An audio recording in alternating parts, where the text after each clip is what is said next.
pulled up at Quentin with 6 minutes to spare. The foregoing Justice Benjamin is submitted in support of the stay of execution granted Willie Johnson and will be set forth in detail in Mr. Grayson's petition for a new trial. Period. End of report. Gee, Willie can say. What can I say?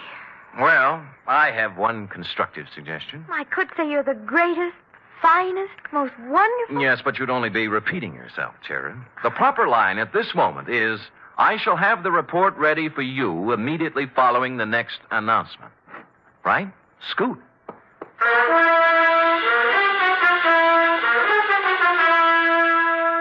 3 chimes mean good times on NBC. Listen to the stars on this Sunday's big show. Jimmy Durante, Ethel Merman, Milton Berle, and Gordon McRae, plus Meredith Wilson and his orchestra. Your MC on the big show, of course, is the glamorous Tallulah. You're invited.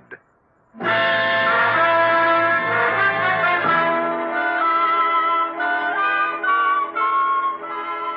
it is, Sam. Sam? Here's the report. Oh, yeah. What are you writing, Sam? Look, how's this? Man of the world, dashing, debonair, cosmopolitan, temporarily at liberty, desires employment. Sounds wonderful. Thank you. What does it mean?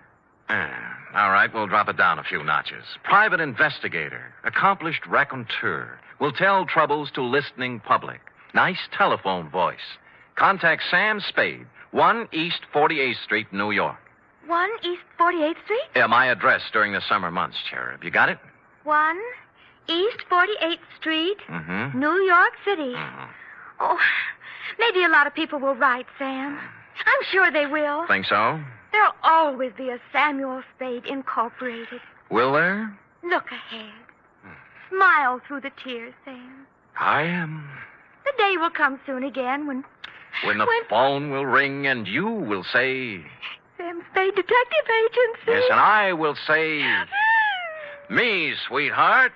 Buck up, old girl. Stout fella, stiff upper lip. Good show. Not goodbye, but au revoir, Sam. Hail and farewell. Good night, sweetheart.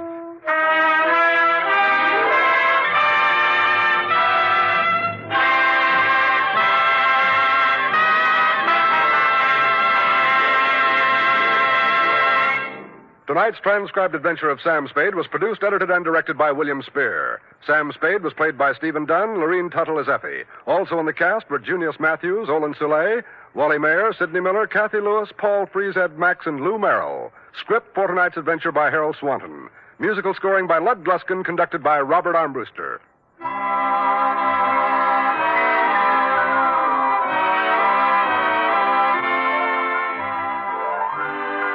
This is NBC, the National Broadcasting Company.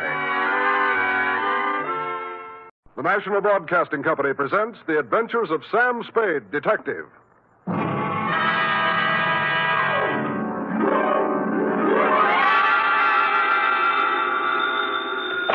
Sam Spade Detective Agency. Hello. Sam? At this hour on this network, you were expecting maybe Mary Margaret McBride? I've been expecting anything, Sam. Well... After all, to have you drop out of sight like that, leaving not a ripple on the surface for 4 whole days. Mr. Livingstone is frantic. Who? Mr. Livingstone, the man you rented the car from. He's ready to send out a search party. Aha! Sammy and Livingstone with a reverse twist. It's no joke, Sam. Nothing, huh? You have no right to worry me like this. It's not fair. Where are you? To the only spot on Earth as yet unvisited by the National Geographic Society, sweetheart, the Vale of Takaloma. And don't try to find it on a map because it isn't.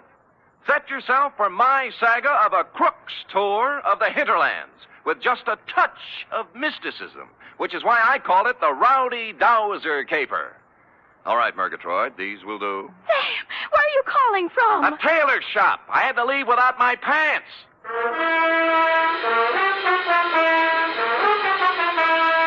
For NBC, William Spear, radio's outstanding producer-director of mystery and crime drama, brings you the greatest private detective of them all, starring Stephen Dunne in The Adventures of Sam Spade. Dum-da-da-dum-dum-dum. When you and I were young. Effie, Who else? Are you decent? Decent? Well, you said you'd lost your pants, so... Oh! Yeah, how do they look? Well? Isn't it a little early for Halloween? Ooh, you made a joke. You ready, woman? As always, Sam. Date, fill it in. 2 Constable Ollie Shuttle, North Takaloma, California. From Samuel Spade, license number 137596. Subject, the rowdy dowser caper. Dear Ollie, on Wednesday it was when I returned to my office of a fine spring morning to find a note lying on my desk like a big, juicy piece of cheese in a mousetrap. Quote, Mr. Spade, call North Takaloma 3, unquote. North Takaloma. Where have I... Long distance. North Takaloma 3. Yes, sir. One moment. Would you repeat the number, please? North Takaloma 3. North Takaloma 3. Nice diction. That is North Takaloma? I'm not kidding. Look it up, girl. Look it up. Yes, sir. North Takaloma 3. Well, she must have found it in the book because soon we had encouraging buzzes and clicks. 6 operators later, we had punched our way north to the farm at Slattery Flat. Then we knocked off for lunch, while Slim Slattery repaired the windmill that made the juice for the last lap. At 2:07 p.m., victory was in sight. Yeah? Sam, this is Operator Nyan for the 10th time. Oh, fine. How we doing, Millie? Sam, boy, I am actually ringing North Takaloma 3. Oh, good girl.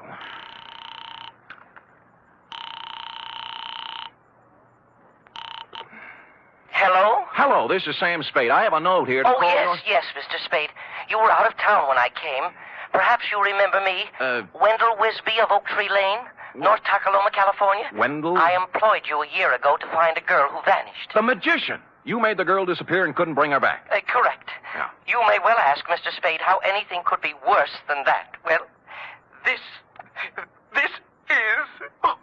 Oh, there, Wendell. There, boy. Take it easy. I can't talk. I just can't talk about it. Fine. Then write me a nice, long letter. Well, you know, I'd this rather... is a long-distance call, and I... No. I am sorry, Mr. Spade, but this has affected me very deeply. Look, you promised you'd lay off the magic, Wendell. Well, What'd you do? Misplace half a woman this time? No, I have given up magic, Mr. Spade. I am currently employed as 3rd Vice President of the 2nd National Bank of North Takaloma. All that? Yes, sir.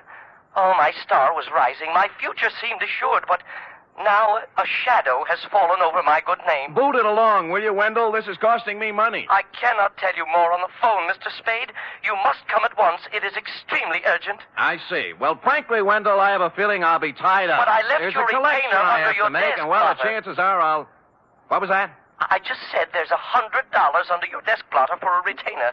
I left it when I came with the note. But if you have a collection to make, suppose I... Wendell, that is the collection. And so it befell that shortly before lunch on the following day, I guided my rented hack across the ford at Clobber Creek, up the high road through Possum Notch, and down into the Vale of Takaloma, where I muscled my way through a flock of geese in the main street and tied up before the imposing stone facade of the 2nd National Bank. Inside, sitting in front of the door marked Urban Root President, sat a secretary whose facade looked colder and even more imposing than the bank's. She was shriveling one of the customers, a meek little milquetoast in a salt and pepper soup. But as I informed you, my good man, President Root is extremely tied up at the moment. Oh, I'm quite aware of that, miss. I wouldn't bother him for the world, but you see, No, I don't see. And since you refused to state the nature of your business... Did I refuse? You most certainly did. Oh, dear me, I didn't mean to refuse anything. It's just that, well, it's sort of personal, and may I go in? You may sit down until I tell you to go in. Is that clear? Yes, ma'am. Yes, I understand. I don't mind waiting. Don't mind at all. And now you, sir. What do you want? I have an appointment with Wendell Wisby. Mr. Wisby is in conference with the President Root. Thanks. If you'll sit down, I'll...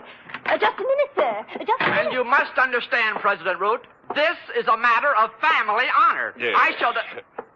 Oh, hi, Wendell. Oh, Mr. Spade. Now, sorry I couldn't get here sooner, but it's a long haul. Well, Mr. Spade is a friend of mine, President Root, from my salad days as a magician. A very competent detective, I might add. Well, thank you, Wendell. Yeah, I see. We are indeed fortunate to have him with us in this matter. Good, good. Please sit down, Mr. Spade. Thanks.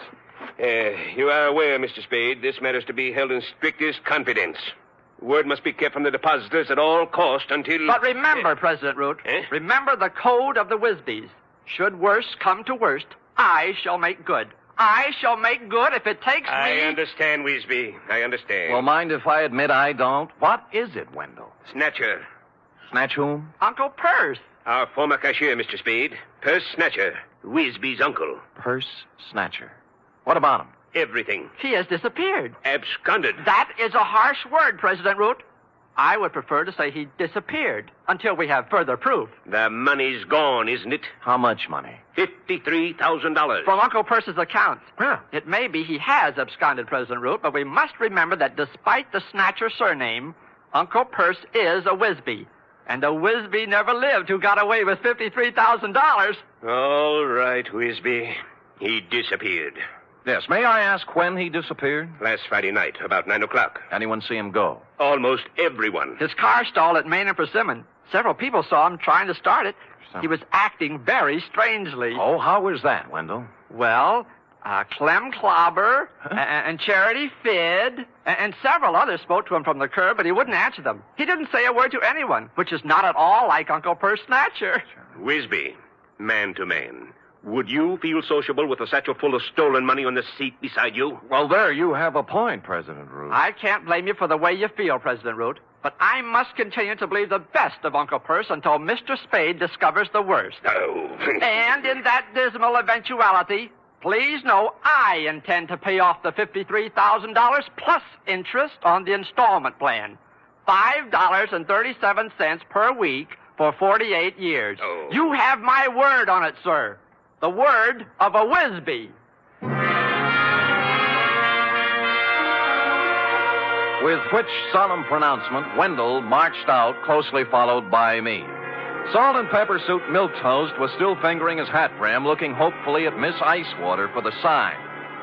At Wendell's suggestion, I hustled out to the Snatcher homestead for a word with Purse's wife, a timid little woman with her heart in her eyes, known from one end of the valley to the other as Aunt Wistful.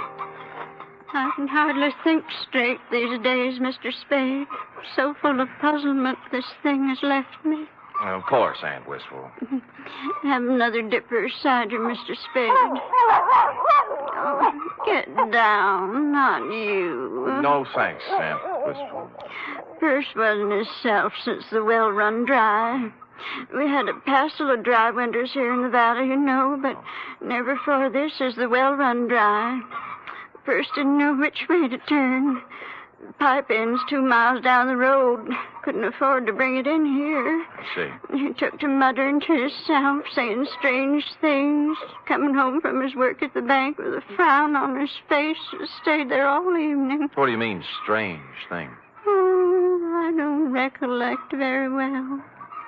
He brought a law book home one night, though, and out of a clear sky, he says to me, "Wistful, honey, do you know the punishment for embezzlement is 5 to 10 years in prison?"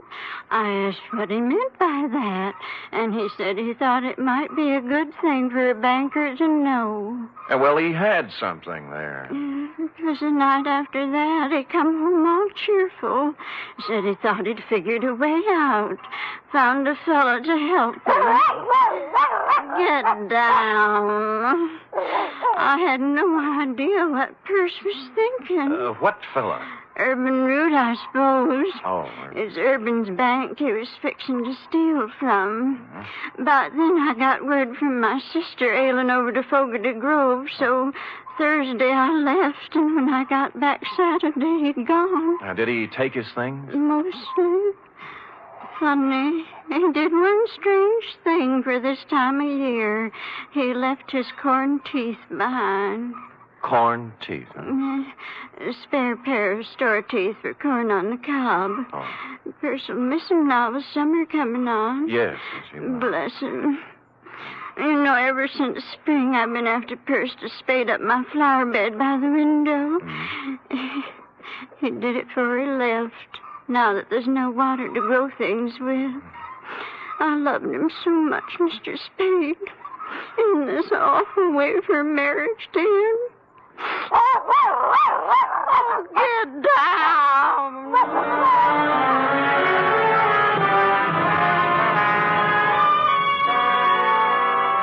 Well, I started at Main and Persimmon Streets and worked south, farm by farm. Everyone seemed to have been sitting on his front stoop Friday night because all remembered Purse Snatcher driving out on the South Road in his 1919 Winton 6. Up to a point, that is. Somewhere between North Takaloma and Fogarty Grove, I ran out of witnesses. And in Piney Crotch, of all places, the town beyond, they could guarantee Purse didn't pass through because the main drag was roped off all Friday night for a square dance. And thus matters stood on the third day when I limped back to the bank. For some reason, a crowd had gathered in the alleyway next door. Writing it off as a floating crap game, I walked inside, bowed formally to Miss Icewater, then plunked myself down at Wendell's desk. Oh, Shaw. I just found I miscalculated on the interest. At $5.37 per week, I won't have this paid off until I'm 134. And who knows, by then you may even have a wife and children to support. Look, don't you think you were a little impetuous with that retainer? What retainer? Mine, the $100. $100? Wendell, the $100 you stuck under my desk blotter when you hired me. I hired you? You came to my office while I was out of town, Wendell. You left a note for me to call you. I talked to you on the telephone. Well, didn't I? Mr. Spade, something is very wrong. I did not talk to you on the telephone at all. What? I thought you were employed by President Root. Well, where is President Root? I don't know. He stepped out some time ago, and there's someone waiting for him in his office. Oh? Do-do-do-dee-do-do. Hi, Miss Icewater. Oh, tell me, pretty mean, are there any more at home like you? Milk toast.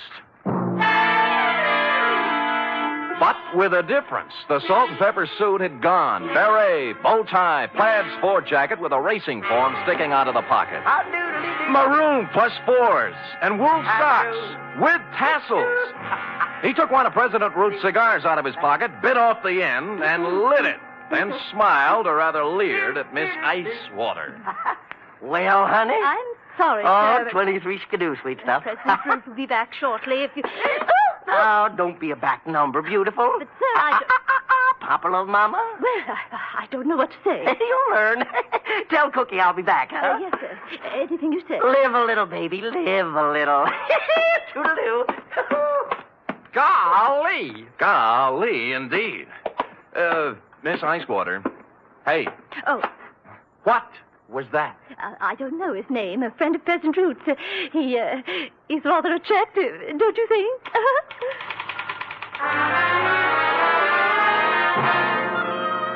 Only now, as I went outside in his wake, did I see what had caused the crowd in the alleyway.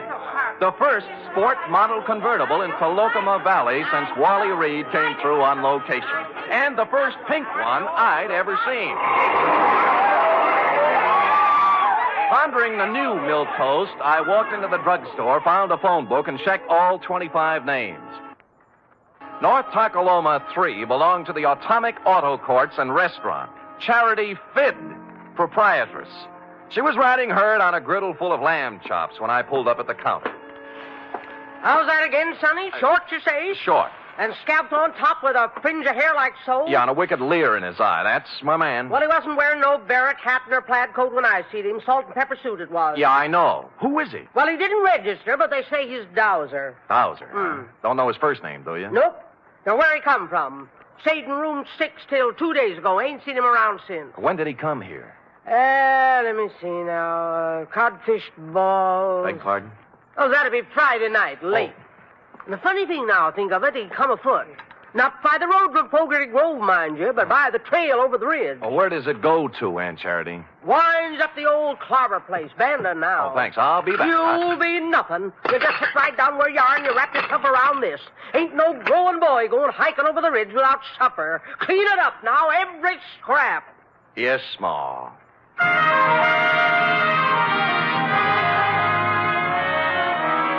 It had been dark about 2 hours when, carrying one of Aunt Charity's best coal oil lanterns, I topped the ridge and looked down on Clem Clobber's abandoned barn, nestling in a grove of ancient oaks at the very foot of the hill. The moon was bright enough to show up the pair of grassy ruts leading from the rear of it down the gully toward the road to Fogarty Grove, a couple of miles away. On general principles, I blew out the lantern, then scrambled down the side hill and up to the barn door. I couldn't make out anything inside at first, and then finally something took shape. A dark hulk in the middle of the floor. Stupid me, I lit a match. It was an automobile. To be exact, it was Purse Snatcher's 1919 Winton 6. His hat and the tweed overcoat everyone saw him wearing Friday night were lying across the front seat. I held the match higher and bent over for a closer look, whereupon Spade and the match went out together.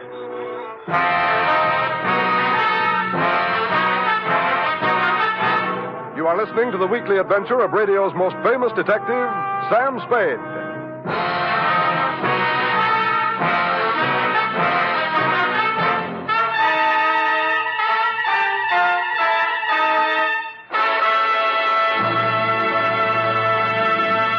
Three chimes mean good times on NBC. There's fun for you Sunday with two of your favorite families, the Blandings and the Harrises. Mr. and Mrs. Blanding stars Cary Grant and Betsy Drake in the title roles as the proud but somewhat bewildered owners of the famous Dream House. The Phil Harris-Alice Faye Show stars Phil and Alice, of course, plus ever-helpful Frankie Remley, Brother William, and delivery boy Julius.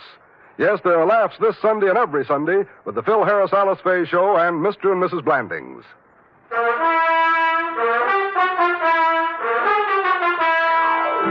And now, back to the rowdy dowser caper, tonight's adventure with Sam Spade.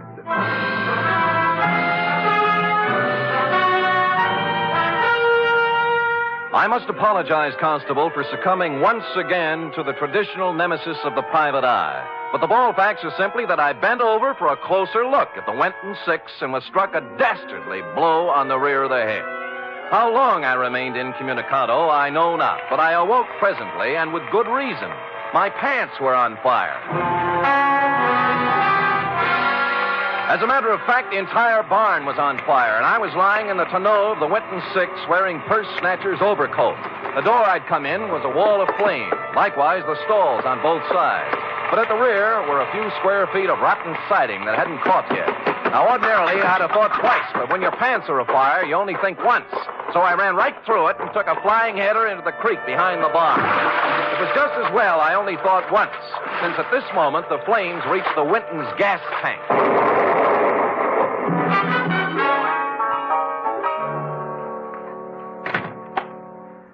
Hi.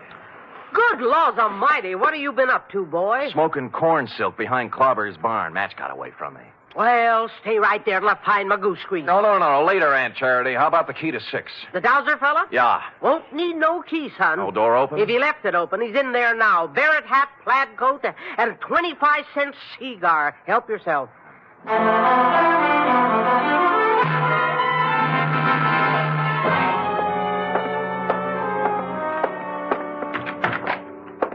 Well. Well, hey, Mr. Spade, isn't it? Right, and you're Dowser. Dowser? Isn't it? Yes. Yeah, that's right, Dowser. You can call me Alonzo. Sit down. No, I'll stand. Oh? You're lucky you caught me. I was just leaving, so I see. I was detained, as you probably know, over at Clobber's barn. Detained? Okay, Dowser. We'll let that do for the preliminaries. Now, why'd you just try to kill me? Kill you?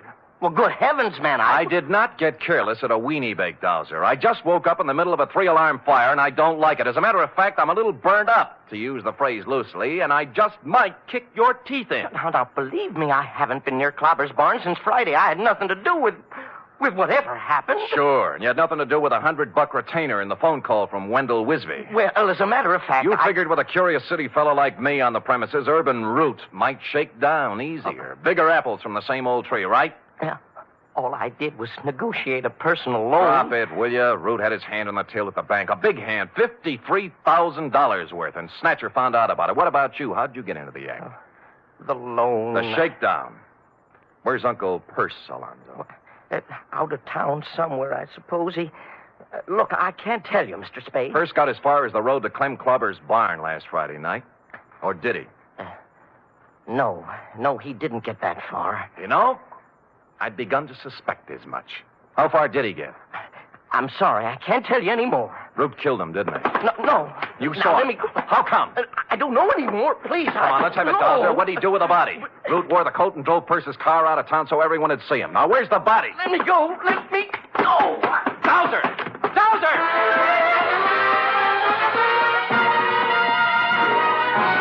He squirted out of my hands like a watermelon seed, leaving me with a plaid coat, and took off down the line of atomic cabins toward the atomic restaurant. A nice high-knee action for a little guy. And what with my burns and contusions, I'm forced to admit he was widening the gap between us when he rounded the corner of the atomic restaurant, making possibly the gravest error of his career. Aunt Charity was rounding the same corner, coming the other way with an armload of wood.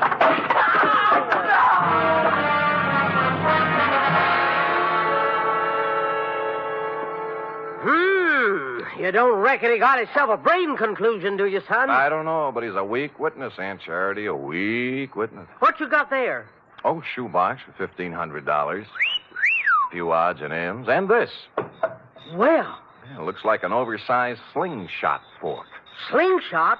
What do you mean, slingshot? Well, who cares? So he whittles. Where'd you get the idea his name was Dowser? Huh? Driver's license in his wallet. Alonzo P. Scoggins. Who said his name was Dowser? You did. I never said his name was Dowser. I said he was a dowser. Oh. And what's a dowser, Aunt Charity? A guy who finds water for people, that's what. Well, that's nice. If you could... Finds water? Yeah. How? Well, I'm no expert, Sonny, but as near as I can recollect, you take this here slingshot fork so, and then...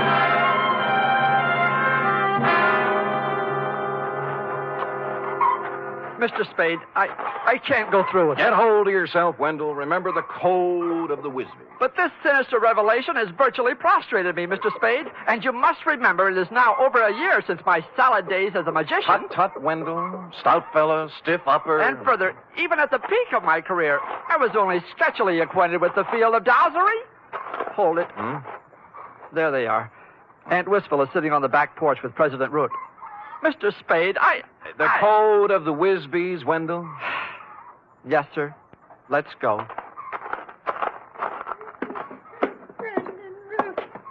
I just can't tell you how full up with gratefulness I am. Now, Aunt Wistful, don't take on so. It's nothing at all. It's,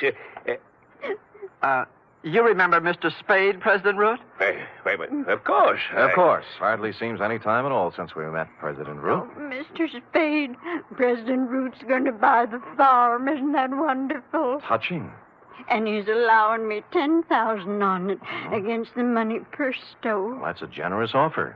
I thought so. Considering there's no water on the farm. Perce said many times it wouldn't be worth $40 an acre without water. Well?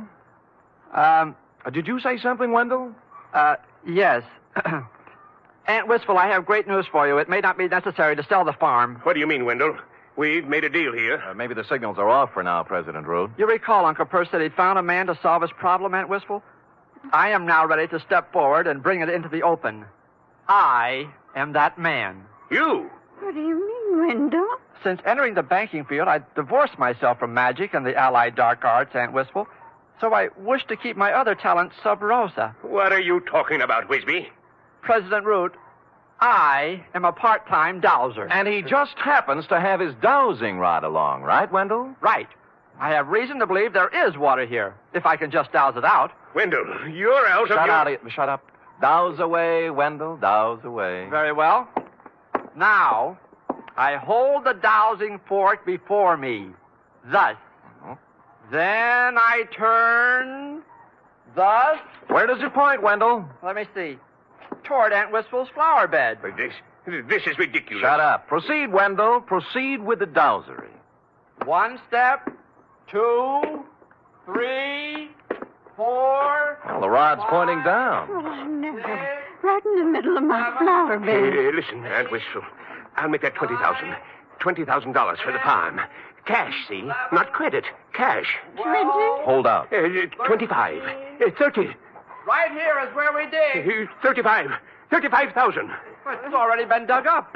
Looks as if Uncle Perce had dug a hole and then filled it back up. Last Friday night, just before 9 o'clock, right, President Root? No. You came down for a showdown on those shortages he turned up. Found him digging the well here and got a better idea.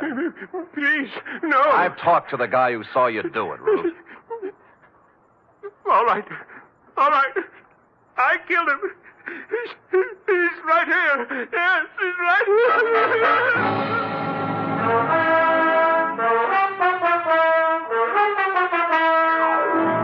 Which is where you came in, Constable, and since you can take it from here, I shall close, as always, with... Period. End of report. Right. Another triumph, Sam. Another new sphere of effort. No field is safe from my talent, sweetheart. You will please preserve it for posterity during the following 15-second announcement. Scoot. Scoot.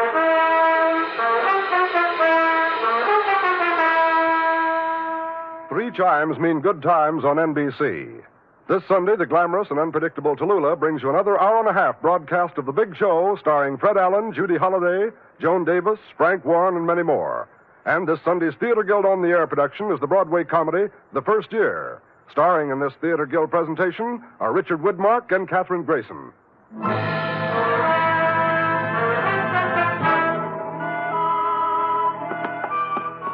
Here it is, Sam. Ah, efficient girl. Yeah? Yeah, Millie, this is Sam, boy. What's up? Oh? Oh. Thanks, Millie. Well, what is it, Sam? They just relayed a message from Fogarty Grove, F. Wendell is being installed as second vice president tomorrow night at the Moose Hall. Oh? He wants me to come. Oh! And bring a girl. Are you game, little one? Well, that's one way to get the report to Constable Ollie Shuttle. I'll do it, Sam. Good girl. Pack up an emergency ration of sorghum and hominy grits. I'll pull up at your doorstep in the morning at 8 o'clock. Well, I'll wear my sunbonnet and Mother Hubbard. Oh, good night, Sam. Good night, sweetheart.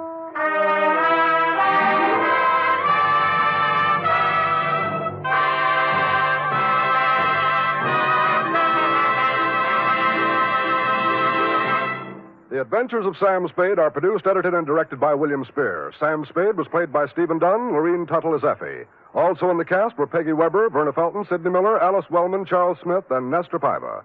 Script for tonight's adventure by Harold Swanton. Musical scoring by Lud Gluskin, conducted by Robert Armbruster. Join us again next week, same time, for another Adventure with Sam Spade. Tomorrow, your hit parade plays the hit tunes on NBC. The National Broadcasting Company presents The Adventures of Sam Spade, Detective.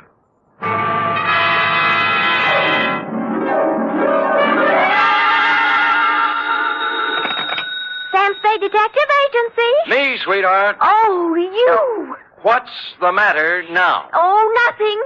You just up and leave and don't say where you're going, and I'm only your secretary, and I'm the last one to know about it, and everybody else in town knows more than I do, and I wasn't even Enough. Wait a minute. How did everybody in town know about it? Well, it was in the newspapers, that's all. In the society column, no less. Really? Well, imagine that. Florabelle Frolics column. Florabelle. Mr. Spade, the notorious private detective, is vacationing at Westover as a guest of a promising young architect, Garrett Welch. Notorious yet. Well, at least they spell my name right. I suppose you had a great time. Well, it was exciting. What did you do? Just talked over old times, F. Did a little hunting, little shooting. Did you bag anything? F, watch your language. Sam. I see you're shocked. Well, so was I. However, if you have nothing to do, hang around the office, and I will be down with several pages from my diary telling about the whole affair. I've titled them The Civic Pride Caper.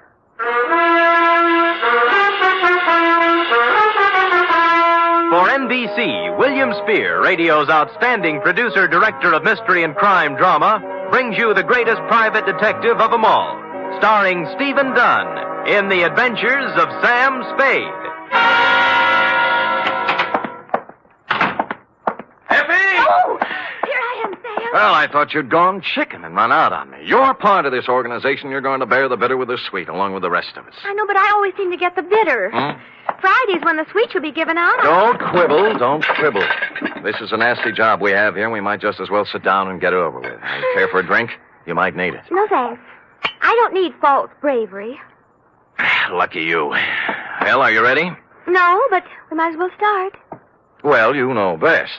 Date, fill it in, to Garrett Welsh, room 212, Fairchild Building, Westover, California. From Samuel Spade, license number 137596. Subject, the Civic Pride Caper. Dear Garrett, I'd never been in Westover before, and I found it, on the surface at least, an attractive, bustling little city. The streets were clean, and the girls were sun-kissed and friendly. Add to that the $150 you sent me by mail, and you can imagine with what pleasant feelings I arrived. I found the Fairchild Building easily enough, and room 212, well, I couldn't miss it. There were sounds of vigorous activity coming out through the transom. And when I opened the door, two men were engaged in a fight. One was big and one was little. I didn't know which one was my client, so I automatically reached for the big guy. Go on me. What do you think you're doing? What's it all about? Ask him. He'll tell you. All right, what's the story? I was being foully and unreasonably attacked by this misguided citizen. I ought to kill you. That's what I ought to do. That's what everybody ought to do. Hold still. Oh, you. Why? Oh, let him go. Let him go. Beat it, Carlson. Wait until you can catch me alone in some dark alley. Don't think I won't. Don't you think I won't. I'm sure you will. I'm going to catch you every place and every time I can. Well, I take it your name is Garrett Welsh. It is. And I want to thank you, friend. Nothing. You rescued me from a rather unhappy breeding. And your mouth is kind of cut up. Huh? Oh, there's nothing. Nothing I can't take care of. Drink? I never touch you. Oh. You... You might have noticed I've already had a few drinks today. Well, it helps me forget. And it also keeps me from thinking. There you are. No, thanks. My name is Spade. Why did you send for me? Bodyguard? No. Let them have their fun. I don't mind. Maybe I even deserve it. Look, you're paying for my time. Why don't we get with it, huh? Hmm? Oh, sure. Why not? Good. Come over here to the window. There. Look out there. Where? The far corner. Oh, you mean that building? Pile of rubbish is a better description. Well, what happened? Fire? No. It just collapsed one night. Last week. Oh. There were more than 3,000 people in it at the time. 5 of them were killed. I don't know how many injured. Well, that's too bad. How did it happen? It just collapsed. Another drink? No, thanks. Pardon me? It was a municipal auditorium built to honor the war dead. It cost over $1 million.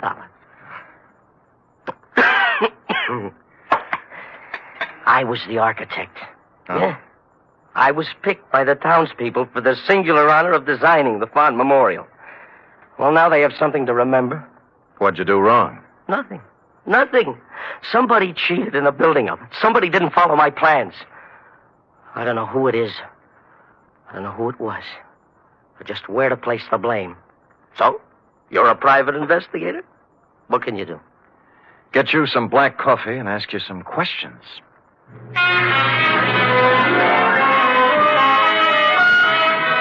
He gave me a list of everybody in town who had something to do with the building. First off, I called on a man named Howard Kessley, whose construction company had the contract for erecting the auditorium. Kessley lived in an elegant house on a well-guarded estate. And after they took my gun away from me, they let me in. I waited in a room tastefully decorated with original oil paintings and oriental rugs. And eventually, a football hero-type man walked in. You from the insurance company? No, I'm a private detective, Sam Spade. Who are you working for? Garrett Welsh. Huh. That's a laugh. Funny? Well, what do you want? Look, you built that auditorium. Have you any idea why it fell down? Maybe you just got tired. I don't know. Aren't you interested? We're looking into it now. Who's we? My company engineers. That Garrett Welsh. An architect. We should have had somebody who knew what he was doing. Do you have any copies of the building specifications that I might look at? Sure, I got nothing to hide. You can go back and tell Garrett Welch that the best thing he can do is get out of town. But somebody tries to knock him off and succeed. Here. Here's a copy of the plans. Look at it all you want. You'll find I did what I was supposed to do. I got my gun back from the guards and left with the building specifications tucked under my arm. They didn't mean a thing to me, of course. I'd only asked for them to see whether he'd refuse to show them. But out of curiosity, I unrolled them just for a look before dumping them into the ash can. And I noticed something. The last page was signed and approved by the city building inspector, a man named Albert Mitchell.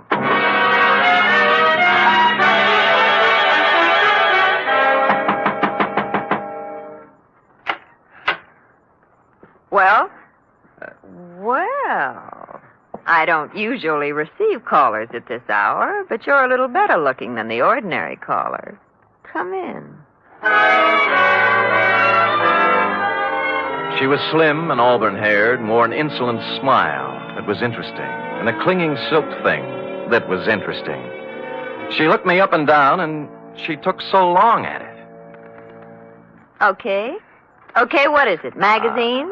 The gas meter? Or did you just lose your way? I'd like to talk to Albert Mitchell. Oh, he's a dull conversationalist. You wouldn't have any fun. Well, I wasn't exactly looking for laughs, Mrs.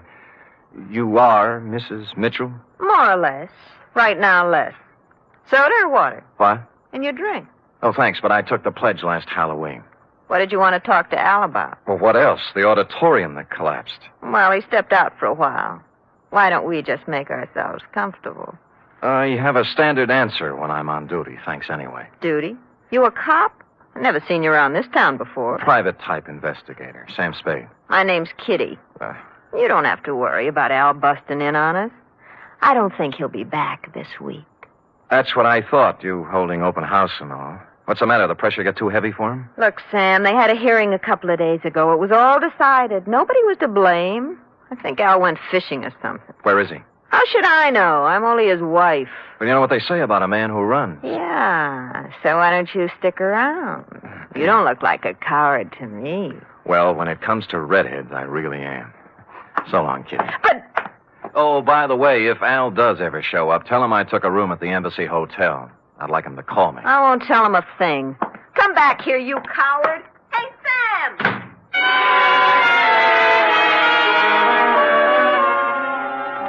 I went down to the wreckage of the auditorium.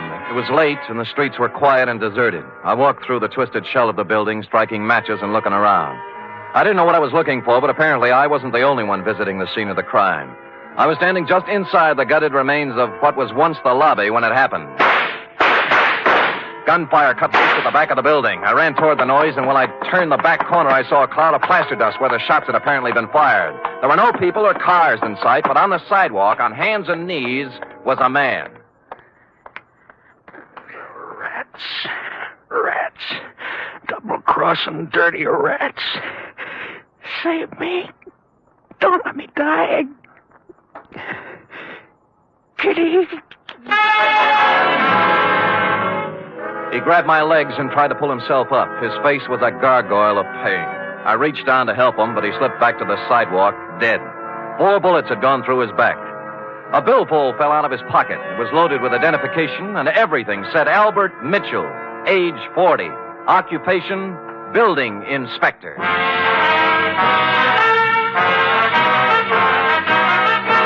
You are listening to the weekly adventure of radio's most famous detective, Sam Spade.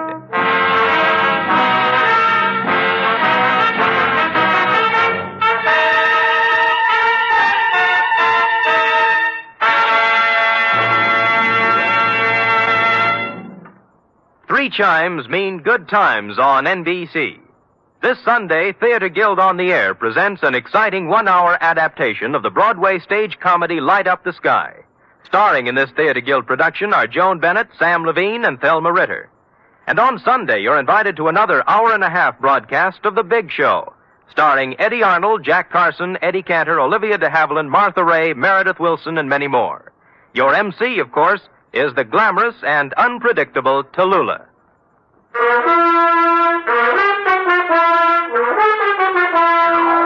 And now back to the Civic Pride caper, tonight's adventure with Sam Spade.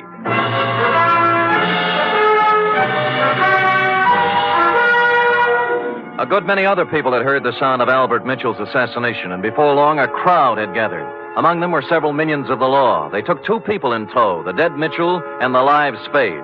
The Westover Police Department had themselves a fine time over me. It seems I was hired out-of-town killer and therefore eligible to be questioned all night. They worked hard at it, but in the morning they had to admit defeat and release me. I think they only did it because they didn't want to pay for my breakfast. By then I was pretty mad, and at 10 o'clock I walked into the mayor's office and demanded an interview. I got it. The whole thing, Mr. Spade, was regrettable. But after all, you are a stranger here. And when a man is killed and someone happens to be in on the scene, questions have to be asked. Your Honor, I'll let it pass in the interests of law enforcement. Good. Our report on you from San Francisco gives you quite a reputation as an investigator. Do you have any theories that might help us in this murder of Mitchell? Well, I could hazard an expert guess that it's tied in with the building scandal, the auditorium collapse. By the way, what's being done officially to fix the blame for that? The city council held its investigation of the unfortunate affair last week, and as far as we can determine, no one is directly responsible. No one? Oh, come, Your Honor. Are you questioning our civic procedure? Oh, well, maybe you're right. Maybe we've been too easygoing. We're all neighbors here. Yes, I'm conducting an investigation for a client who certainly has a right to know what's going on insofar as a good many citizens seem to feel he's to blame. Oh, yes, Mr. Welch. Well, he's not to blame. No one is. You must pardon my abruptness, Mr. Spade, but the events of the past week have been a little more... Yes, I know. Tell me, Albert Mitchell, as building inspector, must have approved the building of the auditorium. Now, was he a reliable man? Yes. Wait a minute. You don't think... I think he was killed by somebody who wanted him to keep his mouth shut. Now, what about the contractor, Howard Kessley? Kessley? Born here. Brought up here. He's built about 1/3 of the structures in Westover. Uh-huh. Every one of them, except the auditorium, is standing today. No, I don't think you can build up a case... I'm just examining the possibilities, Your Honor. You have to begin with the people who had something to gain from this thing. Where there's graft, there might be murder. Where are the purchase orders for the materials used in this building? That was the first question I asked. I was told they were destroyed with all the other useless paperwork that accumulated from the construction job. Oh, great. That certainly makes it convenient for somebody. Mr. Spade, I don't wish to... And I can't believe, as you apparently do, that this town's population is crooked and rotten. So if I come across any information that will help clear the good name of Garrett Welch, you can be sure that I'll be happy to bring it to your attention. Until then, I bid you good day, sir. I could understand Mayor Sullivan's desire to protect the fair name of his city, but I had to take a meaner view of at least one Westover citizen. I found out where Albert Mitchell did his banking, and misrepresenting myself as a collection agent, pried into his holdings. Let me see now, Mr. Humboldt. I really shouldn't give out this kind of information, but in your case, when you have a claim against the estate, Oh, yes, here it is. He has $300 in his account, that's all. What kind of deposits did he make? Oh, just paychecks mostly. He was a $7,500 a year man. Every Friday he deposited $150. Any deposits larger at any time? Oh, yes. 4 deposits of $5,000 each in the past year. Well, what do you know? As I recall Mr. Mitchell saying there were payments from the estate he inherited. Yeah, thank you, Mr. Carter. You'll hear from my company soon, I'm sure. Yes. Oh, what was the name of your company again, for my records? Amalgamated Whistle. Oh, yes. Preferred. Oh, yes, of course. That inheritance gag was right out of the Kefauver investigation. An inheritance is paid in a lump sum, practically never in 4 payments of $5,000 each. I didn't know whether Mrs. Mitchell was receiving, but I decided to find out. When I knocked at her door, all was quiet inside, but a second after my knock, there was a burst of sorrow. When she came to the door, there were 2 rather impossible-sized tears flowing down her face. For widow's weed, she wore a black dress, tight, satin, and low cut. Oh, Mr. Spade, I'm in no mood for talking now. Oh, just for a moment. May I come in? I guess so. I'm really kind of alone and lost. What is it you want? I must apologize for intruding on your bereavement, Mrs. Mitchell. I'm not usually as callous. Oh, that's all right. But I'm not sure I can help you any. I'm so broken up. What is it, camphor? What? Whatever you used to make those tears. All right, so I can't really cry. I never have, but it's expected of me. Yeah, all right. In that case, I sympathize with you. What do you want? Kitty, your dear departed husband made $7,500 a year and deposited $20,000 in 8 months. Now, what about it? I don't know anything about his money. All I know is that the bank told me he had only $300 left. What'd he do with it? He spent it on other women. Oh, I see. So the artificial tears do make sense, I guess. No, you don't understand. It's not that simple. It's funny, Sam, because I really mean it. Oh, I know how stupid I look in these clothes. And I did use camphor on my eyes because I wanted to cry. I wanted to cry for all the good days and the good years Al and I had. But the bad years kept getting in between, and I couldn't do it. I like you better all the time, Kitty. I knew you were real pretty. Now it turns out you're pretty real. I really loved him, and he loved me. But we kicked it away because we both wanted more excitement than this town or his salary could give us.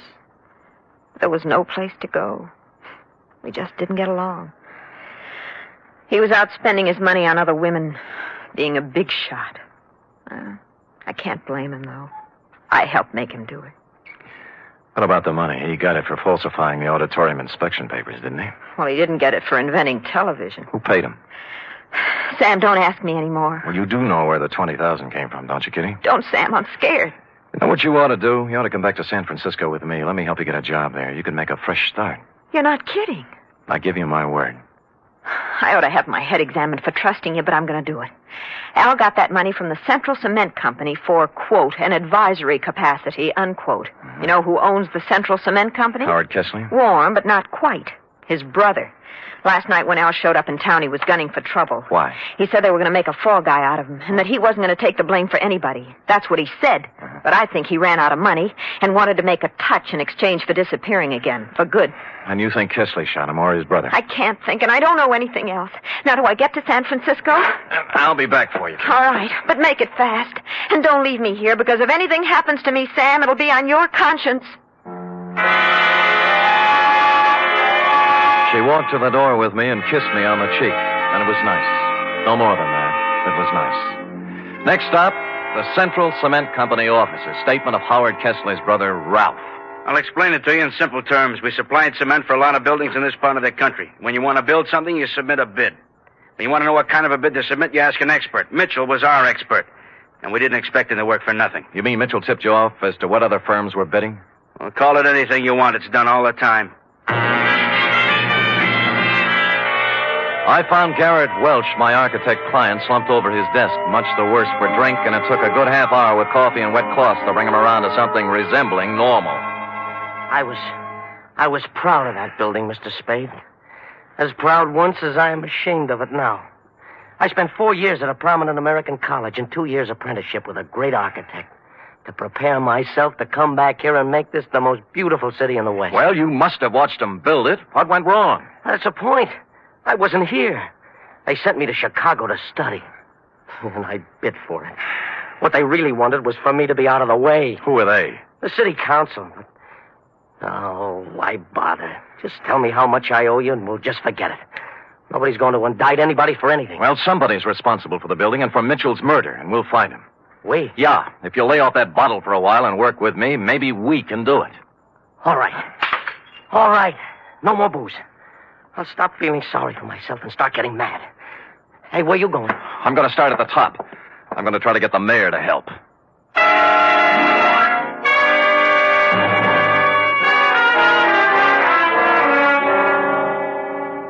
You say you've turned up something, Mr. Spade? A lot of something, Your Honor. I ferreted out copies of the purchase orders for the materials used in that building. They were generally inferior and below the quality required by sound engineering and the law. Oh, you can't mean it. I do. You can inform your district attorney that in a matter of 2 or 3 days, I will move for an indictment of several people in this community for gross criminal negligence. Now, I want to know whether or not I'll have your full cooperation. There's no question of that. I'll cooperate with you fully to prosecute Thank you, Your Honor, and good day. Just a minute. Yeah? About Howard Kesley. What about him? Do you still consider that he is subject to suspicion? The families of the 5 people who died in the ruins would think anybody who was concerned in the building project were subject to suspicion, Your Honor. Mr. Spade, you know about politics. Certain people contributed campaign funds and got me votes. Kesley? I've been in a difficult position. I've been weak, perhaps. Maybe I haven't wanted to look too closely at certain possibilities in this horrible affair, but I promise you I won't stop now. It doesn't matter what happens. My first duty is to the citizens of this town. Well said, Your Honor. Just tell the same thing to the other members of the city council. Tell them that if I kick the lid off this garbage can, it's going to make Westover smell pretty bad. You'll hear from me, Mr. Spade. I guarantee you.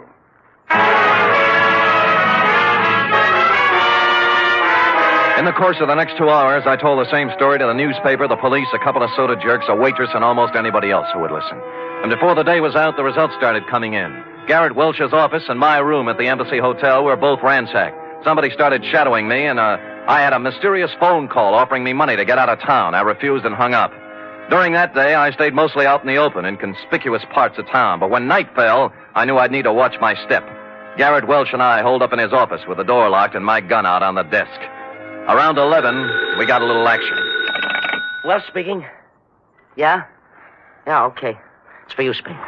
Hello? Sam, this is Kitty Mitchell. I'm in trouble. What kind? 3 men were just here. They said I gave you some purchase orders. I don't know anything about them, but they said if I didn't get them back from you by midnight, they'd kill me. Who were they? I don't know. Just men. If you've got them, give them to me, Sam. I don't want to die. Look, hang up, call the police, and ask them for protection. Sam, I'm afraid. Why don't you give me the papers? Get in a taxi cab and come up to Garrett Welch's office. We'll talk it over. I'm afraid to do that. Well, you'll have to. I can't leave here. I'm waiting for somebody. Who? I'm not sure yet. Somebody threatened Mitchell's wife. She's coming up here. Well, I think we have enough to do taking care of ourselves. Who's that? Go on, you answer it. Then step to one side. I'll keep you covered. Okay. Don't make one wrong move. I'm not going to, Spade. I came here to talk. Kesley? Yes. Who's with you, Kesley? Nobody. I'm alone and unarmed. Come in.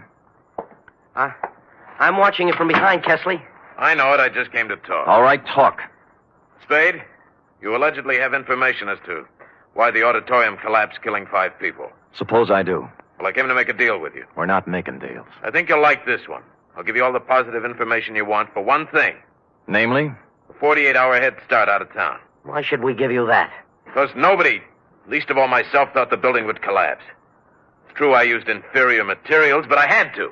What does that mean? There's a man in this town.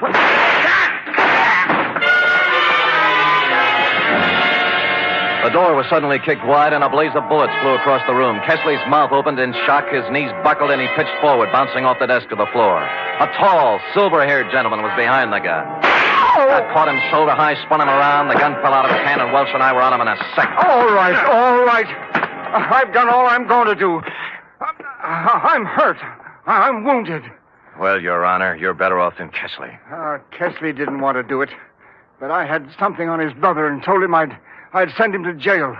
We saved $100,000 on the cheap supplies we used in that building. Yeah, when I showed up, Kesley was afraid he was going to take the rap alone. He was afraid he'd end up like Albert Mitchell, right? Yes. I killed Mitchell. He wanted more money. You killed him, you... Kitty, don't put it down!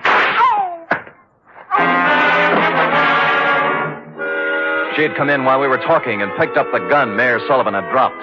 Her one shot hit him in the chest. Then she let the gun slip through her fingers and just stood there. Then you know what? She cried. Real tears. Period. End of report. Sam, what an awful tragedy. It was indeed, F. Of course, in a few minutes, the place was full of police, and we turned her over. What do you think's going to happen to her, Sam? I'd rather not think about that, Effie. Now, how about typing it up?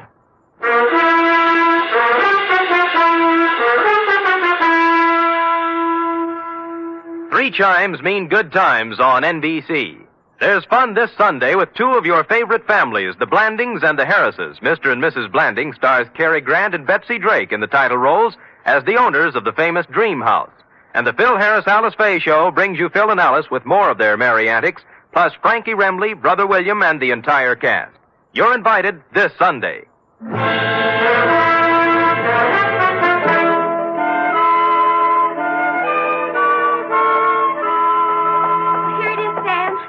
Well, I'll take your word for it. I'm not going to read it again.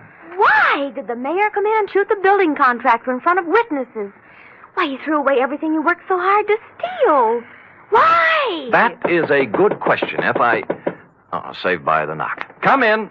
To Sam Spade's office. It is? I'm Lyle Rooks. You expect me to believe that? I'm Western editor of Radio Television Mirror magazine. Well, you know best. I just wanted to tell you that in our annual awards poll, nationwide, the American listeners have chosen Steve Dunne as their favorite detective. Steve Dunne, not me? Be quiet, Sam. So here, sir, is your citation. You may want to frame it. Put it up in your office. Why? Thank you. Goodbye. Well, Steve Dunne. He's the man that plays you on the radio, Sam. Oh, he's handsome. Well, do you love him better than you love me when I'm burning up with passion for you? Are you really burning up, Sam? Well, I'm beginning to smolder a little. Come here and tell me about love. Oh, well, I don't know much about it, Sam. Not as much as I'd like to know. Well, I'm sorry. Sorry, I don't have a teacher's permit for the state of California. Good night, Sam. Good night, sweetheart.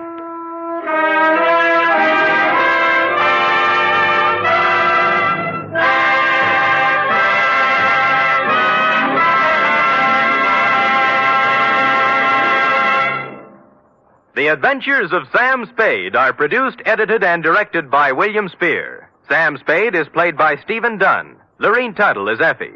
Also in the cast were Shirley Mitchell, Jack Crucian, Sidney Miller, Paul Frees, Herb Rawlinson, and Lou Merrill. Script for tonight's adventure by John Michael Hayes.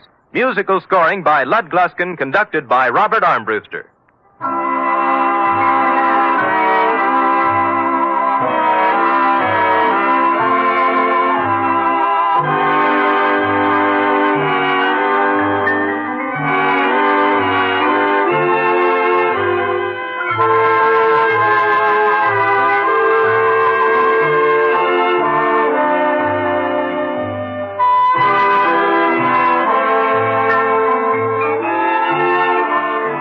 Join us again next week, same time, for another adventure with Sam Spade.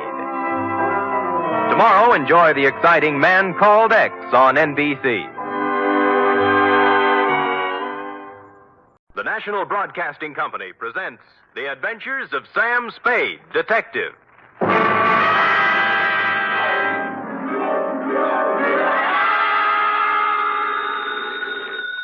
Sam Spade Detective Agency. Hi. Sam? Who else? Did you wind it up, Sam?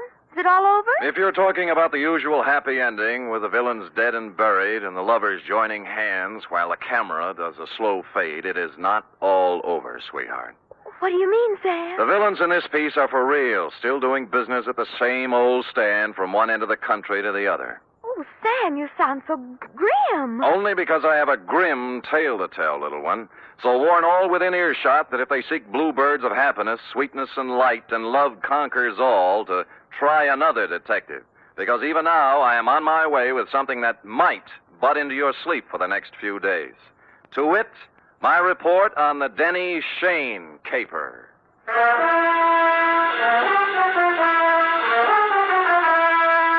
For NBC, William Spear, radio's outstanding producer-director of mystery and crime drama, brings you the greatest private detective of them all, starring Stephen Dunne in The Adventures of Sam Spade.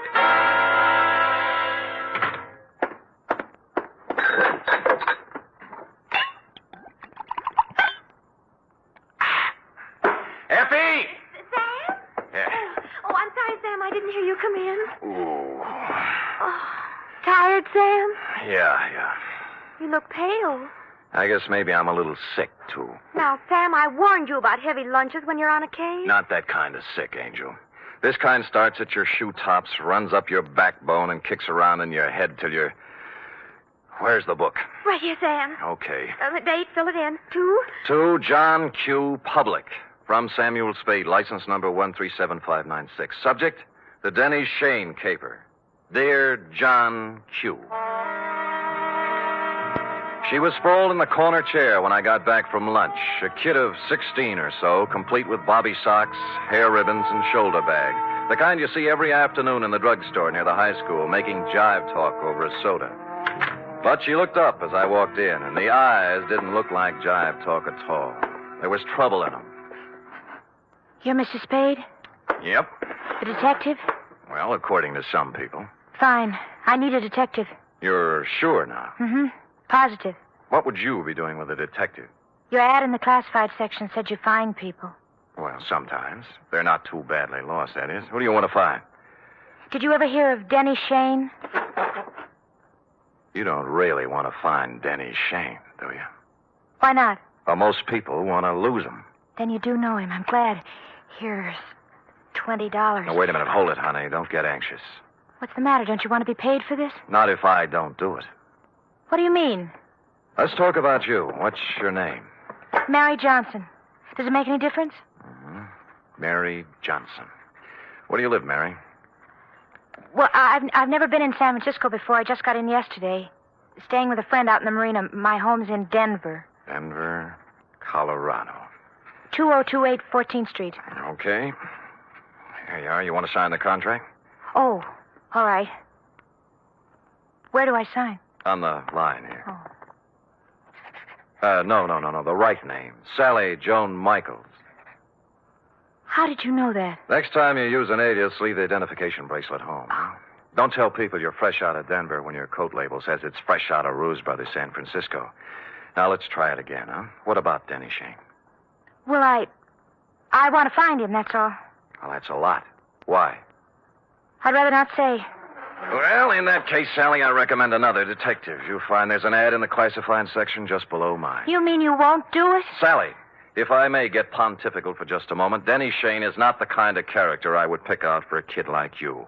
He has a reputation for booking horses, which is illegal, and welching his bets, which is worse.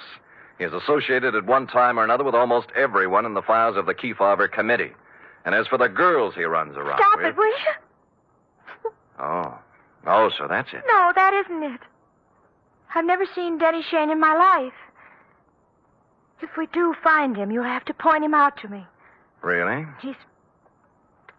He's been good to me. You see, all my life he's been good to me. Mm-hmm. And you've never seen him? No. Denny Shane is my brother, Mr. Spade. My mother died when I was born. I was adopted, but Denny went to an orphanage, and I guess he sort of ran wild after he got out. Yeah. What do you mean he's been good to you? Sent me money on birthdays and Christmases, sometimes in between. He always said if I needed help to tell him, but I never knew where to find him. We need help right now, Mr. Spade. My stepmother has to have an operation, and I know Denny will give me the money if I can find him. Why did you tell me all those black lies? I was afraid you'd call my folks. They'd be horrified if they found out. Oh. This is the truth now. Girl Scouts honor. Yes, Mr. Spade. Okay, you run home and study your algebra, and I'll look up Shane in court. No, I've got to talk to Denny myself. You're sure you want to come along? Oh, yes. Okay, but I'm going to have to leave you outside while I talk to his friends. Let's go.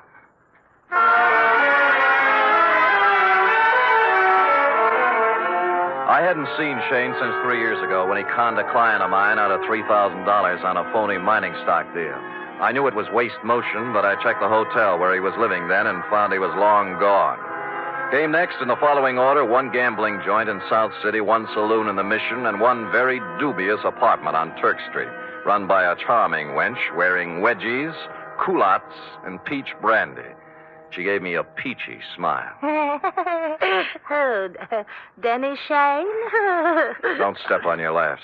You seen him lately? Funny you asking about Denny. I saw him yesterday. First time in 2 years coming out of Augie Dano's. Oh, who's Augie Dano? Runs a gym exercise studio, reducing setup on Sutter Street. You know, work a little, lose the middle.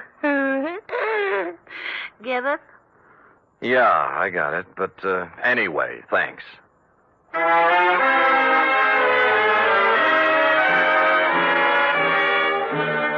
So we took off for Augie Dano's. We'd been together 2.5 hours so far and exchanged maybe 2.5 sentences. She'd just sit quietly in her corner of the cab with her hands folded on her lap, looking straight ahead. Sally. Hey. Oh. What's the matter, honey? Nothing. Oh, now, come on. You can tell your Uncle Sammy something's eating you. Now, what is it?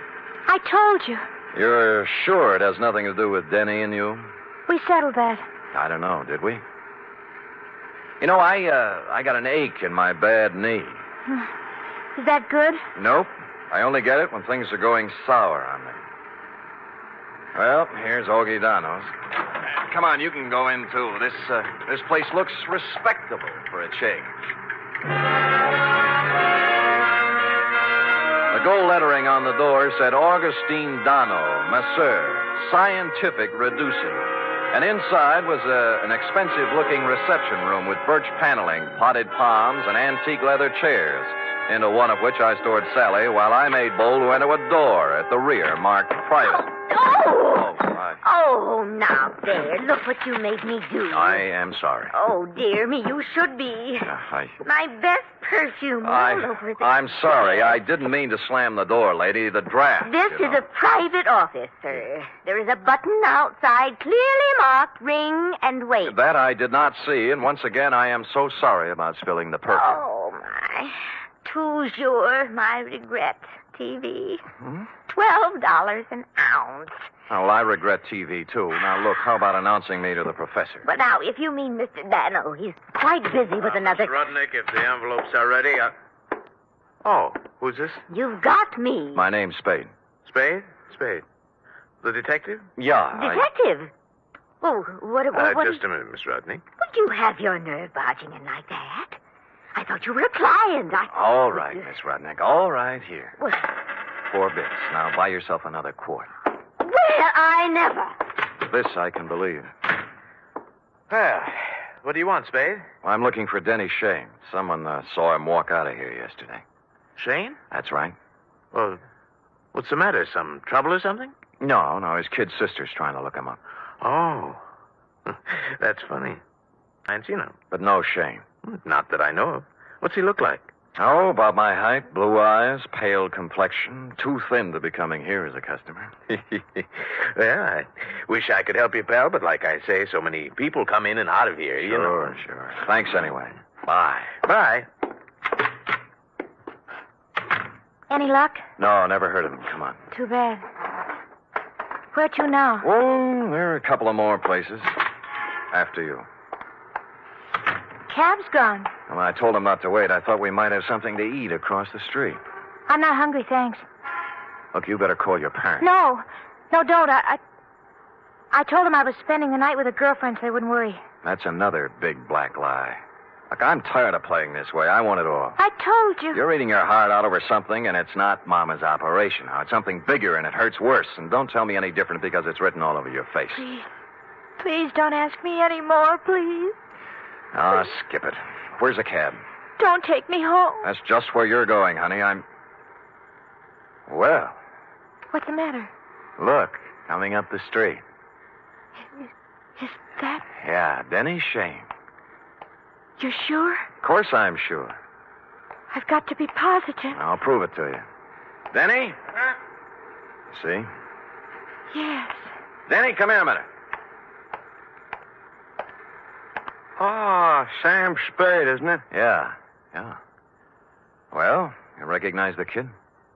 No. She's your little sister. Sister? What are you talking about? I haven't...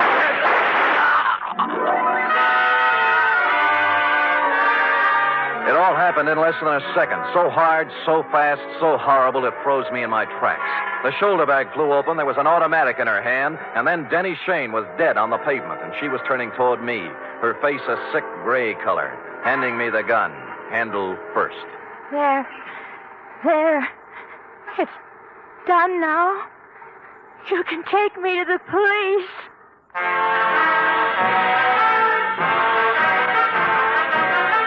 You are listening to the weekly adventure of radio's most famous detective, Sam Spade.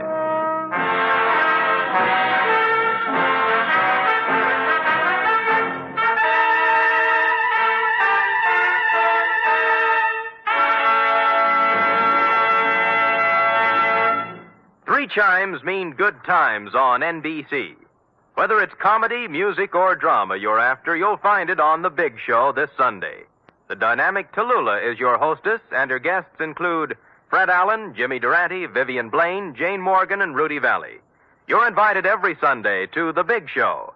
And this Sunday also brings you a 1-hour adaptation of F. Scott Fitzgerald's exciting novel, This Side of Paradise, presented by Theater Guild on the Air and starring Richard Widmark and Nina Foch.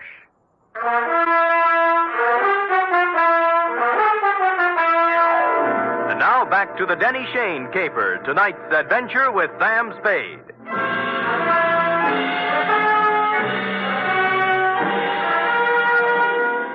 I won't try to give you the play-by-play for the hour following the shots on Sutter Street because I was in no shape to remember things in sequence. In less than a minute, we were in the center of a milling crowd. Cars jammed up. Horns began to blow. Then the morgue wagon and a squad of homicide dicks and flashbulbs going off like firecrackers. And Sally standing them all off with a frozen gray expression on her face that never changed. While I stood at her elbow, me, Sam Spade, who'd seen Lord knows how many murders, with rubber in my knees and a feeling in my stomach like I was going to be sick. Finally, the squad car picked us up and headed for Dundee's office. Mr. Spade, Yeah? I've been waiting for you to ask me why I did it. I thought I'd leave that for the professionals. It won't do any good to ask me, Mr. Spade. Please tell him that, will you? It'll save all of us a lot of trouble. Everything I told you was a lie. I had to make you take me to him some way because I didn't know what he looked like. I hope you know what kind of a stew you jumped into, Sally, because from here on it's going to be pretty tough. I don't care what they do to me. I've had nothing to live for a long time now. What do you mean? Sounds stupid, doesn't it? 16 years old and nothing to live for. Ah, Sally. Tell them not to ask me any questions. Tell them I'm guilty. Sentence me or do whatever they do. I'll never tell them why. I'll never tell them why.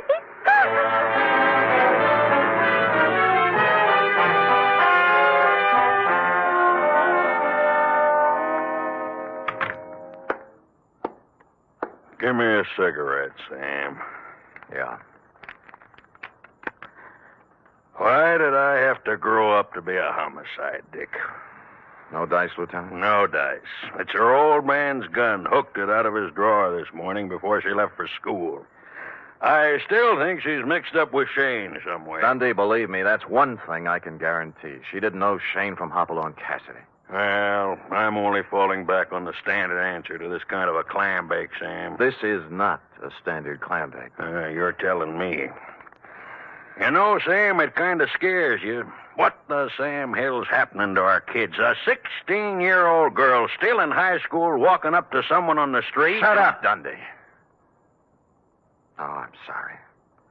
It's got me, too. She's resting on the couch in there. Stick around till I get back. I gotta go down and wait for her folks.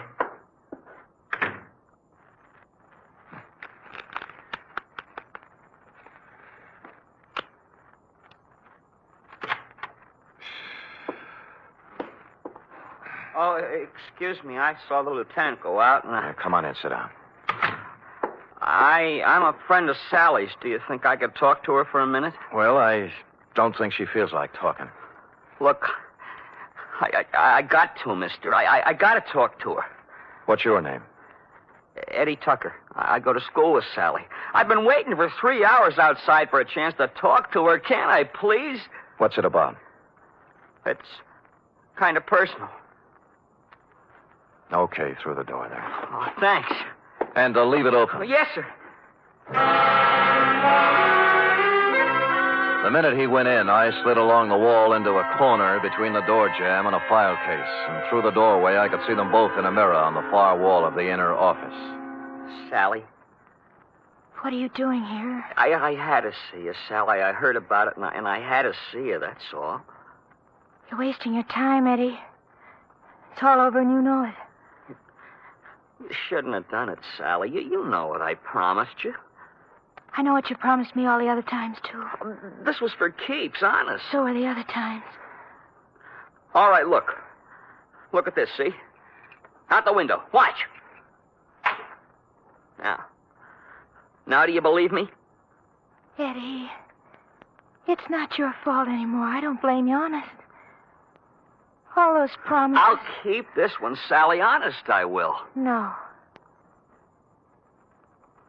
You're a zombie, Eddie. You know what a zombie is? Someone who moves and walks around, but who's dead inside. Go away. Now.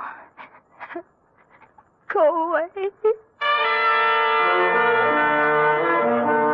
He got up slowly and walked past me out the door, rosy-cheeked, 17, with a tired old man look in his eyes. A few minutes later, the matron came by, and I left her with Sally. The window in Dundee's office opened onto a second-floor roof below, and directly beneath it, I picked up what Eddie had tossed out. A set of car keys and a leather case, plus a third one that looked like it belonged to a school locker with the number 339 on it. And written in ink on the leather inside, like a memo, was Denny Shane, 778 Turk Street, apartment 4.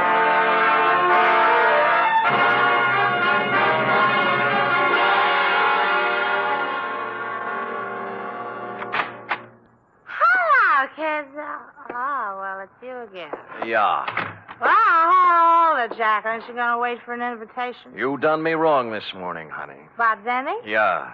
Said you hadn't seen him in 2 years. I told you about Augie Dano, didn't I? Anyone told you about Denny Shane? No great loss. Pax for biscuit. Oh, would you like a drink? Thank you, no. Now, what about... I had it coming to him sooner or later. Never made an honest buck in his life. How did he have it coming to him? Like he got it, like they all get it. What was his racket? Numbers. You know how it works? You buy a number Yeah. How do you know all this? Curiosity. Intellectual curiosity. I want to know things. All the time I want to know things. Follow? So one day, when Denny leaves his suit to be cleaned and I find a book in his pocket, I ask the questions in What book? His numbers book, stupid. What's that? Oh, you know, with the names and numbers of all his customers. You wouldn't know where it is, would you? Oh, perhaps. Oh, yes. How does $5 look? Bourbon is awful high. Yeah, you probably drink it straight. 10. Better.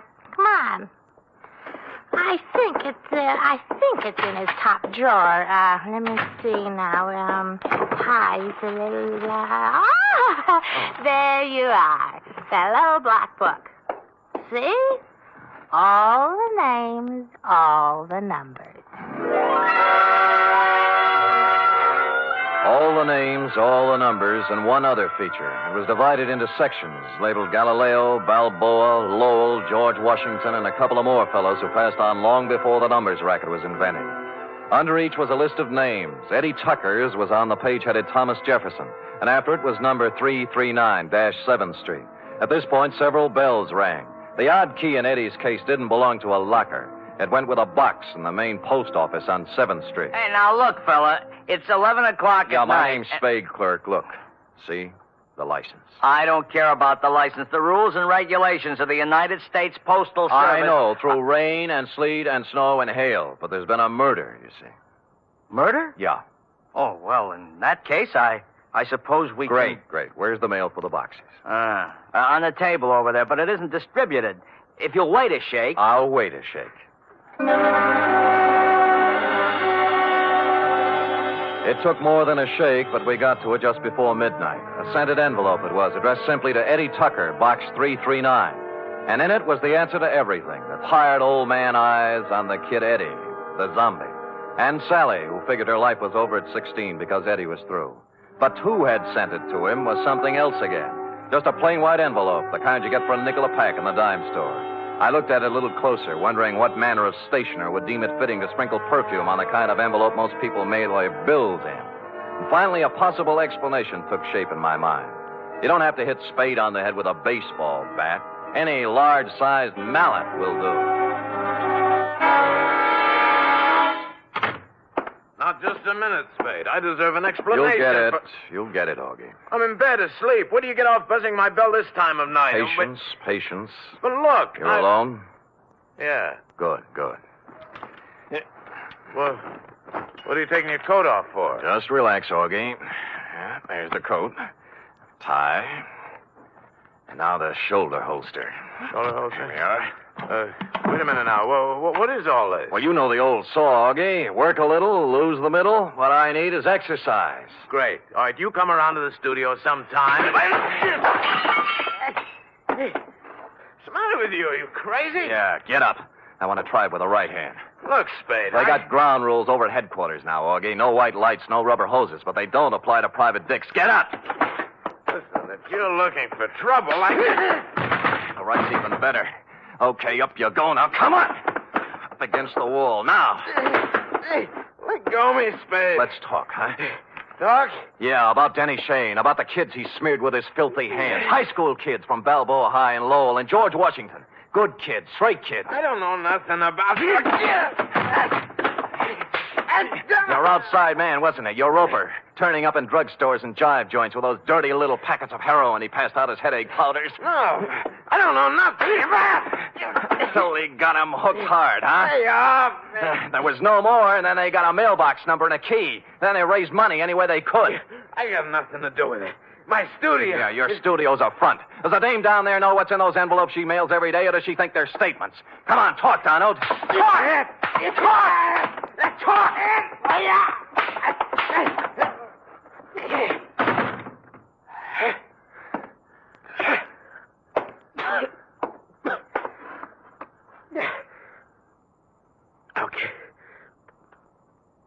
Okay. I'll talk.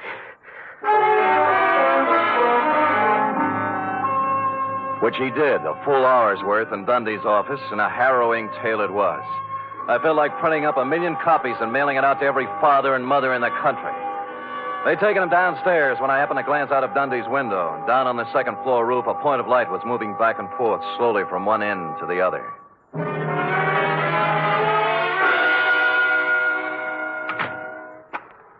Eddie. Where are they? Where are those keys? I've got to have them. Here. Oh, thanks. My car. I couldn't get home in my car, you see. You don't need to without kid keys. me, Eddie. I know all about it. Oh.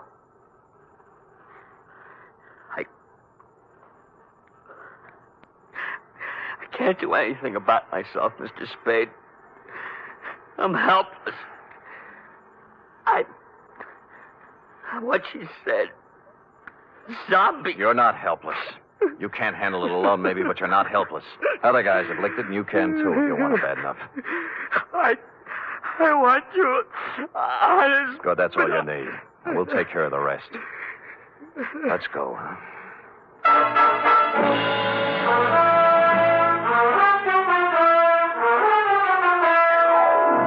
Like I said, this one doesn't have bluebirds at the end. Not yet, anyway. The bold fact is that Sally Joan Michaels is facing the juvenile version of a murder rap.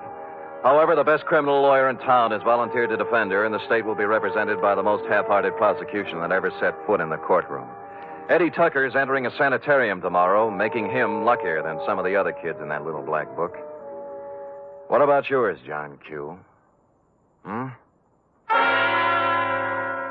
Period. End of report. Well? Oh, I don't know what to say, Sam. I feel so awful. I guess I better not make any comments at all. Me too, sweetheart. Let us lose ourselves in our work. Me in this cheap novel you were reading, and you in the merry chatter of that 1906 model Oliver. Scoot. Times on NBC.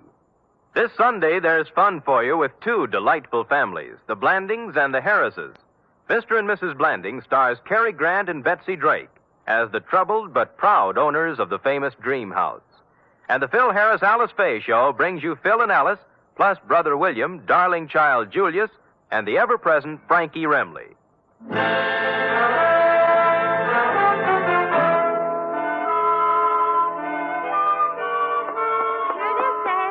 Amazing.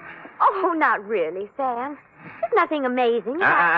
Don't sell yourself short now. I'm just a plain garden variety secretary, Sam. Look at that. Immaculate. Not a mistake.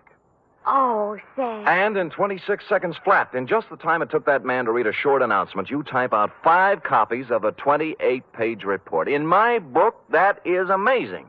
All right, I admit it, Sam. I'm amazing. Good. And another thing. What's that? I'm hungry. Oh. And tonight is sauerbraten night at Schroeder's, and Max Nishi's letting girls in now. Cherub, as you may have gathered, I didn't collect a fee off this one. Oh, but Sam, I still have $10 you gave me last week to cover my back salary from 6 weeks before that, so we will... Schroeder's it is, yes. Let me go home and put on my other shirt. And I'll get my sauerbraten hat. Good night, Sam. Good night, sweetheart. She is amazing.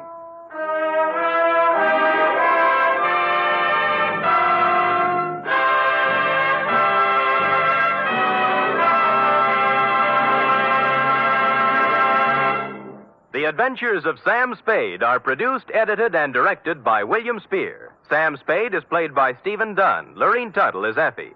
Also in the cast were Kathy Lewis, Paul Frees, Kathleen Freeman, Lou Merrill, Bill Tracy, and Jerry Hausner. Script for tonight's adventure by Harold Swanton. Musical scoring by Lud Gluskin, conducted by Robert Armbruster.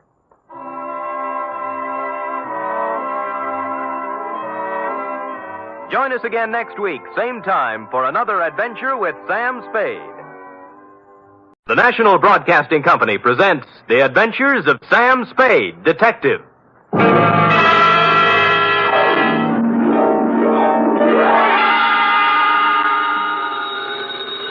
Sam Spade Detective Agency. This is Miss Bergamot. Oh, Miss Bergamot, I'm so sorry, but Mr. Spade isn't in. He ought to be back any moment, however. That is, if you wish to employ him. This is his secretary, Miss Perrine. Well, as a matter of fact, Miss Perrine... Oh, he'll be available, I know. The matter he's attending to is, it's purely routine. What he calls a humdrum number. Humdrum? Well, it's a private detective version of babysitting. You see, all Mr. Spade had to do was sit on a chair for 24 hours. And that's why I say he'll be back any minute. His last words to me were, take anything. So if you desire Miss Perrine, I do not desire Mr. Spade's services. As a matter of fact, he's using mine. What? I'm his nurse at the Harbor Emergency Hospital. Nurse, another shot. Please, this time, bourbon. You must lie quietly, Mr. Spade. He's coming along quite nicely. The bullet didn't enter the cranium at all. Bullet? Cranium? Both. Mr. Spade wants to... But I Now, refuse, Mr. Spade, nurse. I refuse. But, Miss Nightingale, I am. F.F. Wonder Girl. Sam. Ah. Oh, Sam. Dry those big brown eyes, Cherub. Fluff up the sofa and spread out some lap for me to lay my poor bullet-ridden head on. In practically no time at all, I'll be staggering in to gasp out a humdrum report on the Kimberly cross caper.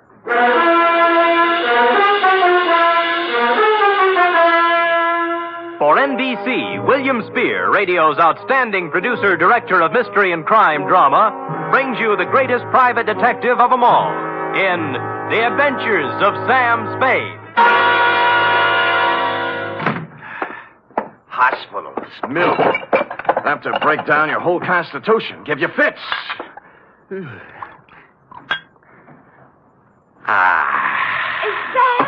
Who else? Oh, Sam. You look like the drummer man in the Spirit of 76. Nothing. As you know, Angel, no profession is without its hazards, least of all this tawdry one of ours. Now, sit down now. Oh, yes, Sam. Now, may I put my poor wounded head in your lap? Oh. Comfy? Mm-hmm. Oh, poor Sam. They're stupid, too, honey. Let's see now. Hey, new feeling. I too, huh? Date, fill it in to G.J. Runcible, Claims Manager, Sunset Indemnity Company, from Samuel Spade, license number 137596. Subject, the Kimberly cross caper. Dear Mr. Runcible. It's just as well for private investigators that we have no way of knowing, by the way a job starts, how it's going to end. I remember once I went beating the bushes for a mad dog killer and ended up playing Monopoly with him in a hotel room for 6 hours. And I remember, too, the time I agreed to take a box of homemade candy to an old lady, wound up with a double murder and a case of arson. Yours, Mr. Runcible, belong to this species. Spade. G.J. Runcible, Sunset Indemnity. You available? Maybe. What'd you have? Are you or are you not available, Mr. Spade? Answer yes or no? Yes. Yes. How much? $50 a day. Expenses, right. Got a job for you next 24 hours. All you got to do is sit on a chair and keep your eyes on something beautiful. Sounds keen. Might call it a babysitting job. Oh, who is she? Kimberly Cross. Pretty? Like $250,000. Oh, rich, too, huh? She's on exhibit at the Bergendorf Galleries on Sutter Street. She's on exhibit? Get over there right away. Well, I'd better. Check with Mr. Bergendorf personally and then see Johnny Stroud, our company man. He'll give you instructions. Fine. Now, why don't you tell me what we're... Hello? Hello? Always happens on page 6.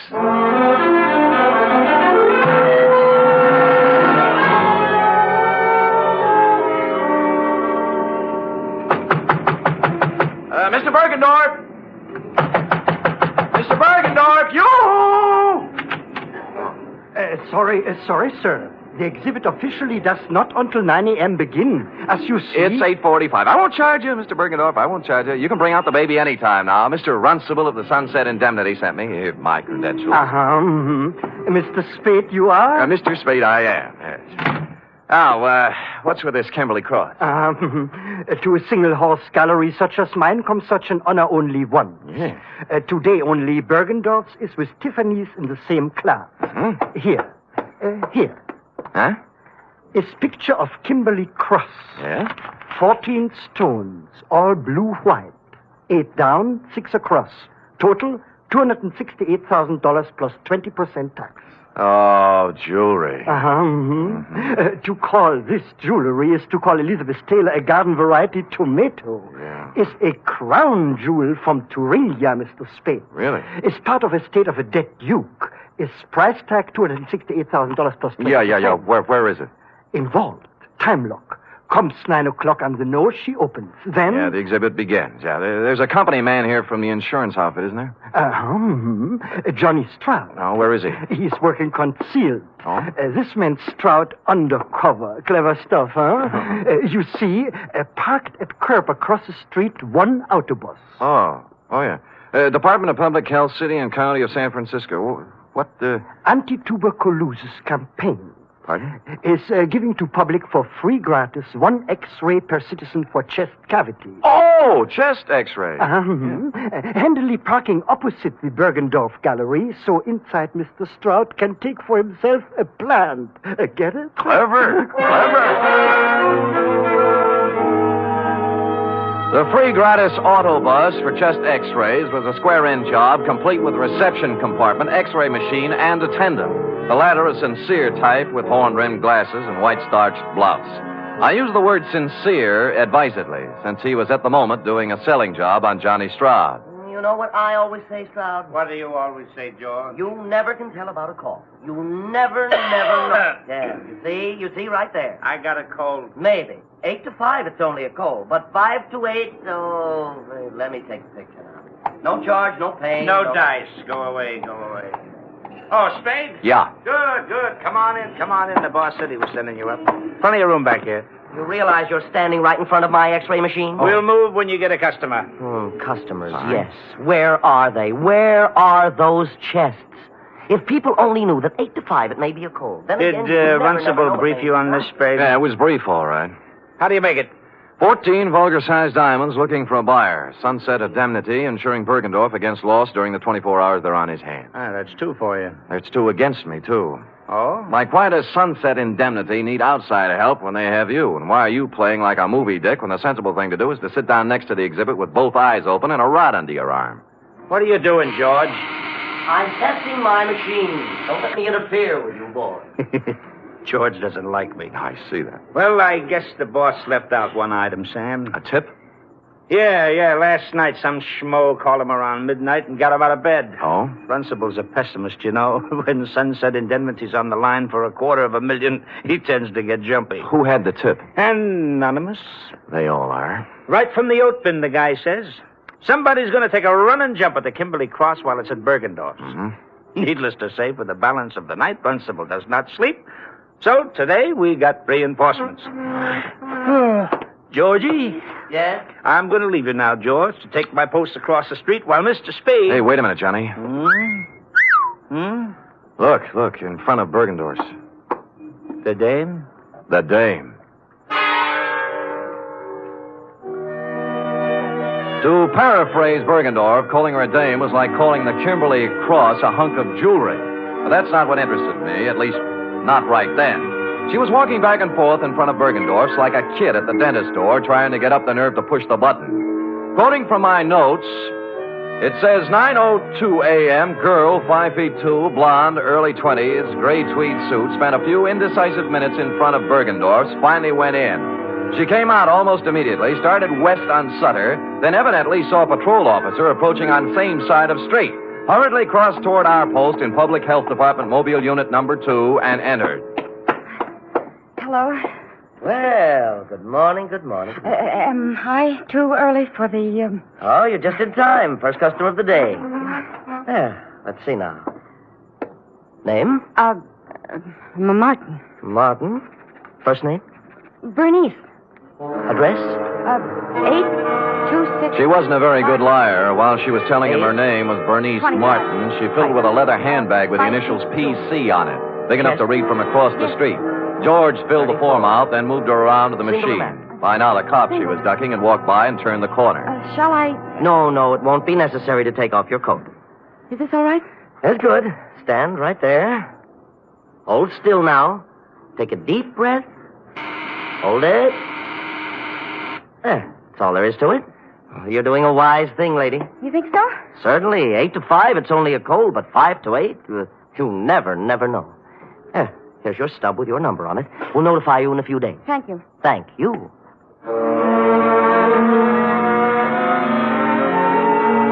Whereupon Miss PC hustled down to the corner and into a drugstore. 5 minutes later, she still hadn't come out. Stroud was beginning to champ at the bit. So what, Sam? So she's worried.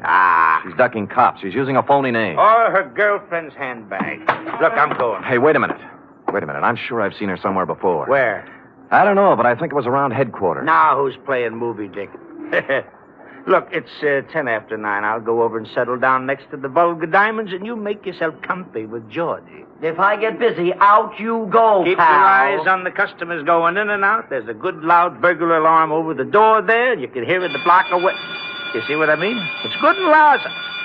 Holy cow.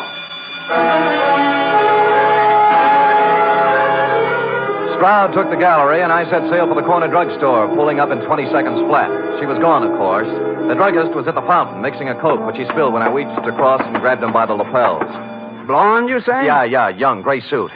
I told you, Jack, she just came in here. I know. What do you want to know about her? What'd she do, telephone?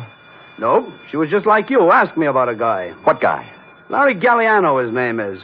Wanted to know if I'd seen him come by this morning. Who's he? I don't know. Did she describe him? Didn't have to. His picture's on page 1 of the morning paper. Here, take a look.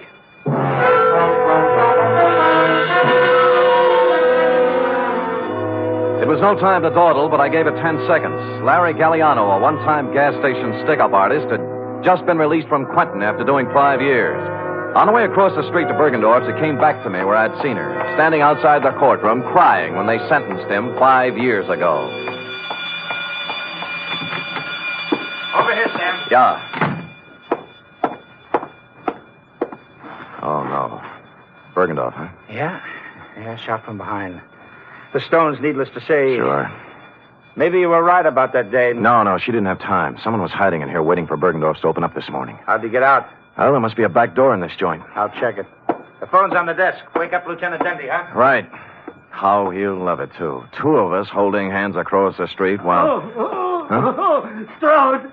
Johnny Stroud! Look, it's me, Bergendorf, Sam Spade. Stroud! He's checking the back door. Who did it? Double-crossed me. Wanted it all. Who? Who you talking about?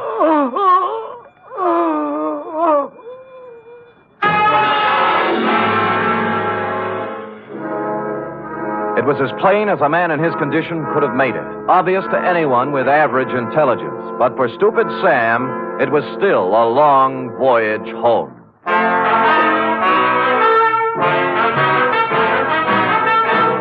You are listening to the weekly adventure of radio's most famous detective, Sam Spade.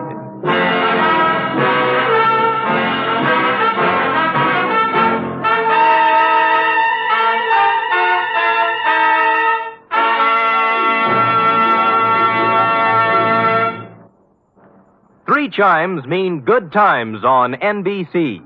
There's music for you tomorrow on NBC with the distinctive 4-keyboard styling of the First Piano Quartet. This widely acclaimed and unique musical organization brings you a melodic blend of classical and light classical selections in 4-part harmony every Saturday. And tomorrow there's also a 1-hour concert by the NBC Symphony Orchestra under the baton of Walter Duclos.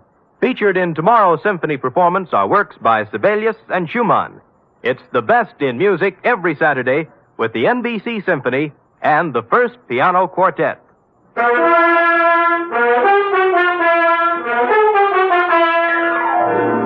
And now back to the Kimberly Cross Caper, tonight's adventure with Sam Spade.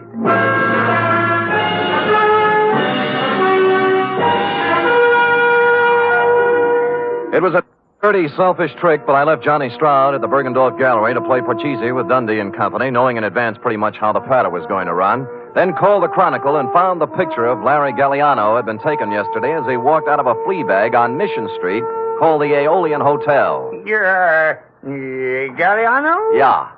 Sure. I know him. Stayed here night before last. Until I found out about him. Oh, found out what? That he was an ex-con. Wow. This here's a respectable joint, place, a house, mister.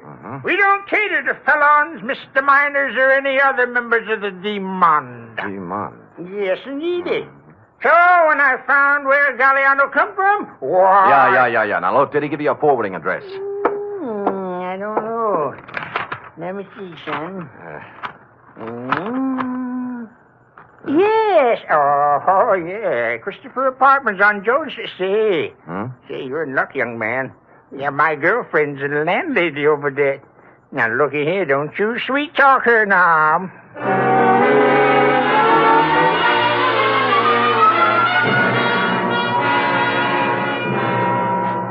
Out of the way, boy. Out of the way. Look, all I want, madam, is one moment of your time.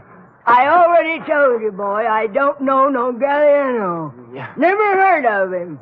Pull up, so I don't want to hear from him. Yeah, well, wait a minute now. Will you just take a Not look one at... side, boy, one side. I'm I got four sorry. more right there. Sweet. I ain't no time for Well, anything. Mrs. Landlady, I'm afraid you've lost out. What? Yeah, you were in line to win a bagless vacuum cleaner, you know. Oh, but I'm afraid- wait a minute, Curly. Wait a minute. What you want to know, bud? Yes. Well, this Galliano just might be using another name. Now, this is his picture right here. Oh. Yes. Now, I will rephrase my question. Has he been around? Nope. I see, landlady. Well, do I win? Oh, I am sorry, but stand by for the giant jackpot. Is it electric?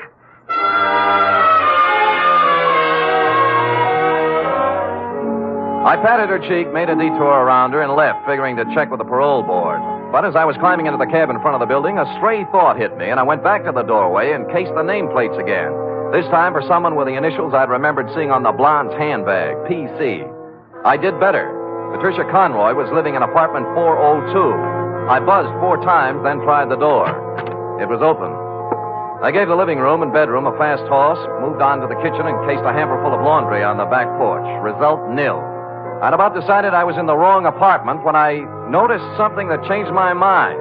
A crumpled up envelope in a wastepaper basket in the living room with today's date on it, marked Western Airlines, Flight 6 to Los Angeles, passenger L.P. Galliano. I had the phone in one hand and a finger on the dial when... Put it down. Huh? Oh. Are you going to put the phone down, or do I have to shoot? You mean there's no third choice? Put it down. Sure. Now what? Sit down. You'll be here for a while. Oh? His plane lands at Burbank in a half hour. If you have any dates between now and 4:30, forget them. Mind if I smoke? Go ahead. You know, this is pretty heavy-handed stuff for Naj, you know. I've grown up a lot in the last 2 days. Not enough, honey, or if you wouldn't be stooging for Galliano. He can't run away from this kind of a rap, you know. 48 hours. Hmm? That's how long Larry's been out of the pen. Well, he didn't waste any time getting back in stride. Look, what's your name? Spade. Spade, what if I told you Larry Galliano had nothing to do with it? I might give you quite an argument. And I don't feel like arguing, so I'll just tell you. Good. Someone offered him the job at Bergendorf's the day he got out. Larry thought it was legitimate until he heard a couple of things by accident. Like what? Like getting hired to play fall guy in a phony robbery. You mean Bergendorf was in? Sure, till this morning. Uh-huh. They figured Larry'd be a handy guy to have hanging around with his big, fat prison record when the diamonds disappeared. That's what he told me, and I believe him. I love him. Whether or not you believe or love me or him, I do not care. I also do not care what kind of a rap you pin on me when this is all over. All I want is time, enough to do a couple of errands. Now, hoist it out of that chair and put it down in the closet there. You hear what I said? Yes, ma'am.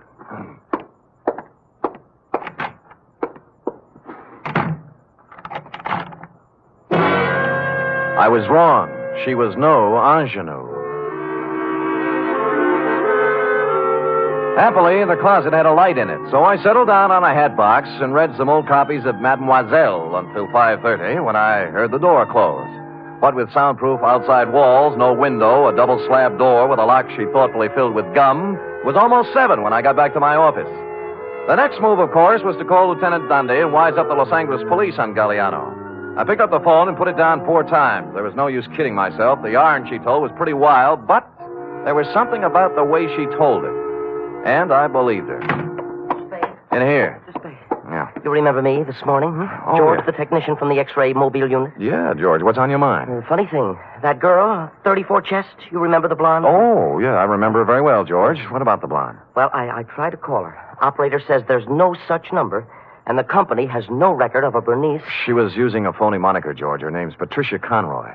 Now why would she do that? Well, a girl's got to be careful, you know. She does, for sure. How come? How come? I kind of took an interest in her case, you know. I rushed the pictures through as soon as we closed up tonight. She's an incipient case. Oh? Yes. I wanted to wise her up right away. You see, here. Oh. This is... No, this one's Johnny Stroud. I took it when he wasn't looking. Told him I was testing. He was right at that. Nothing wrong with him. But I always say you never... Yeah. How about the girl? How about the girl? Cold. Oh, yes. Yes. Here, now, look. You see this shadowy part here? Yeah? Hey, wait a minute. I wasn't looking at the shadow part. I was looking at something at the left side of the picture, right where the inside coat pocket would be. The clear black outline of the Kimberly cross. You mean she had the thing? Yeah. Give me the phone. Well, I thought it was one of those clip gimmicks the girls wear on the phone. Oh. Spade? Johnny Stroud. Look, I got news for you. I got news for you, too. I spotted that blonde again. Where? In a bar on Kearney Street. Talking to guess who? You mean Galliano? Who's he? Never mind. Who was she drinking with? Papadopoulos, the biggest jewelry fence on the coast. Where are you now? Outside her apartment. Jones near Post. I think the number's... I'll be up in 5 minutes. Look,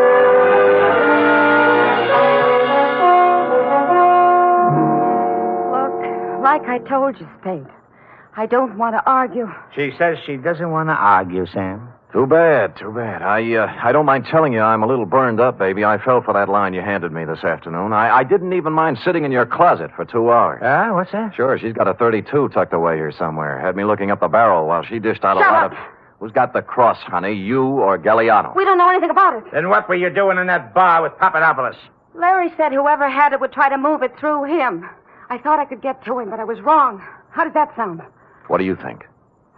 Look, I walked into Bergendorf's this morning. Why'd you run out?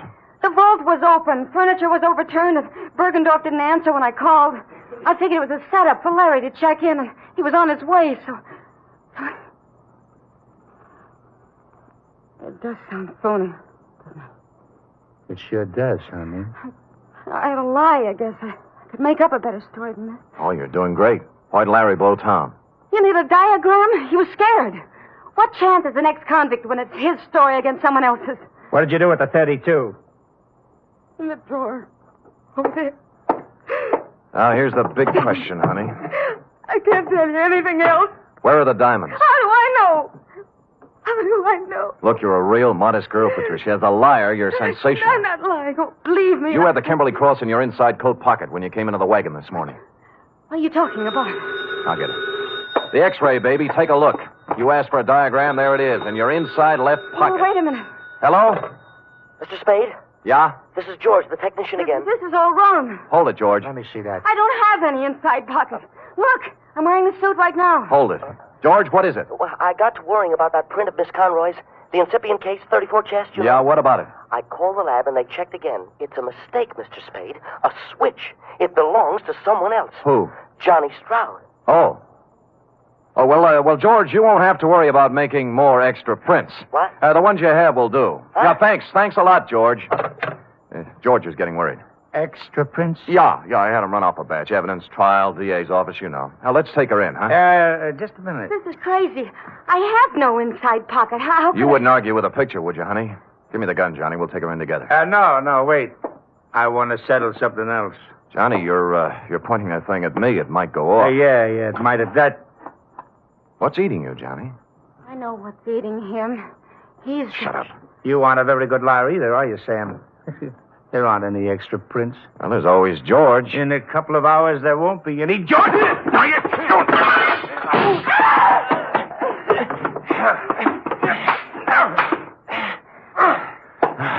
Okay, Johnny, on your feet.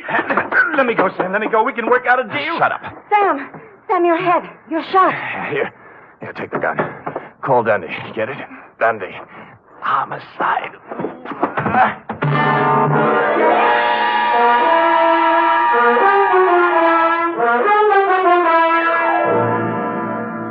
And the next voice I heard belonged to cool, brisk Miss Bergamot of the Harbor Emergency Hospital. Period.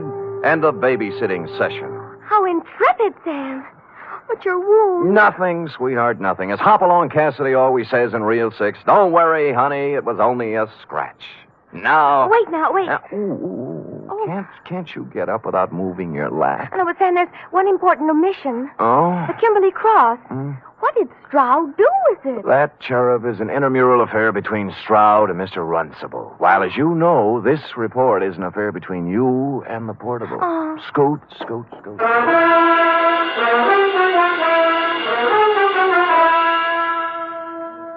3 chimes mean good times on NBC. There's music and mystery for you tomorrow evening.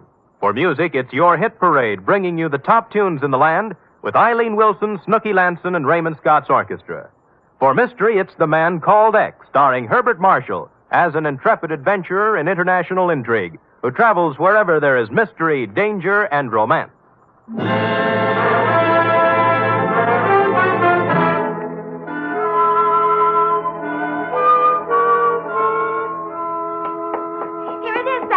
Oh, brisk, efficient Miss Perrine. You may lay it on my desk and restore your lap to its original position. Oh, yes, sir. Comfortable, Sam? Loving every minute. Sam, Yeah? a girl can't help wondering sometimes. About what? Well, the way you described the blonde in your report. Glamorous, like the Kimberly cross and all. You like that? Oh, I just wish sometimes someone else could be her secretary, and I'd be the one you'd meet in a room with velvet draperies and a long cigarette holder and slanting glasses and a black lace negligee. Hold it, girl, hold it. You've gone quite far enough. I know, but it's only natural for a girl to want to be glamorous, Sam. Pardon me. You show up with any of those props, and I'll turn you over my knee. You like me the way I am, Sam? Yep. Why is it always this way? Just when I think I'm getting somewhere, I find myself saying, good night, Sam. My sweetheart.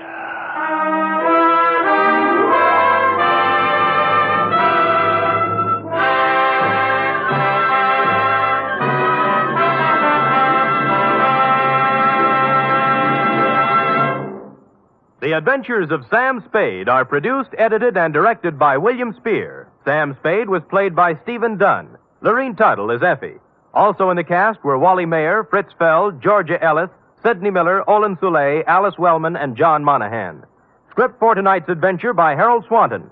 Musical scoring by Lud Gluskin, conducted by Robert Armbruster.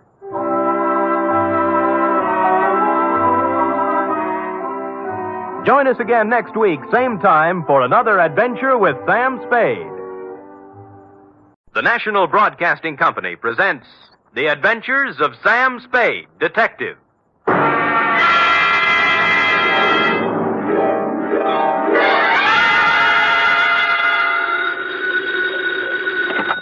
Sam Spade Detective Agency? Me, sweetheart. Oh, Well, that's a warm reception if I ever heard one. I'm here at my post, Sam, ready to do my duty. All right, let's have it. Have what? What have I done? Well... Come on. Sam, Who was that lady I seen you with? What lady? What lady? Sam, for your information, there was a 5-column picture on page 1 of the Chronicle showing you with your arms around... The redhead? Yes. Ah! It means nothing to me as a person, Sam, although I am a redhead myself.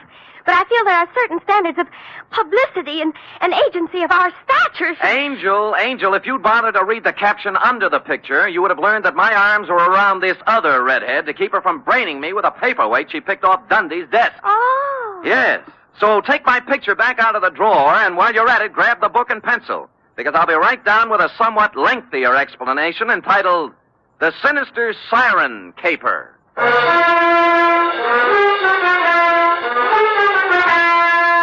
Transcribed for NBC, William Spear, radio's outstanding producer, director of mystery and crime drama, brings you the greatest private detective of them all in The Adventures of Sam Spade. Oh, a red-headed woman made a fool out of me. Effie! Miss Perrine. Oh, yes, sir, I was just... Well. Why, Sam! What a pleasant surprise. Oh? No black eyes. What? Hair comb, suit pressed. Yes, frayed, but tidy. How do you explain this, Sam? Well. I'm so used to you coming in with... Battle scars? Uh-huh. Among other things. How do I explain this? That woman is a cue if I ever heard one. Are you, Ready, Sam. That's all. That's my girl. To Mr. Donald Stryker, Bellhaven Apartments from Samuel Spade, license number 137596. Subject, The Sinister Siren Caper. Dear Donald, business was terrible, and I blame the weather. Sitting in my office with my feet on the radiator and the paper on my lap, looking out on the 48th consecutive day of rain, I was seriously contemplating moving my place of business to a warmer clime, where people could get out in the sunshine and into trouble. The only item of possible interest in the paper was the story of the escape of one Artie the actor, a convicted bank robber who apparently didn't much care whether or not it was raining when he busted out of the city jail. I had reached the part about some good friend and true smuggling Artie a set of keys when something prompted me to look up. And that, Mr. Stryker, is how I found you. Mr. Spade? Yes, sir? I am Donald O. Stryker. Mm-hmm. Stryker. The O stands for Oglecloth, my mother's maiden name. Oh, well, that's nice. Sit down, Mr. Stryker. Thanks. Whew. Well, now what can I do for you? Mr. Spade, the Strykers, as you may or may not know, are an ancient and honorable family dating back to pre-Elizabeth England, with the possible exception of one southern number who is said to have once nodded by mistake to Jesse James. Mm-hmm. No Stryker has run afoul of the law. Well, good for you. One and all, we have kept our skirts clean, one and all. That is why I am utterly at a loss to explain the situation in which I find myself. And just what situation is that? A quasi-reliable source has informed me that I am a marked man. Quasi? Yes. Why don't you begin at the beginning, Mr. Stryker? The beginning, Mr. Spade, is only 2 minutes from the ending. Oh? Yes, it happened last night. I was sitting home with a book of Plato's dialogues when the bell rang most energetically. Mm-hmm. It proved to be a man named Strutt. George P. Strutt. S-T-R-U-T-T. 2 T's. A wild-haired, wild-eyed individual he was, Mr. Spade. Yes. Stryker, he says. Donald O. Stryker. Hmm? Well, I'd hardly nodded when he grabbed me by the necktie. Ha, he said, just like that. Ha? Ha. Mr. Stryker, ha. I'm in time, then. You can still save yourself. And he shoved this at me. Oh, what's that? A picture of a girl, a young and rather pretty girl, out from a newspaper. Oh, yeah. No name or identification. Beware this girl, Stryker, he said. Beware the siren song she sings. Stryker, he said, and he cinched up even harder on my necktie. Yes? Stryker, you are number 6. I am 5, and 4 are doomed before us. Beware, Stryker, beware this girl, this sinister red-haired harpy, this handmaiden of the dark angel. Well, that's quite a speech. A curtain speech, Mr. Spade. For with that, he let go my necktie and ran off down the hall. Somehow after that, Plato didn't seem quite the same. Yes, I see what you mean. Do you know this girl? Never saw her before in my life. Or Strutt either? No. Mm-hmm. Mr. Stryker, I don't want to talk myself out of a job, but you don't need a private detective. Now, this is probably some harmless chap who walked out of one of the local sanitariums and took to ringing doorbell. But that's just it. He isn't, Mr. Spade. Huh? I did some telephoning this morning. Yes? He has a quasi-successful cigar stand downtown and an apartment on Leavenworth Street. His name is right next to mine in the telephone book. I must get to the bottom of this, Mr. Spade. Here's $50. Well, Mr. Stryker. Are you completely skeptical? No, just quasi.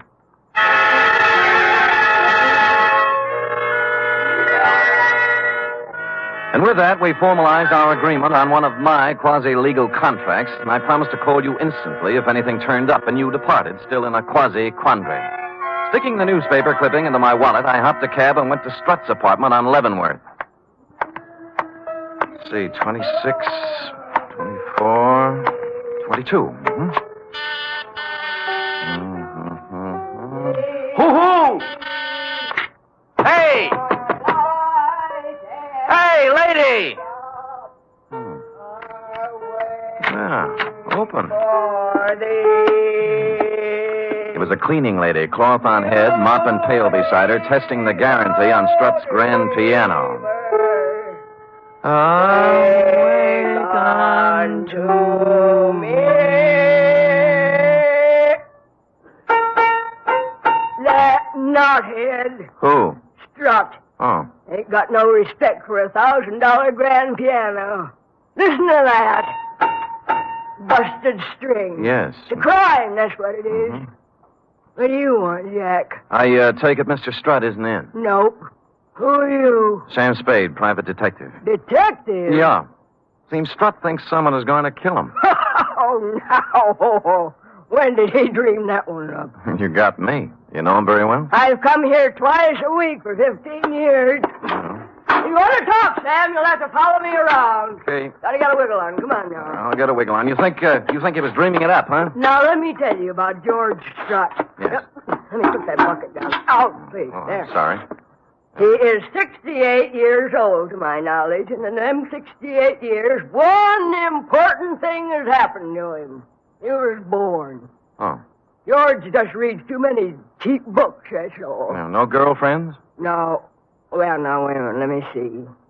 There was a woman about 8 years ago in the bird-watching club he belongs to, but that laid an egg. Bird watching. Any enemies? How could a man like George have enemies? Nobody notices him. He matches the rug. Now, look. He goes to lodge meeting twice a month, to church every Sunday. He doesn't smoke, drink, gamble, spit on the floor, or chase women. Got no other bad habits. No car, no house, no money, no prospects. Yeah. Look out, I gotta get into that closet. Oh, yes, huh? So why would anyone want to kill George Strutt? He's been dead on his feet for 20 years. Why, when I see George, I'll give him a piece of my... George! I turned in time to see him lean out stiffly, pause like a falling tree, and then topple to the floor. Followed closely by the cleaning lady, who must have agreed before she fainted that George didn't match the rug anymore. While this struck a false note in my mind, it explained the false note in the piano. The missing string was wound around his neck.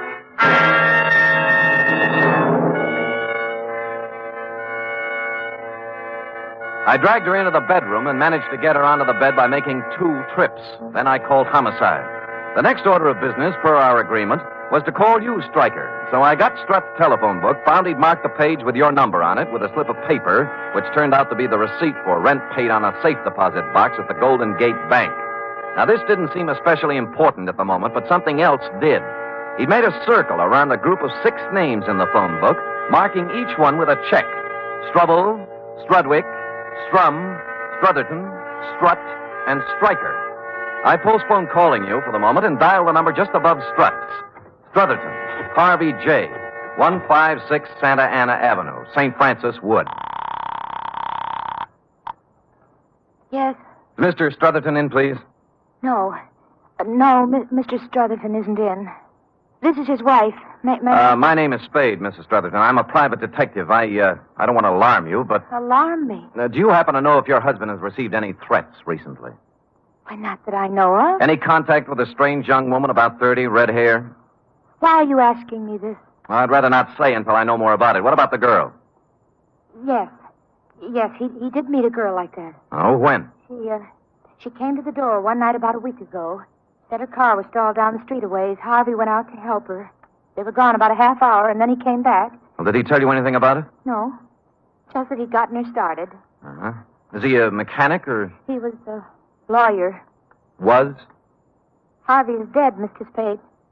His car crashed through a rail on the Skyline Boulevard night before last. Burned. I just been to San Mateo to identify the body.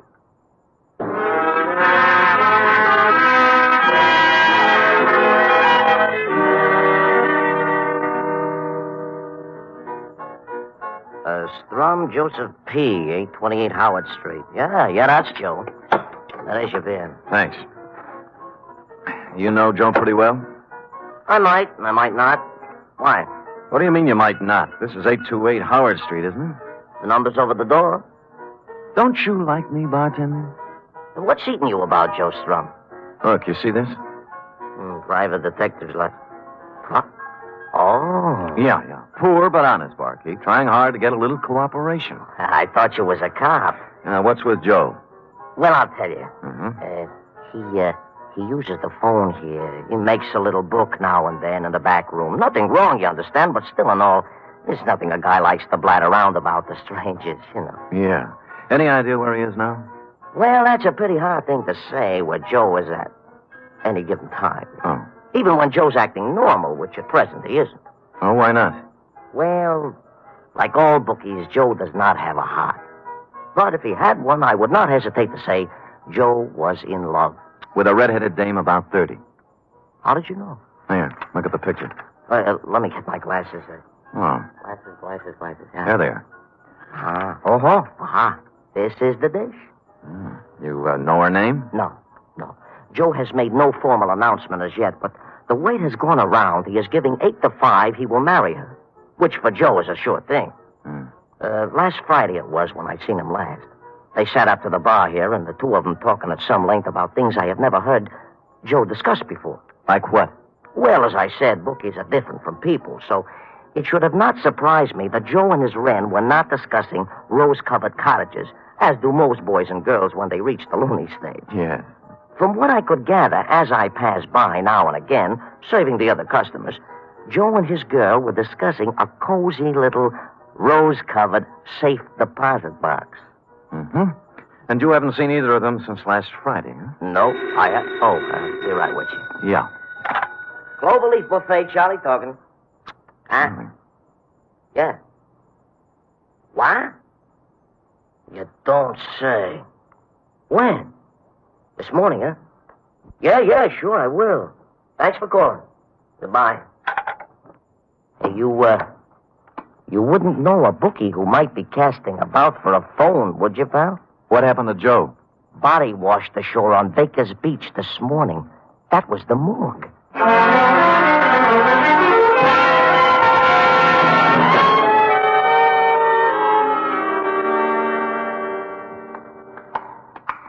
I know what you mean, Sam. Marks, abrasions, contusions, indications of foul play. That's right, Maxie. Did you see the police surgeon's report? Yeah. Shot of dope and shoved into the briny. Person or persons unknown. Well, pretty hard to do by yourself, huh, Sam? Yeah. Oh, you wish to look on Joe Strum, I take it. Yeah. This it? Yeah, let's see. Yeah. Oh, no. This is the wrong one. This is Strudwick. Wait a minute. Strudwick. Anthony P. Are you known, Sam? Yeah. 28 Genoa Place, Bayview 72118. Nice-looking boy, they said. Friend of yours, huh? No. Huh? Well, then how did you... Brand new league I'm in, Maxie. We call the shots ahead of time. Now, what about Strudwick? Old artist. Lived on Telegraph Hill. Got drunk 3 nights ago. Walked out his studio window on the 4th floor. All alone at the time. Well, if anyone offers you odds on that, grab it. See you later, Maxie. Yeah, but ain't you going to look on Joe Strum? No. Well, it's up to you, Sam. So long, Strudwick.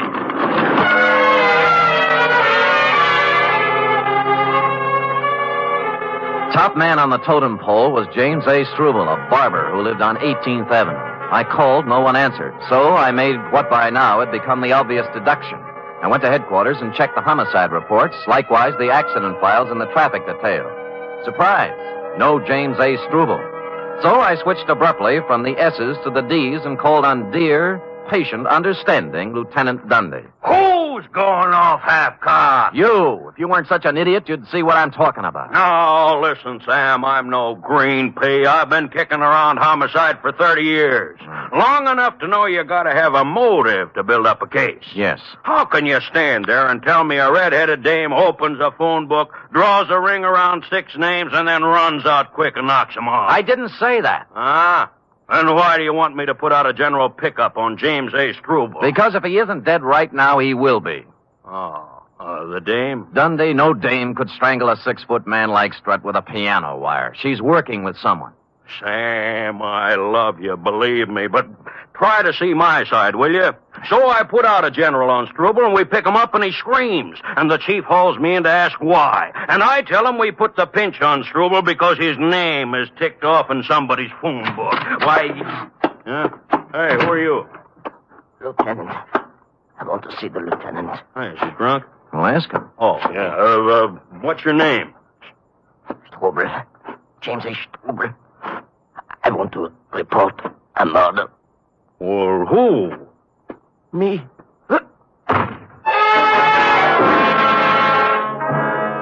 That's the last we got out of him. 10 seconds after he hit the floor, he was dead. A .38 slug had taken him just under the left shoulder blade, and instinctively Dundee grasped the point. A squad car was dispatched to your office, Mr. Stryker, to pick you up and stow you safely in the poke when I checked out.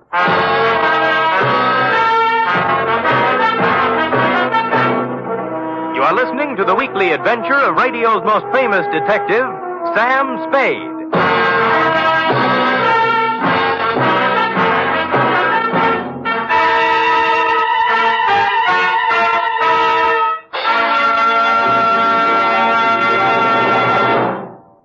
Three chimes mean good times on NBC. This Sunday, the glamorous and very unpredictable Tallulah brings you another gala broadcast of The Big Show. Among Tallulah's guests for this Sunday's Big Show are Fred Allen, Eddie Cantor, Phil Baker, Eddie Fisher, and many, many more. It's an hour and a half of the very best in comedy, music, and drama. Every Sunday, it's The Big Show on NBC.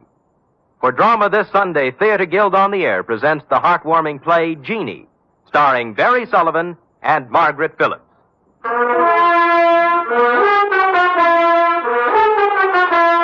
And now back to the sinister siren caper, tonight's adventure with Sam Spade.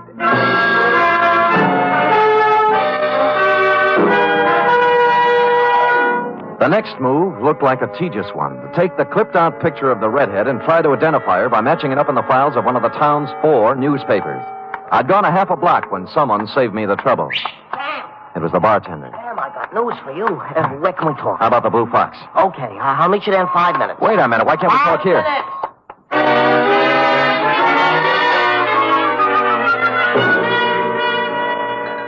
Cheers. Yeah. Sorry, Sam, sorry. Well, you're in sad shape, bartender. What happened? The redhead.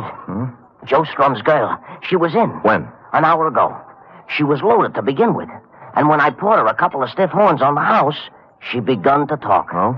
Sam, crime is rampant. Yeah, for instance? Well, from what she told me, Joe Strum was dwelling in a fool's paradise. Much talk, many promises, and an occasional smooch. But when the score is added up, Joe never gets past his own 10-yard line. Whose girl was she? Whose girl? Prepare for a jolt, Sam. I'm holding onto my chair. Artie the actor. Artie the actor? Artie the actor. The picture you showed me was taken at his trial. Oh. She was sitting right behind his lawyer. Wait a minute. The safe deposit box. Yeah? How much is Artie supposed to have stashed away? She told me. A solid $500,000. Now, numerous insurance officials and a hatful of private dicks are openly curious as to what happened to the dough. Yeah. And the ranks of the curious have just been joined by Artie himself since he busted out of the jug. No dough? The cupboard is bare. Why'd he take the box out in Joe's name? She says Artie's a whimsical type guy. You know what he does? What? He flips the phone book open when they pull into town with the dough and picks himself 5 names and 5 banks. 6 names, you mean? Nope, 5, she says. Well, Stryker was on. Huh? Never mind. So Artie figured with the money in 5 different legitimate names, it couldn't be traced to him if he got tapped, huh? Which he does get. Tapped. And convicted besides. Now, the dish looks upon Artie as in the deep freeze and hustles around to each of the 5 guys with a proposition. So? Artie becomes wise to this and takes them up in order when he busts out. Cheers. Yeah.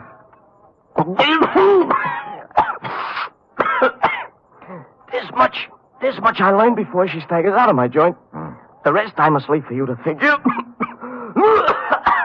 You can't drink, bartender. Occasional. Sam, if there is any other reward, though, floating around when the smoke settles, I will be at the Cloverleaf. It's only beer, you know. And if you run across an honest, hard-working book who needs a phone... Yeah, thanks a lot, Charlie. So long,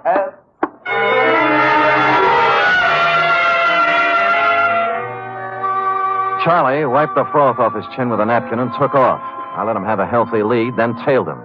It was quite a tour, too. Into the morgue, across the street, out the Kearney Street door, then onto the California Street cable car, and up Nob Hill to the Fairmont Hotel, where he hustled into a yellow cab number 462 and drove off.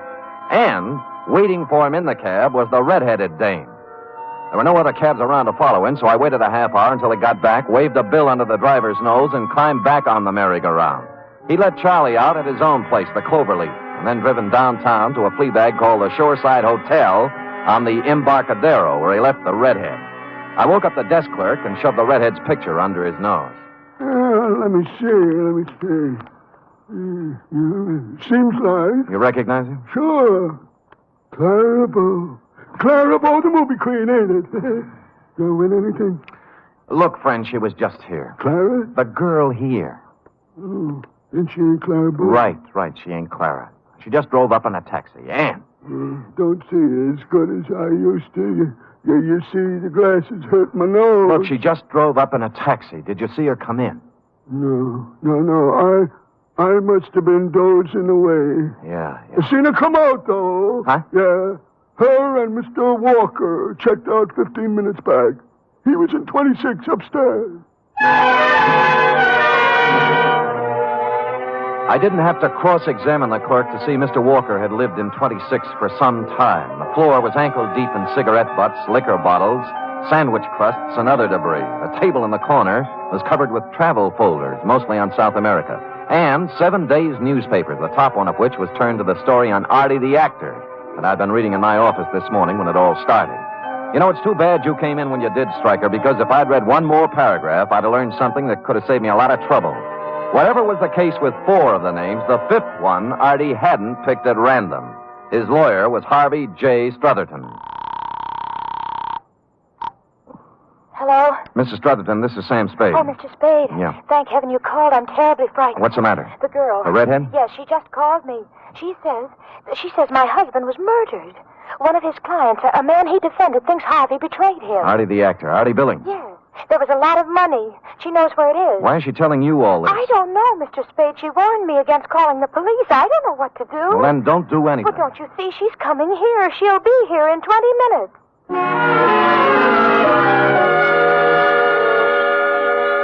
I made it in 15, left the cab a block away, and walked down Santa Ana Avenue to number 156. The night fog had moved in, making it tough to follow the path through the high shrubbery to the door of the house. Mrs. Strutherton hadn't helped matters any by turning out every light in the joint. Mr. Spade? Yeah. She hear you? No, come in. Why'd you turn out the lights? I thought I was being watched. There's a fire in the living room. This way.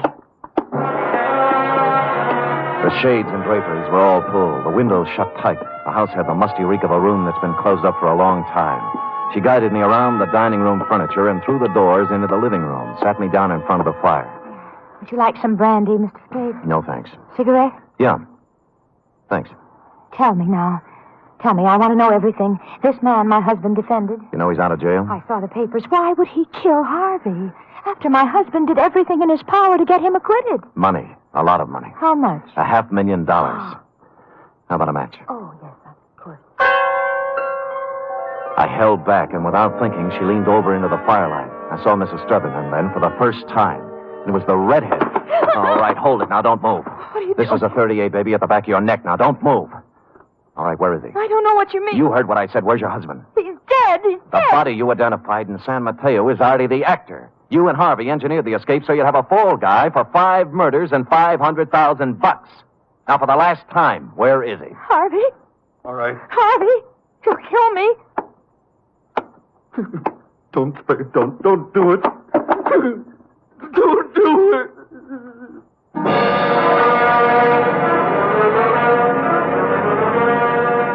I didn't have to. A few months hence, the state of California will do it the legal way. It was a long ride round Robin Hood's barn, Stryker, but you wanted to get to the bottom of it, so there it is. Period.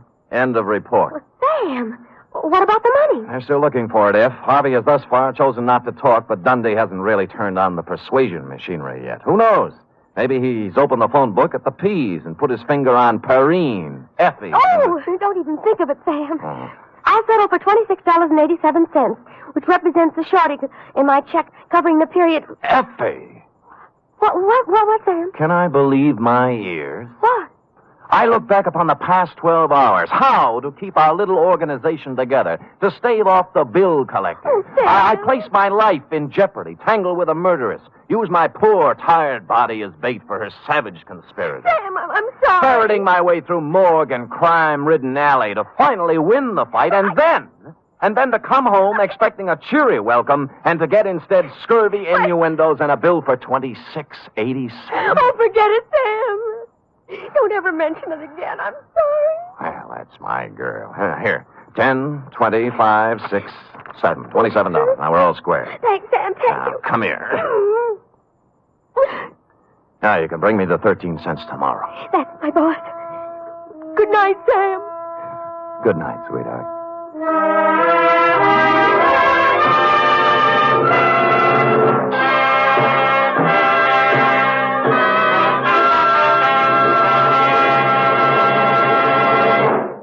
The National Broadcasting Company presents The Adventures of Sam Spade, Detective.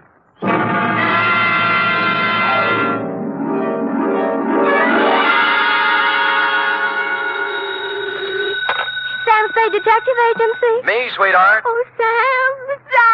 Now, F, all is forgiven, like I told you. How can you forgive me, Sam? I almost killed you. Well, why kick yourself, F? You would have done the private detective profession a great favor. Oh, don't say that, By Sam. removing from its rolls the only operative in San Francisco stupid enough to shake an apple tree for an entire evening trying to pick up an apron full of bananas. But they all can't come out right in the end, Sam. Ah, but you haven't heard the postscript, Angel. Postscript? Postscript, indeed. Batten down the hatches and warn all within earshot that they're about to catch Stupid Sam, the incomparable, in a new act. For during the next 29 minutes and 30 seconds, I shall don the mantle of Don Quixote, shoulder my battered lance, and tilt at windmills in an object lesson to the gullible entitled The Spanish Prisoner Caper.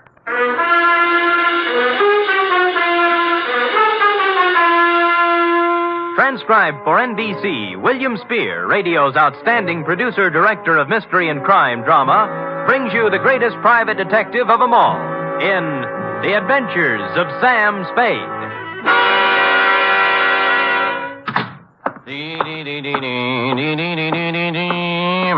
Effie? Yep. I don't know what.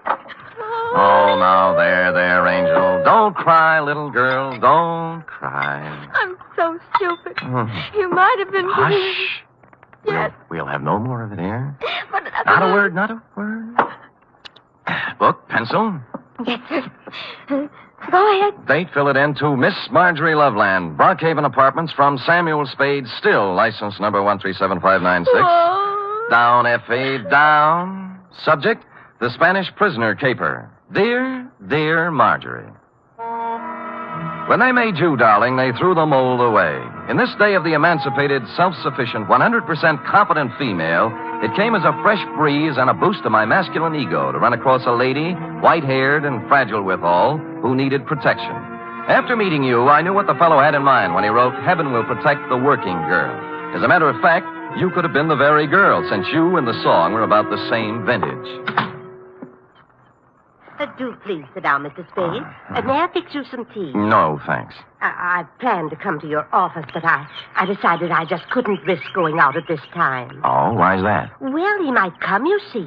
And I'd never forgive myself if I was out. Oh, who's this? Senor Palmera. Oh. Oh, he's more than a week overdue now, and I'm on pins and needles. I gave him my address here at the Brockhaven. But there's the Brocklebank and the Brockhurst and the Brockmorton and the Brock. Yeah. It would be so easy for him to become confused, being a stranger in town. Well, I'm a native. I'm confused myself. Well, I thought perhaps you could locate him. He should be back from Mexico by now with Don Luis. Don Luis. Dear me. So many things could happen to them. Walking the streets with all that money. What money? The gold and the precious gems. How about starting all over again? Why? Haven't I made myself clear, Mr. Spade? Well, I have the end fairly straight, yes, but if you'll give me the beginning, we'll have everything. Well, I suppose the beginning was 3 weeks ago. Where? In the lobby of the Grand Hotel for Women. I see. I was staying there temporarily while I was waiting for this apartment, you see. So? So, the day I got word I could move here, I packed up and had them take my things out to the taxi. Then I went to the desk and got my money from the vault. Oh, how much? $840. Cash? Yes, in bills. My annuity money had just come from the East. Well, I just put the bills in my purse and was starting out the door when it happened. This voice came over my shoulder.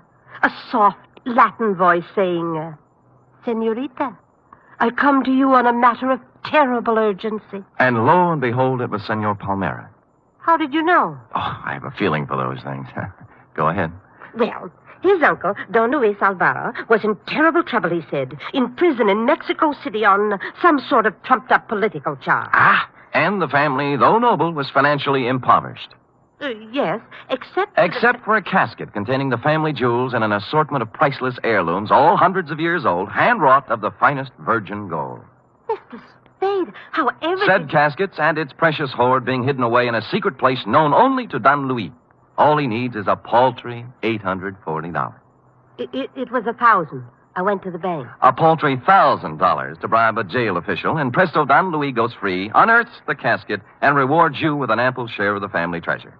Mr. Spade, you've talked to Senor Palmera. Nope. How badly do you need the dough? Need it? Why, good heavens, Mr. Spade, it's all I have until next June. There's a small pension from the school board in Keokuk, but dear me, I don't know just how... Mr. Spade, do you mean he isn't coming back with my money?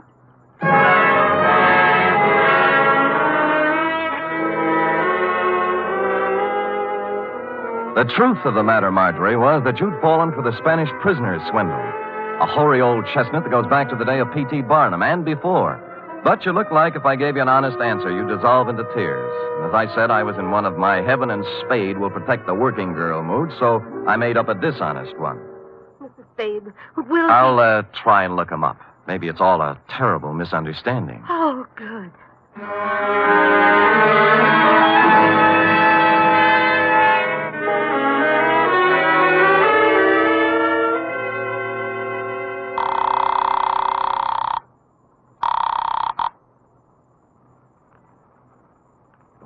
That's knit to and slip to, isn't it, Dorothy? Effie? Free? What'd you say? Miss Perrine. Oh, Sam Spade, Detective Agency. Mr. Spade is... This is Mr. Spade, charming one. Oh, Sam, I'm sorry. Yes. Dorothy's here, and I'm trying to learn to knit argyle socks. Oh, fine. Drop all stitches and look in the file for me, will you? I remember getting a circular a while back on a con man who was running the Spanish prisoner around here. What would it be under, Sam? Spanish prisoner? Con games, obsolete. Get out the file. Oh, just a minute. It's Sam, Dorothy. Count those stitches while I look in the file. Coffin is game. Oh, here. You told me to knit to and slip to, I'm sure. Sam! Yeah? I found it. His name's Pedro Rodriguez. Rodriguez? There's no address, but it says he, habitually associates with somebody named Lolita Montoya. Sounds Spanish. Slightly. Any address for her? 6 615 Mason Street. Fine. And that's all there is, Sam. Mm-hmm. Oh, golly, I'm so mixed up with these darn Argyles. Well, what's so tough about that? You ought to try it sometime. What row are you on? 27th. Knit 3 and slip 1, she says, and I... She's wrong. Knit 2, slip 1, knit 1, pass 1, and knit 1. You got it? Sam! How versatile! Nothing at all. I've been going out with a gray lady.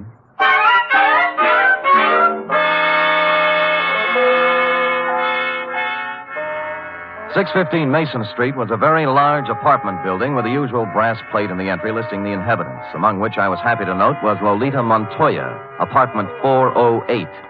I picked up the house phone and pressed the button. Yeah? Telegram for Lolita Montoya. Lolita isn't here. Lolita? My Lolita? Who is calling? Just a telegram, Pop. Stick it in the box, eh? Money order. Somebody has to sign for it. But it may be important. I will take care of it, understand?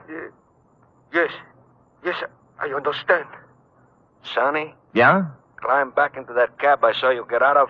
Hustle over to Western Union and tell the president Lolita's on a vacation. Get it? Score for you now. Hello? Hello? Well.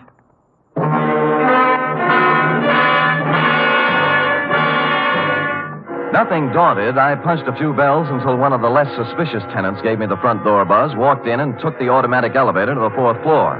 Or I should say toward the 4th floor, since halfway between the 3rd and 4th she quit cold. The elevator, that is, but there are devices for such things. I pushed the button marked emergency, and it took me only 50 minutes to get out, assisted by the janitor, the manager, and 12 tenants. The doors on the 4th floor, it seemed, had been carelessly pried open and held that way by a magazine carelessly stuck in the crack. Continuing my stealthy approach to 408, I found my man and his pal had somehow sensed I was coming and run off without stopping to close the door. The apartment was filled with cigarette smoke and not much else, a bed, an empty dresser, and a table on which were one pot half full of foul black coffee, a little pointed gadget that looked like a nut pick, and a handful of metal shavings. I was contemplating what connection, if any, this had with your missing $1,000 when... Yeah? This is Stuyvesant, Pedro. I just wanted to inquire how everything is coming along, if at all. See, great. How much? Well, there's 1,000. Is it good? Oh, gee, boy, what do you think? Pedro, this here is joyous news. Like you said, Pedro, our Spanish prisoner is a valuable man. Huh? I must hustle over to the lighthouse and inform Lolita. Lighthouse? She has been very conscientious in the role, Pedro, very. Oh, see, great.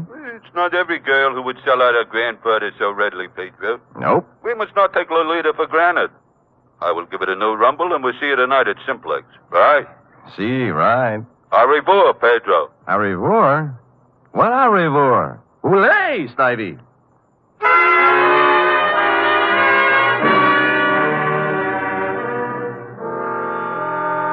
The only lighthouse I knew was a gin mill perched midway down the Embarcadero south of Market, surrounded by shoals strewn with human wrecks of all description.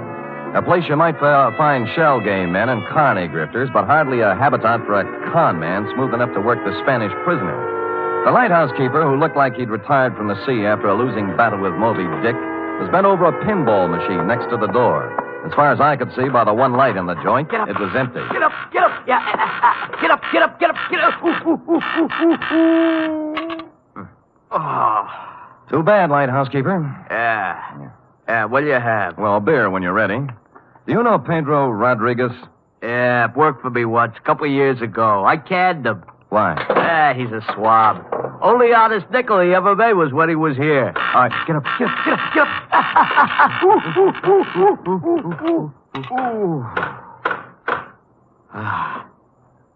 Thanks. Yeah, crooked swab is Pedro Rodriguez. He's up to something right now, if you ask me. Spanish prisoner?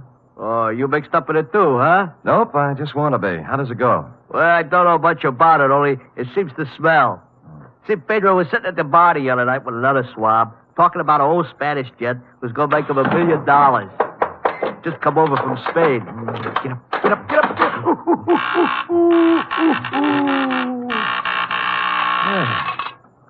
Nice shot.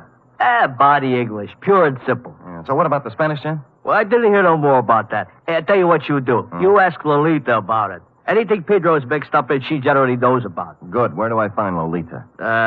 Let's see. I ain't sure whether it's the third or the fourth.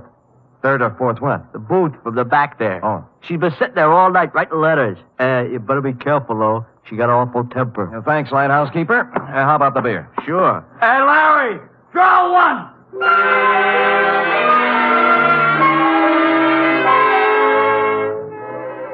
So Larry drew one, and I took it down to the bar to a point opposite booth number 4, which indeed contained Lolita, a fragile little thing wearing a turtleneck sweater marked Stillman's Gym. The table was covered with writing paper, and her alabaster brow was a mass of unsightly wrinkles as she chewed the end of her fountain pen.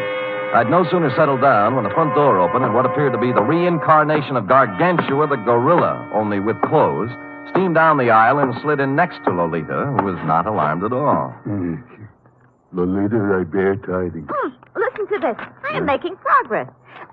Grandfather dear, you cannot know how dire is the peril into which I have been thrust. Okay? Possibilities. Or maybe, Grandfather beloved. As I take up my pen in hand, I am overcome with fear. Things look very black indeed. I have fallen into the clutches of a... Stuyvesant, what are you grinning at? I have just conversed with Pedro on the telephone. We are in. Really? Yeah. Hey, you mean no more letters? No more. Pedro is exalted. He says that... What's the matter?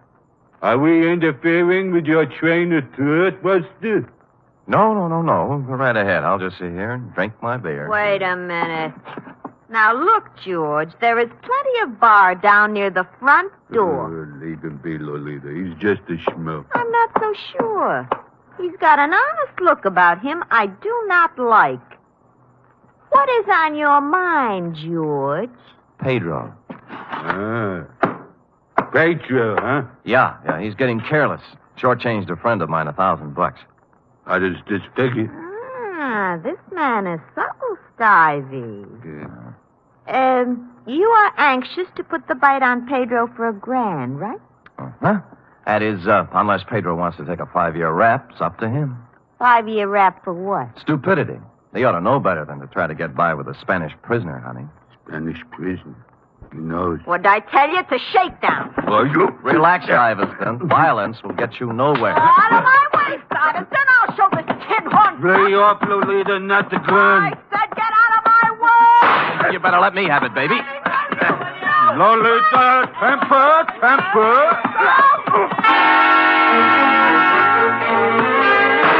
I got hold of the gun with one hand while Lolita chewed on my other one. Stuyvesant, meanwhile, catching my head under his arm like a nutcracker and kicking me in the stomach with his knee. This went on for some time, then I became vaguely aware of Stuyvesant's fist, as big as a ham, coming up from the floor. He put me on the side of the head, and I skidded down the marble floor, past the row of booths like a ball on a bowling alley, scoring a 10-strike on the pinball machine, which leaned drunkenly over me, stuck out its coin drawer, and flashed a red light in my face, reading, "Foul ball, try again." Stupid me, I did.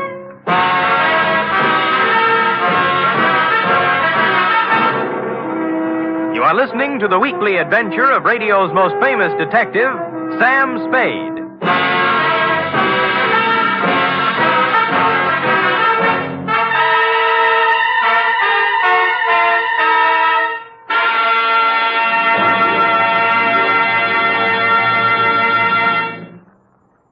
Three chimes mean good times on NBC. There's music and mystery tomorrow on NBC.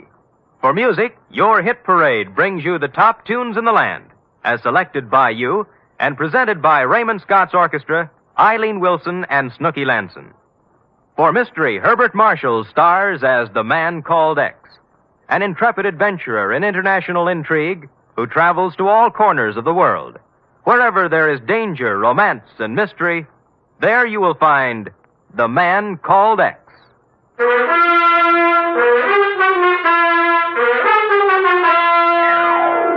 And now back to the Spanish prisoner caper, tonight's adventure with Sam Spade.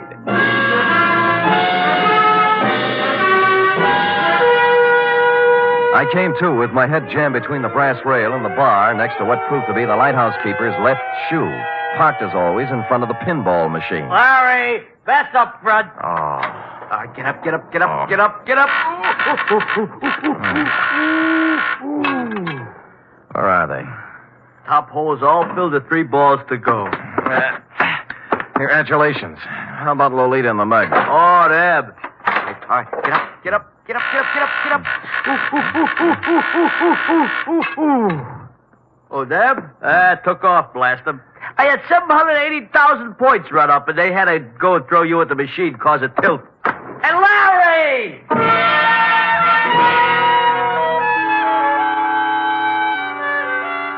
I sat until the buzzing in my ears quieted down and tried to hark back to the phone conversation with Stivey in the apartment. It came eventually, and I pried mine host, the lighthouse keeper, away from the pinball machine and sat him down next to me with the yellow and standard sections of the telephone book. Simplex Bar Supply? Nope. Simplex, Easy Do Garden Furniture, nope. How about Simplex Printing Company, 509 Sansom Street? Nope. Simplex Office Files. Simplex Service Station, 12th and... Nope. Well, how do you know, mate? There's 42 Simplexes in this book alone. You find one that sounds like the front for a con operation, I'll buy it. Let's see. Simplex Cleaners, nope. Simplex Associates, nope. What's that? Nothing suspicious. Simplex Associates. Business opportunities, investments, gold, oil, and mining securities, marked cards, loaded dice, and Las Vegas real estate. Nothing. Well, that just sounds like it might be a possibility, though. Yeah, real estate this time. Midday. Homicide, Dundee. Sam Dundee, do me a favor, will you, pal? What? Run across the hall and check the bunco files. There's an outfit called Simplex Associates. Well, what's it about? Well, it started out as a con game. A grifter took my client for $1,000 on a Spanish prisoner. Spanish prisoner? Yeah. Well, what's that got to do with me? Call Bunko yourself, Sam. They're closed down at this time of night, Dundee. Be a sweetheart now, I'm will no you? sweetheart. I'm a homicide lieutenant, and I don't run a service agency for private detectives. Unless there's a corpse in it. You can take your business elsewhere. Dundee, look. Hold it, will you? I can't hold it. I gotta get it. Lolita, where is she? Where is my... I got him. Put him down on the floor. The couch in the back. No, don't move. Easy. There. That's it. Lolita, I know she's here. They must free her. You must call the police and... Free her? Why was Pedro holding her? To make me do this thing, this terrible thing. And I have done it.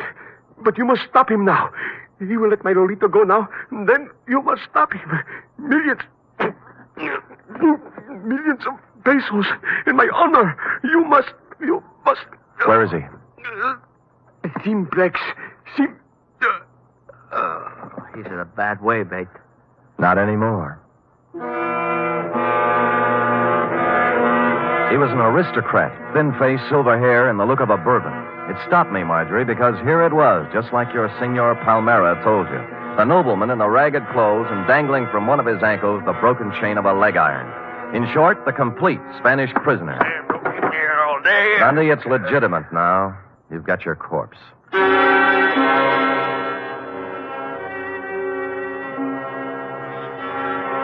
There was nothing on him to indicate who he was or where he came from, but I had a feeling I'd seen him before. After making the lighthouse keeper promise me he'd lay off the pinball game until Dundee arrived, I took off for my office on a very practical errand. Sam! Oh, Sam!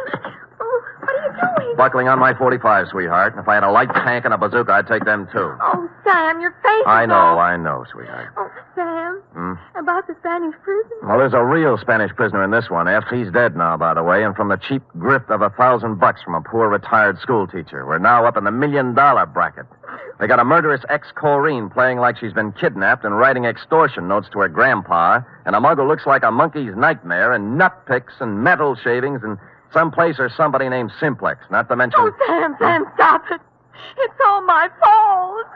I was so mixed up with the Argyles. What have the Argyles got to do with it? When you called about the file, the circular on the confidence man. Yeah? I was looking under Kong under the C's, but I got out the one next to it by mistake. No. Yes. The one marked counterfeiters. Only then did I remember where I'd seen the old man before. The paper was still on my desk, and his picture was still on the front page over an article that ran something like this. Search on for ex-Spanish Treasury official. Police today were still without definite leads in the search for Ramon Montoya, former chief engraver of the Spanish Mint. Montoya, who arrived in San Francisco 3 weeks ago to visit his granddaughter, vanished from his hotel room shortly after checking in, etc., etc., etc. Yes, Sam? Call Lieutenant Dundee at the lighthouse on the Embarcadero. Also call the Treasury Department. Tell them both Pedro Rodriguez and his 2 assistants are even now busily running off currency from plates engraved by Ramon Montoya at the Simplex Printing Company, 509 Sansom Street. Yes, sir.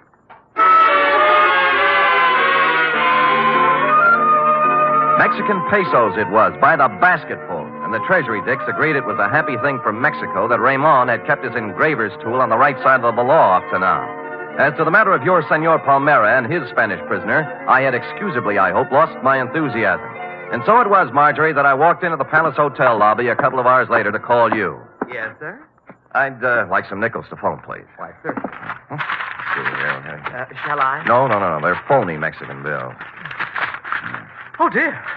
Dear me. Oh, good heavens, you shouldn't show money around like that. I just stuck them in my pockets for evidence. Forgot to turn them over to the Treasury. Here we are.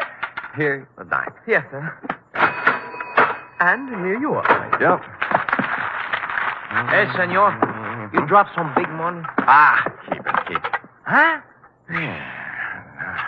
Put these back in my pocket.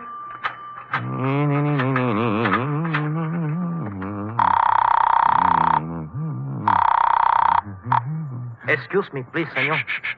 Hey, Chum, look, I want to talk on you. Hello? Marjorie, this is Sam Spade. Look, senor, I got to talk to you. Mr. Spade, did you find him? I'm sorry, Marjorie. I beg your pardon, senor. Just a minute, Marge. Look, buddy, you can have the phone in a minute. Now, will you relax? You mean my money is gone? I'm afraid so, Marge. It's an expensive lesson, but it's worth it if you remember, honey. From now on, never flash your money in public places. Senor, please. I'm almost through. Will you wait a minute? And never trust strangers, Marge. The world is full of sharks looking around for easy, middle-aged ladies with bankrolls. But he seemed so honest, Mr. Spade. That's the trouble. The way he came up to me and said, Senorita, I come to you on a matter of terrible urgency. I know. He saw your bankroll and he figured... you on a matter of terrible urgency. Figured you look like an easy mark, Marge, so... Senor? Just a minute, Marjorie. What did you say? I say I come to you on a matter of terrible urgency. My uncle, Don Luis Alvarado, he's in awful trouble. Oh? Oh, there's going to be great rewards, senor, if you help us. You know, we just might be able to work something out.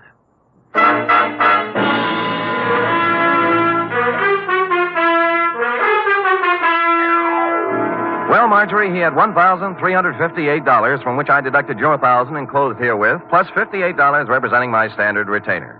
Period. End of report. Oh, it must be awful to be gullible like that. Dear, sweet little soul. Yes. Imagine her falling for a transparent swindle like that. You know, that's one thing I've learned from you, Sam. Oh? I have my savings in a real good, solid thing. What's that? An avocado mine. An avocado mine? Where? In Nome. That's in Alaska, you know. Mm-hmm. Well, nevertheless, and notwithstanding, go type that up.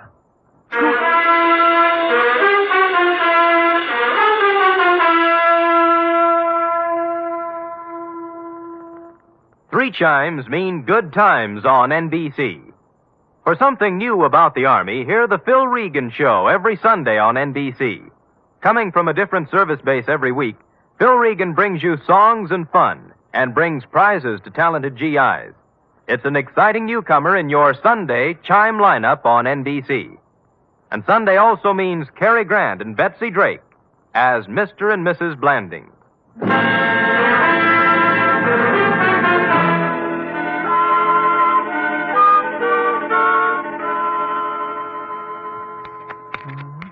Here it is, Sam. Why, Sam. A knit 2, purl 3, slip 1, and knit 1, you see? How many rows did you do? I'm on 57. Are you sure you're right, Sam? Well, look at it. Have you ever seen such argyle? Well, that's what I mean, Sam. They sort of billow out, don't they? Well, who cares? That guy you're making them for probably won't appreciate them anyway. But they have to fit, Sam. Well, look at that. It'll make a perfect sleeping bag for a fat cat. Now, tell him your boss loused them up. But, Sam... Oh, dear. What's the matter? Well, it was going to be a surprise.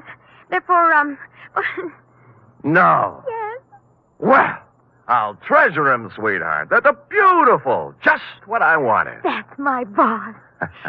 Good night, Sam. Good night, sweetheart.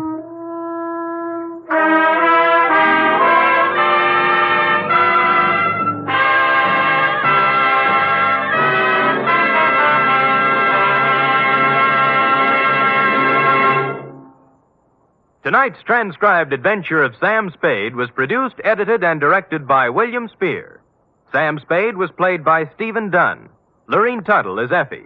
Also in the cast were Verna Felton, Lou Merrill, Shirley Mitchell, Ed Max, Jerry Hausner, Nestor Paiva, and Tony Barrett. Script for tonight's adventures by Harold Swanton. Musical scoring by Lud Gluskin, conducted by Robert Armbruster.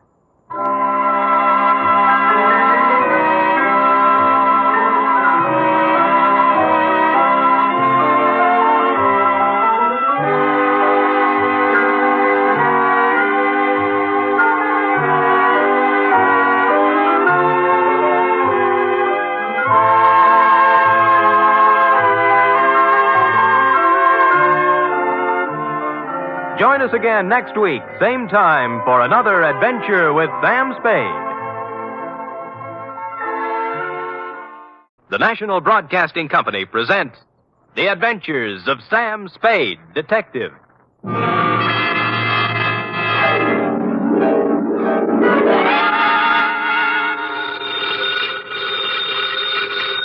Sam Spade Detective Agency. Buono, buono. I beg your pardon? Suonate il campanello. Sam, what are you... Nothing at all, sweetheart. I just happen to have the tourist lists of handy Italian phrases before me. North Beach never did that to you before, Sam. North Beach never did anybody like it. Just did me, F. But I thought you said old Bartolomeo just wanted you to drop by for a friendly talk. And some garlic bread and red wine. But does that explain the knife gash on my coat? Your new tweed? My old tweed now, Cherub. You see, it was never meant to be swum in. The bay? Yes. Not again. What else? By now, your keen feminine instinct should tell you this is not the social call, Wonder Girl. As a matter of fact, I plan to drop by presto presto with words anent a little something I call View of Fisherman's Wharf from the Water, or the Crab Louie Caper.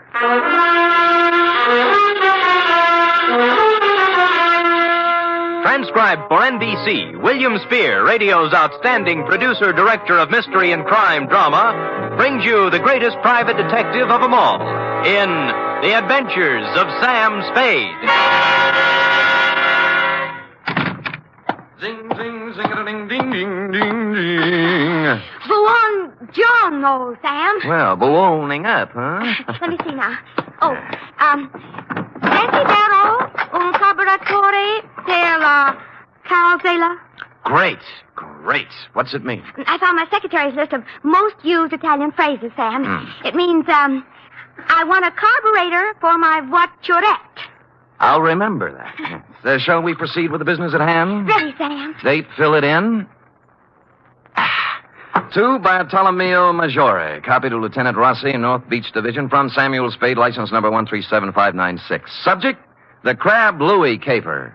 Dear Bartolomeo, Fisherman's Wharf, as you know, is as changeable as an Italian wench. All smiles and laughter of a Saturday night with the lights blazing in the Cioppino palazzas and the tourists 3 deep around the steaming cauldrons outside. But it's something else again of an early dawn. Dark and lonely and quiet, except for the mutter of engines as the crab boats nose out into the fog that hang over the gate. Last night was somewhere in between. The lights were blinking out as I left my cab and walked over to your place of business, a gaudily painted building at the foot of the wharf with a red, yellow, and blue sign reading Museo Maggiore. Curios, souvenirs, waxworks. Admission 10 cents.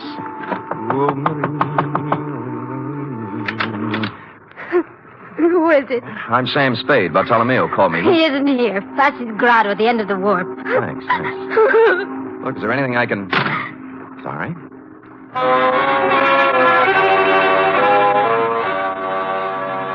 Except for Frosky's at the very end, the wharf was dark now. It seemed early, as if something had interfered with business as usual, and the late customers had been brushed off a couple hours ahead of time. I peeked through a hole in one of Frosky's window shades and saw why. It looked like the entire population of North Beach was inside. If everyone is ready... Un momento. Who's this? Me? Yes, you. What do you want? I'm Sam Spade. Bartolomeo Maggiore sent for me. Bartolomeo. Conoscete il signor Spade? Ah, sì. Obrigatissimo, Vasquez. Ah, there, Mr. Spade. You are wondering why you are here? Well, as a matter of fact, I am, Bartolomeo. I thought that... I know. It is about my son, Louie. My son, my only son. Oh, he's inside? No, not inside. Out in the darkness somewhere. Cold and alone. You mean he... See, 6 days now they have searched for his body. Oh, when did it happen? 1 week today. Crab boat? His boat, the San Felipe. Was he alone when it happened? You detectives, you strike the point. My Louie, always he fish alone. Until this time. Who went out with him? Dominic Torrio, his friend Dominic. This gathering is assembled in Dominic's honor, you see. You mean a hearing or something? Something more than that. Come, listen to them. I'm a sick! In my belly, I'm a sick! This opera buffo! Faster, you should sell it a ticket! Keep your temper, Aldo. State facts. Facts, huh? All right, fact. 6 years, Louis fished the crab alone.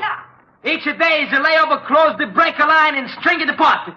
Each day he's bringing the San Felipe home, okie-dokie. That's right, everybody. Sure. Until one fine day, Dominic hit the go with Louis to help. Aldo, we must deal in facts. Dominic is suspended. Fast is the truth. He's the kill Louis. Sure, he's the kill Louis. And you know why? Because he's the one to Rosalia. That's the one. See how it is. Who's Rosalia? You must have seen her at the museo. Crying? Yes, with reason. Next week, she and my Louis were to be married. It's tough. You think this Dominic was in love with her, maybe? I think nothing, senor. 2 men, friends, alone in a boat in a heavy fog. One of them dies. The other says it is an accident. It is not for us to think or make guesses. Say, what am I supposed to do? In the records of the police, senor, my Louis died in an accident. Mm-hmm. In the hearts of his friends, he was murdered. For my sake, for Dominic's, for the sake of us all, we must know the truth. For this, I prefer to employ one who is professional and impartial. Come. We go in. I don't believe it, senor. Believe me, before heaven, I mean it. Silencio. Once again, Dominic. How far was the boat from Seal Rocks? 100 yards, I think. I heard the break. Silencio. Let Dominic tell the story. Go on now. You had dropped the last crab pot over the side. Then? Something went wrong with the motor. Louis told me to look at it. I went below, then it happened. Louis was leaning over the gunwale. We untangled a float, and the sea took us by the stern. We broached. I saw him go over and plunge into the white water. I brought the boat about then. For 2 hours, I yelled, I circled around, I blew the whistle, everything. Then the Coast Guard came. Fosky, I swear it, that's all I know. I never saw Louis after that. Silencio! My brothers, it was your will that I sit here in judgment of Dominic Torrio. Before I go on, are there any more questions you have to ask him? Are there any among you who have evidence to offer against him? So be it. You know as well as I, there is only one verdict here. The charge is dismissed. The court is adjourned.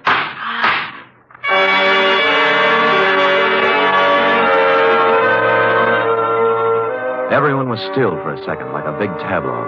Fosky, white-haired and dignified on the platform, looking down at Dominic, and the rest of them all on their feet now, boring holes through them with their eyes. He was the first to move, turning slowly, walking out through the crowd toward the door, looking tentatively from face to face, knowing now he hadn't been acquitted at all, as one by one they turned their backs on him. I felt terribly sorry for Dominic, until he walked past me and I got a look at his face, at his eyes. In my racket, I see that look more often than the next guy. I never saw it any clearer than I did now. It was fear and hatred and guilt. So I left you talking to Fosky, Bartolomeo, and walked back down to the wharf to the museo. Rosalia. Rosa. I told you Bartolomeo is not here. I've seen Bartolomeo. I want to talk to you. Sit down. I don't want to... Sit down. Oh. That's a good girl. It was quite a place, the Museo, a catch-all for everything nautical you would run across in 60-odd years of living on the sea or next to it. From a 10-foot shark pickled in formaldehyde to a life-size figure of Captain Kidd, complete with drawn sword, lace cuffs, and treasure chest at his feet next to the door. I turned back to Rosalia, sitting on a rum keg under a flickering hurricane lamp, the only light in the room. What do you want of me? Bartolomeo wants the truth about what happened on the San Felipe. They're deciding that at the meeting. They already did. They did? You mean Dominic... How did they decide? Dismiss the charges. No evidence, no witnesses. It was the only thing Foskey could do. You feel better? It doesn't bring back my Louie. No, it doesn't. Dominic's going free now, from both the law and his people. No vengeance for Louie. Why were you crying when I came by tonight? Haven't I the right to cry with my Louie? Drop it. Huh? Why didn't you go to the meeting? Afraid to give yourself away? I didn't feel like it, that's all. You're a Sicilian, Rosalia. Vengeance is pretty important to you. If you'd loved Louie, you'd have been in there screaming for Dominic's scalp. You shut your mouth. But no, you sat home crying. Not for Louie, but for Dominic, right? How long had it been going on? Did you know Dominic was going to kill him when they put out in the San Felipe? Why would Dominic kill him? Well, that's a stupid question. He's in love with you. In love with me. In love with me. Drop it. Drop it, Rosalia. In love with me? Oh, I wish it was so. Huh? He killed for me. Is that what they say? It's all very flattering, very. I love Dominic. I've always loved Dominic since I was a little girl. I threw myself at Dominic, and I begged him to marry me. That's not easy for a girl to do, Mr. Spade. I begged him, and I promised to work for him, to be his slave. You know what he did? He laughed and he spit upon me. And you stand there and you tell me that he murdered for the love of me. You wouldn't walk across the street. All right. Take it easy now. Come on, take it easy. So I do the silly woman thing. I promise myself to Louie. To crazy Louie, to a madman. Crazy? You don't believe that, huh?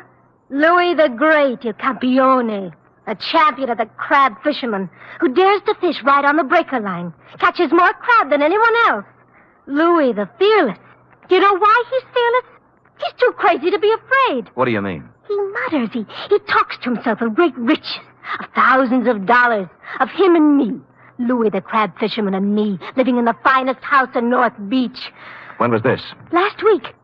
He went up in Bartolomeo's attic one night, and he came down with a big hunk of his raw wax from the waxworks. A tresor, he called it. A stupid lump of wax. And he held it up before me, so.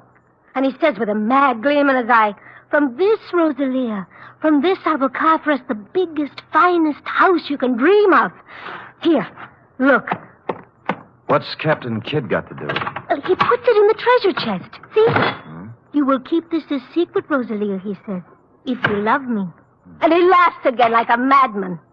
Me love Louie Maggiore? I hated him.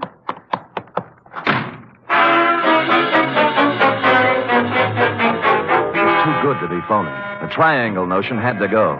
You could hardly blame Rosalia for thinking he was crazy. In the treasure chest was a hunk of tallow, not a very fresh hunk at that. And Louie's routine with it must have hit her like the graveyard scene from Hamlet.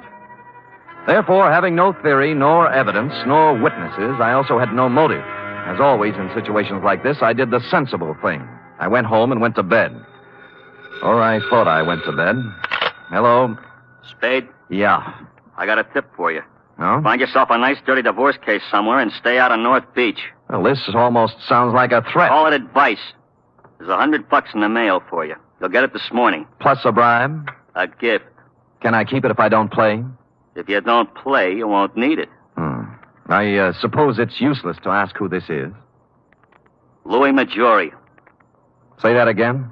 Louie Maggiore, shall I spell it? You might explain it. You talk to Rosalia. Figure it out for yourself. Sure. So she never loved you, and you knew it. So you go over the side when the comber hits, swim ashore, then discover they think you're dead and decide to leave it that way rather than go through with a wedding. You got it. I got more. So life without Rosalia in North Beach is impossible. You can't face the shame and loose talk that goes with a busted wedding. So you're going over the hill and find a new life for yourself. Wait a minute, Spade. Oh, there's more. So you're tossing over a car, a bank account, a boat worth $7,000, Walking out on your old man, to say nothing of 3 years apprenticeship and 6 years of hard work to get where you are. I understand perfectly. And you're being a little insulting. I make a lot of my dough with my big flat feet, but I do make some of it with my head. Now try again. You don't believe I'm Louie Maggiore? That is the general idea. And it might surprise you to know that 5 minutes ago I was ready to chuck the whole antipasto. Now I'm back in with both feet. What's with the music box? Nothing. Tell me, would you know Louie if you saw him? I've seen his picture. Fine. I guess I'll have to prove it to you. If I satisfy you I'm Louie Maggiore, will you stay home? Scout's honor. Now where do we prove it? You know Castellani's grotto? Halfway out in the wharf, yeah. There's a ramp running around behind it. I'll see you there in a half hour. I know just what you're going to say, Bartolomeo, but I didn't go alone. Roscoe was right there with me, with his safety off. It was the kind of spog San Francisco puts on once a year for the tourists. Just to nail down its position as runner-up to London. I had to feel my way along the row of dark chowder houses to Castellani's. Except for the foghorn and the lapping of the water below, there wasn't a sound. The only cheerful thing in the picture was Roscoe, who was now out of my pocket at the ready. I eased up to the corner of Castellani's. There was an alley between it and the next building, leading around the ramp over the water. Spade? I could see the glow of his cigarette first. Then I made him out in a slouch hat and overcoat. He was standing at the rail. Spade? Right here. Well, you satisfied now? I'll let you know. I moved out from the side of the building and walked toward him. He must have known about Roscoe because he didn't move, just let me come right up next to him. I was stupid, sure, but it wouldn't have worked for him except for the fog. 2 feet away, I saw what I thought was Louie was a booby trap. The hat and overcoat were slung over a piling with a burning cigarette on the rail next to one of the sleeves. I rolled to one side just in time. The knife slashed through the padding on my left shoulder, and he was on me. Roscoe went in the drink, and I took on the arm with a knife with my 2 hands and 32 teeth. Unhappily, overlooking a spare foot he knew what to do with. I went through the railing like in a silent version of the Sea Wolf, arriving thus in the limpid and soothing waters of San Francisco Bay. At the moment, I was not sorry.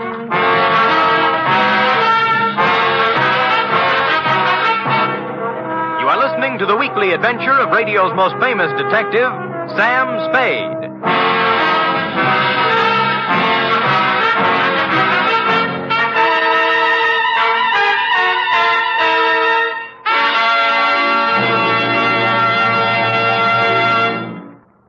Three chimes mean good times on NBC.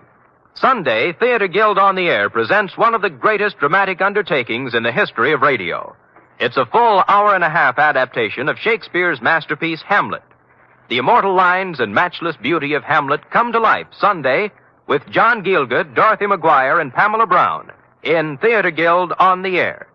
And a reminder, this Sunday also means another gala broadcast of The Big Show.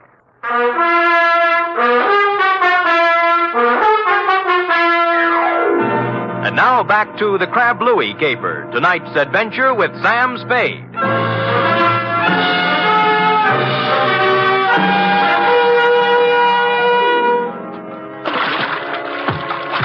Wetting my finger and holding it up in the wind, I quickly determined where north was, and just as quickly decided there was no percentage in swimming the Golden Gate. A bright blur on my starboard bow called to mind the old saying, where there's a light, there's light, so I headed there. 3 strokes this side of exhaustion, I pulled up at what proved to be a landing with a Jacob's ladder, at the top of which I found the rear entrance to Foske's, or more accurately, Foske's private office. The door was open. Huh? Oh. I'm Sam Spade. I've been swimming, if you're wondering. Bartolomeo told me about you. He didn't say you were crazy. Well, maybe he didn't know. You wouldn't have a brandy lying around loose, would you? Well, sure. Sit down. Thanks. I think I saw Louie tonight. Louie?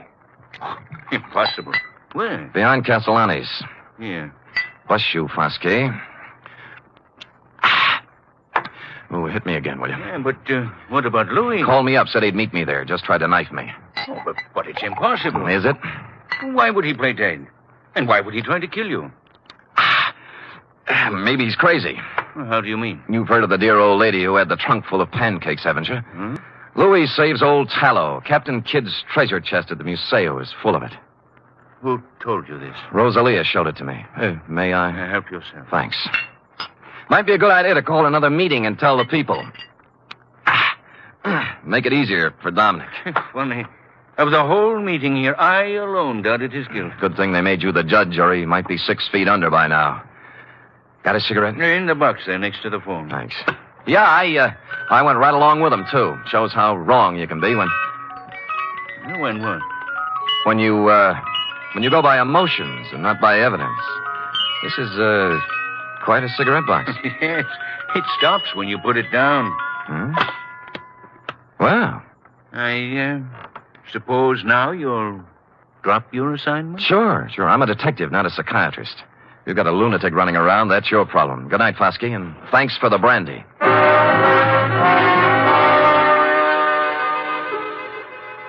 If Roscoe had been along, I might have played it differently, but when you're sitting across a coffee table from a guy you suddenly realize has the wet cement all ready, you do what I did, make polite noises and concentrate on getting out on 2 feet. It was 7-3. Dominic was stashed in a handy closet listening to the whole thing, which was handy since the next obvious move was his room in a house on Jefferson Street. A rooming house owned and operated by a 4-corsage bosom-type lady known as Mama Luca. Oh, senor, I don't know nothing. You're scared, Mama. Did Dominic threaten you? No, don't ask me. Look, he killed Louie Maggiore. I gotta know why. I don't know why. I don't know nothing about it. Louie came here? Yes, Louis came here the night before it happened. Why? I don't know. He was all excited. A handful of wax. Wax? You know. What about it? He showed it to Dominique, and they go into his room and talk, and then he ran off to send a telegram. Telegraph office, huh? Well, since it's official business, I can let you read the office copy. Here. This message just came in tonight. Dominic Torrio. Regarding your inquiry, analysis of samples sent here by Louie Maggiore, highly promising. If quality uniform and weight correct, would estimate value minimum $60,000. Hartley Associates, Vancouver, B.C.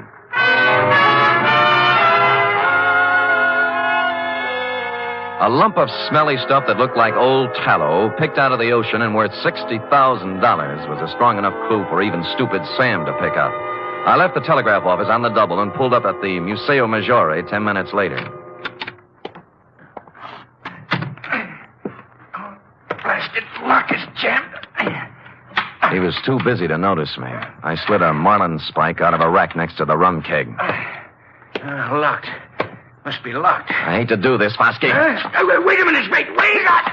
The next voice you'll hear will be the nurse with a breakfast tray. Bartolomeo! What have you... Look. What have you done? His Honor was playing Pandora with Captain Kidd's treasury. Treasure box? Yeah. But why? Who is it? Who? Fosky. Surprised? Fosky? Why would he, of all people? He likes a buck as well as the next one, possibly even more, when there are 60,000 of them. $60,000? Yeah. Is he mad? Like a fox. Here, let me pry this cover off.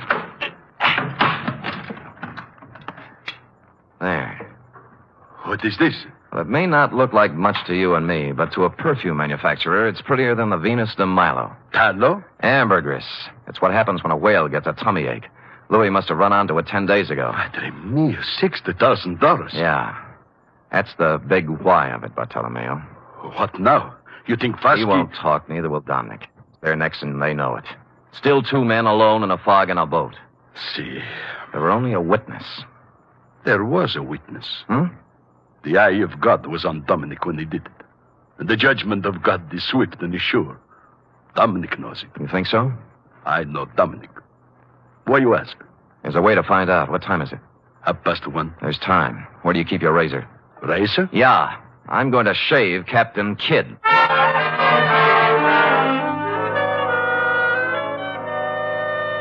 Which I did, finishing around 2 a.m. And during the next 3 hours, I got wet, cold, and seasick in the order named, but made it back to the Museo in time for a couple of stiff horns of grappa before you and I hustled down to the wharf, where Dominic was picking up bait for his crab nets. Dominic? Huh? Oh, Bartolomeo. And the Senor Spade. I remember Mr. Spade. Yeah, last night in back at Castellani's. I don't know what you're talking about. Sure, Dominic. It's all a horrible mistake. Lay off me, will you? Heard what Bosky said, didn't you? They dropped the charges. I'm innocent. They cleared me. That's just why we're here. We want to make it up to you, my boy. What's in your mind? You did Louis a great favor, Dominic. When his 32 crab pots got too much for him to handle, you went along to help him. Today, we're going along to help you. Now, when do we cast off?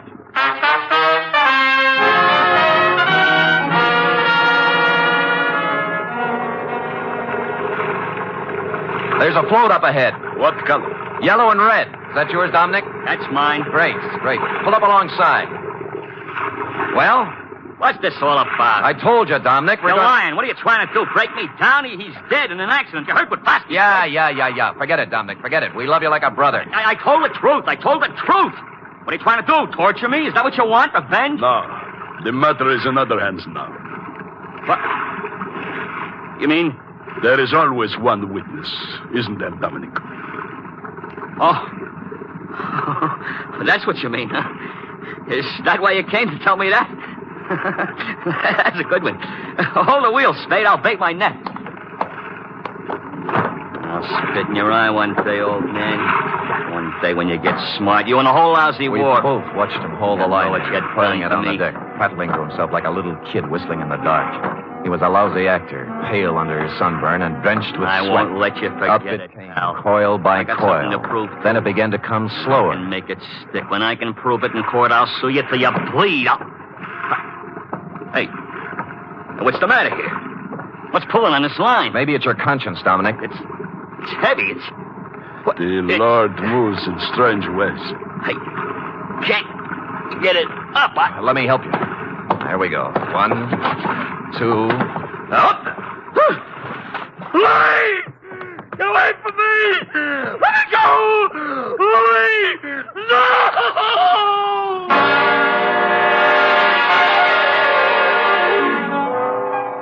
I hauled Louie up onto the deck, and a grisly sight he was, too, with a knife still sticking in his back. I figured that was where Dominic would put it, and I was right. Not that it mattered, because Dominic wasn't thinking logically from the moment he saw Louie's body tangled in his crab line. He sang us all 50 verses then and there and repeated them for the police stenographer later when we got him to headquarters.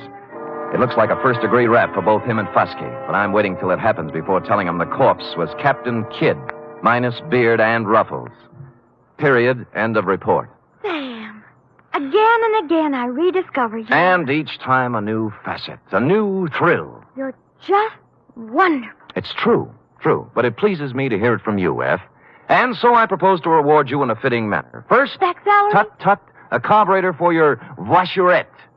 And second, back salary? 10 free tickets to the Museo Maggiore. Third, back salary. An invitation to accompany me, your employer, to browse upon 2 bowls of Cioppino tonight at Castellani's. And fourth, I give up. back salary. Sam! Count it, girl, count it, and bless you. The voiturette, complete with carburetor, will call at your door in precisely 1 hour. Until then... Good night, Sam. Good night, sweetheart.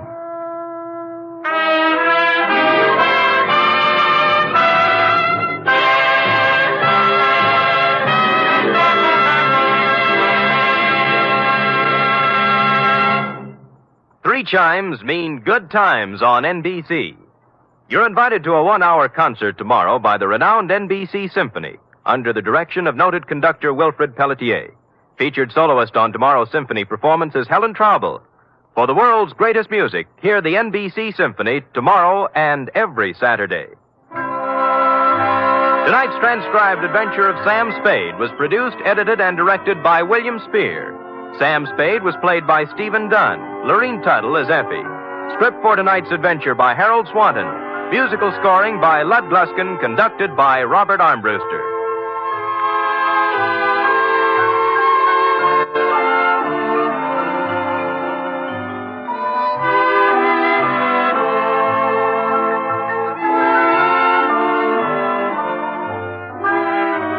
Join us again next week, same time, for another Adventure with Sam Spade. The National Broadcasting Company presents The Adventures of Sam Spade, Detective.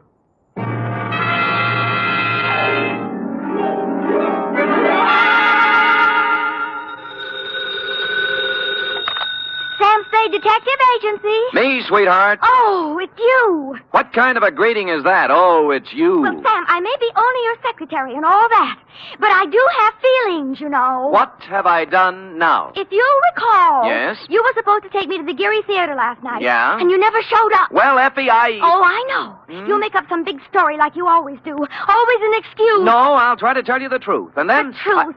It'll probably be a story about at least 2 or 3 people being killed. Yeah? How you had to be there to straighten the whole thing out. Well, as a matter of fact... And then there'll be beautiful women with hair like carved smoke and crimson slashes for mouths. You would leave that out. Now that you mention it, And you'll throw in shooting and getting knocked out and glass keying your way into houses and anything else you can think of. Effie. Well, if you think that I'll fall for that... Effie, will you please? What's your big fat story? You've already told everything about it, but the title, I might as well add that. My big fat story is called The Shot in the Dark Caper.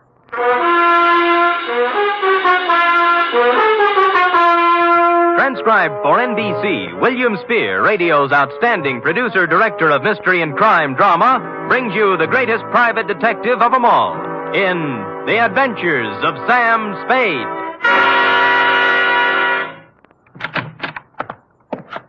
Effie? Yes, Mr. Spade. No, Effie, don't be like this. I promise you tonight, right after this report, we'll go to the theater. And we'll have dinner, too. Any place you want. Sound good? You're the employer. The faster we do the report, the faster we get out. And I won't even take time out for a drink. So come on, let's go, shall we? You see? I can't stay mad at you. Date, fill it in. To managing editor, San Francisco Evening Gazette. City, from Samuel Spade, license number 137596. Subject, The Shot in the Dark Caper. Or, Stop the Presses. Spade has his pants caught in them. Caught? Dear News Hawk, the next time you have a bright idea about a story, count me out. There's too much work for the money it pays, and the glory just doesn't exist. I don't mind being knocked on the head, shot at, lied to, double-crossed, and otherwise treated cruelly by circumstance, but to do it all in one night just so you can have a scoop and then be referred to in your columns as a Gazette staff member, well, my professional pride was severely injured. I am a detective, sir, and nobody's staff member. Well, now that that's off my chest, here in journalistic prose is what happened starting yesterday afternoon. Sam Spade Detective Agency. Yes, he is. It's for you, Sam. I'll take it in here, Ed. Spade. This is Woodrow Wilson. Really? Well, I'm sorry. I have Teddy Roosevelt on the other phone. It might take some time. You better try me later. Bye. Spade. Huh? Somehow I thought you were above that sort of corny repartee. I am above nothing, sir, as long as it's ethical. Now, which Woodrow Wilson is this? I'm the new managing editor of the Evening Gazette. Well, welcome to town. What can I do for you? I have a job you might like, an interesting job and interesting money. How interesting? If you find out what I want, you can almost name your own price. Can you get over here in 3 minutes? With any sort of a tailwind, I'll make it in 2. A new track record.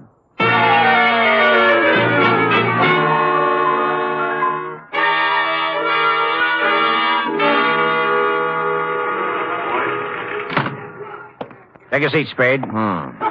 Now, what is this interesting job? First, let me say I don't know much about you personally, but you come well recommended. I've tried. Second, this is a confidential matter, and I want it to remain that way. Of course. I'm going to trust you as I would one of my own staff members. The police aren't to find out about it until it's all over.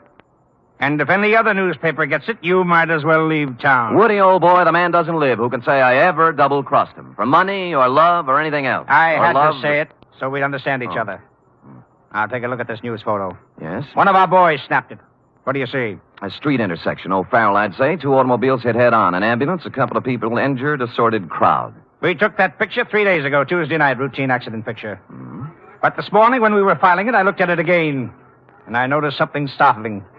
Look at it. It's a shot in the dark, but I smell a story. Well, maybe I have a cold, but whatever it is escapes me. On the right side of the picture is an apartment house. Now count up 6 floors and look at the 4th window across to the left. Here, use this magnifying glass. Oh, what do you know? Somebody just fired off a gun. That's it. All you can see is a hand and a smoking gun. You can't even tell whether the hand's male or female.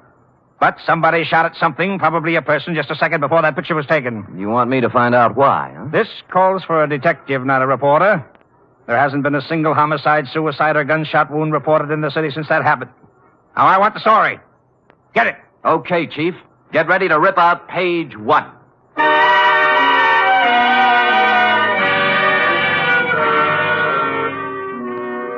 The apartment house was the Greystone. It was actually an apartment hotel and a little shabby. I entered an hour later with a suitcase and an out-of-town look. The nameplates on the mailboxes showed about 5 vacancies, including one on the 6th floor. I rang the manager's door buzzer. Good afternoon. I'd like to rent an apartment if I could. Come in. Just drop your suitcase anyplace. My name's Ed Berry. How are you? Your suitcase is leaking. Oh? We charge one price, $175 per night. Well, I don't have that kind of cash with me or my checkbook. Could I pay you tomorrow? Oh, sure thing. Your name? Mark Humboldt. Mark Humboldt, B-O-L-T? Yes, that's it. Where you from, Mr. Humboldt? New York, boy, New York. 48 East 51st Street. Near Broadway. Next of kin? Huh? Any family, relatives? No. Oh, you own a car? Look, I'm just renting an apartment, not taking out life insurance. Well, you see, there's a state law here requires us to get this sort of information. I'm sorry, but there's nothing I can do. No car. A bank account? Corn Exchange Bank. You own any property? Yes, I do. Albany, New York. Just how much, would you say? 6 feet in a cemetery. I expect to be buried there. Yeah, well, I guess that about takes care of it. Anything on the 6th floor? Well, why the 6th particularly? My lucky number. Oh, well, I'm sorry. Maybe later. Right now, we got nothing on the 6th. Come on, I'll show you around.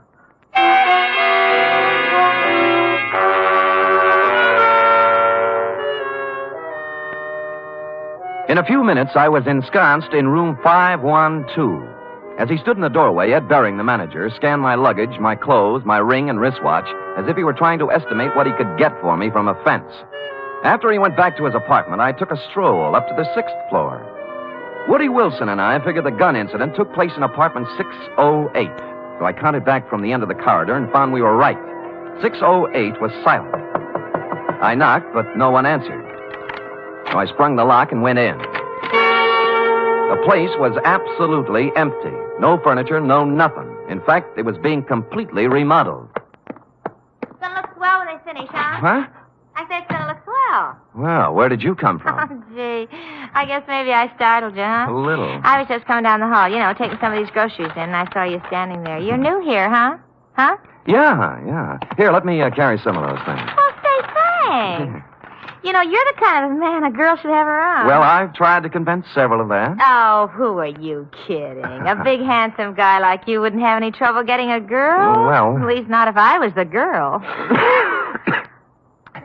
Well, you know best. My place is down here. Shall we go? Well, why not?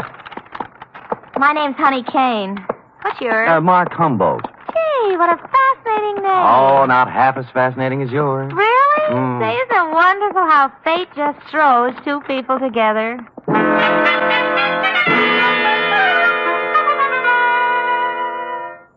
The bags of groceries we were carrying had a layer of dust on them, and the bags looked as if they'd made 50 trips to the grocery store. No one had to hit me on the head. Sam Spade, detective.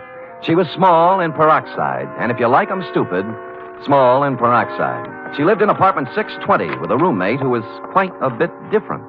Prettier, smarter, and quieter. Sandra, I want you to meet this very nice gentleman, Mr. Mark Humboldt. Humboldt. Oh, sure, I remember the Mark part, but this is Sandra Lynn. How do you do, Miss Lynn? Hello.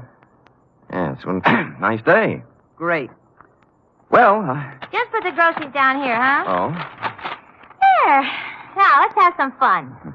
Like fun, Mr. Humboldt? Wouldn't be without it. You're priceless. Well, come on, let's start with a drink. How about you, Sandra? No, you kids have your fun. I'm going out for a walk. Mr. Humboldt, you're supposed to be looking at me.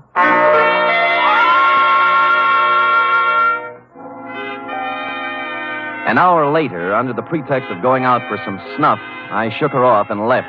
The next half hour went to giving the apartment house a thorough casing. I looked at all the names on the mailboxes, and the only one that rang a bell was one Max Barstow, a former heavyweight who never got past club fighting. I inquired about him of charming Ed Bering, the manager. Max Barstow? Yeah, I tried his apartment. He isn't home. Yeah, well, you see, he won't be home for some time. You see, he took a vacation. Went to visit his family in Portland. Well, when did he leave? Last Tuesday night. I remember him saying, Ed, I won't be back for a while. Look after things, will you? Well, you have a good memory. Yeah. Hey, can you tell me something about those two girls in 620? Why? One of them made a pass at me. Well, mister, I feel this way. I rent apartments to responsible adults. What they do is their business. You won't get any trouble from me. Now, that isn't what I asked. I always like to be sure. Now, are they honest, hard-working girls? I don't know nothing about them, but let me tell you something confidential, mister. Why look a gift horse in the mouth?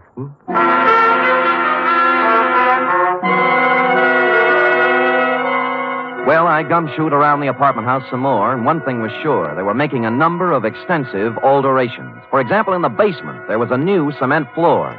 Said cement floor had been laid, I was told by the janitor, Wednesday morning, the morning after a gun was fired in 608, the same morning on which Max Barstow suddenly left to visit his parents. And about here in the plot, it was dramatically correct to wonder if Max might be sleeping under the furnace with a new cement overcoat covering him. I went back to my apartment for a couple of long ones and some thought. It was getting along about supper time when there was a feminine knock. I guessed it to be Miss Room Service herself, Honey Kane. But no. Better. Much better. May I come in? You may. Shall I leave the door open? I'd rather you closed it. Anything to make you feel at home? Drink? No, talk. Oh. What are you doing here, Sam? The name's Humboldt. Mark Humboldt. All right, play it any way you want.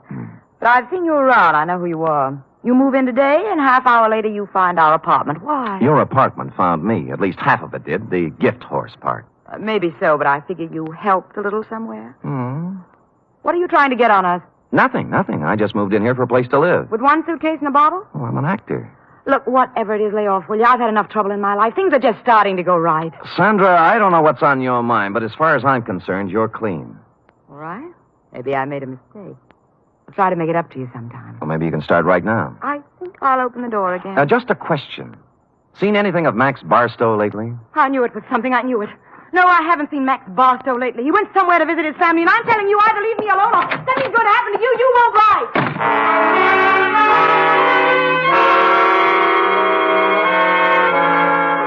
She stormed out looking lovely all the way, and I sat very quietly for a minute. It was the second time somebody said it. Max Barstow is visiting his family. That was very interesting because, you see, Max Barstow didn't have any family. When he first started fighting, he was under the aegis of the St. John's Orphanage. So, what was all this rehearsed account of his absence? I watched at the window to see if Sandra Lynn went anywhere, and she appeared on the street. I was out of the room and down the stairs, presto. 10 blocks later, she turned in at a brownstone on Polk Street, went in the first apartment on the first floor. 15 minutes later, she hurried out, and I went up to the apartment and knocked. The door opened cautiously. Yes, what is it you want? Is Mr. Fairchild in? Nobody here by that name. You got wrong address. Now, just a minute. He used to live here. No more he does. Well, could you tell me where I could find him, Mr. Sigmund Polkes. I don't know. Try the manager.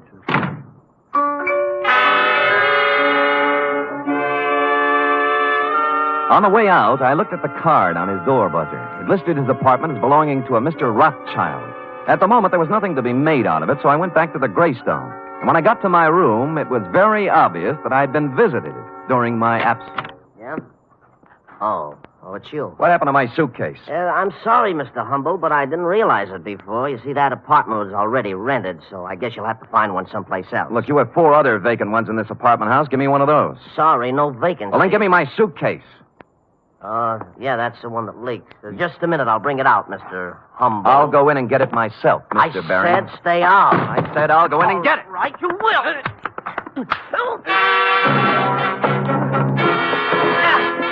He swung at me, I blocked, and stepped into him. He gave way, and I followed in. And then as I moved into the apartment, someone stepped out from behind the door.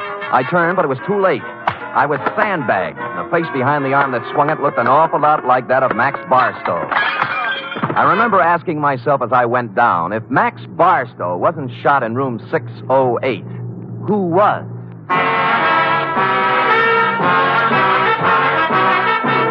You are listening to the weekly adventure of radio's most famous detective, Sam Spade.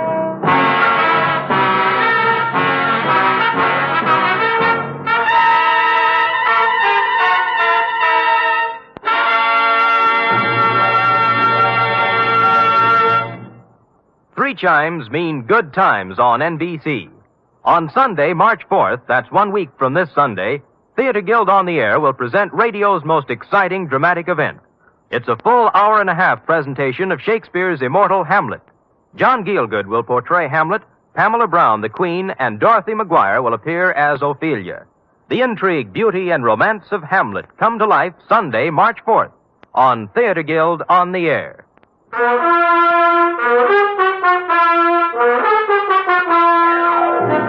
And now back to The Shot in the Dark caper, tonight's adventure with Sam Spade.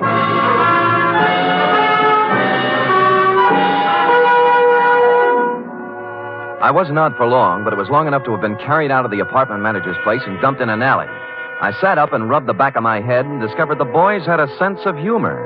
Pinned on my chest was a note that said, "Beat it." This time, when I went back, I had my gun handy to hand. Nobody was home at Mr. Bering's apartment, so for something to do, I looked in on Max Barstow's diggings, 413.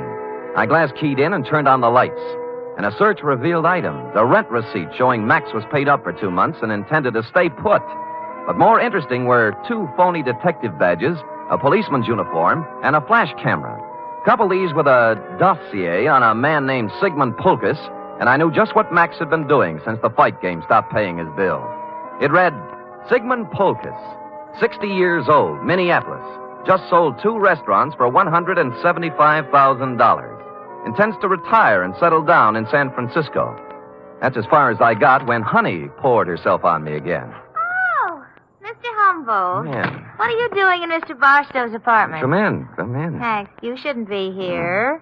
Mr. Barstow ever found out. Honey, you can drop the act. Thanks. You know who I am, and I know who you are. You're part of the bait for one of the oldest rackets in the world. World? The Badger Game. Who, me? You.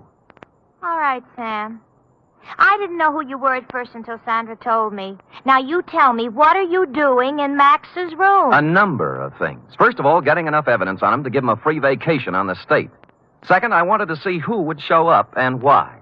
Now, what's your story? I just dropped in to see if Max was here. Try again. Sam, if I tell you anything, will you leave me alone? If I can bear it. I came over to get some things from Max. You know. Where's he staying? Right across the street in the Arlington, 314. Mm-hmm. Ed Bering manages both apartment houses. Why doesn't Max stay here? Who are you working for, Sam? I'm just asking. A client. Not the police? No. Sam, I don't have a thing to do with the mark Max is working on now. Sigmund Pulkus. Some old man. Did you hear any shooting here last Tuesday night in apartment 608? Oh, Sam, I didn't hear a thing. Not a single thing. All right, get whatever you came for, but remember this. You tell Max I was here, and I'll tie you into something that'll get you Tehachapi if it's the last thing I do. Oh, sure.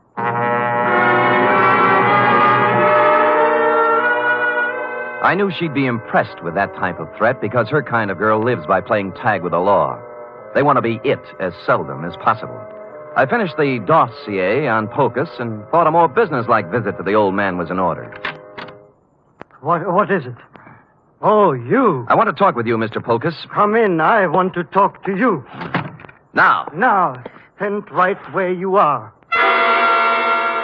He was pointing a gun in one shaking hand right at my chest, and as close as I could tell, it looked very much like the gun I'd seen in your picture, Wilson, and the hand that held it was the very same hand. I tried to think of something clever to say. At this stage of my life, it would be very easy to shoot you, mister. Look, I came here maybe to help save you a lot of trouble. Now, if you listen to me, I know why you came here, because I killed Max Barstow. I'll give you a choice. Will you take money, or will I shoot you right here? I'd take the money, but you didn't kill Max Barstow. Don't tell me what I did when I know what I did. Sandra told me one of his gang members was looking for me. But she doesn't understand the power of money. How much will you take to leave us alone to our happiness? What is Max Barstow to you now that he's dead? Look, I don't want any money. I just want it. I felt like a ghost. The gun was pointed directly at me, but nothing hit me. I was surprised, albeit gratified. The little man must have thought I was wearing a bulletproof vest. He didn't look surprised, though. He just folded. I disarmed him and pushed him down into a chair. I had to do it. I had to. I couldn't let you spoil the only bit of happiness I had left in my life. Mr. Pulkus, you tried to shoot me, and I'm grateful. It told both of us something. To begin with, you can't kill anybody with blanks in your gun. Blanks? I don't know blanks. Where did you get the gun? I always have guns. Always? And you don't know the difference between real bullets and blanks? You got it from Sandra, and she loaded it, right? Maybe you should know, gangster. Look, I'm a private detective. Name is Sam Spade. Now, if you help me, I'll help you. When did Sandra give you this gun? Last Tuesday? Yes. Did you use it to shoot Barstow? Yes. Then he couldn't be dead, could he? This gun wouldn't kill a fly, and besides, I met Max Barstow tonight, alive. I saw him fall to the floor, and blood came out of his coat with my own eyes. Mr. Polkus, you just came from Minneapolis with $175,000. You walked into a shakedown gang. They're after your money. That girl Sandra's just bait. Oh, don't speak about Sandra that way. Sure, she tried to shake me up for money, but only because that meant that Barstow make her. She was a slave. She couldn't get away from him. Why did she stage a phony murder with you killing Barstow? Oh, I don't know. I'm so confused. Tell me how it happened. Oh, Barstow posed as a policeman. He found me in Sandra's apartment. Mm-hmm. I was supposed to pay him $5,000, but Sandra told me she loved me, and Barstow was a racketeer. We were to meet in apartment 608 for to pay him. She gave me a gun to frighten him with, but instead I killed. Nuts, 5,000. They knew how much money you had, and they wanted to get all of it away from you on a phony murder scare. Sandra doesn't want my money away from me. She loves me. Mr. Polkus, I'm sorry disillusionment should come to you so late in life. But... I say she loved me, and I can prove it. How? This morning, she became Mrs. Sigmund Polkus.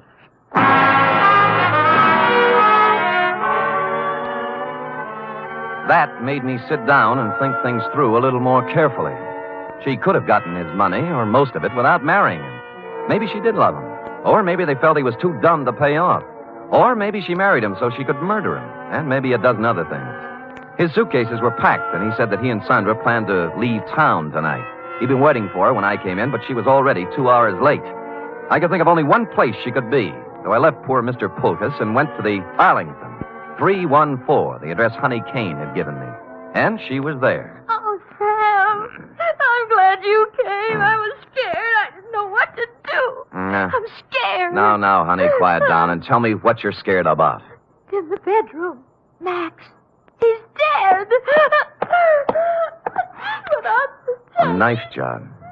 When'd you find him? 5 minutes ago. I was with him before, and then I went out for some Chinese food when I came back. All right. Who else was here tonight? I didn't see anybody, But what? he was awful mad at Sandra. Said she was double-crossing him, and he wouldn't let her get away with it.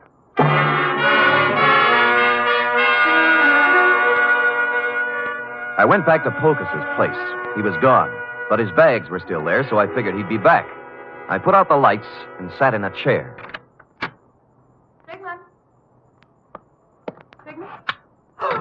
Go ahead. Ask me what I'm doing here. Where's Polkus? Well, if he's smart, he's on a train back to Minneapolis. I'm going to look for him. You're not going anywhere. Sit down. Oh, yes, I am. I said you're not going anywhere unless it's to jail.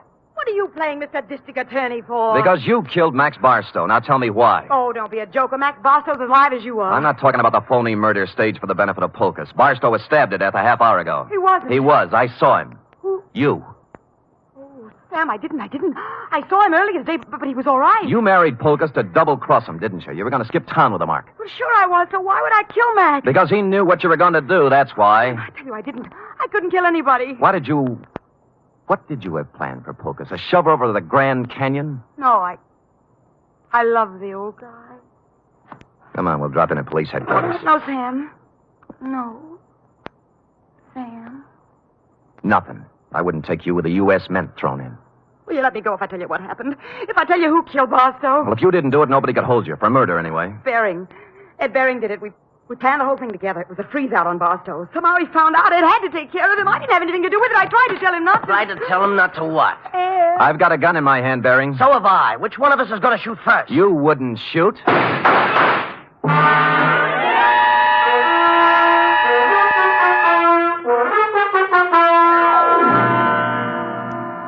But he did. Period. End of report. Sam, is that all? Well, what do you want? An echo? No, but he shot you and you're all right. Mm-hmm. Were they blanks like the other guns? They were not. They were genuine steel-jacketed bullets. But, You didn't listen carefully enough, Effie. I figured he'd shoot right away. He did, once. Just as I jumped sideways and fired 2 shots back. Did you kill him? No, but he's down with a little case of lead poisoning, though, under police guard. You're wonderful. It's true. All right, go type it up. Off with him.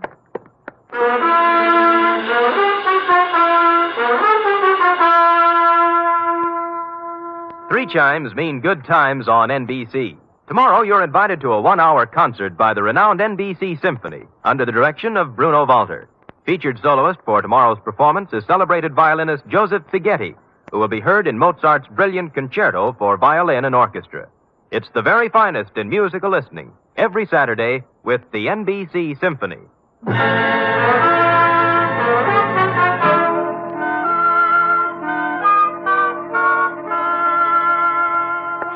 Here it is, Sam, but there's something I don't understand. To wit. Well, what happened to nice old Mr. Pocus? Why wasn't he in his apartment waiting for Sandra? Well, he did just what I thought he should have done. He walked down to the railroad depot and got on the first train for Minneapolis. Who knows? Maybe he's opened a new restaurant. Yes. And, what happened to Sandra? Well, she's being held as an accessory to murder, among other things. Well, if they were married... That's enough, Effie. That's enough. Do you want me to make everything so simple that everybody will be able to figure it out? No, but But you what? I get so confused sometimes. That's most of your charm, Effie. You know, if you were brisk and efficient and cold, we'd never have any fun, would we? I guess not, Sam. We do have a good time at times, don't we? Yes, we do indeed. Like right now. Come here. Oh, Fire in a man's veins. Maddening, that's what. don't say any more, Sam.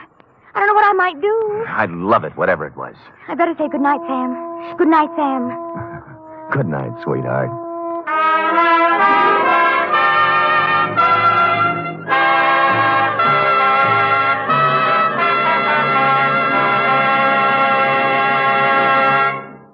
Tonight's transcribed adventure of Sam Spade was produced, edited, and directed by William Spear. Sam Spade was played by Stephen Dunne. Lorene Tuttle is Effie. Script for tonight's adventure by John Michael Hayes. Musical scoring by Lud Gluskin, conducted by Robert Armbruster.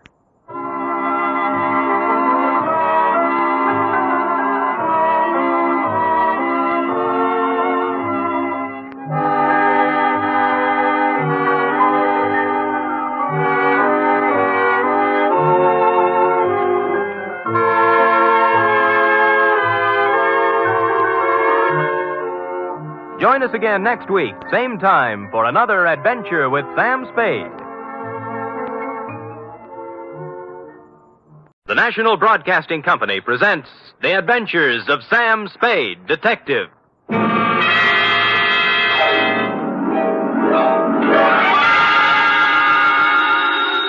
Sam Spade Detective Agency. Me, sweetheart. Was it awful, Sam? Excruciating, F. I suffered, girl. How I suffered. But there's no other way, Sam. When fate turns against a man... True, dear one, true. But from somewhere I must find strength. You must.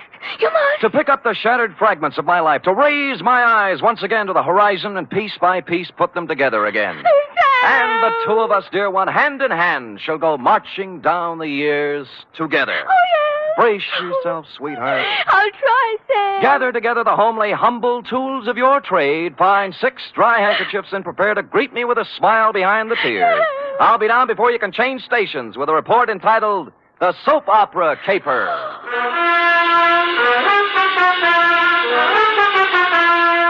For NBC, William Spear, radio's outstanding producer-director of mystery and crime drama, brings you the greatest private detective of them all in The Adventures of Sam Spade. Sam? Who called, young widder Perrine? Lane F. Is it all over, Sam? Is a soap opera ever over, dear one? Oh, but it's out on the phone like you... I know, but it's not the end. It's never the end. Pull up a chair now. Take a firm grip on pad, pencil, and your emotions. Got 'em? I'm at the ready, Sam. Good show. To Agatha Pilbeam, from Samuel Spade, license number 137596. Subject, the soap opera caper.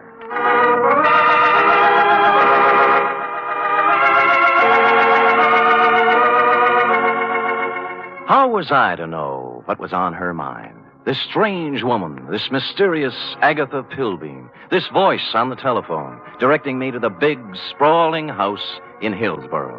Is that clear, Mr. Spade? How urgent is it, Miss Pilbeam? Very, very urgent, Mr. Spade. I don't know which way to turn. So I went to the big, sprawling house in Hillsboro, pulled up behind an ancient Model A parked at the curb, and was walking past it toward the gate when... Spade. Huh? Oh, Croc Morton, isn't it? Good old Sammy, you remember. Yeah. When'd you get out? Last month. But I'm a good boy now. Here, take one of my cards. There, if you know anyone who needs a first-class private eye, Croc's available. What are you doing here, Sam? The lady wants to see me. The soap opera queen? Is that what she is? Sure, 6 or 8 of them, she writes. Behind the Clouds, The Heart of Julia Jukes. That must be Life, I forget the rest. Yeah. Beats gumshoeing, Sammy. Yeah, well, right if you get work, Croc. I'm on a job right now. You get your license already? Oh, me? Well, you can always run off a photostat of someone else's.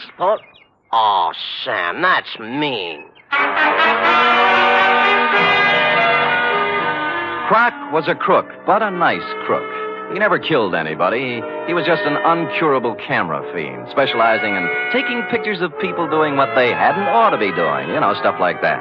Or if you wanted a photostat of somebody else's document, Croc was your man. Well, I walked up the drive to the door, threw it past a white shirt front that turned out to have a butler in it, and toward what seemed to be your study. But it wasn't. It was your bedroom, and you were reclining on 6 pillows with a cigarette in a long holder in one hand and the mouthpiece of a dictating machine in the other. But, John... Hush, Melinda. There is no way to go now but ahead. John, you're so strong. I need you. I need your courage. We must face this thing together, Melinda. The organ What was a Veronica phonograph says is true. playing in her ear. There is indeed. I Another waited for an woman whose opening, but there life- just wasn't any, Don't so I had to say it, interrupt. John, don't even... Miss Don't Pilbeam. you see, Melinda? We can't run away from life. Miss... We must approach this Miss thing Pilbeam? calmly, Melinda. Don't... beg pardon? Just a minute. My mood music. I see. I'm Sam Spade, Miss Pilbeam. Come. Come sit beside me, Mr. Spade. Well... It's time we talked things over. Well, thanks. Oh, maybe you'd better start at the When a beginning. woman reaches 40, Mr. Spade, she comes to lean upon her man. Oh? To look upon him not just as someone to cherish, but as a source, a spring, a fountain of strength. Are you still dictating? I'm talking about me, Mr. Spade. Oh. Whom can I turn to? Whom? I grope, I flounder in the darkness. I cry out, I listen in vain for an answer. But there is none. Well, you always have a better chance of getting an answer when you ask a question. What do you mean? What are we talking about? What indeed? Well, I haven't caught the show lately. You'll have to bring me up to date. Why don't you run through the announcer's part, will you? Right after the organ when he says, when we left Julia Jukes yesterday... I'm sorry, I thought I told you on the telephone. No.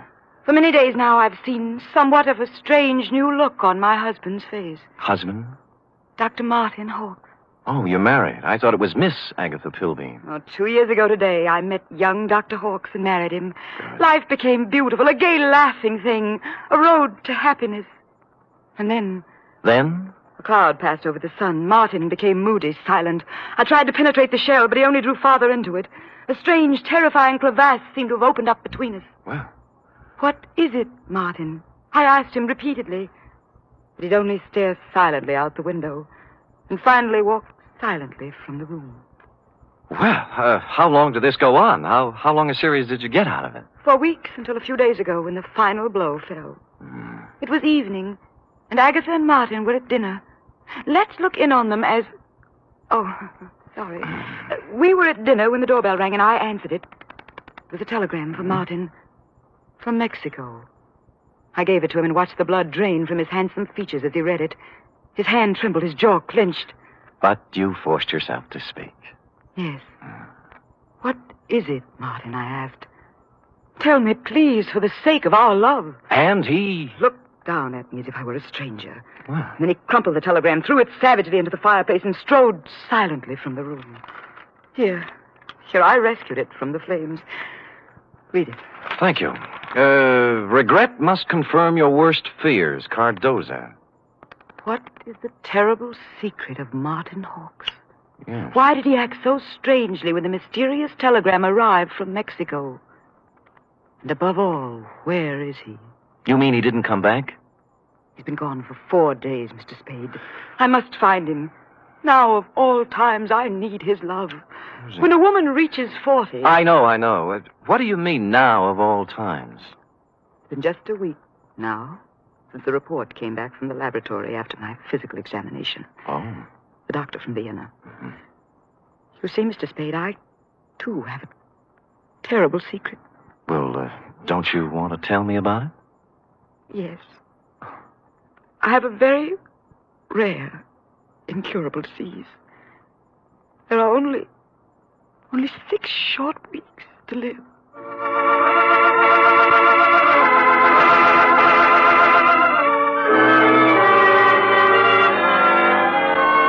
Well, less than an hour after his distressing interview with Agatha, our boy Sammy walked into the beautifully appointed office of young Dr. Hawks at 450 Sutter to find his nurse, pretty young Nora Sheldrake, a new character, working at her desk in the reception room. In response to a question from Sammy, we hear Nora saying, I have no idea where Martin has gone, Mr. Spade, but I can tell you why. Tell me, Nora. Please feel free to tell me everything. It's that woman, Mr. Spade. Agatha? Yes, Agatha. Mm-hmm. She never understood Martin. She doesn't understand Martin. She never has tried to understand Martin. Do you hear me?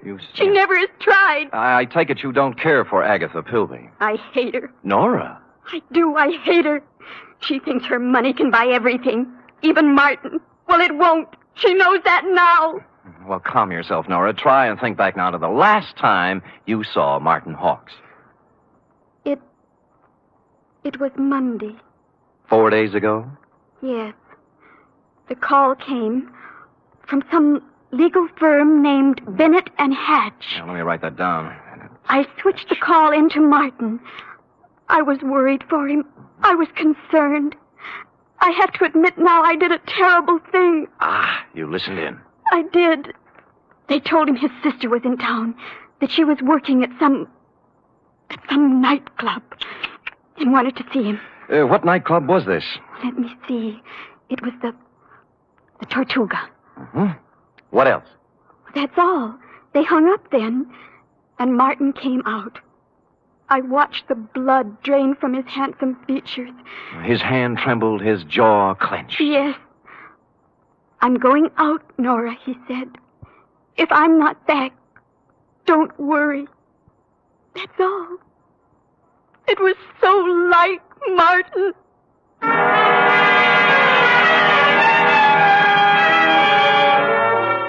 The Tortuga was only a few blocks away on Post Street, so I walked there. We were just tooling up for the dinner trade when I arrived, sailed around backstage like Billy Rose on an inspection tour, found the doorman and showed him the snapshot you'd given me of young Dr. Hawks. Or tried to. Look, young feller, I told you we don't have no dancer here named Hawks. I ain't got time for... Doorman, please, take a look at the picture. No, I ain't got to... Picture? Yeah. Yeah. That fellow was here at that. Monday night it was. Well, who'd he come to see? Well, wasn't nobody named Hawks, mister. It was Beth Jardine. Well, bless you, Doorman, bless you. Bless you, too. Thank you.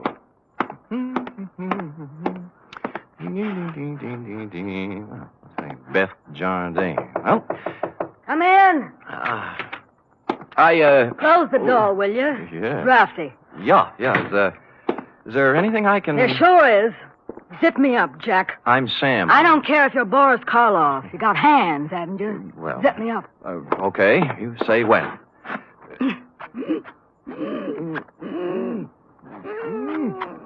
When? Can you breathe? Oh, no. You can't have everything. Ouch. What's on your mind, Jack? Martin Hawks. Sorry, never heard of him. Look, we're getting along beautifully up to now, honey. Let's not spoil it. You not only know Martin Hawks, you're his sister. What makes you think What's that know? card stuck over there in the mirror? Bennett and Hatch, attorneys at law. Aha! The same Bennett and or Hatch who called Martin Monday afternoon and told him his sister wanted to see him here. Now, what's this all about? I can't tell you. He got a telegram from Mexico. Mexico? Yeah, it upset him. Something awful. What'd it say? Regret must confirm your worst fears. You're dead, huh? Yeah. Oh, that's great. Great. Pretty hilarious, huh? Jack, you just ain't got no idea.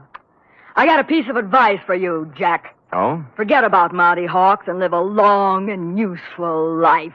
Mm-hmm. I got a tip for you, too. You're in a tight spot. Watch that zipper, Jack.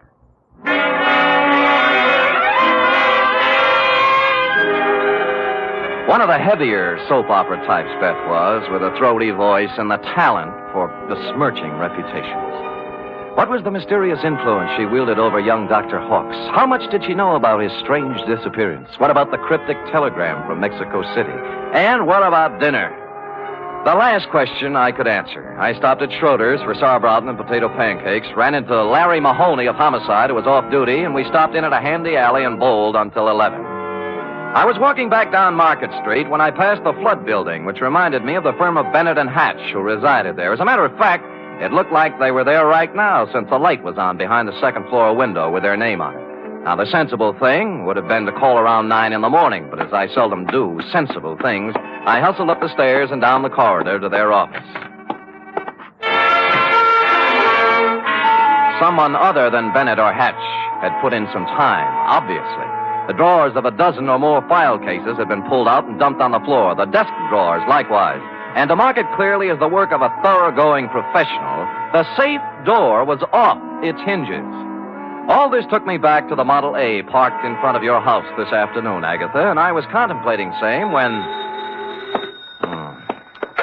Hello? Bennett. Yeah? Good, Christopher. I was scared you wouldn't be there. Tried to get you home. Do it, baby, do it. Pull the string. We'll never make it with this guy. We're through. Pull the string here. Do it, baby, do it. Make it... Hello? Operator! Operator! Operator! I finally got someone at the Tortuga Club who knew where Beth Jardine lived, an apartment on Russian Hill. I didn't stop to ask which apartment, and when I got there, I found I didn't have to. All right, stand back, everybody! Stand back! Dugan! Hello, Sam. What happened? Dame just knocked herself off. Huh? Jumped from a room on the 8th floor. Stand back, you yahoos! There was no need to, but I looked at her anyway, just to make sure. It was Beth, all right.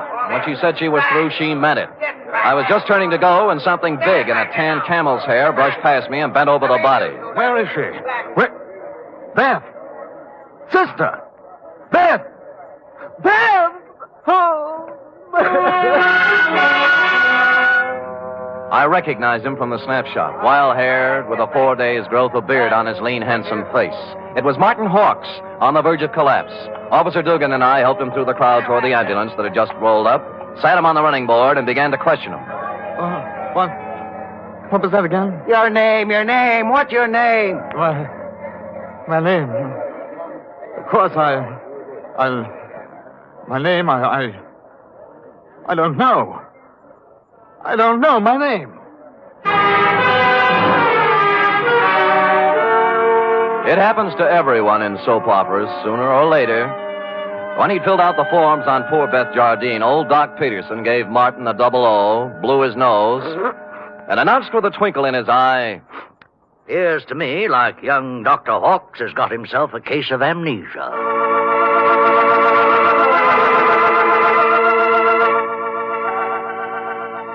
Will the mind of young Dr. Hawks come out of the fog? What does he know about the death of Beth? Was it murder? Or suicide? Or both? And what of the mysterious telegram from Mexico City? Will Agatha ever discover the terrible secret of young Dr. Hawks? And will stupid Sam ever discover anything? Before we continue, a word from our announcer.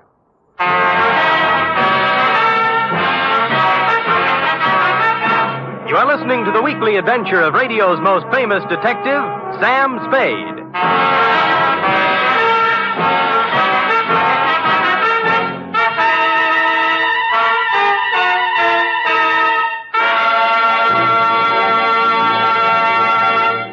Three chimes mean good times on NBC. Saturday night is date night, but tomorrow poor Dennis Day has trouble with his girlfriend Gloria. However, Dennis manages to sing his way out of trouble in his charming, boyish fashion. And say, why not let Dennis help your Saturday evening along, too?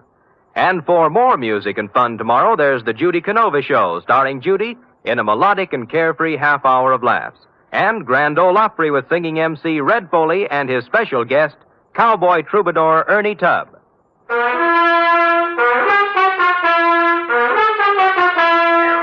And now back to the soap opera caper, tonight's adventure with Sam Spade.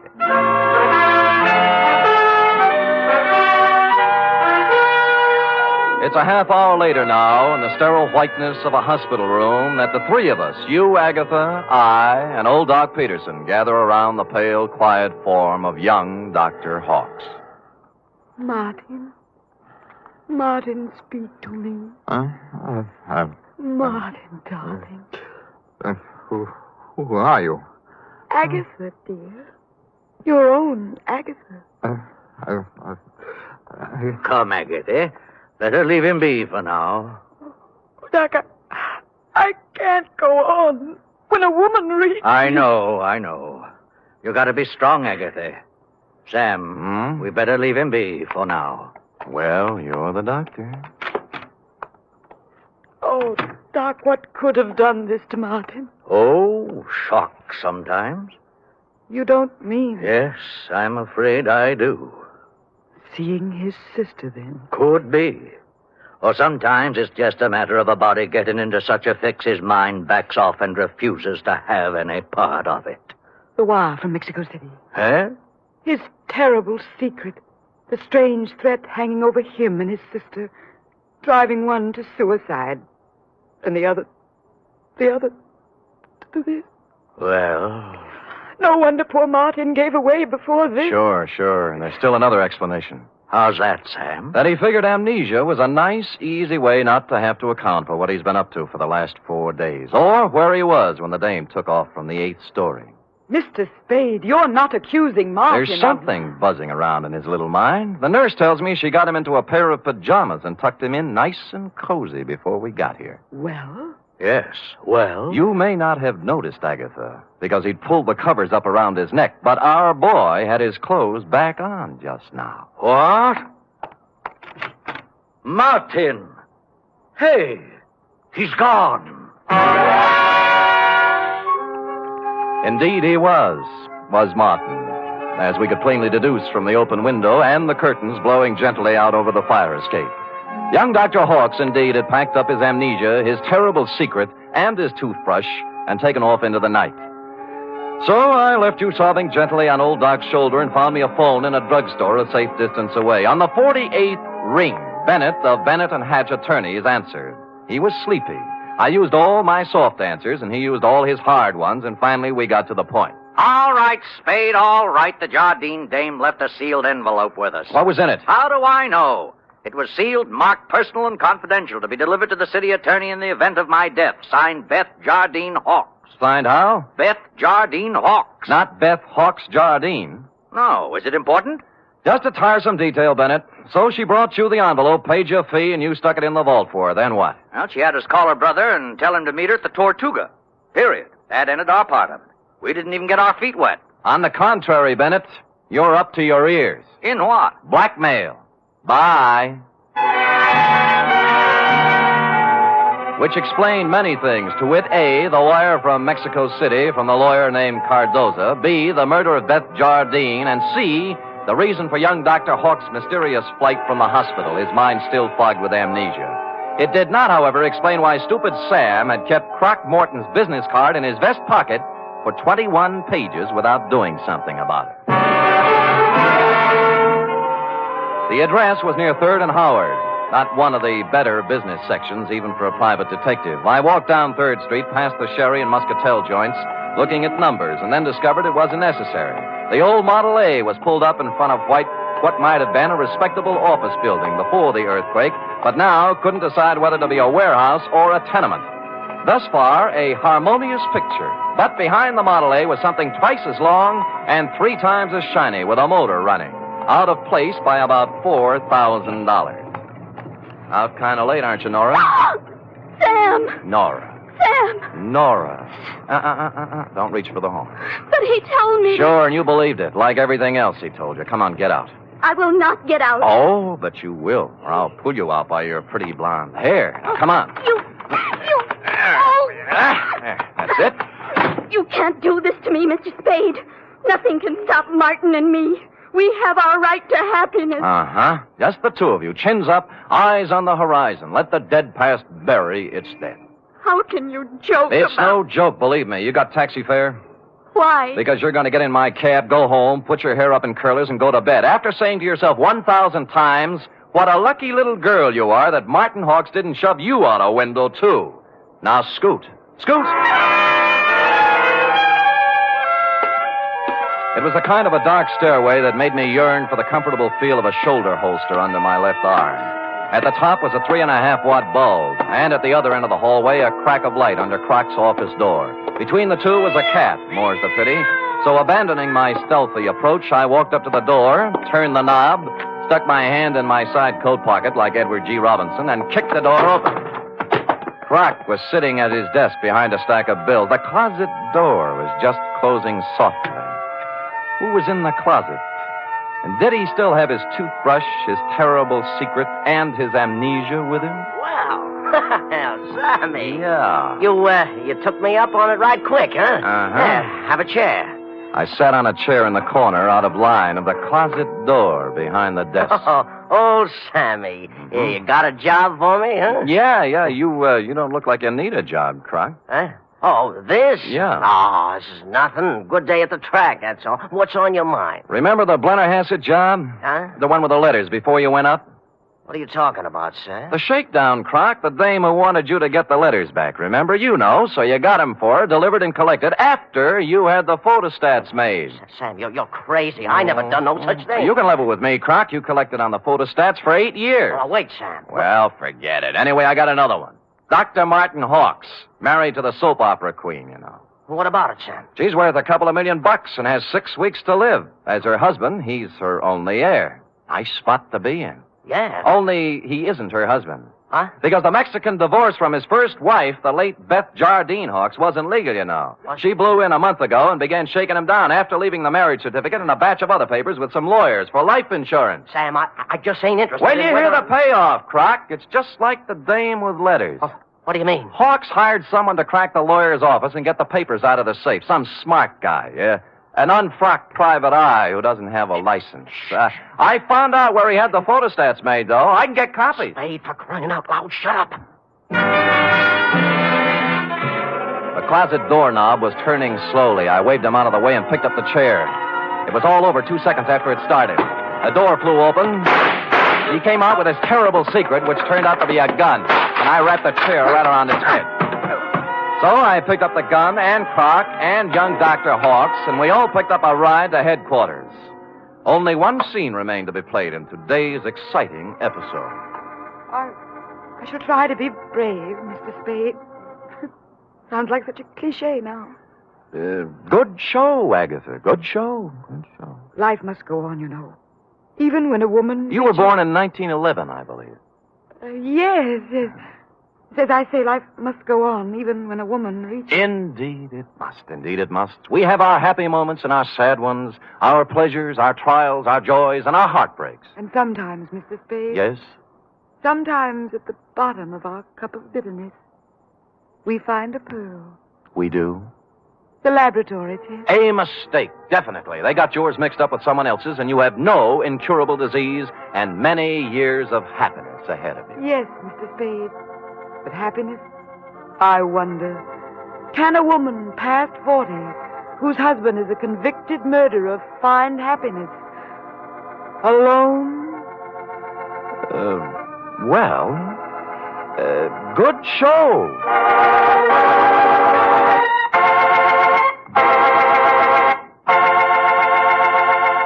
Period. End of opera. Oh, say. Uh-huh. Sam, I can't wait for tomorrow's episode. I'll be sure to tune in at this very same time, Cherub, and meanwhile, answer me this. What, Sam? How long will it take a woman past 20 to turn out a 25-page report? Yes, sir. I'll have the answer after a brief word from our announcer.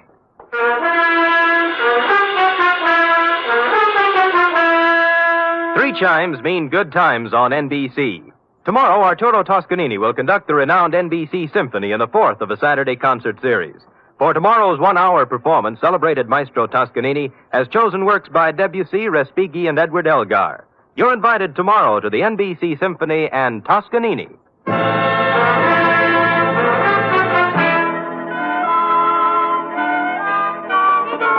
Oh, dear. Oh, there, little girl. No tears now. No tears. They're tears of gratitude, Sam. When I read all this about other people's troubles, I'm I'm so grateful to you for the smooth life we have together. Effie. Sam.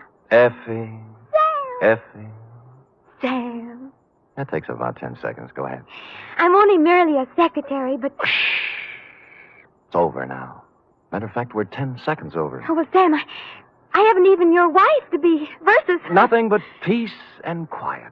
Fairly regular paycheck. With only a corpse now and then to produce a ripple on the mirror smoothness of our bliss. Oh, that's beautiful, Sam. I thought so. You don't have a single terrible secret either. No, but just to keep you interested, dear one, from time to time I shall pick up a piece of paper, read it, let the blood drain slowly from my face, then clasp you to me thusly, Sam! holding you close, and just before striding silently from the room, mutter in your shell-pink ear. I know. Good night, Sam. Good night, sweetheart.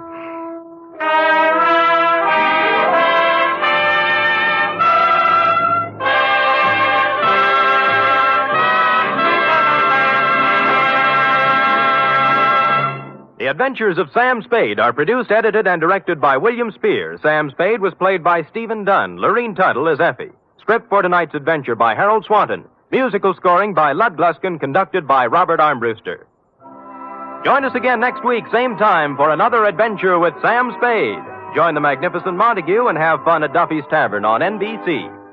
The National Broadcasting Company presents The Adventures of Sam Spade, Detective.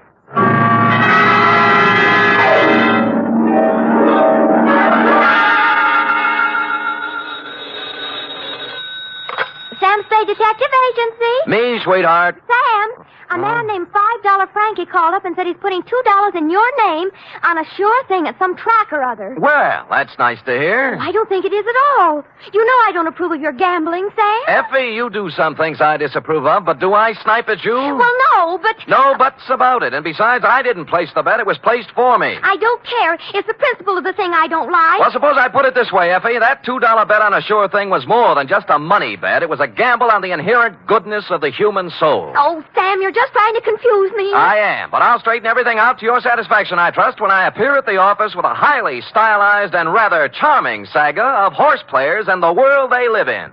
What else but the sure thing caper? For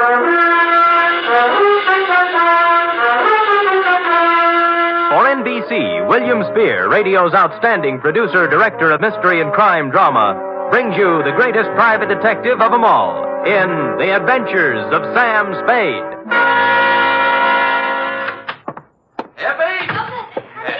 Yes, and I hope you always are at the wages I pay you. Oh, I'm glad you brought that up, Sam. When I pay them. I don't want to start an argument, but I do need some new clothes. Oh? You want me to put up a good front, don't you? I will rephrase my answer. Yes. Well?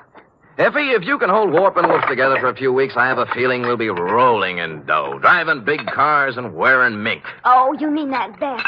All conjecture. Enough of your sneering. Now, you hear me out. Weigh the evidence, and maybe you'll feel differently. I doubt it.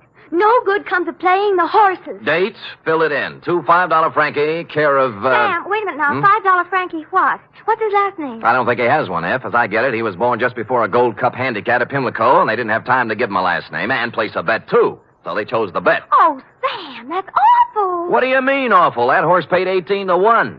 Well, to get on, two $5 Frankie, care of Patterson Smoke Shop, Myrtle Street, City, from Samuel Sucker Spade, San Francisco, license number 1375596. Subject, the sure thing caper.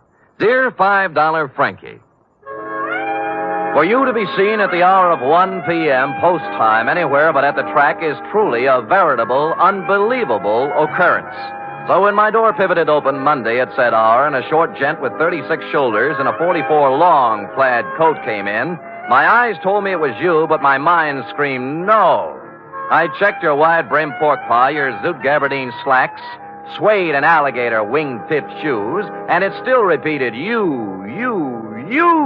Sammy, do not look as if you have just lamped the ghost. It is I, $5 Frankie. But at this hour, Frankie, what is it? Your watch broken? Did you lose your way? You sleepwalking? What? No, Sam. I am in complete possession of my faculties. Good. And I came here with the full knowledge of my intellect. I even see through the crystal of my timepiece that it is 1 o'clock, the hour from which they break from the barrier. That's right. But I have not been drinking, and as for sleepwalking, that is strictly for gents with unhappy marital relationships. All right, Frankie, I'm forced to agree with you that you're standing in front of me instead of the $5 window. Now, what's the dope? Well, ordinarily, I do not resort to hiring a strong arm to consummate my business dealings. Naturally. There being a full supply of such muscles lying around the back room of Patterson's smoke shop. Loose?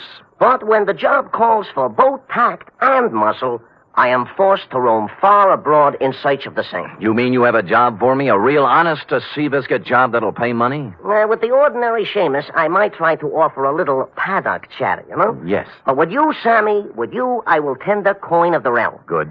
I will pay you, of course, in $5 bills, as is my wont. In advance? 10, 20, 30, 40, 50. 10 times 5. Figures. Now, do you veritably consider yourself in my employ? I am veritably in the race, Frankie. Good. Now, Sammy, leave it to be understood by both parties that I am not touting you off on any sour deals. Mm-hmm. A rather curious situation has arisen, and I will explain it to you candidly, as they say in certain novels which I have not read. Well, most novels lose so much in the translation. True.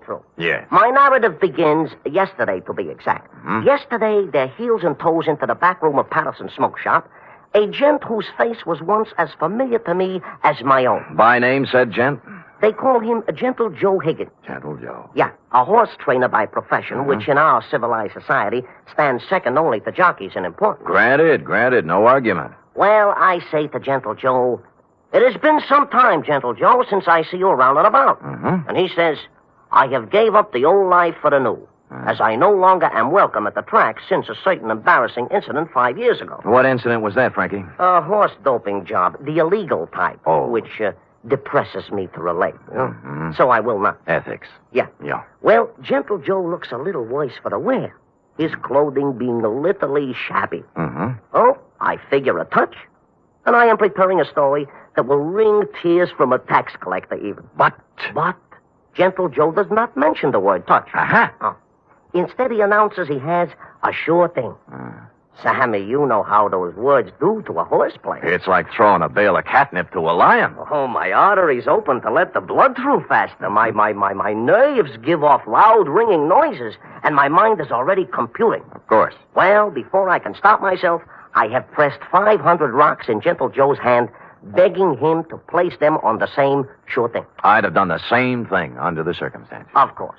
But Gentle Joe says it will take at least 1,500 rocks to pull off the deal. Oh. He further advises me that the horse in question is due to return 20 rocks to 1. So you gave him the other 1,000? Well, not having it in my genes at the time, I cut 2 other business and professional friends in on the gravy. Dinosaur Torelli and Bones Moulton, 5 bills apiece. And then? Gentle Joe rushes out of Patterson's and... Has never been heard from again. A sad tale. You think he just stole the money? Sam, Gentle Joe Higgins is a horse player, not a common sneak thief. I'm sorry.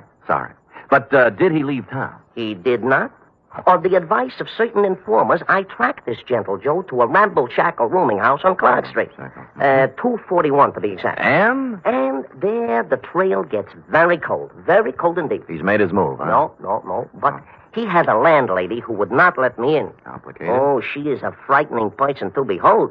She is indeed half wildcat and half witch. I'll deal with her. Good. And tell Gentle Joe that I am not an overly suspicious person, but also relate to him my position.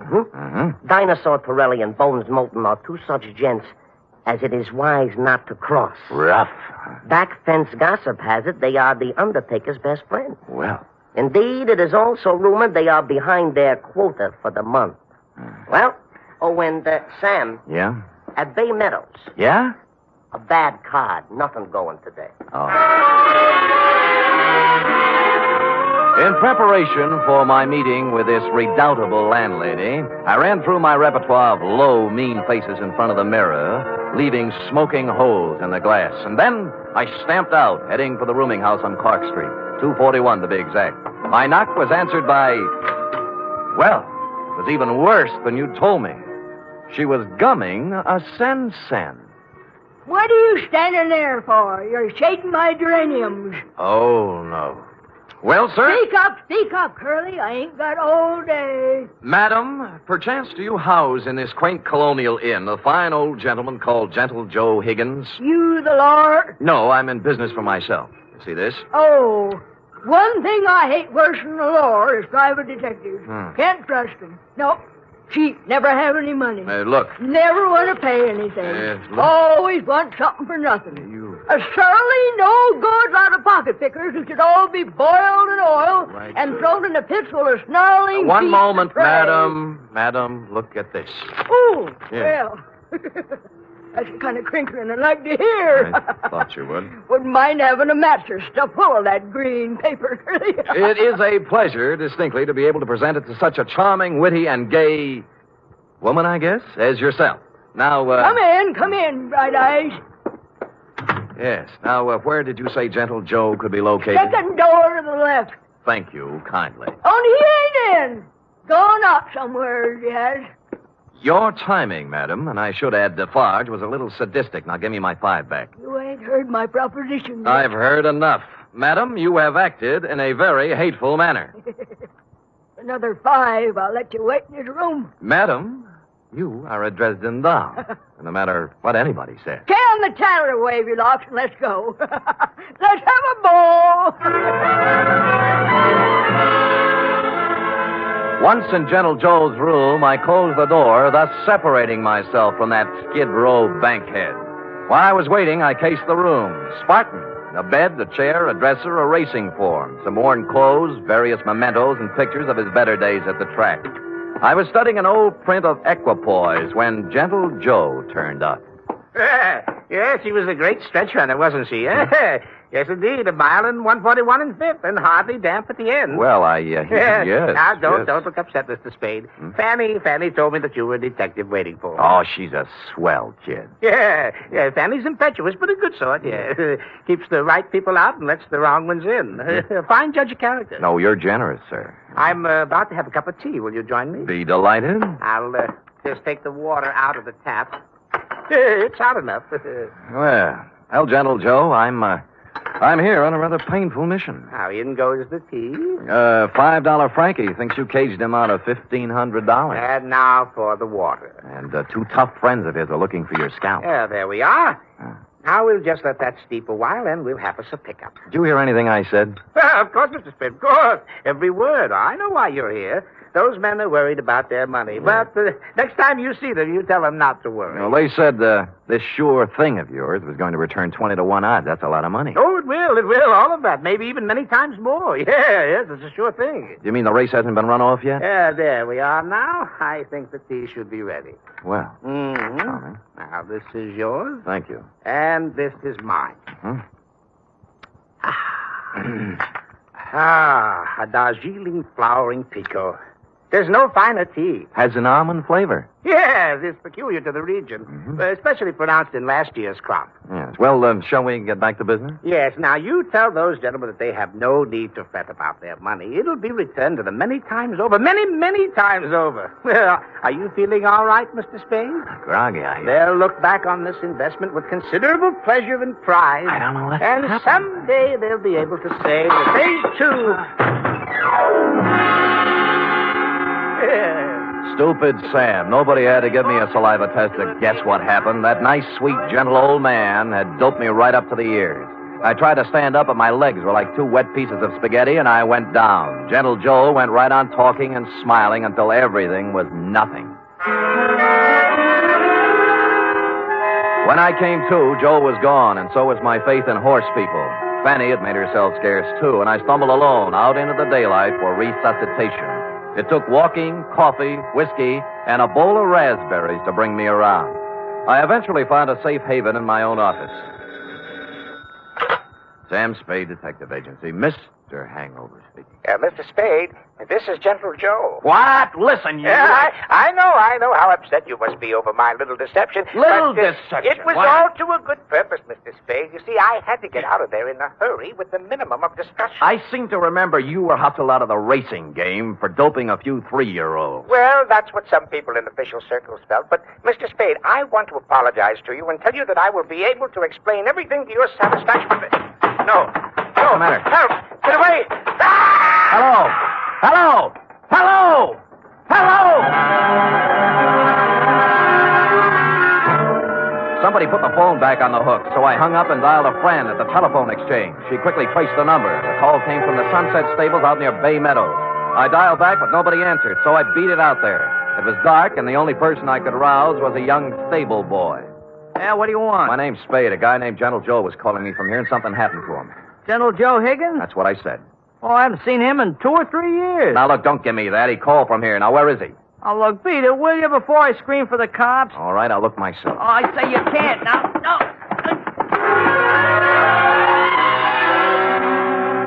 But I did.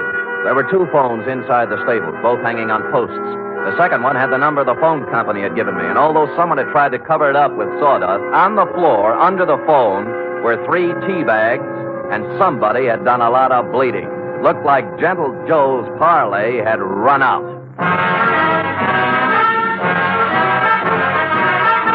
You are listening to the weekly adventure of radio's most famous detective, Sam Spade.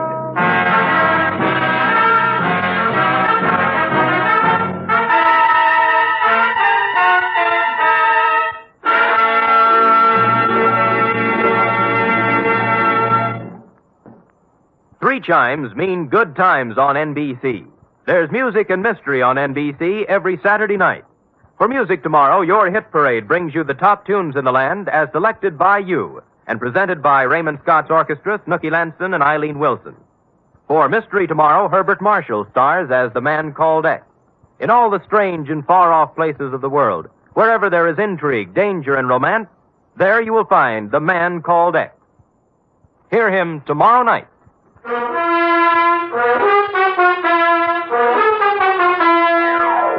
And now back to the Sure Thing caper, tonight's adventure with Sam Spade.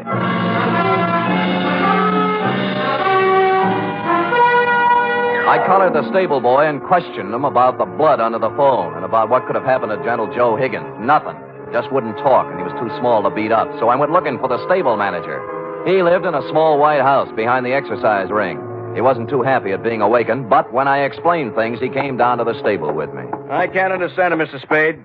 Gentle Joe Higgins hasn't been around here for at least 2 years. That's what the boy told me. You see, for doping a horse once, he can't come near a track or a stable. If we let him hang around here, the racing commission would fine us. Well, he called from here and something happened to him. The number the phone company gave me matches up with one of your phones. And there was a lot of blood on the floor, too. Well, here we are. Now, which phone was it? That one. All right, let's look at it. This is the phone, and here's the... Wait a minute. Come in here, you. Let go of me, you big... Let go!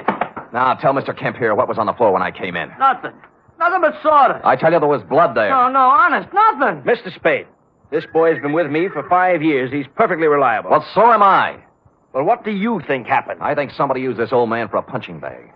Maybe you'd better go home and sleep on it, Mr. Spade. We'll talk about it tomorrow. Look, don't humor me. Make this kid talk. Mr. Kemp, this guy's tappy. Danny, are you certain there was no blood or no Gentle Joe? Mr. Kemp, I'd swear on my father's grave if necessary. You see, Mr. Spade? I calmed down in a little while and searched the place myself. I came up with exactly nothing but an attack of hay fever and a horsey smell. And I suddenly wondered why I cared about Gentle Joe at all after what he'd done to me. So I went home and called $5 Frankie. You say you have conversed with Gentle Joe? Twice, and both under rather trying circumstances, Frankie. Once I was doped, and once something happened to him. Uh-huh. I take it he did not heed the message I employed you to convey. So far, he hasn't heeded anything. Then he is without a doubt in considerable trouble. I would say so. It seems that my business associates, Dinosaur Torelli and Bones Moulton, have blown their tops and gone looking for Gentle Joe with something special in mind. Mm-hmm. Something like assassination. I was afraid of that. Mayhaps they have already contacted Gentle Joe for an accounting. Certainly, mayhaps. I think they've already mowed him down. And there is nothing further for us to converse about, Sam. It is history, and it will be recorded thusly. Well, if you say so. And if I might tender a bit of advice, I would say, hop into the Simmons, Sammy, and knock yourself off a few hours of that ever-loving forgetfulness. And when you arise, you will have erased from your mind the names of Gentle Joe Higgins and yours truly, $5 Frankie, for some time to come. I was tired, and it seemed smart to take his advice. So I did. I went to bed. It must have been 3 a.m. when something woke me up. It was a ghost with a big white head tiptoeing into my room. The thought was so absurd that I turned over and started back to sleep. That's when the ghost touched me, and I grabbed for him. Hey, let me go, Mr. Spade. Let me go. It's me, Gentle Joe. Wait till I turn on a light. Of course, I look a little different. The bandages around my head look like a turban. What happened to you? I was in Mr. Kemp's house when you were searching the stable. Stupid me. I should have come out then, but I didn't. And then I got to thinking I certainly owed you some kind of an explanation. So I found your address and came here. All right, I'll collect the explanation. Now, first, what was the dope for? Well, I was afraid you might take me back to $5 Frankie and his friends before I did what I had to do. Would you care to tell me what that was? I wanted to buy a horse. With their money? Yes, with their money. They thought you were betting it on a horse, a sure thing. I know, but let me explain. I was thrown off the tracks for doping a horse. I needed money, but that's another story. After 5 years, I could get my trainer's license back. Tell me more. Do you know what it is to love horse flesh and not be able to go near it for 5 years? No, the bangtail bug never got me. You can't con guys like Frankie and his thugs out of some money to buy a horse whenever you want one. There's more to the story. The horse I doped didn't get into the race. And the jockey had to ride another mount. He was thrown and killed. Well, it was too bad. I felt that I'd murdered the man. His name was Sandy Bean. Sandy Bean? That stable boy at Sunset Stables any relative? His son. Oh. His wife and son ran out of money, and they've had a hard time of it. I've worked as a janitor for the past 5 years trying to raise enough money to buy them a horse to help make up for what I did. How much did you save? Only $1,500. The horse I wanted, a 2-year-old named Sure Thing, cost $3,000. Well, things are beginning to clear up now. How did you figure you could take money from Frankie to buy it? Well, Frankie and his friends made a lot of money off Sandy Bean when he rode. I figured it wouldn't hurt them to pay a little of it back. Well, I don't think they'd see it that way. I wasn't stealing the money. I was going to give each of them a 10% of the horse. I didn't dare tell it until after I bought it. Mm-hmm. Well, Gentle Joe, maybe they'll see the light, but I doubt it. I was going to take 10% for training her, give the other 60 to Mrs. Bean and her son, Danny. He'll make a good jockey. And Sure Thing is a great horse. I know. They'll make a lot of money off of it. It's a noble plan. Tomorrow my 5 years is up, and I wanted to give them the horse then. I see. Who roughed you up when I was talking to you on the phone? Danny was backing a horse into the stable, and it got excited. It started kicking, and I was in the way. I thought maybe you'd been done in. I know. That's why I came to see you and explain things. Can you do anything to help me? Well, All right, everybody, just stay and we are. There's no need to wave a gun around here. Get up, you. Gentle Joe, we've been looking for you around and about. Now, Dinosaur, now look... Here all we wish to hear from you, Joe. Come along. Look, you're not going to take him out of here without a fight. We wouldn't mind this at all, in as much as we come equipped with a little artillery. Bones, I didn't steal that money. Shut up. All right, knock it off. You want some of the sand? Yeah, if you think you can do it. And it turned out they could. I knocked Torelli's gun aside, hit him with a hard left, and he didn't go down. I tried a right, then a knee, then a couple of elbows. And I was just getting ahead of the game when something hit me across the face and printed Code 45 on my forehead. I know this sounds repetitious, but I went out again. Honest, I did. Really. I'm sorry. Appropriately, it was dawn when I woke up cold and headachy.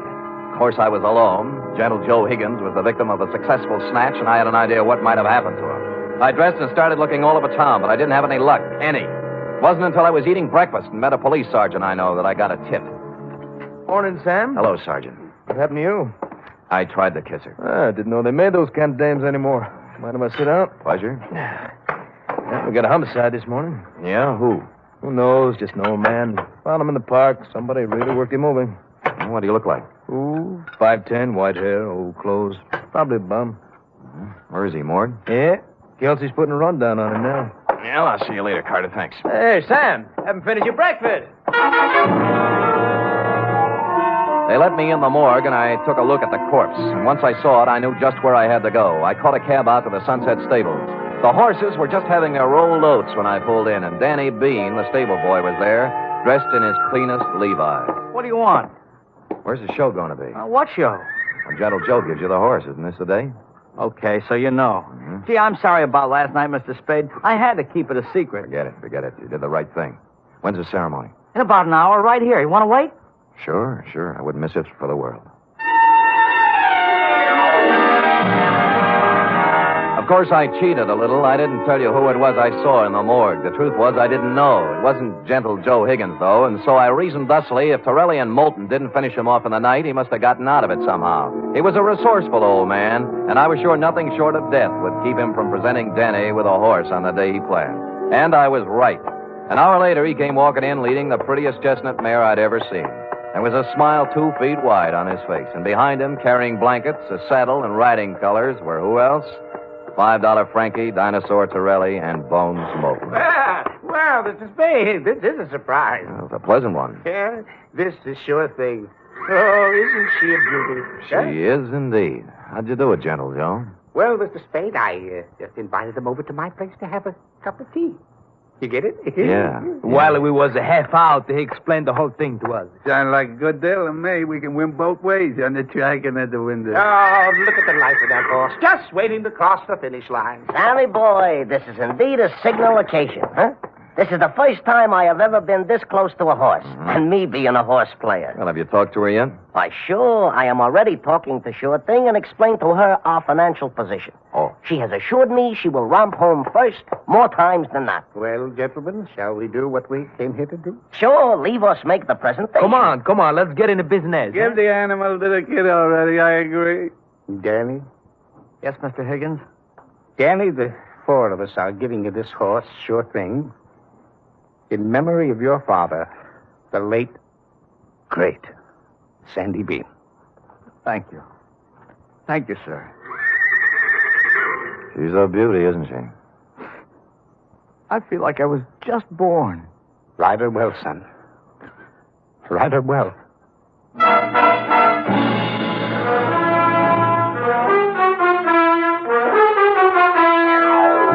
And I think he will. Period. End of report. Oh, Sam. It was so beautiful. A simple, old-fashioned type story, F. We feel we can use one now and then. And I'm glad nothing happened to anybody. Because I just love them all. Everything considered, F, they weren't half bad. Now, how about typing it up? Oh, I'd love to.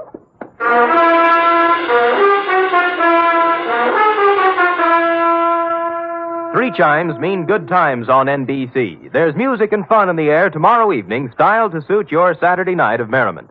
Dennis Day brings you songs and comedy in his charming, boyish manner, and then Judy Canova gets together with her frolicsome friends for Mountain Melody and Mayhem, followed by Grand Ole Opry with singing MC Red Foley and his gang. It's a Saturday night of fun designed for you.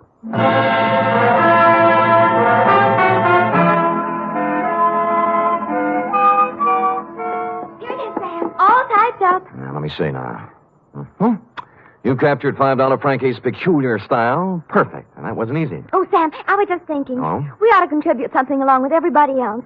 To that horse, that Sure Thing. I probably will, Effie. A few dollars here, a few there, whenever it's running. Oh, I didn't mean betting. Oh. What I meant is, for example, it's going to need a lot of hay, isn't it? Bales and bales. Well, my cousin Frisbee cuts our lawn. I'll have him save the grass and send it to the stable. Effie, you are a noble creature, but I think Sure Thing can get along without your little lawn. Well, I've seen horses wearing stockings. Couldn't I knit a pair? Two pair.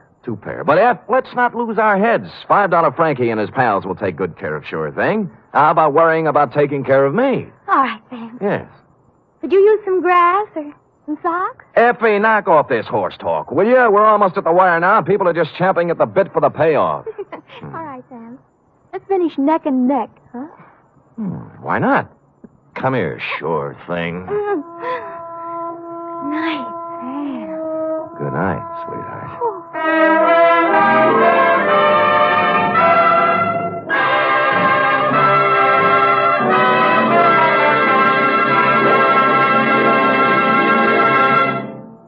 The Adventures of Sam Spade are produced, edited, and directed by William Spear. Sam Spade was played by Stephen Dunne. Lorene Tuttle is Effie. Wally Mayer was Gentle Joe. Script for tonight's adventure by John Michael Hayes. Musical scoring by Lud Gluskin, conducted by Robert Armbruster.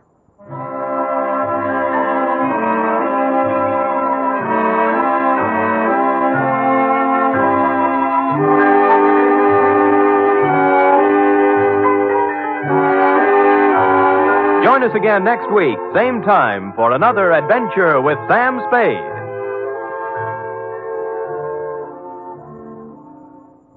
The National Broadcasting Company presents The Adventures of Sam Spade, Detective.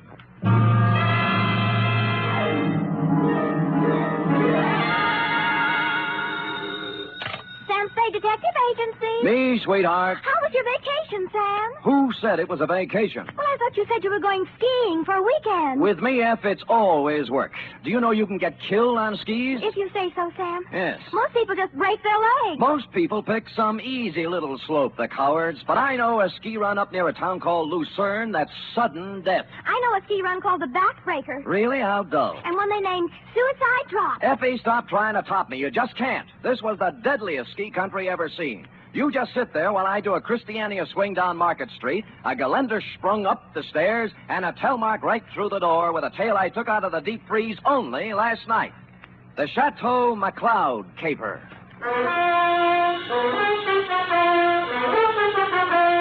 For NBC, William Spear, radio's outstanding producer-director of mystery and crime drama, brings you the greatest private detective of them all in The Adventures of Sam Spade.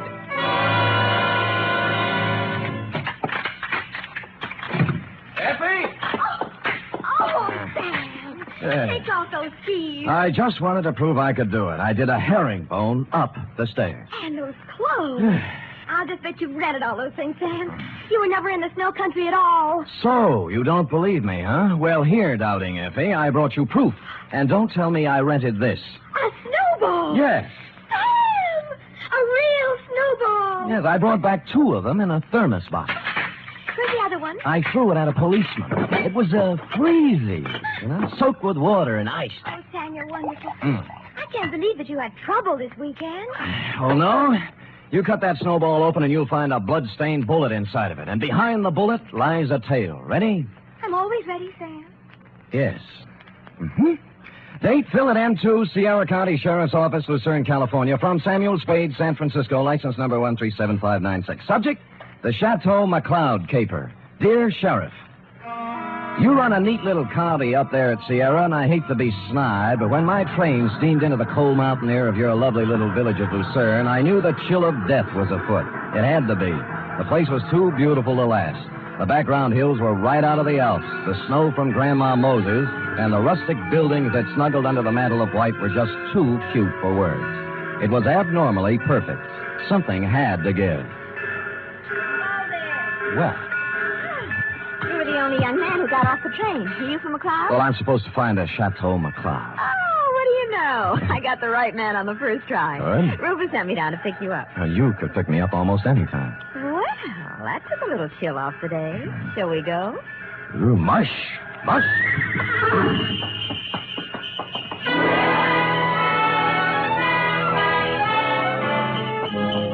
We glided out of the station, runners squeaking on snow, the soft pat of hooves, and the jangle of Mary Bell. We had a bearskin lap robe. It was a short bear, so we had to move close. Her cheeks were apple red, and her silk brown hair flowed in the stanking breeze. Oh, it was a scene that will forever be etched in my memory. Rufus tells me you're an advertising genius. Well, I have placed a few ads in my day, mostly help wanted. Aha, don't kid me. He says you're going to put the McLeod canneries right on top with a new campaign. On top. You know, you're supposed to have a big name. Just 8 letters, Sam Spade. Oh? Well, I'm Rita Parker. I'm supposed to be Rufy's girlfriend. Of course, I think it's only to make his wife mad. But it's fun up here. Yeah, but this is my first trip. Oh, well, then you're in for a treat. That is, if abnormal psychology appeals to you. What does that mean? The McLeod guest register is always full of dynamite. Oh? For example, this weekend reads thusly. Rufus McLeod with half of the money in the world trying to get the other half. Good. His wife, who has an interlocutory decree. Mrs. Interlocutor. Yeah, Cora. Yeah. Her boyfriend, Paul Endicott, gigolo type.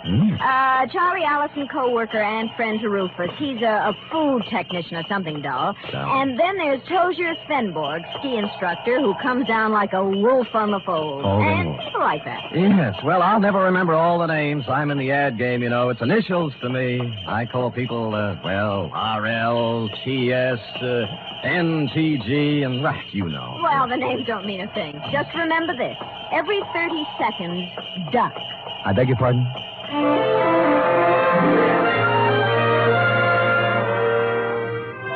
The McLeod estate was 8 miles out of town, and it seemed we were there in no time at all. Rita Parker hustled the Alpine buckboard and mare into a stable while I went up to the chateau to meet my employer, Rufus McLeod. It was more of a Swiss chalet, you know, where the second floor is larger than the first, and I guarantee that no one in Switzerland could have afforded this chalet, even with the second floor the same size as the first. I walked in and found Rufus, big and red-faced, standing in front of a fireplace that could easily have roasted a brace of oxen, rump to rump. Of course, you're Sam Spade. I am, Mr. McLeod. Well, you came at an opportune time. There's no one around to overhear our conversation. I suppose you wonder why I hired a detective for a place like this. Well, not especially. I go where the people go, and the money. You'll be paid well for your time and trouble. I must be quick. In essence, this is my situation. Yes. Earlier this week, I received an anonymous letter saying that if I invited the guest list I'd planned for this weekend, there might be serious trouble. Here's the letter. Keep it to yourself. It's a Los Angeles postmark. I see. Well, we might start by tracing down this typewriter through an L.A. detective agency. Every one of my charming guests is from Los Angeles. One of them wrote it, if you ask me. Very likely. I want to know who wrote it, if I can, but more than that, I wonder what serious trouble the writer is referring to. The girl you sent to pick me up said you had a very volatile group of people assembled. Yeah, perhaps they're high-strung individuals, but they're civilized. I'm sure their conflict would never get beyond a cutting phrase or two, or perhaps a punch thrown here or there. Well, then you really don't believe you'll have any trouble? Yeah, I don't know. I thought it would be advisable to have a man like yourself around. Yes. One who deals in trouble professionally.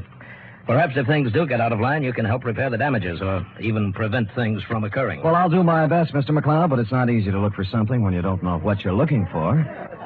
Oh, here they come, Spade. Oh. Back from the ski runs. Oh. I told them you were handling an advertising campaign for my canneries.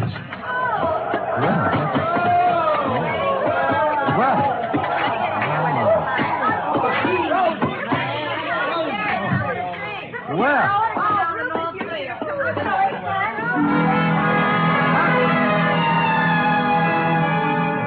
They came stamping in, pulling off gloves, unzipping parkas, and if it hadn't been for the grown-up dialogue, looking all the while like a group of carefree children, it was hard to believe that the chill of death was also in them even then. I couldn't keep my eyes off one of the particular members of the group, Mossberg ski boots, Chinese vermilion downhill pants, and a candy-striped parka, which she now pulled over her lovely head. The sweater she wore underneath was, I'm sure, designed for someone much smaller. A dachshund, perhaps? Is this the advertising man you've been telling me about, Ruth? Oh, Mr. Samuel Spade, my half-wife, Cora. Well, how do you do? Glad you came, Sam. We can always use another sport in the crowd. Hey, everybody, shut up! Introducing the incomparable, fabulous Mr. Samuel Spade. Hiya, Sam. I'll give him to you fast, Sam. Me, Paul Endicott, Rita Parker, Charlie Allison, Toja Svenborg. Charlie's the one who doesn't ski. I'll take snowshoes any day. I can't get anywhere in snowshoes. You've heard, perhaps, of the tortoise and the hare? Rufus, ring for some drinks. Tom and Jerry's, hot toddies, coffee, God, something. We're having hot buttered rum. The stuff's warming in the kitchen. Well, get it up, get it up. Right away, Cora. And as for the rest of you, ready?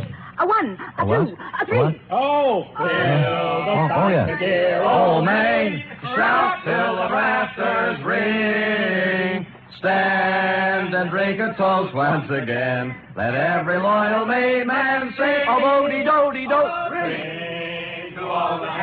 They took up the song with a gusto, lifting imaginary drinks into the air, and it was all very jolly.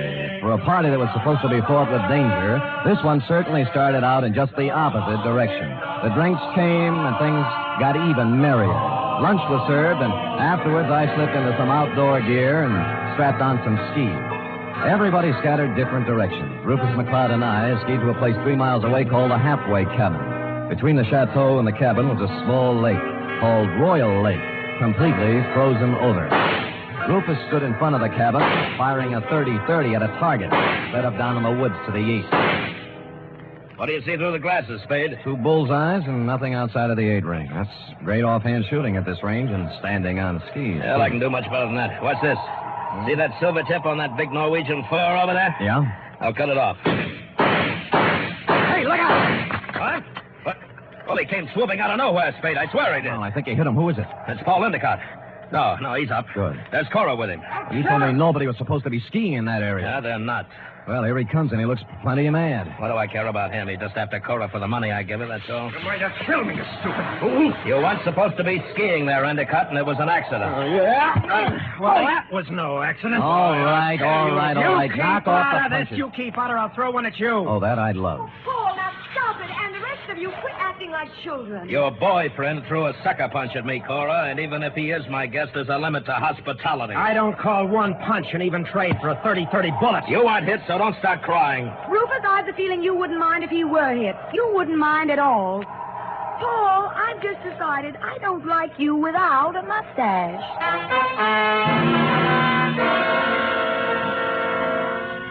Well, from then on, everybody dropped the pretense, and you knew where you stood. And it was chilly, too. Later in the day, we were all back at the chateau again, and Paul Endicott wove his delicate variation on his main theme. I'll knock your block off. I tell you, Mr. Endicott, you have some delusions. I have no delusions, Tozier. I've seen the way you look at Cora, the way you two are always trying to lose me on the trails. Some people ski faster than others. Yeah, well, let me tell you something. The next time you try to wolf this girl, it's going to be your last. I'm nobody's wolf. I'm a ski instructor. That is what I was hired for. Well, stick to what you were hired for and knock off the extracurricular activities. I don't have to take this kind of talk from you. Anything you'd like to do about it? As a matter of fact, there is. Fellas. Get it. Boys. Men. Stop it. Fellas. Stop it. Yes. I'll never see the either one of you again. Sam. Yes, you want me to stop them, Mrs. McLeod? No, I want you to take me out of here. Oh, all right. Well, Let's put on our skis and get out of here. okay, here, I'll help you. Oh, no, thank you. Yes, that's it, gentlemen. Well, even so, won't take a minute. Ready? Yes. There we are. Now, where are we heading, Mrs. McLeod? Oh, I thought we might go out to the boathouse. It's on the southern tip of Royal Lake. It's only a mile and a half. Nothing. And my name is Cora. I'm not really Mrs. McLeod anymore. That's kind of rough on you, isn't it, bringing your new boyfriend around all of your ex-husband's friends? Well, I like it up here. Rufus likes to have me. They're not all against Paul. At least they weren't. But he's on the defensive so much, he's going to make enemies of all of them. Yes, he's off to a rousing start, I'd say. Do you know something, Sam? I don't care about Paul Endicott, really. Or Rufus McLeod, or Tozier Finborg, or anybody. I just care about Cora McLeod. Well, now, that's a good, honest answer. You know, most people wouldn't be that frank. But, Sam, Yeah? I haven't known you long. Well, I like your style. So? I could care about you.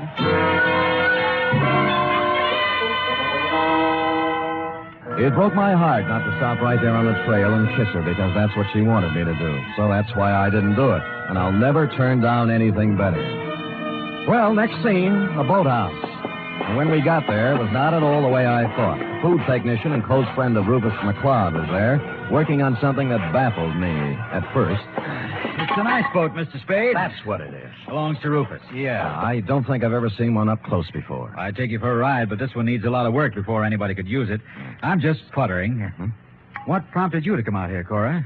Because Paul and Tozier Finborg got in a fight over me, and I got tired of the whole thing. Sam and I went out for some air. Oh. Well, glad you did. I was getting a bit lonesome. You see, Sam, they always leave me in a cloud of snow on their skis, and I just plod along on snowshoes all by myself. Well, maybe we can go walking together sometime. I used to be able to shake a pretty good snowshoe. It's a deal. Tomorrow morning, I'll show you the place. Sam, I think I'll stick around here and help Charlie with the ice boat. Oh. Unless you're crazy about ice boats, why don't you go back to the chateau? We'll be there in time for dinner. Well, I don't need any engraved exvitation. I hope you catch a common cold.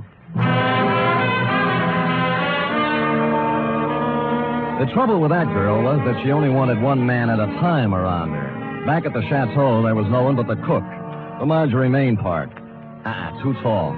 As supper time approached, Rufus came in, then Rita, then Cora, then Allison, and finally Tozier, in that order. And the order is important, because you see, nowhere in the list is the name of Paul Endicott. He didn't come in for supper, nor for the next 3 hours. It was dark by then, and Rufus McLeod was worried about Endicott. So we fanned out in a searching party. I was alone when I found him. He was lying in the snow, 300 yards west of the halfway cabin. There was a 30-30 slug in him. Period. End of Paul Endicott.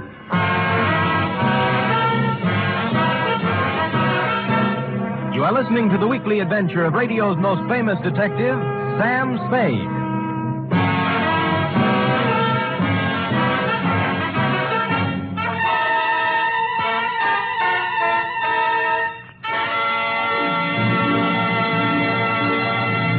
This Sunday, Cary Grant and Betsy Drake star in the second of the new Mr. and Mrs. Blanding series over most of these NBC stations. The delightful tribulations of Jim Blandings and his wife Muriel as they built their famous dream house entertained millions as a novel and then as a motion picture. And now you can follow the further adventures of Mr. and Mrs. Blandings every Sunday on NBC. And Sunday also means your weekly visit with the hilarious Harrises on the Phil Harris Alice Faye Show.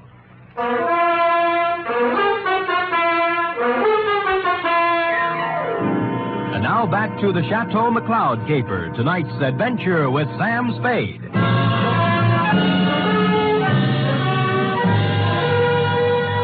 There were no ski marks near the body of Paul Endicott, just his own. Somebody had drawn a bead on him in the dust from some distance. I started to look for the rest of the searching party and then changed my mind. If the body of Endicott wasn't found, the murderer might wonder what happened to it, get worried, and make a mistake. So I picked him up, carried him to a small cave I found, covered the entrance with snow, brushed over the ski marks, and went back to the chateau. One by one, they all showed up, discouraged. We can't give up. We have to keep looking. I know how you feel, Cora, darling.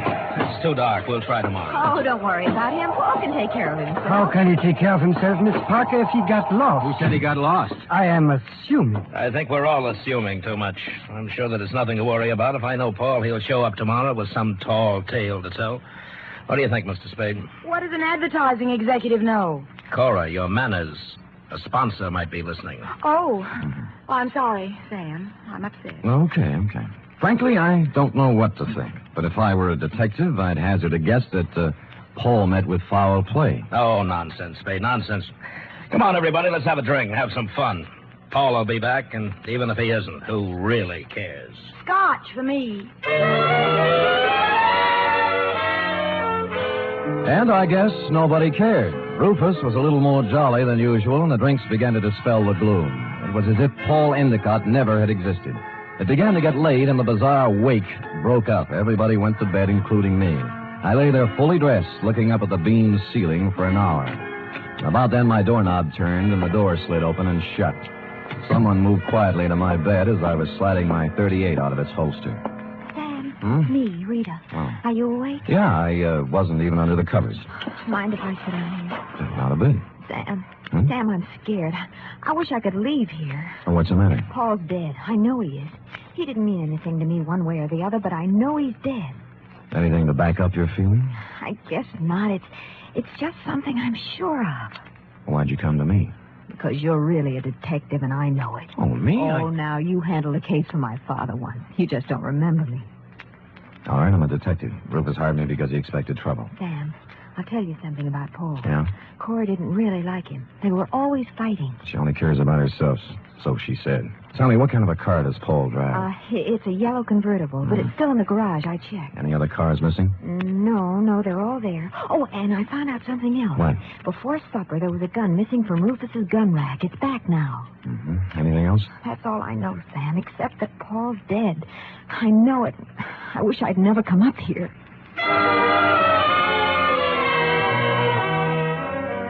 After she left, I dressed for outdoors and climbed through the bedroom window. It was still and quiet, and it was a quarter moon when I skied away from the chateau. I wanted to look the land over myself before the next day, when the clues, if any, were trampled into the snow. When I passed the northern tip of Royal Lake on the trail to the halfway cabin, I saw a new set of ski tracks heading into the woods where I'd found Endicott's body.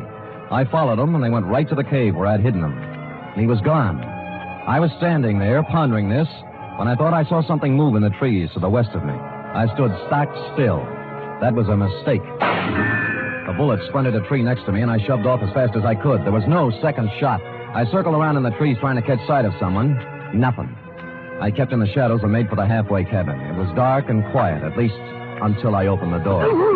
I tried, but he had the advantage of surprise and some kind of a club. I ended up on the floor with someone sitting on my chest. All right, I have your gun. You make one wrong move, Spade, and I'll use it. It's got bullets in it and a hair trigger, so be careful. We could use a little light.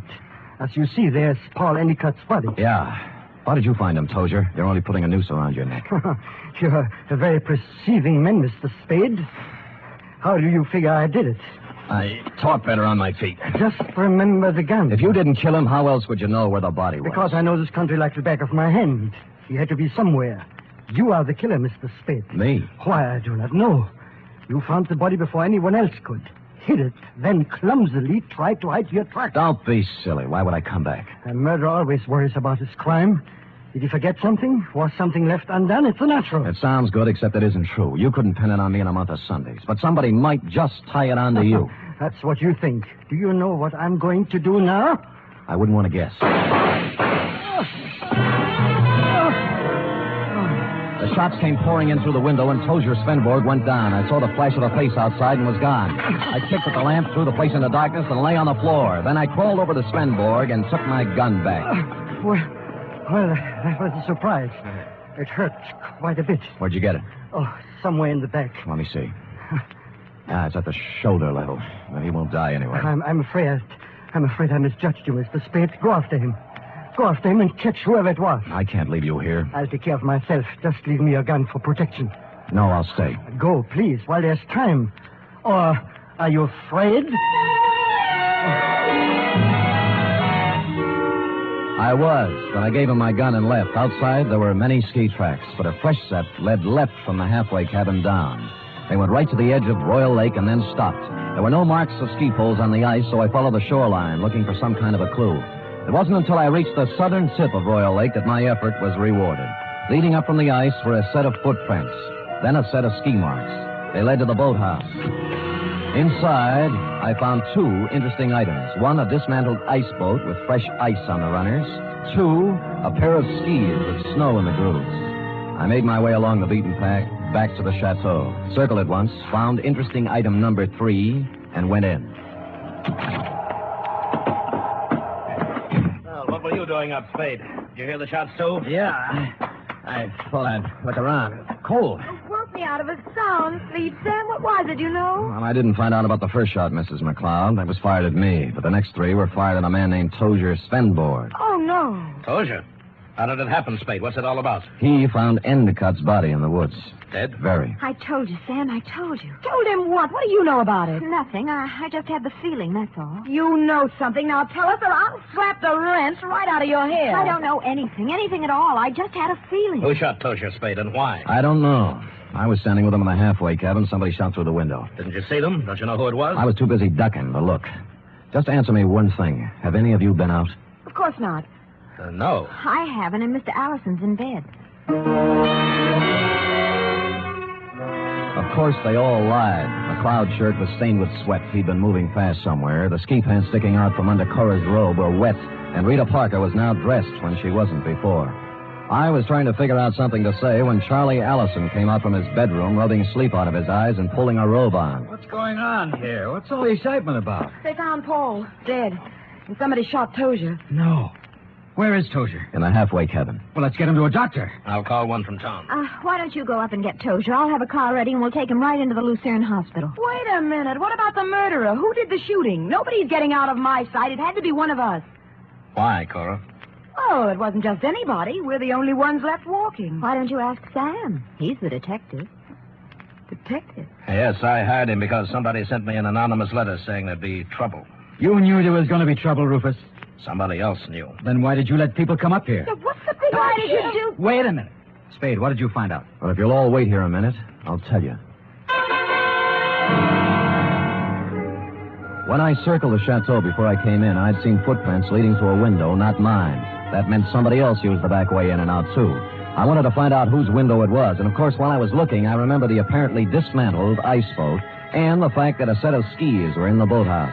It took me about a minute to find the right room. But somebody knew it. All right, Spade, stand where you are. Allison, you might be a great food technician, but you're a lousy killer. Yeah, well, at least he didn't get her. Neither will you. I got him, Spade. All right, come on, stand up. Come on. You sap. Cora, huh?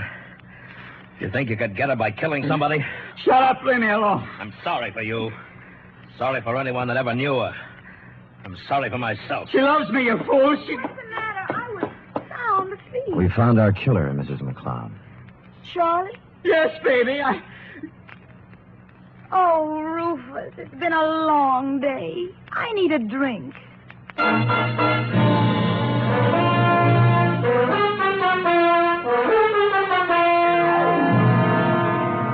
And that goes to show you how cold it can get in the snow country. F. Period. End of report. Sam, why would a man do anything like that? When he knew he couldn't get away with it. Because he was stupid, Effie. People must have told him 1,000,000 times. If they told him once, crime just doesn't pay. No. Yeah. Oh, go type that up, will you? Go on, scamper, scamper. Woof.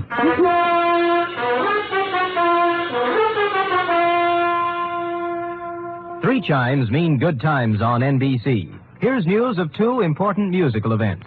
This Saturday, Arturo Toscanini begins a new Saturday series of concerts with the NBC Symphony. And for his premiere, the celebrated maestro Toscanini will present a special hour-and-a-half performance of Verdi's Requiem. And beginning next Monday, you can hear the first in a new series by the Boston Pops Orchestra.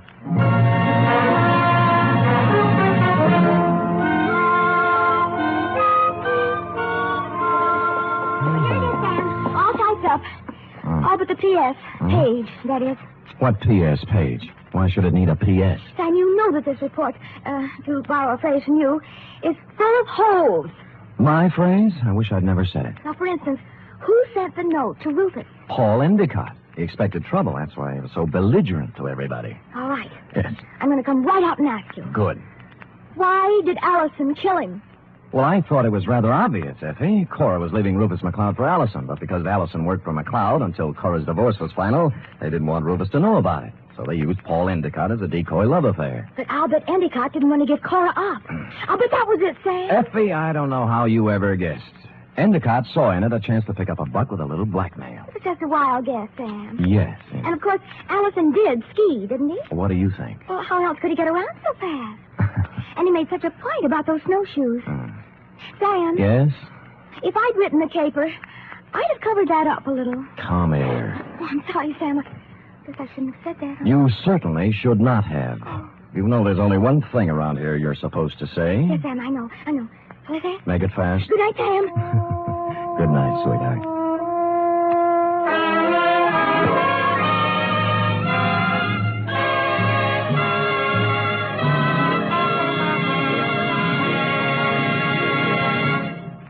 The Adventures of Sam Spade are produced, edited, and directed by William Spear. Sam Spade was played by Stephen Dunne. Lorene Tuttle is Effie. Script for tonight's adventure by John Michael Hayes. Musical scoring by Lud Gluskin, conducted by Robert Armbruster.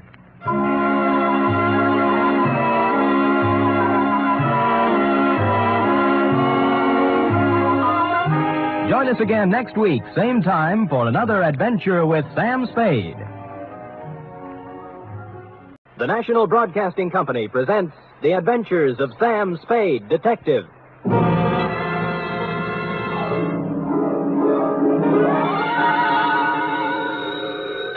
Sam Spade Detective Agency. Me, sweetheart. Sam, where have you been? I don't know what to tell them. Tell who? The reporters, everybody. They all say you're the first private detective in the history of San Francisco to get rich honestly. Oh, Sam! When I think of all the back salary I'll be getting, the fur coats... Easy, girl, easy. Prepare yourself. Sam? Yep. You mean... The $50,000 is not available to employees of the network or sponsor, which unfortunately I happen to be. Sam! But cheer up, girl. Think of the taxes we'll save. Now, make everything fast. I'm on my way. Meanwhile, puzzle me this. You ready? All right, Sam. Why does a man who is going to blow his brains out set his mental clock ahead 4 hours? Sam, it doesn't make sense. Ah, but it does. Mull and ponder, sweetheart. I'll be down in a trice, 1951 model, with an intellectual type report to challenge serious thinkers everywhere. To wit, the Biddle Riddle Caper.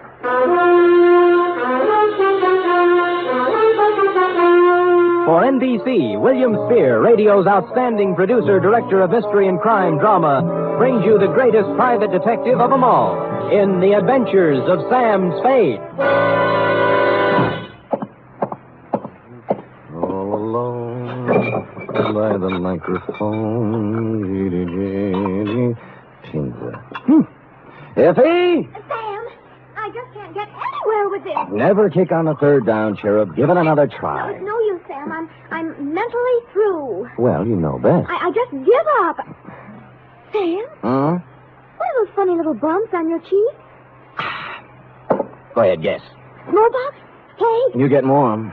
look like little waffle marks. That's what happens when somebody hits you with a microphone, sweetheart. Now, if you look closer, just above the marks, under my eye, Oh, yeah. clearly and distinctly, in reverse, of course, the 3 letters of a network known far and wide for its hospitality to unemployed private detectives. You mean? Shh, not here, girl. Poise the pencil. Who knows? A sponsor may be listening. Ready? Yes, To Mr. Tracy Abbott, Drake Carlton Hotel, copy to Dundee at homicide. From Samuel Spade, license number 137596. Subject, the Biddle Riddle Caper.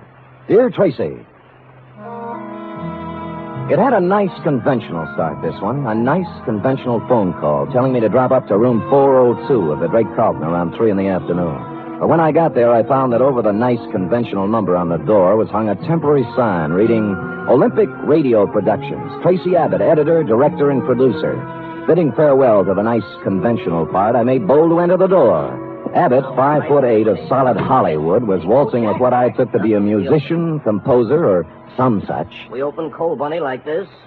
Now, killer at large. Banging with the theme. Theme. Bum, bum, bum, bum, bum, bum, bum, bum, bum. Bum, bum, bum, bum, bum, bum, bum, bum, bum. A great big wonderful chord there, Bunny. Check. Check. And then the teaser. Quote, don't go away, you out there. Stick right close to that radio set of yours, because the next half hour might put $50,000 in your pocket. Yes, $50,000 will be paid by the sponsors of this program for information leading to the arrest and conviction of a killer at large. Tonight, that's it, sustain the chord. Yeah. Tonight, the murder, tremolo. Tonight, the murder of Carol Stevens. Then, da-da-dee, bum-bum-bum-bum-bum-bum. Check. What's that? Cymbal crash. Do it again. Don't need it. Check. Check. Big, wonderful, lush. That's the word, lush.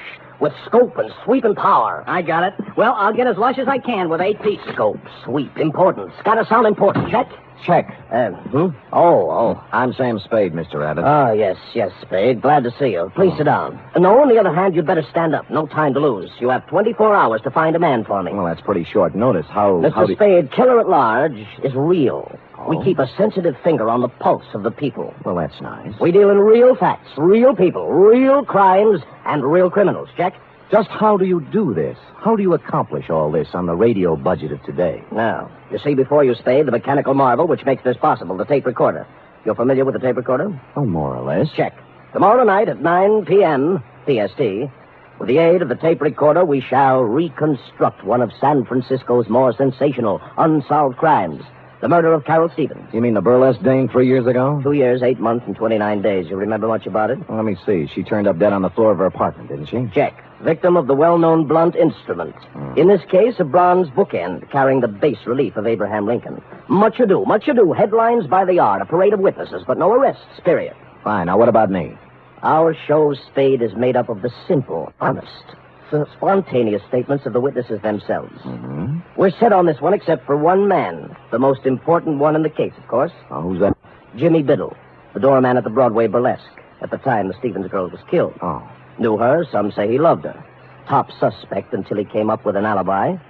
Our advance men have combed the city for 2 weeks trying to find him, but no luck. So he's blown town. That's what I thought until this morning. You mean you've heard from him? I heard from someone who said he was Biddle.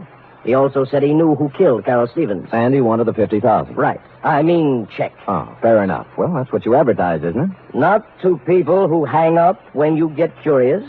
If it was Biddle, I've got to record his story. I want him here by 8 tomorrow night. Check? Well, since you keep bringing it up, check. Yes. You can make it out for $100. At Homicide, I cased the files on the Stevens thing. San Francisco's answer to the Black Dagger. A cheap killing of a cheap dame in a cheap apartment that used a lot of expensive newsprint.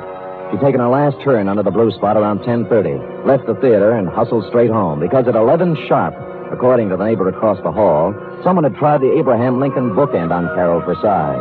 She hit the floor just as the 11 o'clock news came on. Biddle's alibi had to be good, and it was. It came, as a matter of fact, from the greatest little alibi factory in town. Biddle was drinking old fashions with Joseph P. Norgard, the well-known criminal lawyer at the time of the killing. So I trotted over to Norgard's office on Market Street, found him tied up, and settled down in the waiting room next to a gimlet-eyed youth in a neon-striped suit, who looked like he made a living sticking up crap games. He was filing his nails. Buddy. Yeah, buddy? You sure you're in the right office, buddy? Positive, buddy.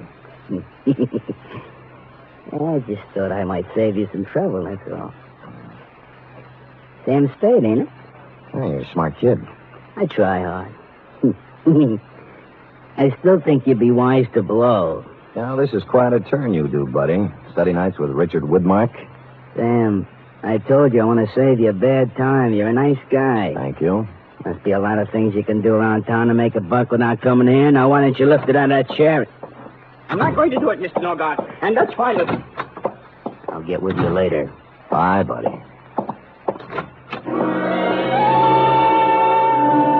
The guy who bustled out of Norgard's office was flabby, florid, and frightened. Pinstripe gave me a last baleful look and sidled out into the hall after him, which was nice because I was running out of punchlines. Luke, I thought I told you to. Oh. Mr. Norgard? I am? I'm sorry to barge in. My name's Spade. I'm a private detective. Of course you are. And a hungry one. Well, we're polite in here, too.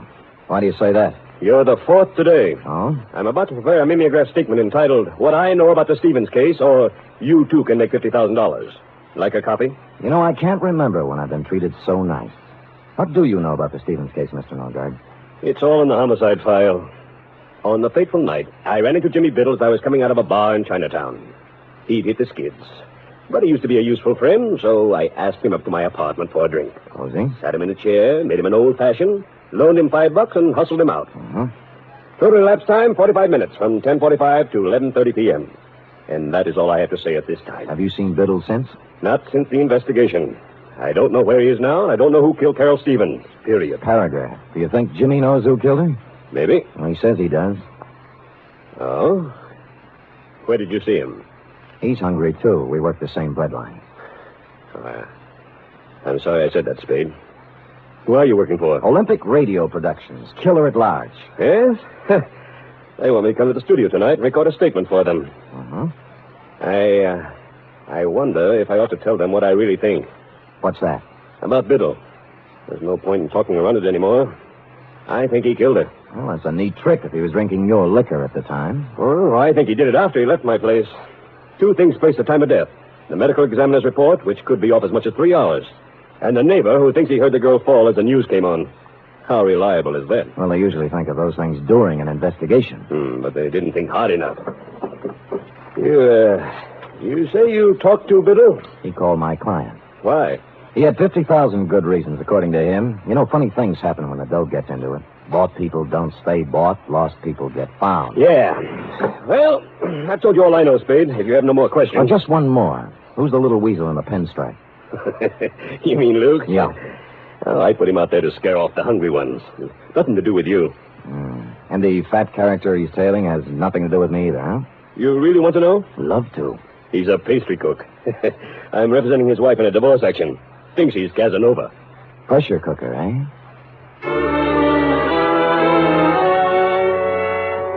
Shoving Norgard, Pinstripe, and the flabby pastry cook in the look-up-later section of my hat band, I took off for Biddle's last known address, a boarding house on Pacific Avenue. There I held hands with the landlady long enough to learn that, A, she hadn't seen Biddle since a few weeks after the murder, but B, when last heard of, Biddle had gone on from the burlesque dame to something even more extremely female. According to the landlady... Name's Rosalie.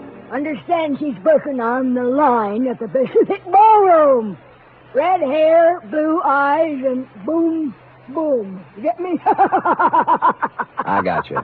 Pacific Ballroom, eh? Would you do that last again? Boom, boom. Yeah, just checking. Thanks, Mrs. Landlady.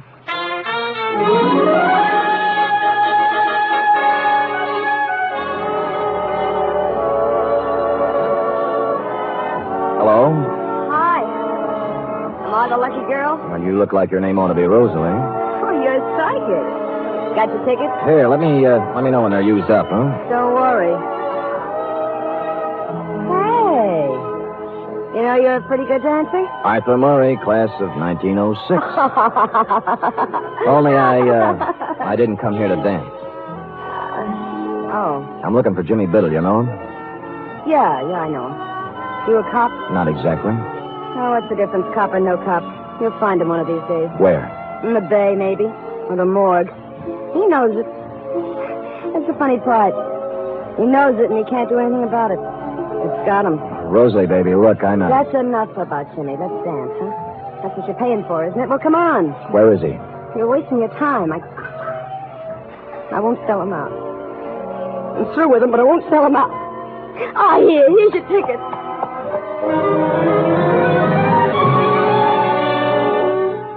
I sauntered over to the soft drink fountain and mulled the problem over a Coke for a minute or two. There are ways of dealing with dames like Rosalie. Some of them are a little cruel, as this one was going to have to be, but time was of the essence. I kept out of sight for 20 minutes or so, watching her dancing in the arms of a moonstruck plumber, and sidled into a phone booth. The Pacific Ballroom does not permit telephone conversations while the girls are working. When I said it was the police, the plumber was turned over to a new candidate, and Rosalie came to the phone. Hello? This is Sam Spade, Rosalie. I was dancing with you a little while ago. What is it? I found Jimmy Biddle's apartment. Oh? What's the matter? He's hurt? That's right. Bad? I'm afraid so. He wants to see you. Oh, okay. I'll be right over.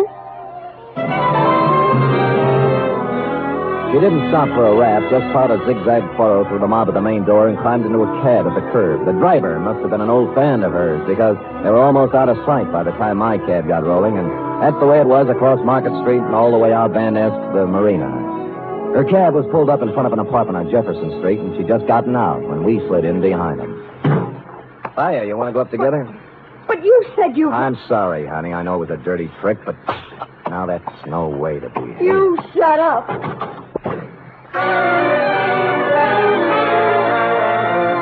The gold card holder by the doorbell listed the tenant as W.R. Smith. Mr. Smith was evidently not home.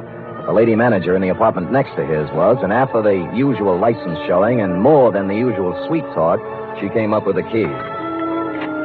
Biddle wasn't wealthy, but he wasn't hungry either. The place had the well-fixed, man-about-town look, right down to the last crystal martini glass in the portable bar in the living room. Next to it was a mahogany desk, in which were sundry checkbooks and deposit slips indicating Biddle had found a prosperous widow or had been doing rather well at canasta. A clock chimed 4 in the next room. Since it was after 10, I wondered why I went in to take a look. Maybe I was psychic, like the girl said. There was a tape recorder against one wall, the same kind I'd seen in your office, Tracy, with a microphone and a roll of tape in it, half used up. Holding the microphone with one hand was Jimmy Biddle. In the other hand, a .38. He wasn't hurt, as I'd told her. He was dead.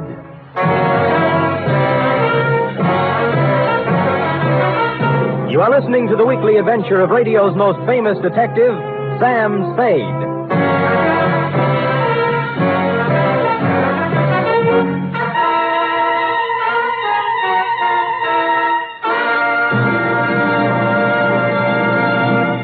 This Sunday, there's another outstanding production by Theater Guild on the air. It's a 1-hour adaptation of the thrilling tale of intrigue in post-war Vienna, The Third Man.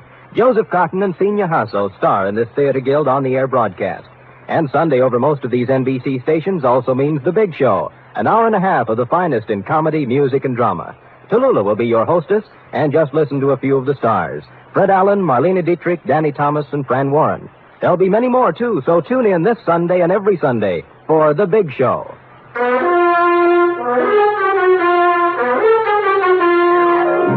And now back to the Biddle Riddle Caper, tonight's adventure with Sam Spade.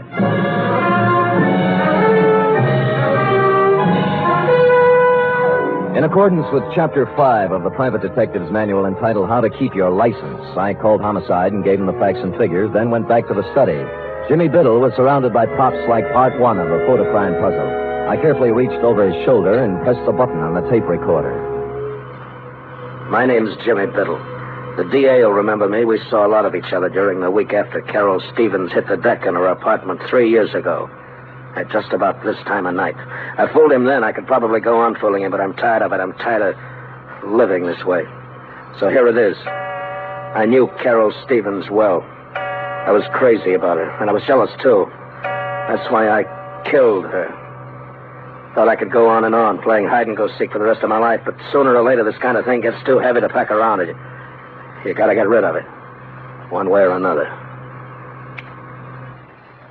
Period. End of report. I rousted the landlady again, and we went over the room together. A helpful type landlady. She contributed 1,000-odd bits of gossip about Jimmy Biddle, only one of which struck me as interesting. She'd come in this morning, she said, to clean his apartment, and among other things, had wound and set the 8-day clock on the mantel. The same clock, which was now exactly 4 hours fast. Looking closer at the tape recorder, I saw a small label pasted above one of the knobs, reading Morgas and Reed, recording technicians. Next scene, the manufacturing section of Sansom Street. A 5-story building, all dark at this hour, except for a light in the office on the second floor back, which happily turned out to be D1. Morgas? Reed! Anybody! Hello. What do you want? Well, the pastry cook. I'm sorry. We're closed, you see. Office hours 9 to 5. Now, wait a minute. Just a minute, pastry cook. I'm not a pastry cook, sir. My name is Murgus. I am one of the proprietors here. Just a moment, sir. Sorry. It was getting cold out in the hall. Oh, so you're Murgus, huh? I am.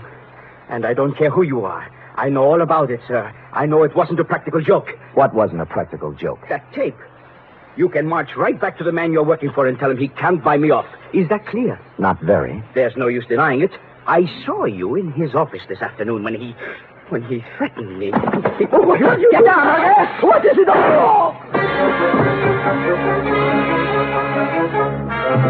I crawled out on a fire escape in time to see my buddy in the pinstripe suit hit the bottom. The alley, crazed B, was blind at one end, so Luke took off toward the street. I caught him in one leg. He stumbled, fell, smacked his head against the brick wall of the alley, and took the count. I was frisking him when a prowl cop who'd heard the shots moved up. I convinced him I wasn't rolling a drunk and left him to run back upstairs. Murgus? Murgus! Here. I better get you to a hospital. Who are you? Sam Spade. I don't work for Norgard. Right now I'm trying to hang a murder rap on him. Told me it was a practical joke. A gag. What? Tape. Jimmy Biddle. Tape. Jimmy rented the machine from you and made the tape himself, right? Yes. He... Norgard. What about Norgard? Tried to beat me into it. Beat me. Wouldn't give it to him. Give what? Tape. No.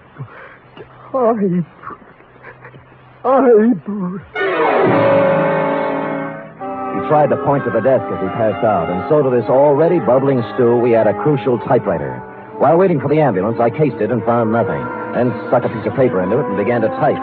4 quick brown foxes had jumped over 4 lazy dogs when the sound changed. I looked closer, then tackled a messy job I always leave to my secretary. I hate to play with typewriter ribbons, but this wasn't a typewriter ribbon, since said ribbon had come to an end and I was pecking away at a piece of sound tape.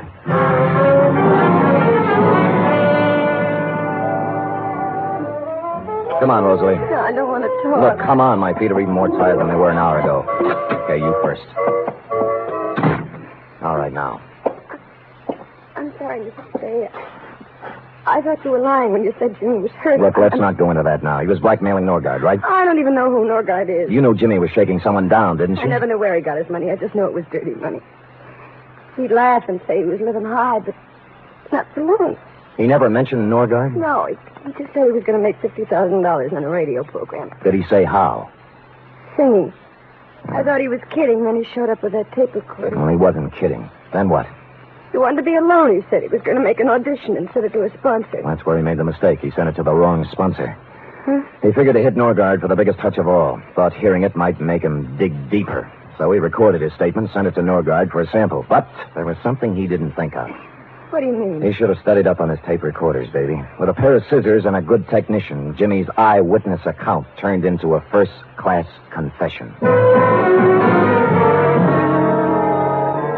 The final phase of the Biddle Riddle was, as you will recall, Tracy, enacted on one of the sound stages of the nation's leading network, where, as you will also recall, you were busily transcribing the testimony of various witnesses on the Carol Stevens case.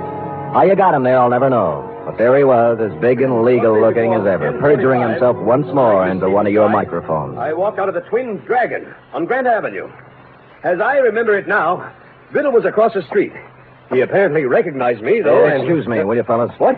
Spade, you idiot. You ruined it. I'm sorry, Tracy. Oh, we'll have to start it over again, Mr. Norgard. Would you mind if I record a few remarks? Spade, please understand my position. Biddle's confession has changed everything. I know. The killer is not at large. Yeah. 24 hours we spent recording the show. Now it'll all have to be done over again. Sorry. These people at this house. Listen, Tracy. All right, Spade, what is it? I'm only trying to help. Now, where's Biddle's confession? On the machine there. We're going to dub it onto the main tape. Good. Now, be a good lad and show me where you're starting to stop it, huh? Right there. Okay. What is this, Spade? This is going to interest you, Mr. Norgard. Now, let us turn to the tape, keeping our eyes on the spool as it slowly feeds Jimmy Biddle's last statement. My name's Jimmy into the Biddle. amplifier. The DA will remember me. We saw a lot of each other during the week after Carol Stevens hit the deck in her apartment 3 years ago. At just about this time of night. I fooled him then. I could probably go on fooling him, but I'm tired of it. I'm tired of living this way. So here it is. I knew Carol Stevens well. I was crazy about her, and I was jealous, too. That's why There's a riddle for you, Norgard. He said the girl died, quote, at just about this time of night, unquote. But the clock struck 3 times. We know she died at 11. What happened to the other 8 chimes? Spade, this is no time. Be patient with me, Tracy. What about it, Norgard? Well, how do I know? The man was crazy, maybe. No. He wasn't crazy. Stupid, but not crazy. So we take this spool of tape off and put this one. What's that? This is the part that was cut out. Got it from the guy who did the splicing job for you, thinking it was a practical joke or something. Sam, do you know what you're saying? Yeah, but Biddle says it better. The last thing we heard was I was crazy about her, and I was jealous, too. That's why I killed her. Only he didn't say killed her. Just, that's why I... Well, standing outside in the hallway of her apartment the night she died. I'd seen her leave the theater with a guy I recognized. And I followed him home to her place. Heard the argument, everything, but I had no idea he'd kill her until I heard her hit the floor. Door busted open then, and he came out looking like a crazy man. He didn't even see me. He just ran down the back stairs as fast as he could go. I went in and saw her lying on the floor, dead. I could have killed him then, but I thought of something better. He's good pay. The cash comes right on time. But I'm tired of living this way. So there's the story. The man who killed Carol Stevens...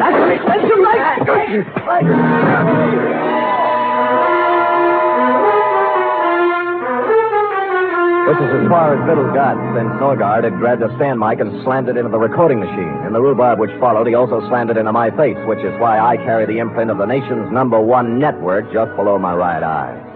So that's about the crop, Tracy. Norgard and Pinstripe now lie cheek by jowl in the jail hospital trying to think of an honest lawyer who'll defend them. While you, Tracy, with a 3rd round of interviews before you, are considering tossing out Carol Stevens and doing the shooting of Dan McGrew. Period.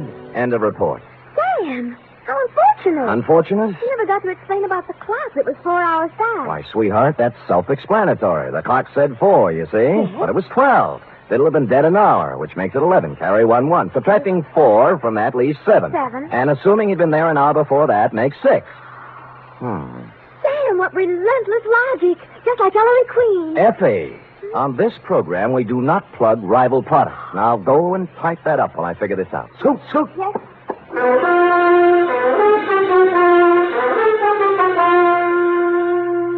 3 chimes mean good times on NBC. There's mystery and music every Saturday on NBC. For Mystery Tomorrow, Herbert Marshall stars as the Man Called X. The Man Called X is a man without a name who travels the world over combating the forces of international espionage and intrigue. For Music Tomorrow, your hit parade brings you the top tunes in the land, played by Raymond Scott's orchestra and with vocals by Snooky Lanson and Eileen Wilson.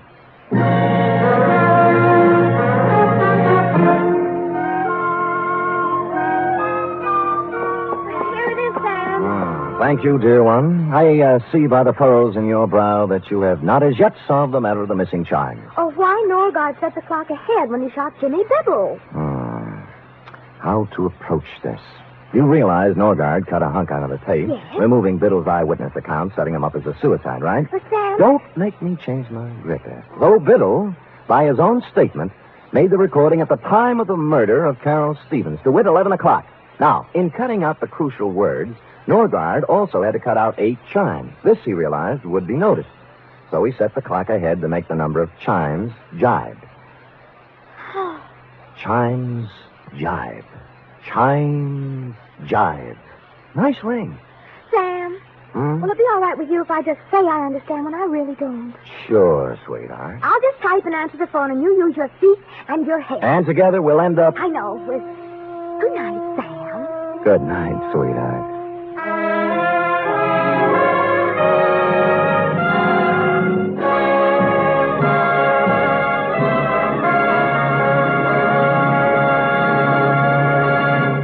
The Adventures of Sam Spade are produced, edited, and directed by William Spear. Sam Spade was played by Stephen Dunne. Lorene Tuttle is Effie. Script for tonight's adventure by Harold Swanton. Musical scoring by Lud Gluskin, conducted by Robert Armbruster.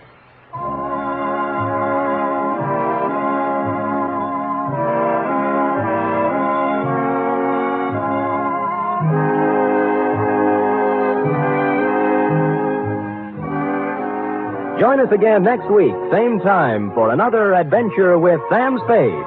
Enjoy the magnificent Montague, then Duffy's Tavern on NBC. The National Broadcasting Company presents The Adventures of Sam Spade, Detective.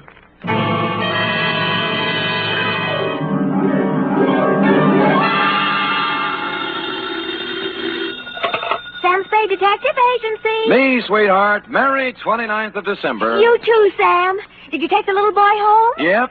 Straight home? Well, not exactly, F. Had to make a couple of emergency stops, but we got there. What do you mean, Sam? Well, I got my weekly knot on the head, for one thing. Sam, just taking the little boy home? Like I said, F, we were derailed. There was a dash of poison, for instance. A couple of pounds of $1,000 notes. And an infernal machine that nearly blew up half the Mission District. But other than that, we had a peaceful ride home. Why, Sam, this sounds like a caper. Which is just what it is, Angel. Get out our special holiday bottle of Napa Valley wine, and we'll get in our premature regards to the new year, following dictation of a report entitled The Prodigal... Prodigal, Sam? Are you sure that's the right word? Certainly, I'm sure. The Wanderer will return to the roost. You and your big fat roost.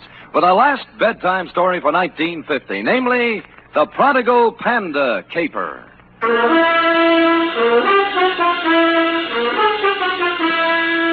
NBC, William Spear, radio's outstanding producer-director of mystery and crime drama, brings you the greatest private detective of them all in The Adventures of Sam Spade. Effie! Miss Perrine! Coming, Sam, coming. I've been looking in the dictionary. Huh? Sam, you've fallen into the trap. Again? Prodigal. Here, now, see? Prodigal. Given to reckless extravagance. It doesn't mean wandering at all, see? Now, people think just because the prodigal son wandered that you... What are we talking about? The prodigal panda caper. How can a panda be given to reckless extravagance? Well, let me see. Oh, here. Definition 3, prodigal. Yielding abundantly, luxuriant. A panda? You mean one of those black and white? Oh, right. See note below, it says. You ready for the note below? Where's my pencil? Oh, all right, Sam, that date. Show in 2. Master Roebuck Dozier, 2318 Delaney Street, City. From Samuel Spade, license number 137596. Subject, the prodigal panda caper. Right.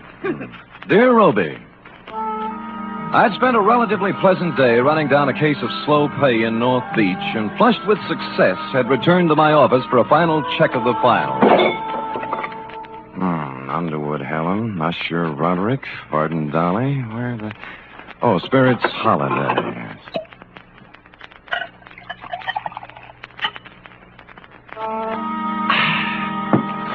I sat down, put my hat and my feet on the desk, and was loosening my collar when I noticed just to the right of my off ankle one large bag of jelly beans. Sighting past it, I saw in the corner chair an open copy of a magazine featuring on the cover a blonde in a low-cut dress taking a .38 slug from a slack-jawed thug in the background under big red letters spelling out Thrilling Crime Comics. And behind all this, sound asleep, was you. Hey, Sonny. Hey, wake up, will you? Come on, Revelie's blowing. Huh? Oh. Hi.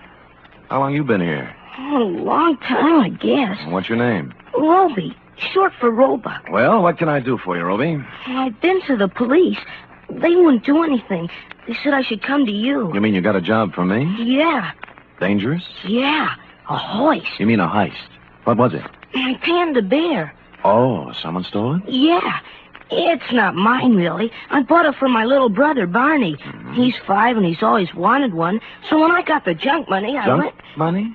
Oh, bottles and papers and stuff. Oh. I collected it from the neighbors and earned $6.15. And Barney wanted the panda bear, so I bought it at Lacey's department store today, and they stole it. Who stole it? Well, there was this man in the checkered coat and the lady in the red silk dress, just like the story in the comic here. Oh. The man looked like that, but the lady looked different. She had black hair and a red dress, and her eyebrows went up this way instead of sideways. Oh. I was walking down the street with my panda bear, and the lady called me over to a car she was sitting in and started to talk to me. And right away, the man in the checkered coat ran up and grabbed at my panda bear, and they chased me up a fire escape. And the man pulled out a big black gun and said if I didn't come down and give him the panda, he'd shoot me and Barney and Mom. So I came down and gave him the panda. Well, that's quite a mouthful. Oh, excuse me, Roby. Hello? Sam? Yeah, Dundee. This is Dundee. Oh. Sam, there's a little fella about 8 years old on his way over there. No, he's here now, Lieutenant. What's the deal? He gave us quite a story. Well, how'd it go? Now, we took it down. I got it right here Good. somewhere. Let me see. It's about a man in a checkered coat and a lady in a red silk dress. Yeah. Oh, here it is. Quote, I was walking down the street with my panda bear, and the lady called me over to her car. Okay, Dundee. He hasn't changed it any. Yeah, we got hold of his mother. Runs an elevator in the Russ building. Good. She says he reads too many comic books. You better send him home. Okay, Lieutenant, thanks. Come on, Roby. You're going to send me home? Lieutenant Dundee called your mother, old man, and You don't believe me either. Oh, it's not that, Roby. It's just But I can't go home without the panda bear. What do I tell Barney? I promised him. My own brother. Oh, he's home now, waiting? Yeah. Well, tell you what I'll do, Roby. You let me put you in a taxi and send you home, and I'll take the case. You'll get my panda back? It wouldn't be at all surprised. So if Barney's face hits the floor, just tell him Samuel Spade Incorporated's working on it. Only one thing. Huh? I haven't any money left. Oh, you got jelly beans, haven't you? Yeah? Okay, you can pay me off in jelly beans. Now, come on now, let's find a taxi. Which we did, Roby. Like the psychology books said, I didn't discourage the child imagination, but I did try to tout you off thrilling crime comics and onto Alice in Wonderland. This, I could see, would take some doing. It was almost closing time when I got to Lacey's, but I talked my way past the man at the door and hustled up to the 6th floor and the toy department. The clerks were doing whatever clerks do at 5:30, but I found a handy floor walker. Dear me, Mrs. Spade, I just don't know. I just don't know. You mean you counted your cash and everything, but you can't... It's not that, Mr. Spade. Oh. I am perfectly willing to stretch a point to please the little fellow. We like to think we're human here, you know. Well, that's nice. That you like to think so, I mean. But you see, something very strange happened this afternoon. Come over this way, sir, by the escalator. We had the giant pandas at this counter here. 25 of the large size. I assume that's what you're interested in. I guess so. Then what then? Well, for Christmas, they didn't do anything. Just sat here, huh? Yes. But would you believe it, sir? This afternoon, all 25 were sold. Well, how do you account for that? New Year's gaiety? Well, if you want my personal opinion, it's me. An impressive panda bear, Roby. It was hard to figure out how you could lose anything that big, and harder still to figure out how I'd explain this kind of thing to people who stopped me on Market Street. Be that as it may, my floor walker friend took my cash, tore off the sales slip, and I was about to set sail with my panda when I heard him make the kind of a noise floor workers make when they see what he was looking at. Miss Greenbar! Miss Greenbar! He pointed weakly, turned pale even by floor walker standards, and sagged to the deck. I turned in time to see Miss Greenbrier collapse at the top of the escalator and watched her come down, draped across 3 steps like the cover of one of your books of bedtime stories, Roby. She was the last passenger of the day, or so I thought. When I looked closer, I saw she wasn't a passenger. She was freight. At the lamp counter on the floor above, busily adding up receipts as if nothing had happened, was a dark type built along Dragon Lady lines. I'm very sorry, sir, but we closed. I want to know about the girl who just went down the escalator. Miss Greenbrier? Yeah, notice anything strange about her? Why, is she ill? Yeah. Did she look ill? I thought there must have been something wrong. I said hello to her, and she didn't pay any attention to me. It was only a second ago. Where'd she come from? Around the corner. I think she'd been at the wrapping desk. She had. It was a 10-size sheet of heavy brown paper, a batch of metered postage tape, and a shipping label addressed to Master Frankie Carson, 281 Avenida Ruiz, Havana, Cuba. Downstairs, I found my floorwalker friend had come around and was bending over Miss Greenbrier with an impressive-looking gent with gray at the temples. Good heavens, it can't be. It just cannot be. That's all. I'm afraid she is, though. In Lacey's, it's unheard of. Why should she be? Good heavens, in my department, too. Excuse me, floorwalker. Oh, this is Mr. Spade. He was with me when it... Oh, dear. I'm Dr. Kempthorne. I was exchanging some Christmas gifts when... Any idea what killed her? Well, it's pretty hard to tell without an examination, and I don't have my things with me. Heart, possibly. Natural causes? Well, of course. Why, do you have reason? There are more natural places to die than at the top of an escalator. And in my department at Lacey's, too. Good heaven. Well, who can say? Have to look up the girl's history. If she had a heart condition, well... Sure. Meanwhile, I'll call homicide. They've nothing better to do. For a minute, I thought I'd been reading too many comic books, Roby, but things settled down when they pulled out the records and found Miss Greenbrier had a heart condition of long standing, and the medical examiner wrote it off as natural causes. So, hoping you would consider a jelly bean bonus for promptness, I picked up my panda and went. Outside, I'd gone about 10 steps when... Hi, Humphrey. It was Larry Healy, the cop who drives for Lieutenant Dundee, sitting in a patrol car. Oh, you and Bogart. Who's it for? A little kid in the mission. How come? What do you mean, how come? I'm buying a panda bear for a little kid in the mission who likes panda bears. Does that have to be explained? Okay, Sam, okay. It just hit me. The bear ain't turned out quite right. He needs a necktie. Oh? I just happen to have one here my brother-in-law got me for Christmas. Here, gimme. Now, see. Sure. Here. Ooh. Larry, how long has there been bad blood between you and your brother-in-law? Bad blood? Listen, even when we were friends, he gave me ties like this. There you are. On your way, Sam. Thanks. Taxi! The cab let me out near the end of Delaney, and I started walking up the row of dingy pre-earthquake flats towards your house, Roby, at the end of the street.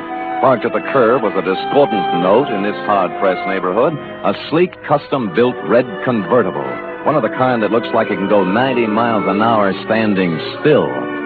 The same can be said for the dame in it, also a discordant note. You see, San Francisco is a very big, large city. You just don't run into a dame at the lamp counter in Lacey's and a half hour later in a dumpy neighborhood in the Mission unless she wants it that way. Well, hello. Hello, Dragon Lady. Oh, silly. You must sell a passel of lamps. The car? Mm-hmm. But don't try to explain that now. Just tell me why you followed my cab. Follow you? Why, Mr. Spade. Come on. What is it? You're embarrassing me. I know. Since that moment at the lamp counter, you can't get me out of your mind. Well, that's a perfectly normal reaction. No, it's not that. It's... Oh, dear. The panda bear. You want it in the worst way. You're kind of attractive as men go, Mr. Spade. Could you give me a light, please? Sure.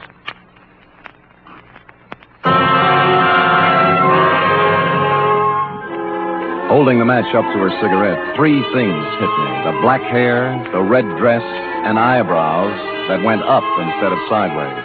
At that point, the sleeve of a checkered overcoat with a big arm inside it came around under my chin from the rear, and the fourth thing hit me.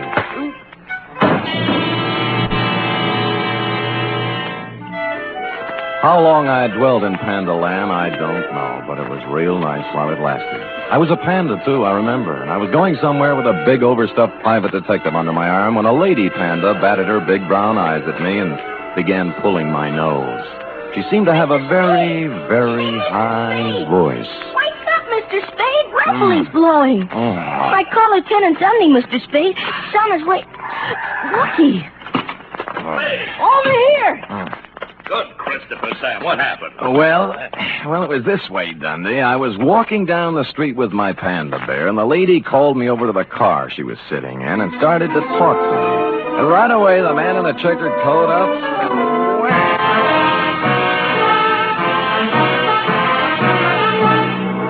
You are listening to the weekly adventure of radio's most famous detective, Sam Spade.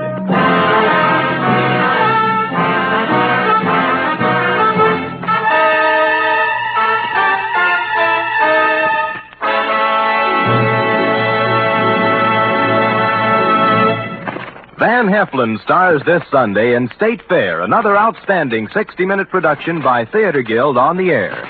Co-starring in this exciting broadcast is one of the leading families in show business, Gene Lockhart, Kathleen Lockhart, and daughter June. It's a gala New Year's Eve broadcast when Theater Guild presents State Fair. Sunday over most of these NBC stations also means another hour and a half with Tallulah Bankhead in radio's greatest spectacle, The Big Show. Among Tallulah's guests will be Ken Murray, Gloria Swanson, Margaret O'Brien, Jose Ferrer, and many more.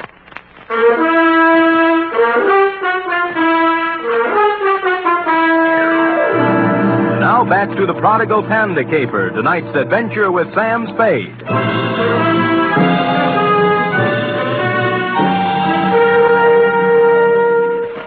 It was a humiliating experience, Roe, riding back to headquarters in black defeat. But dear, good Lieutenant Dundee, however, was the soul of patience and understanding. What do you take me for, Spade, an idiot? Look, Dundee, all I want you to understand is that this dame in the hopped-up convertible... I've had 3 rides on that merry-go-round now, and I'm sick of it. The dame in a red dress and the guy in the checkered coat. They take your wallet? No. Your watch? Other valuables? No. Just my panda. Sam, are you trying to tell me there's a hot panda racket going on? Dundee, boy. Look closely now as I take off my hat. What? There.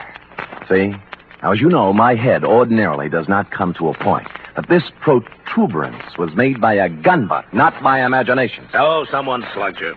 I believe that, Sam, but this panda bear thing... Dundee. Yeah. What? Yeah. Yeah. You were saying something about my panda bear, Dundee. Yeah, maybe I ought to take it back.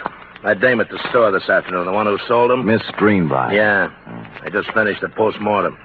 No heart attack. She was poisoned.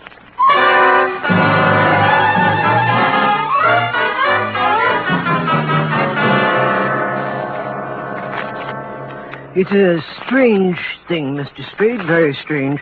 I leave my business thoughts at the store. Floor Walker, just try and remember the Dragon Lady's name, huh? Dragon Lady. My good gracious, I can't remember my own name. I'm so upset. Oh, now concentrate now. Look, dark hair, up-tilted eyebrows, red silk dress. Works in lamp department on 7th floor. I can picture her so plainly. Dark hair, Floor Walker. Dark hair. Upshot eyebrows. Eyebrows and the red dress. Yes. Red. Scarlet. Scarlet, that's it. Easy now. I got a list of employees right here. I'll tell you. Scarlet Townsend? Scarlet Townsend, that's the dame. Floor Walker.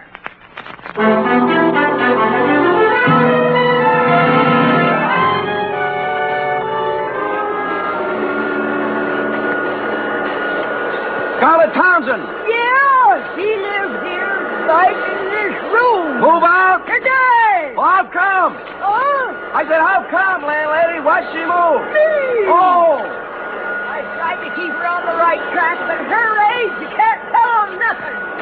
So when she framed that no good thing around here, I put my foot down. I said, Scarlet,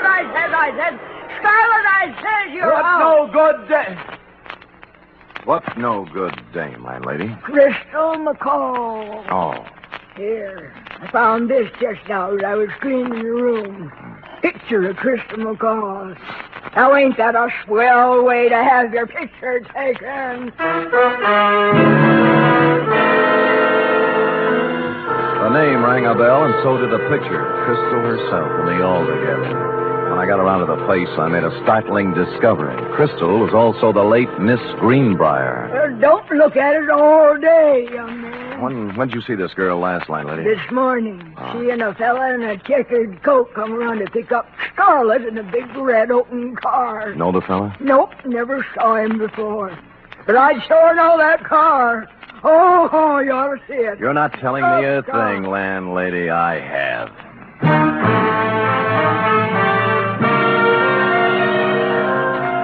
In Los Angeles, I'd have been dead, but San Francisco is not a convertible town. I found a free phone and began calling the dealers, figuring a bright red custom-built convertible is something you remember, whether you see it or sell it. An hour of this got me nowhere, and I'd begun to wonder if the car had been smuggled up from the unmentionable side of the Tehachapi when the wind changed. Sold the yellow one a while back. Thanks, but near misses don't count, friend. But the buyer had it painted red. Special job. Well, you're improving. Who's the buyer? Kim Thorne. Dr. Kim Thorne? Right, Dr. Jules Kim Thorne. Lives on Motley Drive in Burlingame. That's the only red one I know. Great. That's the only red one I need.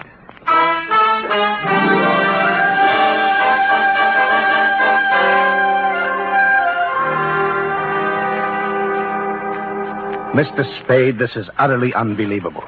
And I certainly don't intend to stand here all night discussing the pros and cons of panda bears. All right, Kim Thorne, let's slide over into your field. Meaning what? The sweet young thing at the store. It turned out dirty.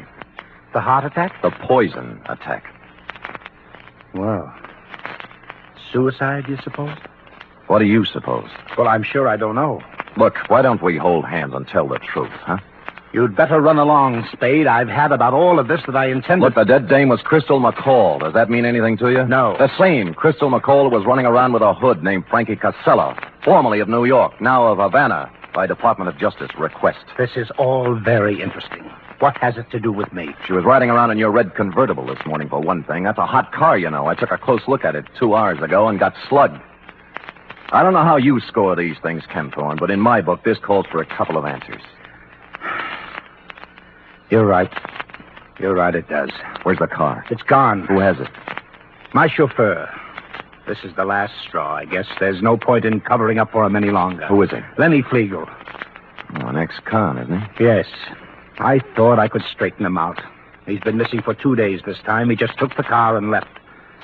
I knew he had something to do with that girl in the toy department at Lacey's, so I went there today. I guess I was too late. You think Flegel killed her? I don't know.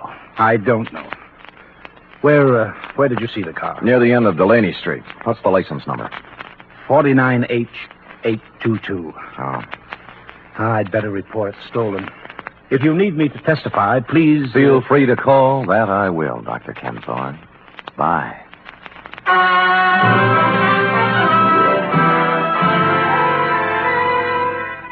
What I had in mind, of course, was to call Lieutenant Dundee and have him slap a 24-hour tail on the good doctor, but something intervened. Halfway down the walk to the street, my eye fell on a round plastic object about the size of a nickel lying in the grass. Clearly, the eye of a giant panda. Since 2 other eyes were obviously watching me through Dr. Ken Thorne's front curtains, I continued gaily on to my cab, drove up a half block, got out, and walked back. Just in time to see Ken Thorne pull away from the curb in his other car, heading towards El Camino and points north. Well, this left me free to prowl at will, and 4 matchbooks later, I had found 2 more eyes, a pocket full of panda skin, and a goodly scoop of panda upholstery. The trail led to the garage. It was no wonder his car was stolen. He must have had to leave it on the street all night because there was no room for it in the garage, which had been turned into a kind of panda abattoir, crammed to the rafters with panda bears, all the giant size, too, in various stages of dishabille. Legs, arms, eyes, and innards. A sight to chill the heart of any but the sturdiest private detective, Ruby. But I braced myself and carried on.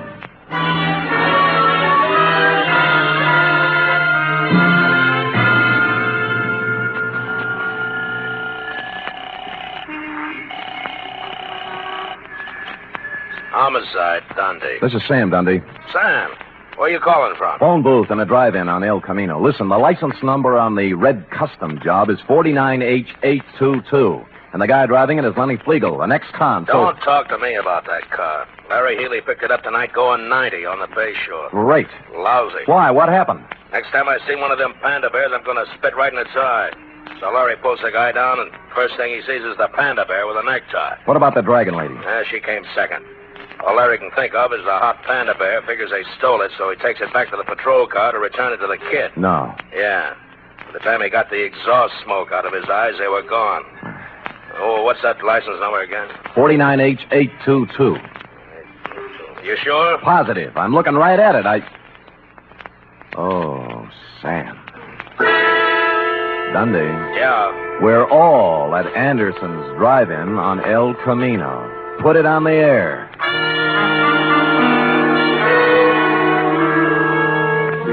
Which just shows you how slow I can think, Roby. The red job was staring at me with its big chrome eyes outside the plate glass window. Flegel and the Dragon Lady, bless them, were having a Saturday night blue plate displayed attractively on the tray racks hung from the car doors. I sidled out of the phone booth and through the kitchen, thereby coming up on the car from behind. More coffee, honey? No, we better get going. Plenty of time. Mind if I join you, Flegel? Huh? He reached and I pushed, and instead of his gun, he came up with half a hamburger. It was too harsh a light for the Dragon Lady to operate effectively, and by the time Larry Healy and the foul car pulled up, they decided to do it the easy way. You all comfy back there? Lovely, Larry. Flegel? Dragon Lady? Shut up. What about the red job? What are you going to do with it? Larry? Oh, impound it till the lawyers are through talking. Sam, you want to go by way of Delaney Street? Yeah. Okay. Why Delaney Street? Larry delivered the panda. Huh? Sure, to the kid, Roby Dozier. We'll have to go and pick it up. Lenny. Yeah. What's it worth, Flegel? 50,000? 100? The little kid's got it? Yeah. Oh, Carcelo will be disappointed, Flegel. With the tax force watching both him and Crystal, it looked like a safe way to get some of his dough out of the country club. Wasn't my idea. I hated him. I did 8 years for him, Spade. I could have killed him. Shut up, Lenny. I don't care anymore. The heck with it. Look, it wasn't me. The guy who's running things for him here is Dr. Kempthorne, but Crystal had the dough. He killed her. He took her to lunch today, Lenny! Go ahead, Lenny. So he poisoned her. Then what? She'd fixed up one of the pandas. He didn't know which. Stuffed it with bills, 80, 100,000, I don't know. Anyway, you'll find the money in the red car under the back seat. Under the seat? What are you talking about? It's in the panda. The kid's got it. Look, why do you think I'm telling you this, you stupid flatfoot? I fixed that thing for Carcelo myself after we took the dough out. What, kid? It's got a bomb in it.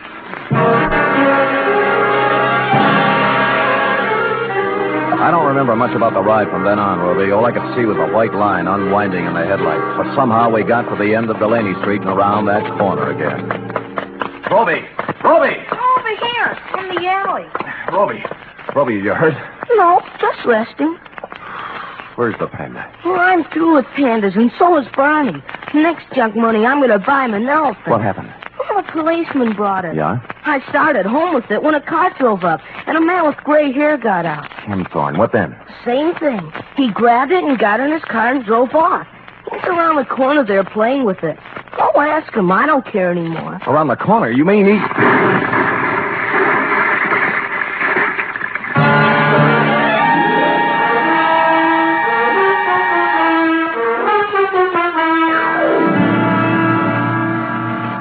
Period.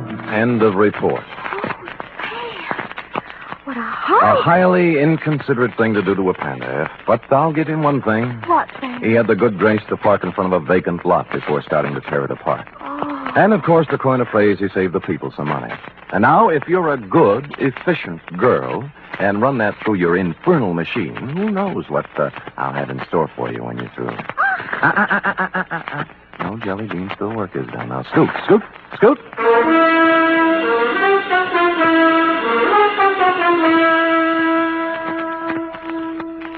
Three chimes mean good times on NBC. Friday means another visit to that entertaining eat establishment, Duffy's Tavern. Archie, the manager, and his whimsical friends have cooked up another fresh half hour of laughs and typical Duffy's Tavern madness. And you're all invited. There's also another delightful adventure with Chester A. Riley, played by William Bendix, tonight on The Life of Riley. Keep your dial set to NBC for the very best in radio entertainment.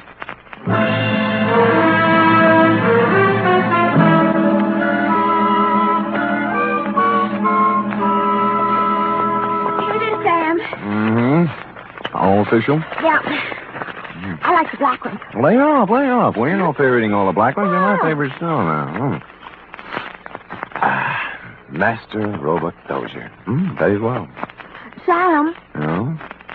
I hope Roby appreciates you. Oh, only just a kid. How can you appreciate me? Oh, I appreciate you, Oh, Sam. I appreciate you too, sweetheart. You're so pretty and so efficient. Am I, Sam? And so good about not fiddling me all the time for your back salary. Yep.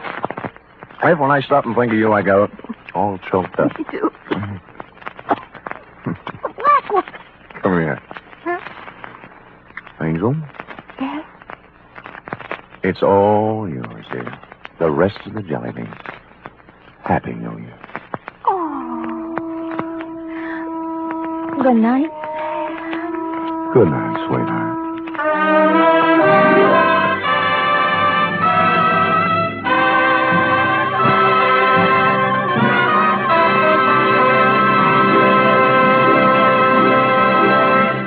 The Adventures of Sam Spade are produced, edited, and directed by William Spear. Sam Spade was played by Stephen Dunne. Lorene Tuttle is Effie. Script for tonight's adventure by Harold Swanton. Musical scoring by Lud Gluskin, conducted by Robert Armbruster.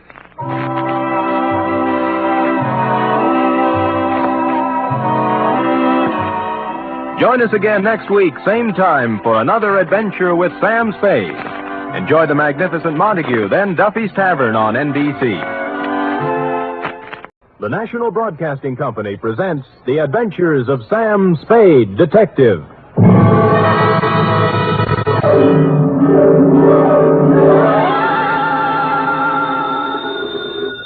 Sam Spade Detective Agency? Me, sweetheart. Sam, would you mind telling me where you are? Not at all, Effie, not at all. Let's see. I'm at the Il-Rig Dana Rab Etile Seagrog. I don't understand it, Sam, but I think I caught the word grog. Oh, you're shrewd, Effie. You see, I'm on the inside, and the lettering is printed on the outside. Now, if you'll wait, I'll go outside and read it the right way, and then come inside and... Never mind, I've already guessed.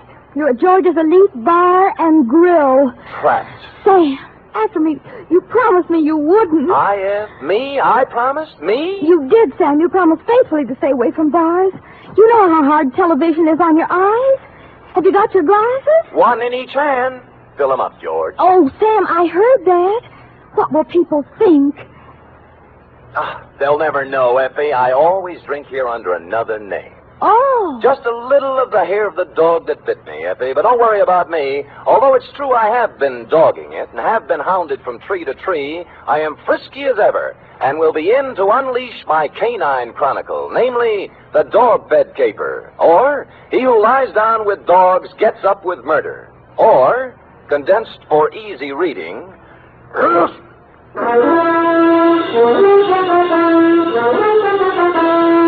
For NBC, William Spear, radio's outstanding producer-director of mystery and crime drama, brings you the greatest private detective of them all in The Adventures of Sam Spade.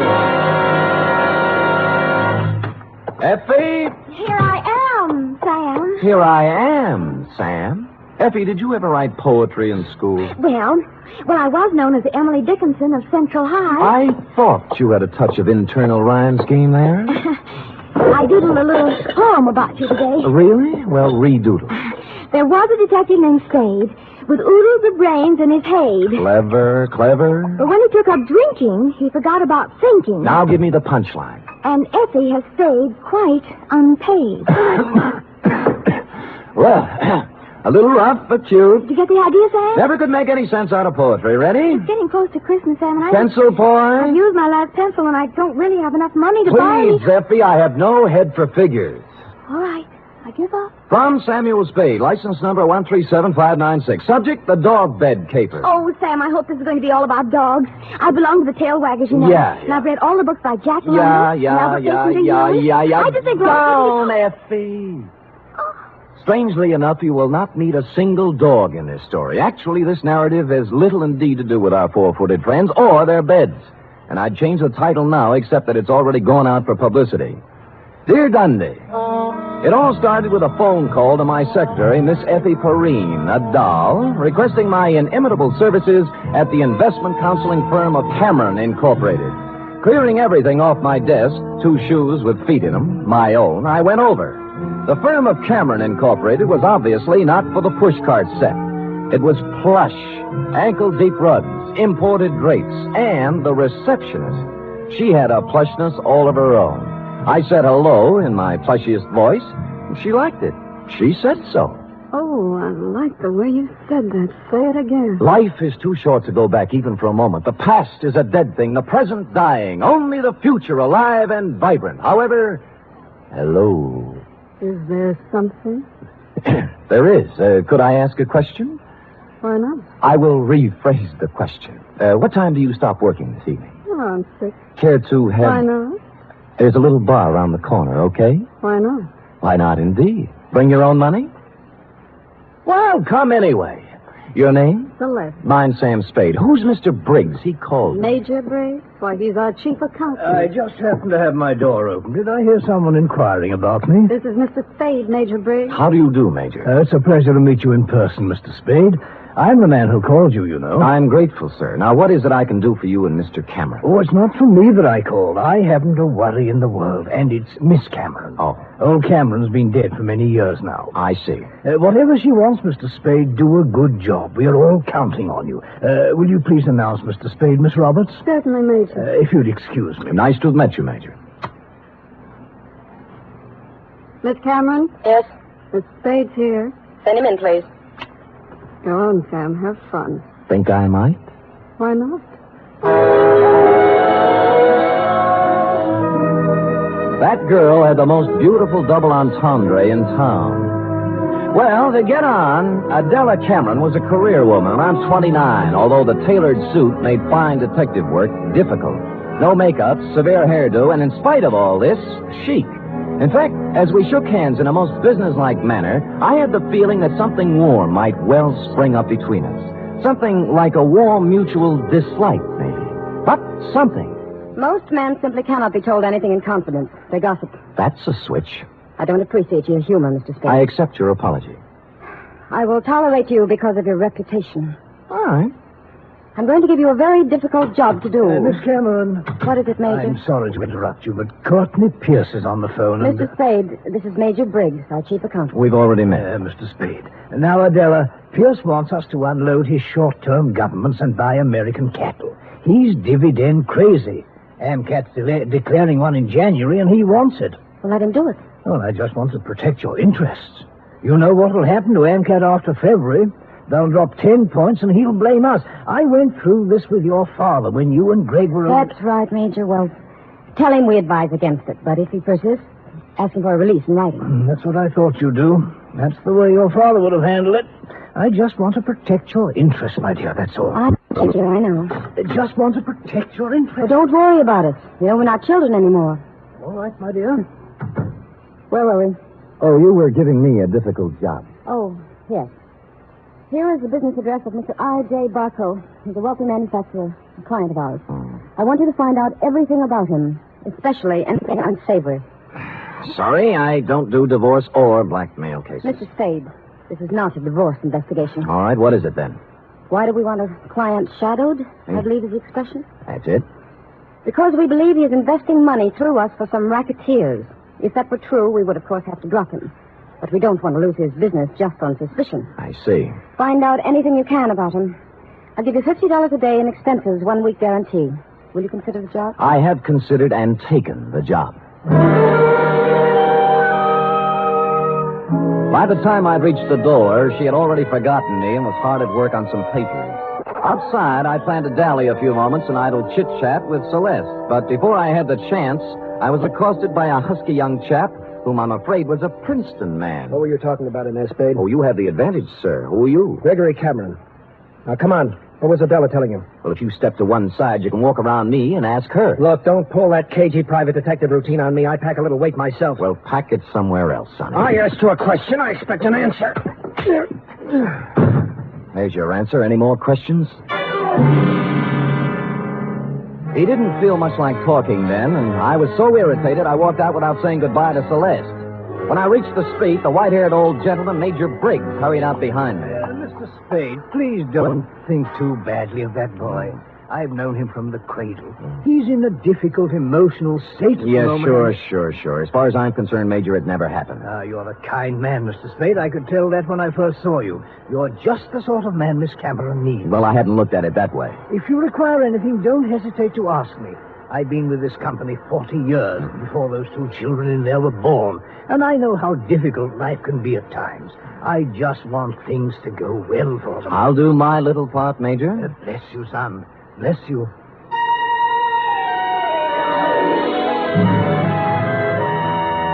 I started to work. The card Adela Cameron had given me revealed that my quarry, Mr. I.J. Barco, was of all things a manufacturer of dog beds. I sat down on a hydrant to think this over and then followed the scent of horse meat on over to his factory on South Dolores. It was built in the shape of a large doghouse, and outside stood a billboard with the message, "A survey of independent dog tracks, kennels, and canine corps proves that dogs choose Barco beds 2-to-1. I had to get a look at Barco himself, and so ruffling up the hair on the back of my neck, I trotted into the building, sniffing and wagging my tail in a very friendly manner. It was very easy to see Mr. Barco after I lied a little about my connection. What was that name again? Senor Don Jose Martinez Sada Morales, but you may call me Sam. And you represent a group of retail outlets in South America. Oh, I do indeed. We have our eye on your dog beds, Mr. Barco. Well, now, let's take a look at our catalog here. Now, say you had a Great Dane. You'd want something regal like this Louis XIV. Ever see a more beautiful bed? Well, not lately, but Mr. Barco... Down, boy, down. Now, here's a number that's very big this season with English Bulldogs, a Sheraton, natural wood finish. Lovely, huh? Arriba. And, of course, if it's an Irish Terrier, here's a purely gag present for his sense of humor. A Murphy bed. Get it, Sam? Irish Terrier? See. Well, of course, we wouldn't ask a dog to sleep in a Murphy bed. Mr. Barco, I'm afraid I don't see anything here I like. What's this? Do I understand you, sir? You are refusing this small speck of comfort to the one unselfish friend that man can have in this selfish world? Well, I'm not refusing anything. I just don't happen The unselfish friend who, if fortune drives you forth an outcast into the world, homeless, will ask no higher privilege than to be at your side to guard against danger. Well, Mr. Barco... Faithful unto death, there by your graveside will be found the noble dog, My his graveside? head between his paws, his eyes sad but watchful, faithful... We shook paws, and I felt his nose to be sure it was cold. It was, and I left. I rented a car and took up a station outside the Barco factory. About 4 o'clock, he hurried out, jumped into a long, low vehicle shaped like a dachshund, and mushed off. I followed. An hour later, I was phoning my first report to Adela Cameron's secretary, Celeste. You went to the city hall. What'd he do there, Mr. Spade? License bureau. Marriage, not dog. Really? Where'd he go then? Grocery store, where he bought 1 bottle of olives, 1 bottle of vermouth, and 1 bottle gin. I wonder what he's going to make. What recipe is that? Well, now he's in an apartment house on Post Street, just across from the drugstore I'm in, and judging from the groceries, intends to stay a while. He has laid in provisions. Uh-huh. Well, I guess that's all we wanted to know. What? Miss Cameron just told me to call you off the case. You'll still get your guarantee, though. Major Briggs will send you a check. Well, that doesn't make sense. Sam orders his orders. All right. What about tonight? I'm afraid not. Some other time. You mean it's all over? The half-daring, half-shy kisses on the Oakland ferry? The warm, passionate spring nights at Fisherman's Wharf eating abalone? Hello? Well...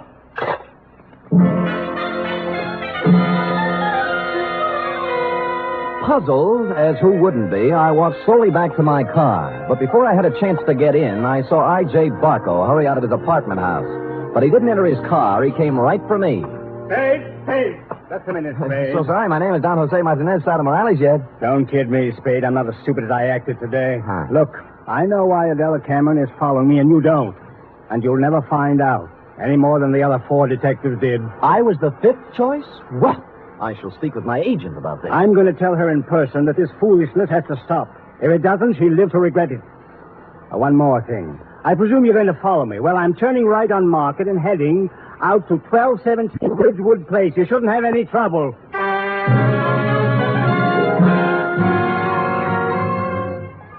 And with that, he spun on one heel and trotted to his car. He took off, but when I went to my car, it wouldn't turn over. And when I lifted the hood, I found out why. All my spark plugs were gone. I picked up a new set at a service station, looked up Adela Cameron's address in the phone book. It was 1217 Ridgewood Place. And a good half hour later, I got there. Barco's car was out in front. No one answered the door, but it was open. Adela Cameron was a crumpled heap on the living room sofa. Oh, Sam, help me, please. All right, Miss Cameron. Let me look at you. You hurt? No, I'm all right. It's him. Where? The bar.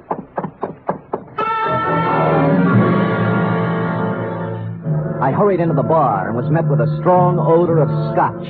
A bottle of it had been broken, and holding the neck of the bottle in one hand was I.J. Barco. He was on the floor, his hands slowly opened.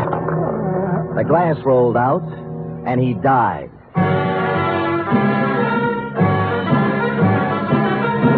You are listening to the weekly adventure of radio's most famous detective, Sam Spade.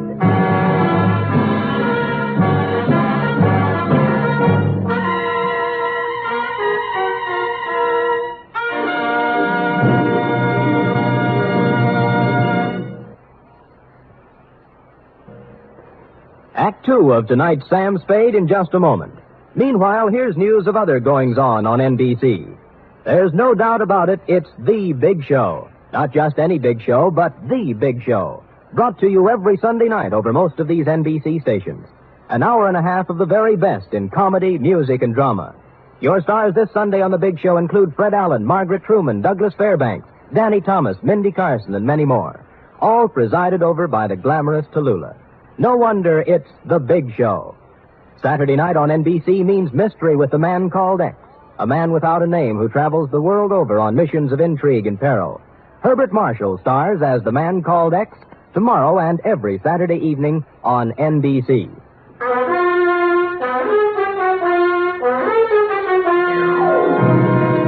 And now back to the dog bed caper, tonight's adventure with Sam Spade.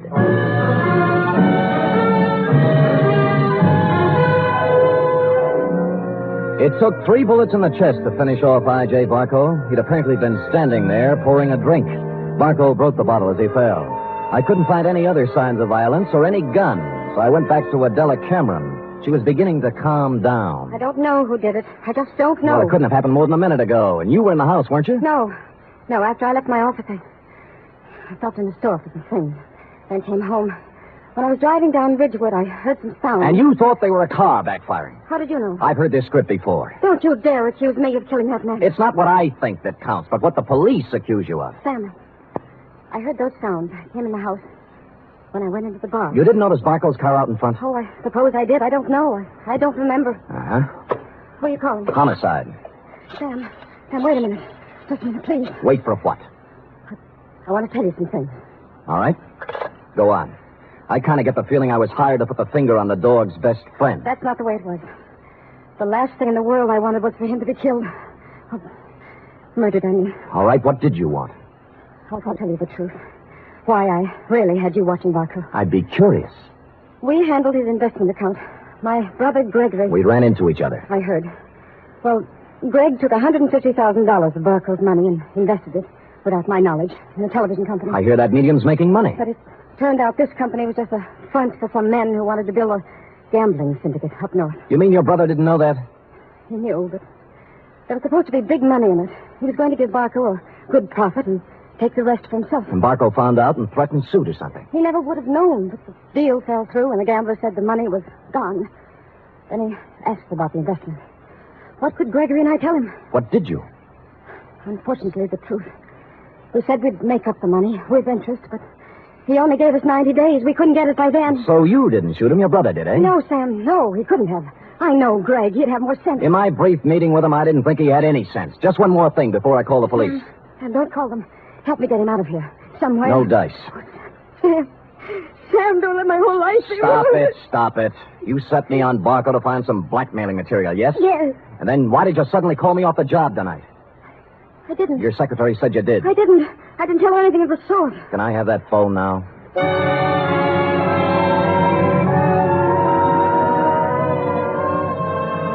So I called you, Dundee. Before you arrived, I looked through Barco's pockets for something to do and came up with a picture of him and a girl taken outside a marriage chapel in Las Vegas.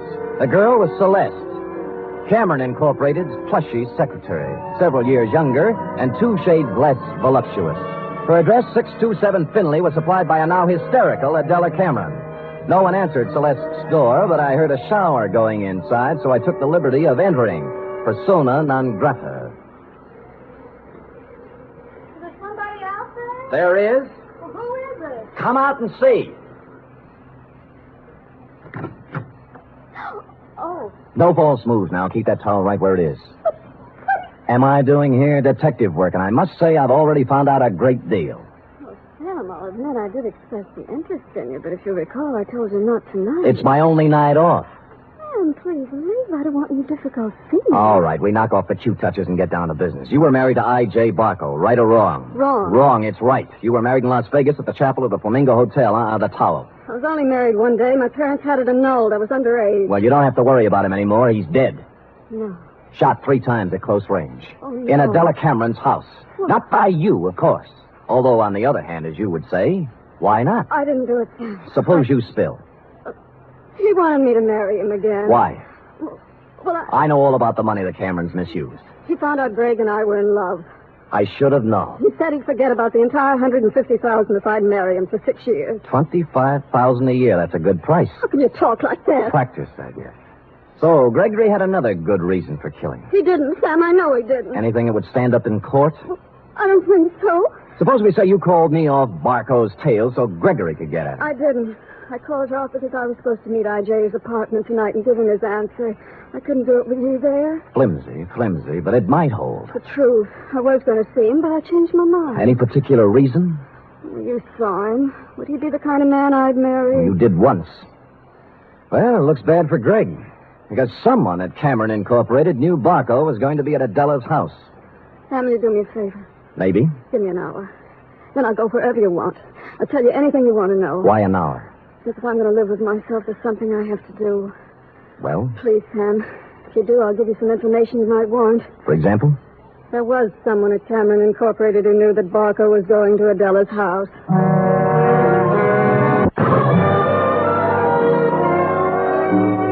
She must have known I was going to wait outside and tail her, but she didn't, because without once looking over her shoulder, she emerged from her apartment house, slithered into her car, and led me directly down to the railroad station. She met a man in the waiting room, threw her arms around him, whispered something in his ear, and they hurried out to track 7.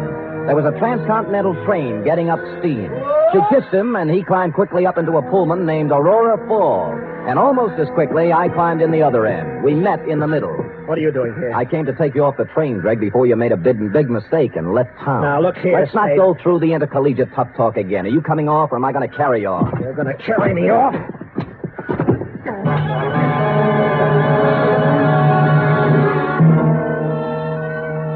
And I did. Celeste was gone, and he revived when he hit the cool air. I let him out of the station as unobtrusively as possible. Then we went down a side street to where my car was parked. That's where he began to show signs of life. Spade, look. You're all wrong. Guy's got a right to leave town when he wants to. I'm going to sue you from here to the city hall and back. Shut up and get in the car. Celeste just told me about Barco. You don't think I did that, do you? As I get it, you and Celeste were leaving town together, right? Yeah, she told me to go on and she'd come later. That was unwise of both of you. Come on, get in. Spade, I didn't kill Barco. Nobody said you did. Now, if you kindly get in the car and give me an address I want, and you know, we'll go see who did kill I.J. Barco.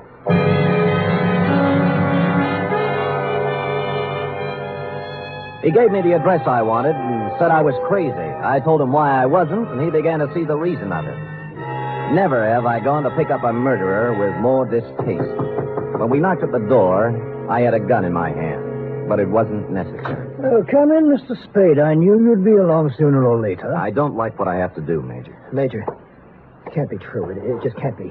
Come in, Gregory, my boy. Come in. A little Madeira first before we start to talk. Madeira? How can you talk about wine when a man's accusing you of murder? Oh, I don't think it's so unreasonable, Greg. After all, I did kill the unfortunate Mr. Barco, and this might be the last Madeira I shall ever have. Mr. Spade. Thank you, sir. Greg? I don't want any wine. Spadey's out of his mind, and so are you. I'm afraid not, Gregory. Oh, that was a vintage 1900 Madeira you wasted, Greg. Twice as old as you. Stop it. I'm sorry about what happened, Greg. I would have spared you and your sister this unhappiness if I could have. But destiny was against us all. You knew he was going to Miss Cameron's house, didn't you? Yes. Just before I left for the bank with the weekly deposit, he called for Miss Cameron, and I took the call. I told him she was gone, and he said he was going to her house. It was to be an ultimatum. The money in 24 hours or exposure. But you didn't have to... Kill him? Certainly not. It was a crime of passion. I take the weekly deposit to the bank every Friday, and I always carry a gun. Silly me carrying a gun. Never had to use it, but the bonding company requires I carry it. Well, I went directly from the bank to Miss Cameron's house. I wanted to help her face Barco. Was she there? Oh, no, Mr. Spade. She'd apparently stopped downtown to do some shopping. So I faced Barco alone. I asked him point blank to give these young people more time, but he just laughed at me. He said the only time they'd get would be in jail, so... It happened. Well, I hadn't intended to, but I became angry. Suddenly found the gun in my hand, and the thought crossed my mind, my life is just about over, and yours, Greg, is just beginning. It was easier to pull the trigger than I would have realized. Oh, Lord. More Madeira, Mr. Spade? Thank you, Major, but no. Well, allow me to present the bottle to you as a gift. I'll get my hat and coat. Greg, my boy, I'm sorry. You're sorry. Major, I wish I'd never been born.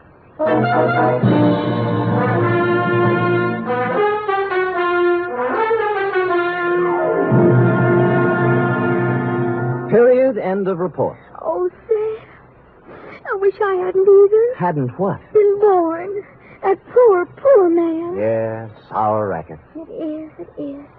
And poor Gregory. He'll have to go to jail for something, too. He will, F. He will. How about typing it out? Oh, I hate to, but I guess it's my duty.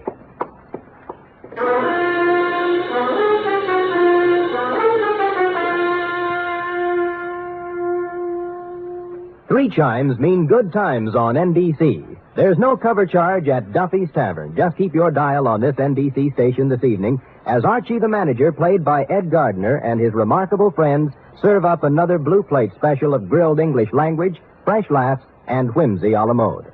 Another Friday fun favorite is The Delightful Life of Riley, starring William Bendix as the beleaguered Chester A. Riley.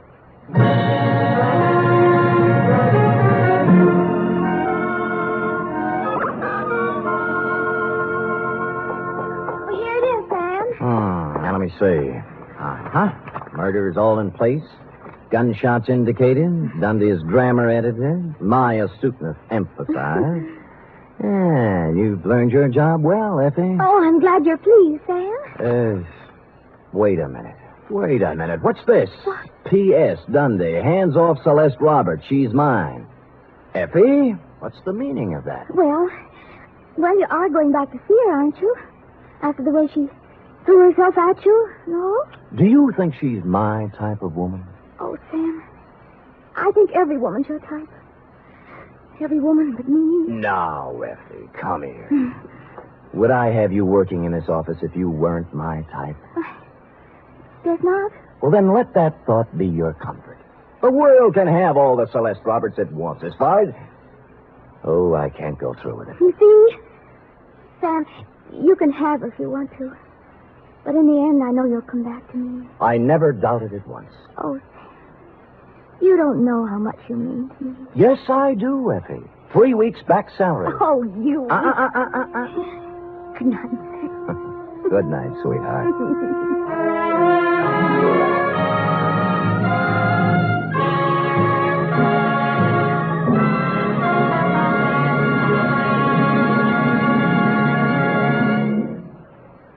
The Adventures of Sam Spade are produced, edited, and directed by William Spear. Sam Spade was played by Stephen Dunne. Lorene Tuttle is Effie. Script for tonight's adventure by John Michael Hayes and Dick Powell. Musical scoring by Lud Gluskin, conducted by Robert Armbruster.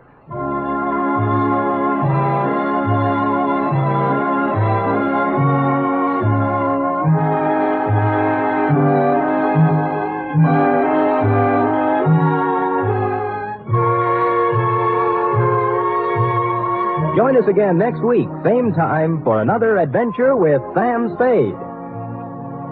Hear the magnificent Montague, then visit Duffy's Tavern on NBC.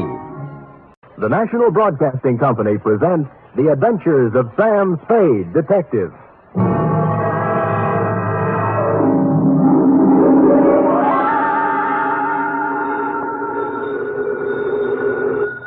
Sam Spade Detective Agency. Here's I, sweetheart. Sam! Oh, I was worried to death. This office, glass all over the floor, holes in the wall. That was just business going on as usual during all vacations, F. Well, what was it all about, Sam? They tried, Effie, just tried to pluck my feathers and cook my goose. On Thanksgiving, too. How could they? Oh, they were a mean lot. Are you all right? Hale and hearty, every giblet in place and not a feather ruffled. Did you have a nice Thanksgiving? Oh, it was heavenly. Mama had a turkey dinner, sage dressing, cranberry sauce, candy jams. Hard cider? A little. Come clean, Effie? Well, I had 2 glasses. Everyone was there. Cousin Gertie, Dwight, Mrs. Floss. I was disappointed when you didn't show up, Sam. Did you have Thanksgiving dinner? Sure. Sam? At the Helping Hand Rescue Mission, where there's plenty of free parking and never a cover charge. For further details, consult the report which I will presently be down to dictate on a tasty chronicle of foul play. The Terrified Turkey Caper.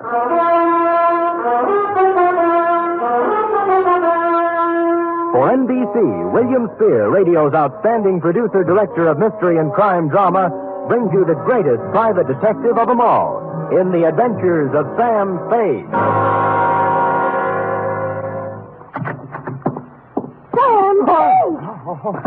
Oh, you were waiting for me. Having Thanksgiving dinner at a rescue mission, and Mama cooks it perfectly wonderful. Thank your mother for me, Eth. Tell her I'll be over to break wishbones with her tonight. And to atone for my social indifferences, here's a little something I brought for you. Oh, Sam! You shouldn't have. It's beautiful. What is it? A blunderbuss. A blunder what? Bus, as in step to the rear of. Oh.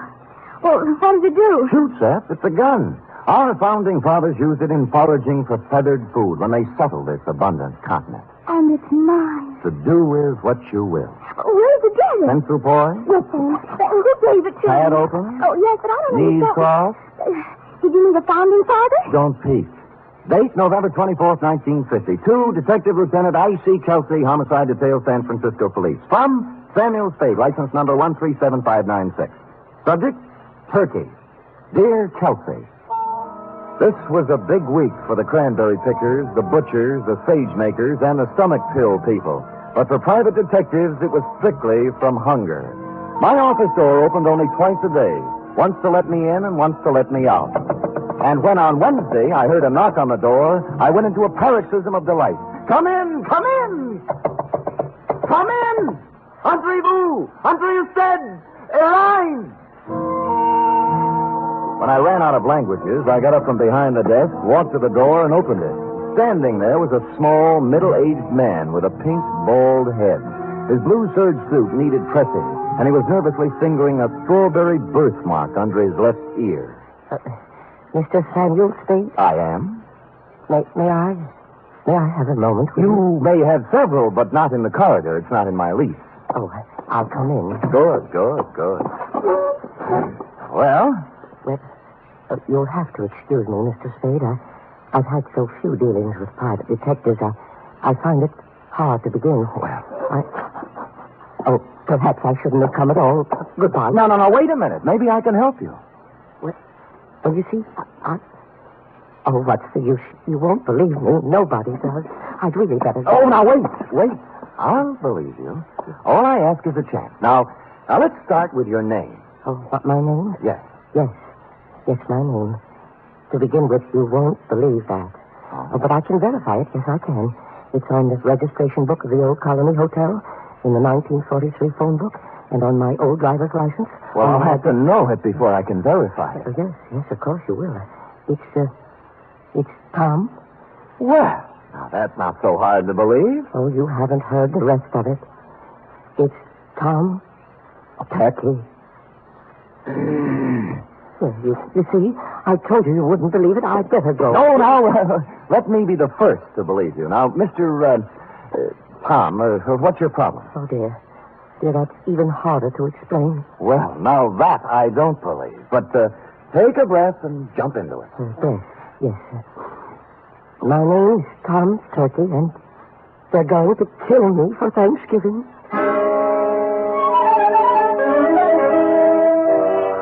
Well, I had asked for it, and I had gotten it. And I sat back wondering who had gone to all the trouble to play this funny joke on me. I was looking at my hand to see if there was any itching powder on it where he'd shaken it when my phone rang. I lifted the receiver, swung around on my swivel, and gazed out onto the street. It was Al Cuccio calling, a private eye whose reputation was shadier than a mushroom cellar. Hiya, Spady. Al. Haven't seen much of you lately, Spady. Gonna have to get together. Yeah, well, so long. Wait, I'll tell you why I called.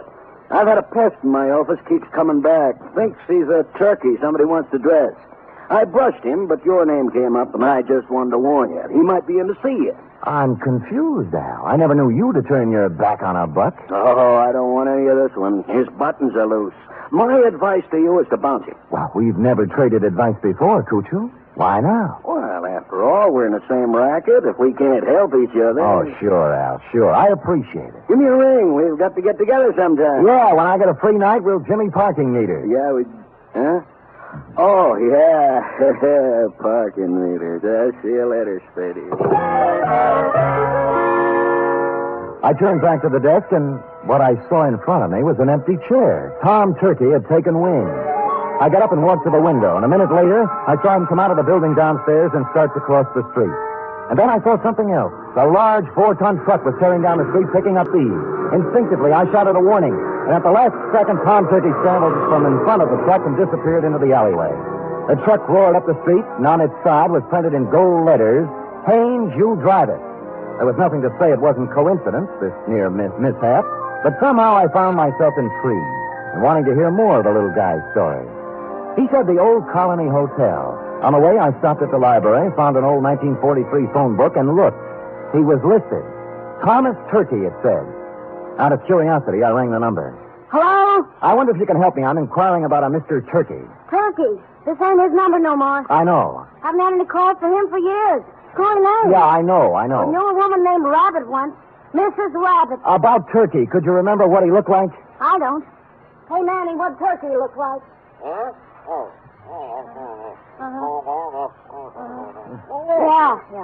Small man, around 50. Nice fellow, Manny says. Strawberry under his left ear? Strawberry under his left ear, Manny? Yeah, strawberry under his left ear. Well, thank you, madam, for your information, and thanks to Manny. Well, you're welcome, but I don't know what you're going to do with it. Old man Turkey's dead. Been dead for years. Curiouser and curiouser, I thought. They had described the man who came to my office 20 minutes ago, and now he'd been dead for years. I continued on to the Old Colony Hotel. Room, 75 cents, it said. Tom's room was 114. Who is it? Sam Spade. Oh, come in, Mr. Spade. I'm sorry I ran away. I didn't think you really believed me. Well, I'm not sure I do yet. Tell me, was that truck an accident? Oh, I don't think so, no. They made 3 attempts before to kill me. Somebody tried to push me in front of a train, and then a wheelchair full of cement dropped off a building and just missed me, and then I was shot at. Well, who are they, and why would they want to kill you? I don't know. I just don't know. Look, let's tack. Tack? Tack. I dialed your old phone number, and the people who answered said you're dead. Oh, a lot of people think I'm dead. Yeah. Look, do you still want me to work for you? Oh, yes, please. Well, you'll have to tell me more, then. I can't... I guess I'd better tell you everything. Oh, it's hard to talk about, Mr. Spade. It's not easy to admit to someone you've been a foolish man. You see, I just turned 50. I was quite tired of the life I'd led. Proper, dull, and unfruitful, except in money. My business was wearing, and so was my wife, Henrietta. This has a traditional ring. Anyway, to make it short, I decided to run away. One day I drove to work. I parked my car in the middle of the Bay Bridge where the suicide note left it and disappeared. Where did you go? Oh, all over the world. I took a job on a boat. I did. On a boat. And then I settled in Sao Paulo, Brazil, under another name. Now you're back. Why? Well, maybe I got lonely. Maybe I got wiser. Maybe I felt I paid enough for my mistakes. Let's just say I'm back. I want to be with Henrietta. Have you seen her? I checked into this hotel and wrote her a letter saying I wasn't dead. I was back in San Francisco, and I wanted to come back to her if she still would have me. But I told her I wouldn't bother her unless she wanted to see me, that she could contact me here. That was a week ago. And you haven't heard from her? No, and almost right away these attempts on my life began. I see. All right, what's her address? 3118 Monroe. Oh, she's taken her maiden name again. Black. Henrietta Black. Well, come on, let's go. No, I'm not going to see her until she asks me. Well, look, you're going to my apartment. Nobody will bother you there. And you're going to see Henrietta? That's right. Oh, thank you. Thank you, Mr. Spade. You do believe me. I think I'm really ready to face the world again now. I deposited Tom in my apartment with instructions to open the door for no one but me, and then I proceeded to 3118 Monroe in the high-rent district. I was ushered through a comely portico by a Japanese maid who told me to wait in a study heavy with mahogany. In a moment, 2 people came in. The woman wore a black dress, silver pendant, flat shoes, and a complexion the color of apple meat. She was Miss Henrietta Black and/or Mrs. Tom Turkey. The man turned out to be Leander Luce, the lady's attorney, business manager, and canasta partner. You say you have something important to discuss with me, Mr. Spade? I do. I hope you don't mind my asking Mr. Luce to be here. Not at all. Well, Mrs. Turkey, I just talked to your husband, Tom. Mr. Spade, if you please. I say something? A rather feeble attempt at comedy, Mr. Spade. Well, I wasn't trying for a laugh. You are Mrs. Turkey, aren't you? I was. You undoubtedly still are. I'd expected to hear another one of these cruel jokes about my name. At Thanksgiving time, Mr. Spade, someone was always going to stuff Tom, baste him, dress him, slice him. This season, they're going to kill him. They are not going to kill him. He is already dead. He's not dead, Mrs. Turkey, and you should not. I should. Yes, he sent you a letter saying he was back in San Francisco and wanted to see you. Mr. Spade, this has gone absolutely far enough. Not quite. What about the letter? I know of no such letter. I see. Well, thank you for your time. I'm sorry I bothered you. Oh, you used bad judgment in coming in the first place. Yes, maybe you're right. There was falsehood in this someplace, Lieutenant, and it stuck out like a fat girl in slacks. The only thing to do was to go back to my apartment, get Tom Turkey, and confront Mrs. T with her husband in the flesh. But when I got back to my apartment building, I spotted in rapid succession, 1, an ambulance, 2, a police car, and upstairs, outside my half-opened apartment door, I spotted 3, you. I've been expecting it. What's going on, Kelsey? Yeah, serious, Sam, serious. Who's that bald-headed man moving around the apartment? That's McCracken, the new medical examiner. Checking the stiff on your rug. I stepped around you, Lieutenant, and pushed the door all the way open. I saw McCracken kneeling over the body and a couple of men from homicide taking photos. I moved into the room feeling nothing good. A little guy had given me a job, and while I was yakking with his wife, somebody got to him. And in my apartment, where I'd stashed him. McCracken stood up, and I looked down at the body.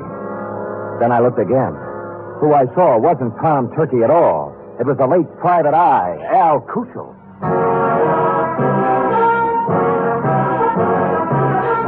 You are listening to the weekly adventure of radio's most famous detective, Sam Spade.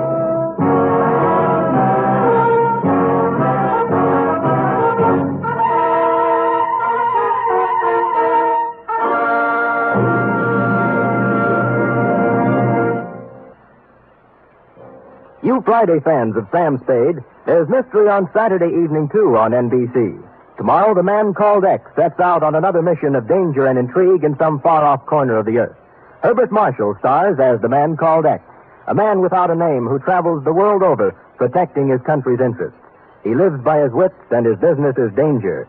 He's the man called X, tomorrow over most NBC stations. For top Sunday listening, it's another broadcast of The Big Show on NBC. This Sunday, your stars include Fred Allen, Jack Carson, Mindy Carson, Ed Archie Gardner, Ed Wynn, and many, many more. And Tallulah is your MC as usual. This Sunday, it's The Big Show on NBC.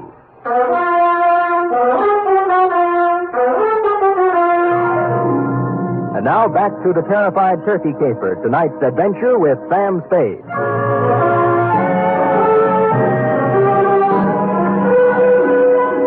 While the men from homicide were taking pictures, etc., you and I, Lieutenant, were going round and round on the question, if I didn't kill the man found in my room, who did?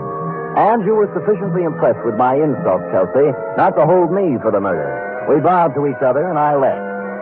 Thinking back to the truck that had almost run Turkey down, I went to the Haynes U Drive truck rental garage.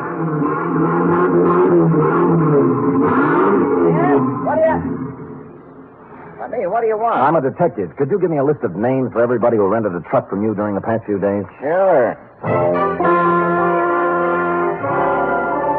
He handed me a big registration book, and I read every name for the past week. For the first 5 days, they all seemed to be nice, normal, abnormal names. And then, under the rentals for the day before, was the name of John Smith. John had given his address as 7200 Kearney. And I happen to know that Kearney only goes up to 2000. The dispatcher said that Smith had returned the truck about 3 hours before, and he remembered him as an ugly, heavy-set, and rough-voiced character who looked like an ex-longshoreman. They had already washed the truck, so the fingerprints were all out some.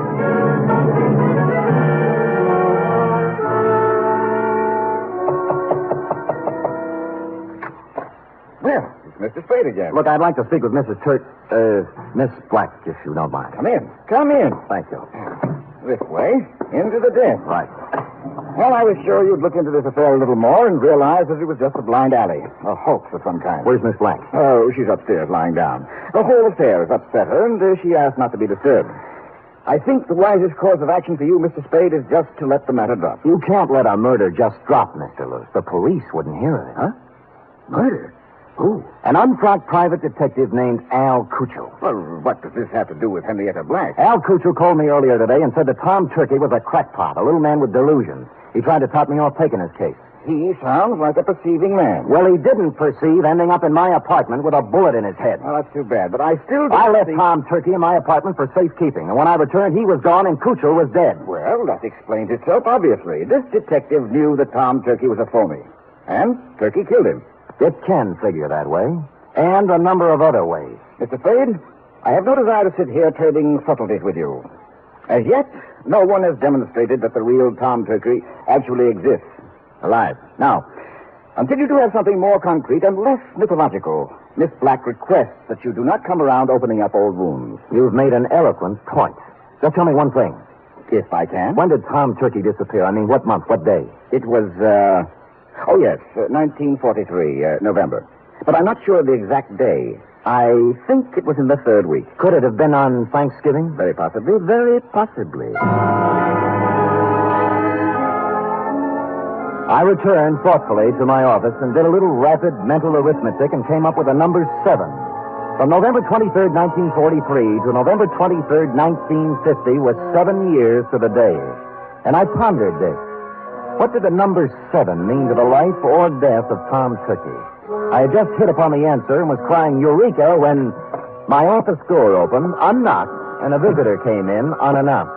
He was ugly, heavy-set, and looked like an ex-longshoreman. I waited to see if the voice checked. You, Spade? Who shall I say is calling? Yeah, Captain John Smith. And here's my calling card. The first bullet grazed my shoulder and tore the padding out of my coat. The second bullet hit the water cooler and it crashed over, water and all on top of me. Where the third bullet hit, I wasn't sure at the time because darkness came rushing through my head like a freight train.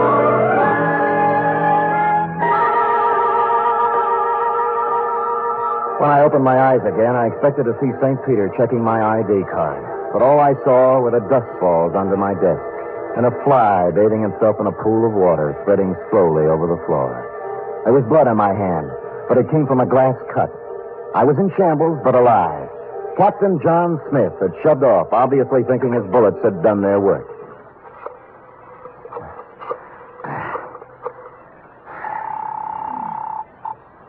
Homicide, Lieutenant Kelsey. Sam, Kelsey, have you found anything more about Tom Turkey?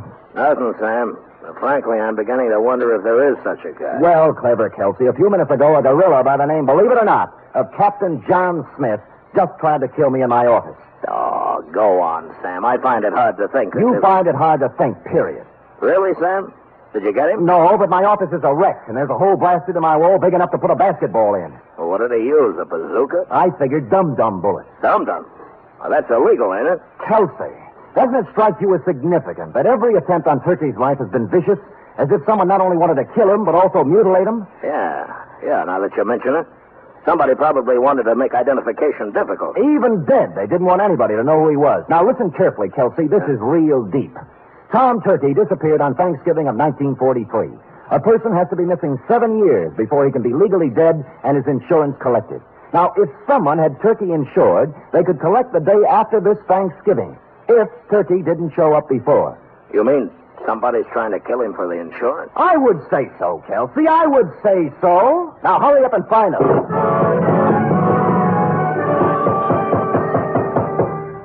When I put down the phone, I heard a heavy pounding. For a minute, I thought it was in my head, until I turned to face the door, and standing there was a small pilgrim with bandy legs in black stockings, pantaloons, white-collared coat, and stovepipe hat. Hallelujah! He wore silver buckles, and what he was pounding on the floor was an 18th century blunderbuss. Hallelujah!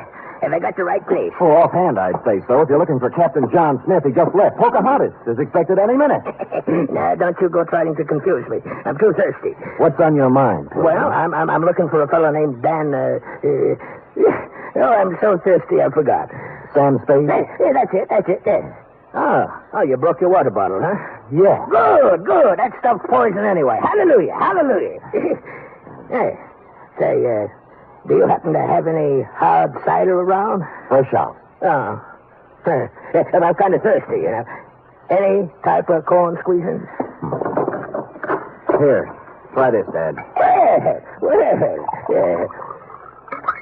Good, huh? Oh. You like that, huh? Oh.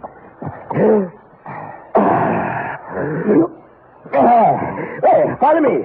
But before we go, do you suppose we could have a little something for the road? It's bitter cold. I gave him a little, but not too much, because I didn't want him to lose his way. He walked me right down Market Street so he could look in the liquor store windows. He said it gave him a comfortable feeling to know there was so much good in the world. And then we trained right a few blocks until we came to the Helping Hand mission. Across its gray front, a banner promised special holiday food and comfort to the unfortunate. And on the street in front of it, there was a brass band sending out signals to the fraternity that any minute the great feast of Thanksgiving would begin. The band members and other volunteer workers were all dressed as pilgrims, a quaint conceit. My pilgrim led me to a dark corner of the club room, and sitting there unhappily was none other than Tom Turkey. Hello, Mr. Spade. Oh, hello, Tom. What happened to my apartment? And why did you run away? Well, I was afraid. You told me not to answer the door until you came back. Well, somebody knocked on the door and said it was you, so I opened it, and two men came in. Tell me, was one of them Al Kuchel? Yes, the detective.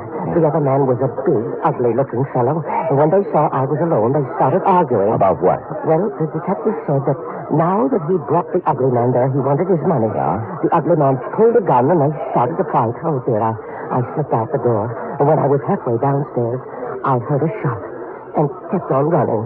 Well, Al Kuchel is dead. Oh, my. I thought so. This was the only place I could think of to hide.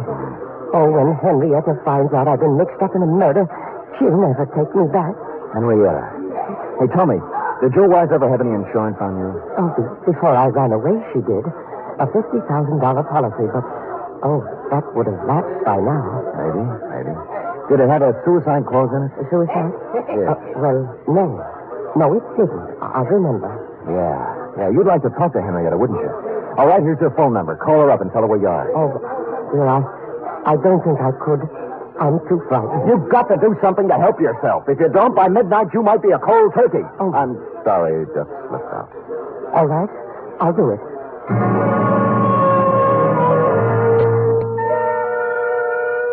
Well, he went and made the call. When he returned, he said that a man had answered who said Henrietta would come down and pick Tom up. He didn't want to wait, but I sat on him. The pilgrim brought us a dish of turkey dinner, saying he couldn't stand food himself, and we munched a spell. In a little while, a limousine pulled up in front of the mission with someone in back whom I couldn't see. The chauffeur stepped out and came in inquiring for Tom Turkey. It was Captain John Smith himself. When he saw me, a look of shocked surprise came over his unhandsome face. Hoping to catch him off balance, I drove at him. It was the liveliest thing that has happened at the Helping Hand mission in years, and we had a good house, too. Money was even changing hands. When I heard the odds starting to go against me, I realized I'd better come up with something. Use it, partner. And I did. The bandy-legged pilgrim shoved his blunderbuss right in my hand. And I swung. Smith dropped like pheasant on the wing. I looked up. The passenger from the limousine was just coming in. What's the meaning of this? It means, Leander Luce, that you're not going to carve Tom Turkey up for your Thanksgiving insurance policy. Hallelujah. Drumstick, anyone?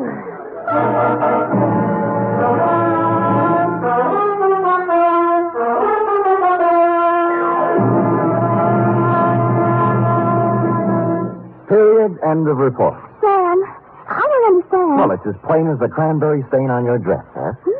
Luce, as Henrietta's business manager, had her power of attorney. And secretly, he kept making the payments on Tom Turkey's insurance policy. Oh, and then he'd collect for Henrietta and keep the money himself. Effie, sometimes your lightning mind frightens me. Now, go type that up. 3 chimes mean good times on NBC. There's fun and laughs with the chimes later tonight when Ed Gardner stars in Duffy's Tavern. As usual, Duffy won't be there, but Archie the manager will definitely be on hand to serve his blue plate special of grilled English language. This Sunday, the big show comes your way again. Tallulah will be your hostess, and the stars include Fred Allen, Jack Carson, Ed Wynn, Meredith Wilson, and many, many more. It's the big show, Sunday on NBC.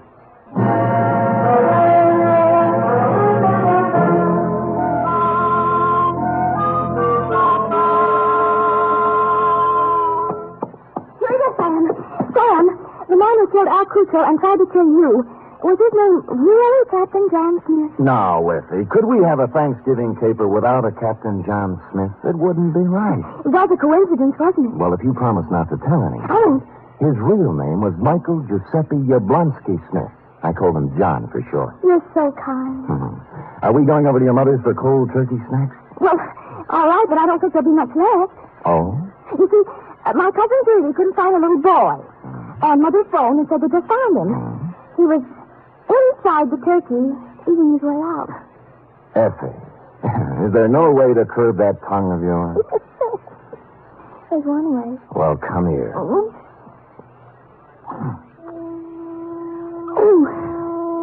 good night, Sam. Good night, sweetheart.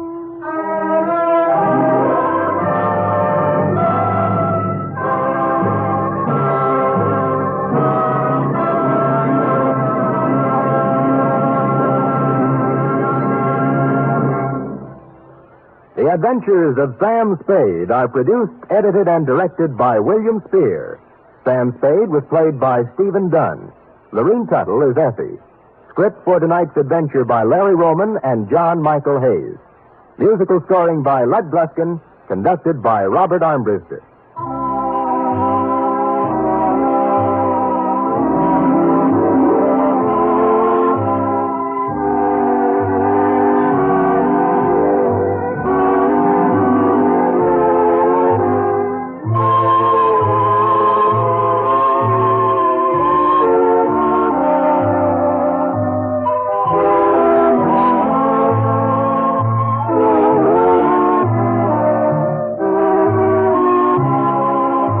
Join us again next week, same time, for another adventure with Sam Spade.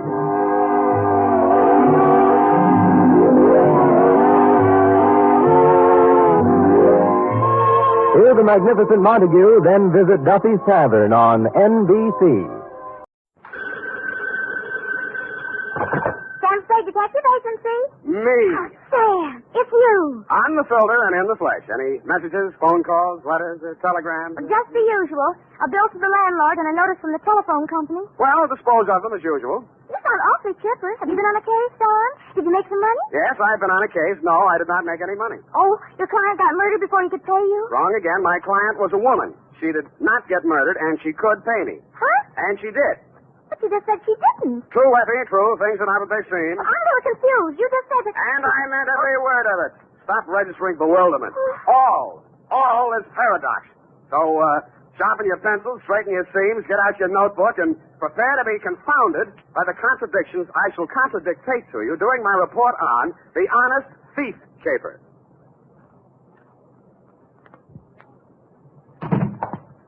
I'm not looking over for the pleasure. Look alert, girl. We've many things to do. Up. Yes.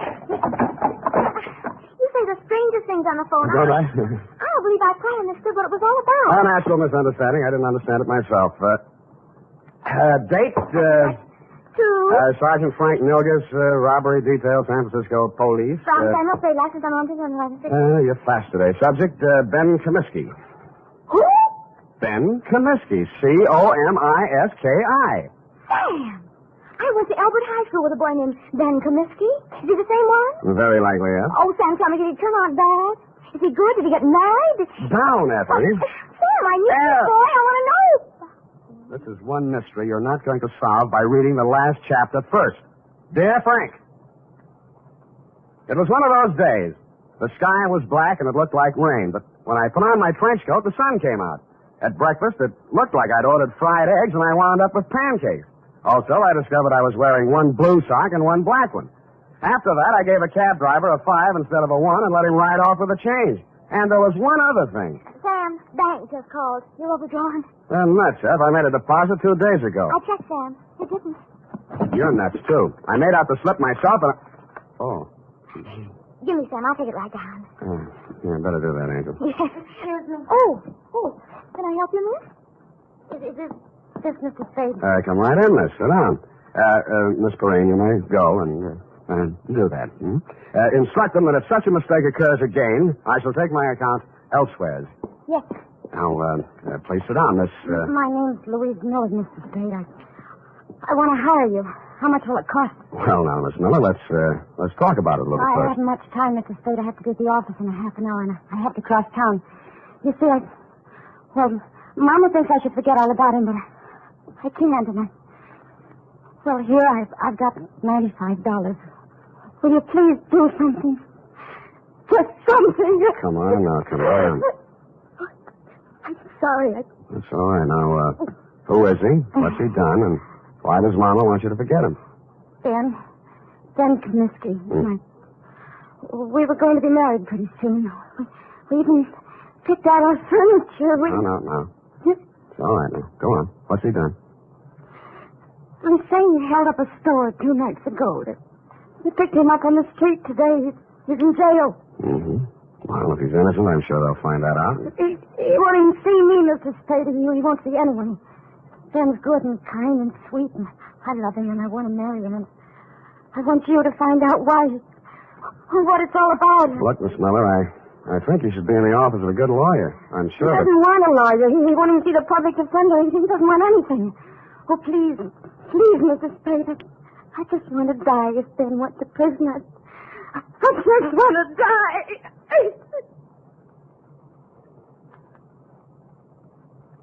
I'm no sentimentalist, but faith is a thing we're a little short on these days, so we came to terms. It was agreed she could pay me after the job was done if there was any job to do. She left for work, and I phoned you, Sergeant Milgus, and found out Ben Comiskey had already been arraigned and was being held in the city jail. When I dropped in 20 minutes later, you walked me back to his cell.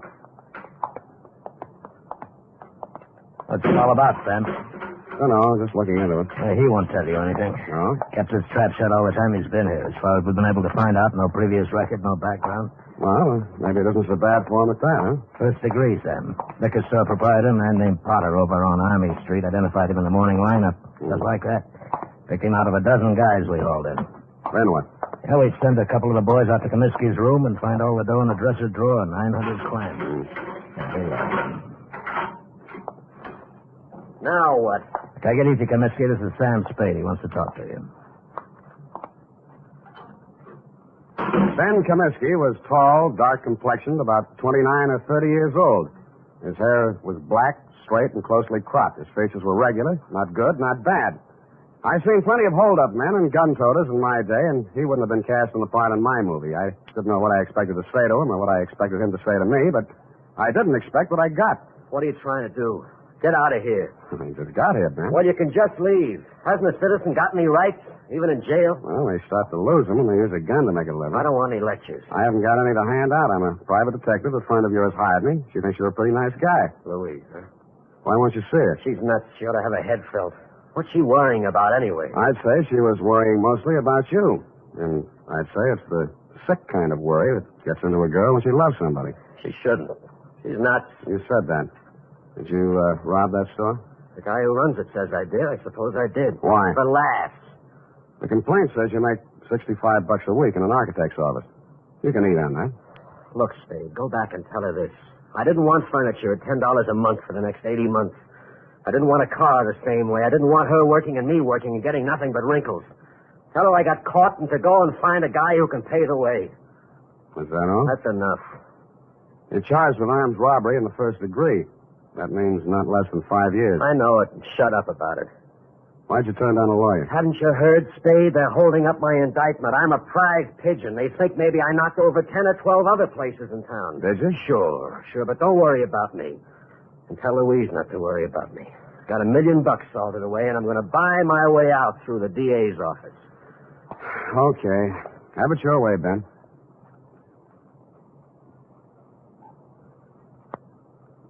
But an hour later, I found myself strolling around Ben Comiskey's old neighborhood. A man named Gabrini, who owned a grocery store, remembered him and liked him. A woman in a bakery shop told me how he'd gone into the Army as a private and been discharged a first lieutenant. A phone call to a Mr. Henderson, allied architects, revealed that Ben Comiskey was in line for a raise and promotion. All in all, I was getting a composite picture that didn't look quite right. I decided to try his mother's place. It was on Lombard Avenue, a street that starts on the waterfront. According to the penciled note above the doorbell, it was out of order. The slot on the mailbox read, Mrs. Anastasia Comiskey. Yes. What is it, please? You're Mrs. Comiskey? I'm busy now. I fix lunch for my son. He come back from Cincinnati. Please. Oh, Mrs. Comiskey, I'm here to talk to you about Ben. He's your son, too, isn't he? Yes. Ben is my son. Well, I'm trying to help him, Mrs. Comiskey. Why? He has no money. I have no money. A friend of his, Louise Miller, hired me. Oh, Louise, she's a foolish girl. Very foolish. Her heart should not be with Ben. I think he's a very lucky man to be loved by somebody like that. If not for her, Ben would not be in jail, in trouble. Oh, you don't want to help my son. She don't want to help him. She'll leave him alone if she wants to help. Ben is bad. Not good like my son James. James is always good. Times he's away, he sends me money. From what I hear, Ben's always been pretty good, too. Always one good son, one bad son. What's going on, Mom? Oh. Who's this? He come to ask questions about Ben. Huh? I'm Jim Comiskey, Ben's brother. Oh, my... You run on in, Mom. I'll talk to this gentleman. All right. Get out of here. Look, I'm just trying... If you've got any questions to ask about Ben, go to the police. They can give you all the answers. And stop bothering my mother. Been through enough in the last 2 days. If I catch you around her again, I'll break you in half. The man who slammed the door in my face had the same angry look and the same angry glare of Ben Comiskey. The angry Comiskey brothers definitely wanted nothing that looked remotely like help, it seemed to this casual observer. I went back to my office to wait for 6 o'clock. That's when I intended to call my client, report my opinions, and drop the case. But at 5:30, she called me. Mr. Spade, Yeah? this is Louise Miller. Oh, yes. I was just going to call you. I'm afraid I haven't been able to do much. It looks like... I know, Mr. Spade. I just telephoned downtown. Ben pleaded guilty at the indictment this afternoon. He's going to be sentenced tomorrow. And that, to all appearances, Sergeant Milgis, is the crop. But 2 hours later, and for the second time in one day, I found myself doing what I didn't think I'd be doing. Walking around a dull, gray, 2-story apartment house on Adams Place. My ex-client's address, to be exact. I was wondering what a lonely, distraught girl would be thinking the night before her boyfriend was shipped away to prison. I found out. I got a whiff of it as I walked down the hall. It was coming out from under her door. I had to use my shoulder. The room was acrid and stinging with gas fumes. And Louise Miller was stretched out on the floor in a 6-foot kitchen. When I picked her up and carried her out, I wasn't sure whether she was dead or not.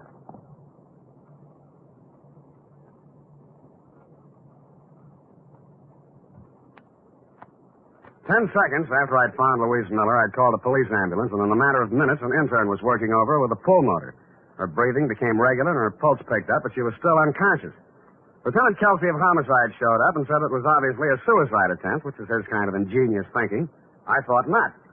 If she were going to commit suicide, she wouldn't have called first to pull me off the caper. She'd have let an insignificant detail like that take care of itself. No, she was too strong to pity herself and too sure of what her intuition told her to believe even Ben Comiskey's confession. With that kind of faith, I owed it to her to poke around the ashes while they were still hot. I did, and turned up a live coal in a faded blue shirt and wrinkled brown pants.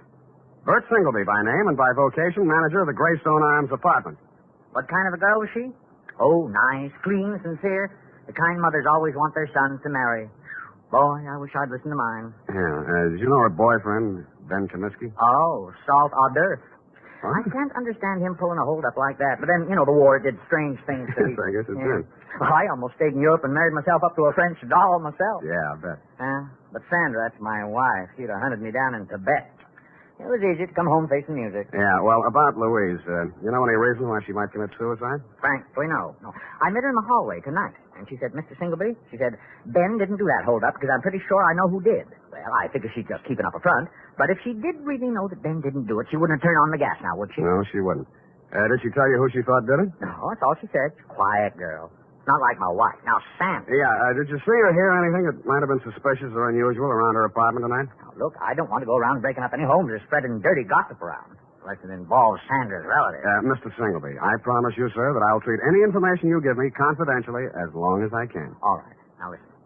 Sandra told me not to say anything because, it's a lot easier to rent a suicide apartment than a murder apartment. You know that? Confidentially, I'm a humanitarian. But if you tell anybody I said this, I'll just lie about it. I'll never tell a soul. Well, We were out of butter, see, so I had to run down to the store. Well, when I passed the mailboxes outside, a guy is standing there. He asked me which apartment Louise Miller was in, and I said 12B. What did he look like? Oh, let's see now.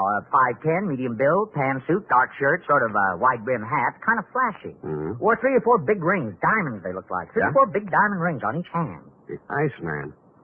Why didn't you tell all this to the police? Bert, who are you talking to? Don't you dare say a word about that poor girl. That's why. That is why. Sandra always says, keep your mouth shut and you keep out of trouble. But me, I don't know. I just love... Bert, stop talking too much and close that door. Yes, Sandra, dear. I'm closing it.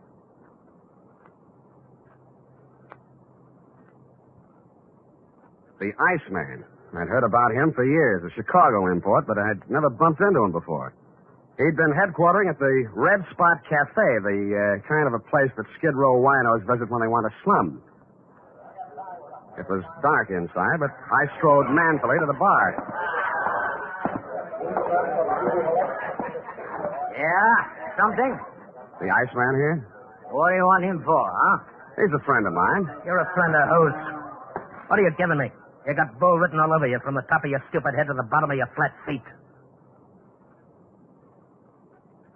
He had the tan suit, the flashy rings, the dark shirt, and the wide-brimmed hat. He stared at me with eyes that were icy and insolent. He rubbed the knuckles of one hand into the palm of the other as if he just ached for a chance to bruise them, which I was sure he did. 4 guys sauntered over to lean on the piano, and as ugly as they were, I knew it wasn't a barbershop quartet. 2 more left the bar and stood behind him, and a few others got up from nearby tables and joined the group. I should have brought my team, but I hadn't. You're a friend of mine, huh? Well, if it isn't Claude Bettering, the juvenile delinquent of 1940. Is that so? Now, you're a real brain. Who are you, Brainy? Sam Spade. Oh, now, ain't that a pretty name? You got something on your mind? I just wanted to talk with you about what you did to a girl named Louise Miller tonight. Never heard of her. Sounds cute, though. Girls are a lot easier to push around, aren't they, Claude? Call me Ice. Claude? Some guys are just as easy as some dames. Where have I been all night tonight, fellas? Here, Ice. You heard that, Spade? I've been here all night. Any of you guys ever hear of a Louise Miller? No. Yeah, it's all right. Nobody ever heard of her, see? Well, she has a lot of friends who have. The police, the people down at Mercy Hospital, and me. And none of us are going to forget her. Or what happened to her. And who did it. Got something you'd like to do right now, maybe? Yeah. But I'll pick my time. All right. Enough of this cheap chatter. I don't want to be seen talking with you too long. I got my reputation to think about. Now blow before I take one hand out of my pocket and push your stinking face back through that door. You'll need both hands, Samson. Go on, you creep. Fellas. All right.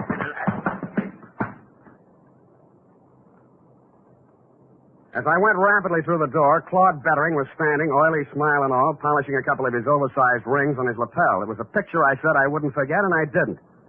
I went and rented myself a car, parked it down the block from the Red Spot Cafe, and waited almost all night. I knew that Louise Miller was not the kind of a girl who would have anything to do with a guy like Bettering. And if he came to her apartment, this must have been for some unloving purpose. Probably to keep her from telling who actually did the holdup Ben Comiskey had confessed to, if she found out the truth. Finally, a bunch of palookas came out, Bettering included, climbed into a car and drove off, me after them. One by one, Bettering dropped his men off at their hotels and apartments until he was finally alone. He stopped at a brownstone on Hobart, and I caught him just as he opened the door of his apartment. Well, the tough guy. You're going to find out. Don't think I'm easy.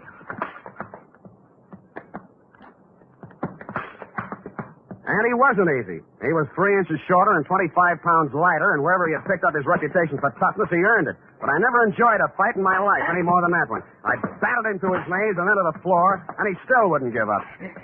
You stinking creep. Why did you beat up Louise Miller? I didn't. Why? I didn't. Why? I didn't. Why? The apartment house manager identified you. He's a liar. Who did you do it for? Nobody. Who? Nobody. Who? You stinking creep. I'll push your face. Who? Who? Push your face.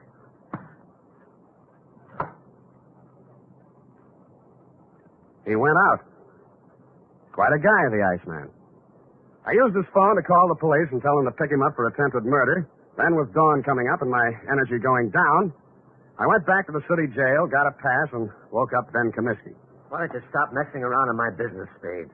Did you ever really love that girl of yours? Get out, you sadistic jerk. Well, she's in Mercy Hospital now. You can send her a card. Write something nasty on it. So long. Spade. Yeah? What's she in the hospital about? What do you care? Tell me, please. Somebody turned on the gas in her apartment and tried to kill her. It's nothing, really. Please. Who did it? Who did it, Spade? I think it was a guy named Claude Bettering. They call him the Iceman in certain circles. But why? That's what I'd like to know. Who's Bettering? I don't know. Your girl believed you were innocent, Comiskey, but you said you weren't. My guess is that somebody figured she knew something and tried to shut her up. I think Bettering was hired by somebody. Spade, look, I don't have any dough, see? But I want to get out of here. For one day. You know anybody to raise the bail? I won't skip, and I'll pay back anything you want. Why? I gotta see somebody. I don't think I can. Who do you want to see? My lousy, dirty, low-down, no-good brother. He hired Bettering? Who else? He did everything. He's always done everything wrong. He held up that liquor store, but he's on parole, a 2-time felony offender. One more rap and he'd go up for 20 years. I did this for him, yeah. Look at me. I did it for him, and he tries to kill my girl. Your mother said he was a good boy, hard-working, lived in Cincinnati. Me again. I told her all that. She believed it. I started a whole stupid lie and had to go through with it. I could explain 2 years, 3 years to her, but not 20. He promised he'd go straight. He promised. I see. I even sent him money I earned and said it was from him. Oh, you never saw anybody like me before, did you? No, I haven't. Get me out. Get me out, Sam, and I'll drag him in by his back teeth. Thanks anyway, but I'll do it myself. Hey, let me do it. Let me do it, please.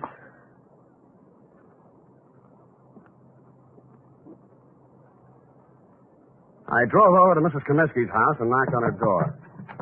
She came out in a housecoat, hair mussed, and sleep still in her eyes. Yes? I'm sorry to bother you at this hour, Mrs. Comiskey, but is your son home, Jimmy? Jim, no, he went out last night. He didn't come back yet. I see. When do you expect him? Well, he didn't see.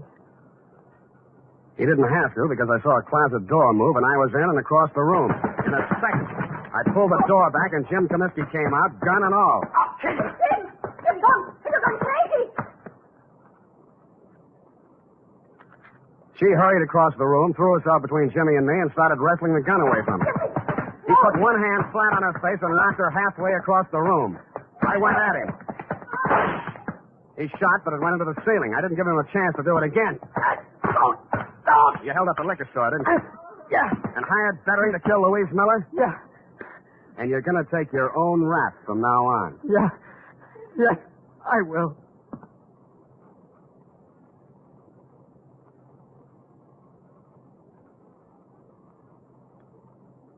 And he did.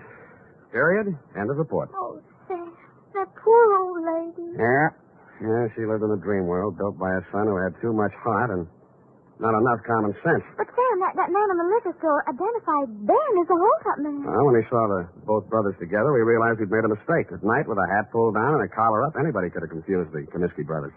Sam, why is the world so cruel? Because people live in it. Now, go on, type it up, huh?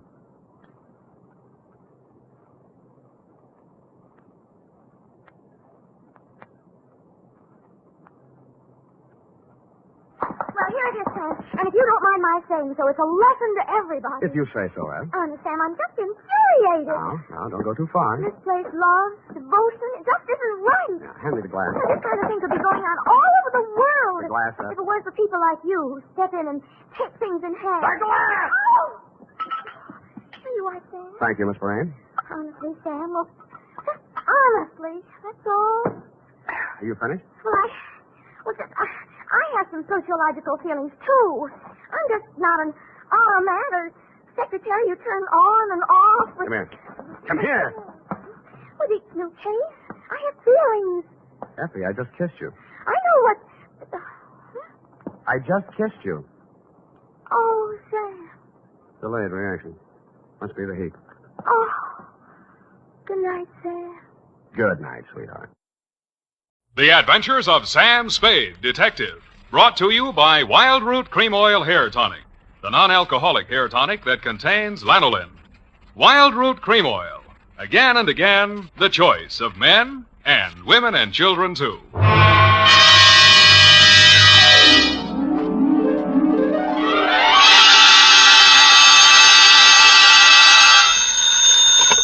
Sam Spade Detective Agency. Me, sweetheart. Shaman Spade.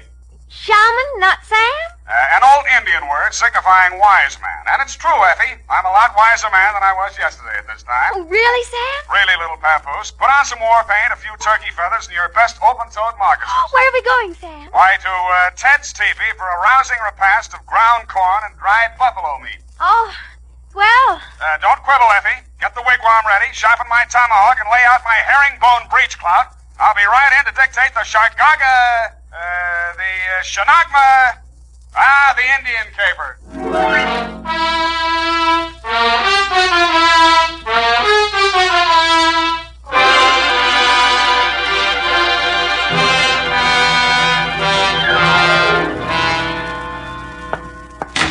From the land of the sky blue water, they brought a captive maid, Red Wing. Here I am running, Skunk. Running what? Skunk. He was a famous Indian detective. You sure you're not making this up? Oh, no, Sam. Oh, no. He was the scourge of Indian lawbreakers. The scourge, huh? Even so, you have 2 minutes to think of a better name. Oh. Rippling stream? Not virile enough. Crunching muscles? Too virile. What is that stuff you've been getting me, anyway? To Lieutenant L.J. Myron, San Francisco Homicide Detail. Better take it back. Copy to Chief Black Cloud at Santee, Dakota Indian Reservation. Oh, murder. Attention, federal Indian agent from Samuel Spade, San Francisco, license number 137596. Subject, the Shargagagag, the Shargona, call it for now, the Indian caper, and quiet to you. I was sitting in my office, doing absolutely nothing when something interrupted me. First, it was a buckskin smell, then the soft tread of moccasins, followed by the sound of a rattle. His beaded clothes were wrapped in a rich-looking embroidered blanket, and his multicolored headdress reached to the floor. His face looked like the model for the Indian head nickel. How? Who? My name, Chief Black Cloud. How do you do, Chief? You, Shaman Spade. Sam. Shaman, Indian word for wise man, prophet, seer. Sam. Newspapers say you good scout. Well, they exaggerate so, you know. Chief need to hire good scout for job. Well, shall we talk? You come for powwow in Chief's Council Lodge. Where's that? Semak Hotel, 4th floor. I see. You have reservation. Well. You ride with Black Cloud. He have iron pony on street made by great Indian chief, Pontiac.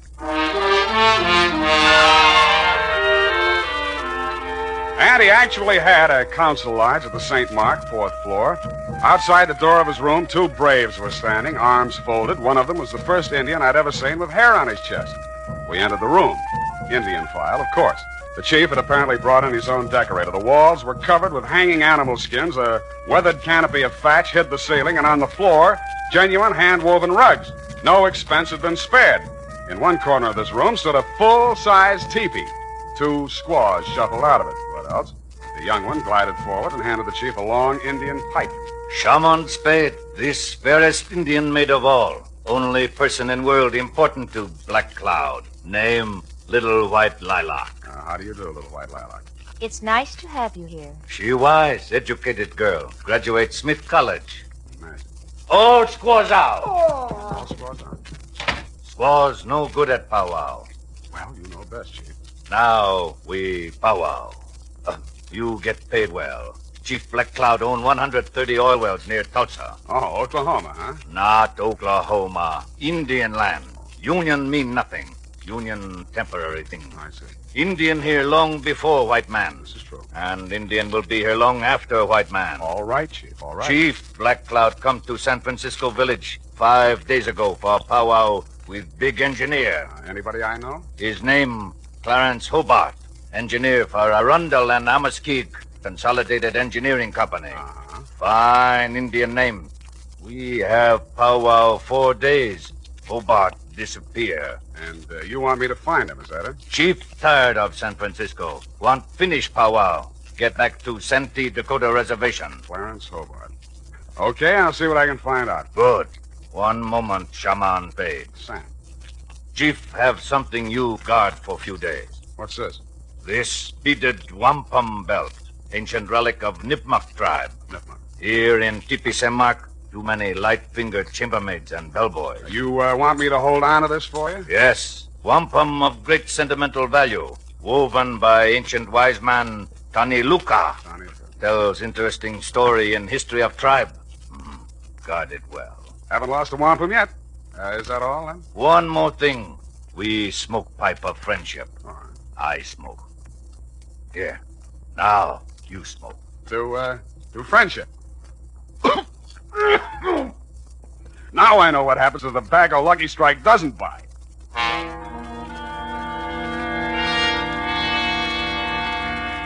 When I left Chief Blackcloud's fourth-floor lodge, there was only one brave standing outside the door. The hairy-chested Indian was probably taking 5. The wampum belt was about 3 feet long, made up of hundreds upon hundreds of little colored beads. They were woven into a picture pattern, very pretty. The interesting story undoubtedly could have been translated instantly and told fascinatingly by Red Ryder, but then he has a smart horse. I put the wampum belt in my pocket and headed for the offices of the Arundel and Amoskeag Consolidated Engineering Company. Fine old Indian names. I inquired about Clarence Hobart. They referred me to his partner, Anderson Watts. Hobart disappeared?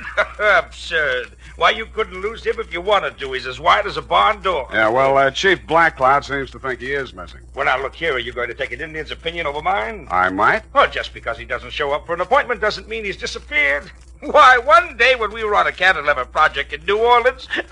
Yeah, some other time. If Hobart hasn't disappeared, where would he be? Anywhere in the world. The man's unpredictable. Brilliant engineer, but moody. Oh. Every now and then he goes off alone to scheme up some fantastic thing like maybe cutting off the Gulf Stream and turning Cuba into an iceberg. I like it. But he always comes back. Disappear? No, not Hobart. Yeah, well, can you give me his home address? Well, here you are. Try it if you like. But I'm sure he's not there. I called this morning and nobody answered. Honest Injun.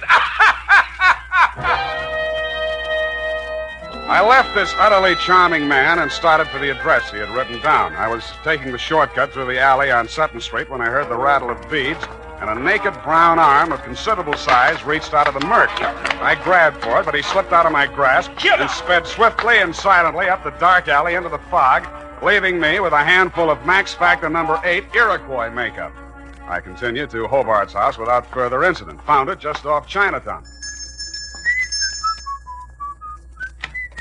Mr. Hobart?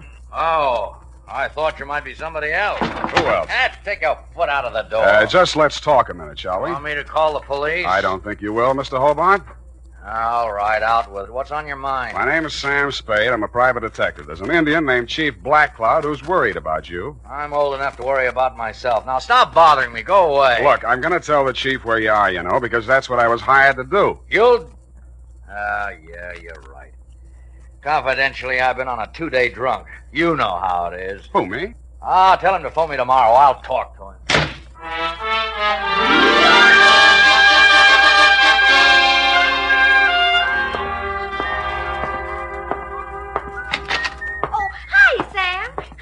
Hello, what are you doing here today? This is your day off. I just wanted to show you something. Effie, first do me a favor and put this wampum belt in the safe, will you? A wampum belt? Genuine Indian art. Oh, it's beautiful. Tell us a story. You know what? Yeah. It'll go beautifully with... Oh, Sam, I forgot. There's a girl waiting in your office. Well, good. Well, Sam, don't you want me to show you? And there was indeed a girl in my office. It was Little White Lilac, Chief Blackcloud's fairest Indian maid of all. Only a heap big change had taken place. She still had the Indian color, but gone was the headband, gone the buckskin dress, gone the squatting squaw, the St. Mark teepee. Little White Lilac stood revealed in the thin disguise of a modern white woman's cocktail dress, complete with pale-faced 20-carat perfume. It was a transformation worthy of a high-priced medicine man. But more surprises were to come. Hello. How? I've been waiting for you. Yeah, well, a big brave just returned from hunting party. You can drop the teepee talk. I'm civilized. Well, okay. What's on your civilized mind? Chief Blackcloud gave you a wampum belt. I want you to give it to me so I can destroy it. Uh-huh. Well, I gave my word to keep it, and I accepted the promise of money for its protection. Now, you wouldn't want me to be an Indian gift. I mean, violate my ethics, would you? Sam, if I must tell you, Chief Blackcloud is insane. Not if he keeps you around. Must we have these juvenile references to my personal beauty? Juvenile? Well, sorry. You are Indian, aren't you? Of course. I am a Nipmuc. Nipmuc. That wampum belt is a secret to undreamed-of wealth, greater than the fortunes of the 10 richest families of this country. Wow. Chief Black Cloud is wealthy from oil, but that belt make him more powerful than the Bank of America. You mean he could take my car back? You think this is a joke, don't you? Well, I love the way you tell it, though. He's going to use it to destroy modern American civilization. To pay the white man back for what he did to the Indian. I see. He wants to start a giant Indian revolution. And you want to destroy the wampum to save all this, Exactly. And now you'll give it to me, won't you? What happens in the next chapter? Sam, you have to believe me. Why? Why do you think the chief is here conferring with an engineer? He wants to get at that wealth. Hobart's going to make him wealthy? Now, really, little white lilac, isn't this all a little white lie? Sam, if I take you to Hobart and he confirms what I've said, will you believe me? I might. Come on.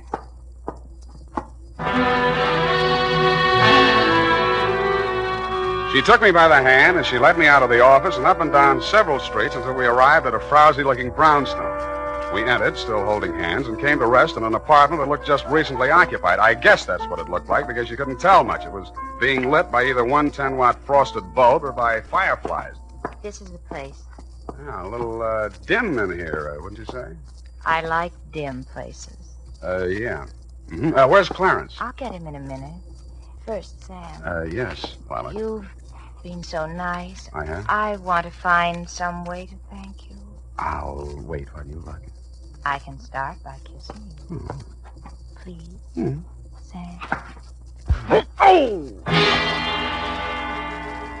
The kiss was great. In fact, it blew the top of my head off. After this, there was a free fireworks display, followed closely by a giant roar that sounded like Niagara Falls with a cold.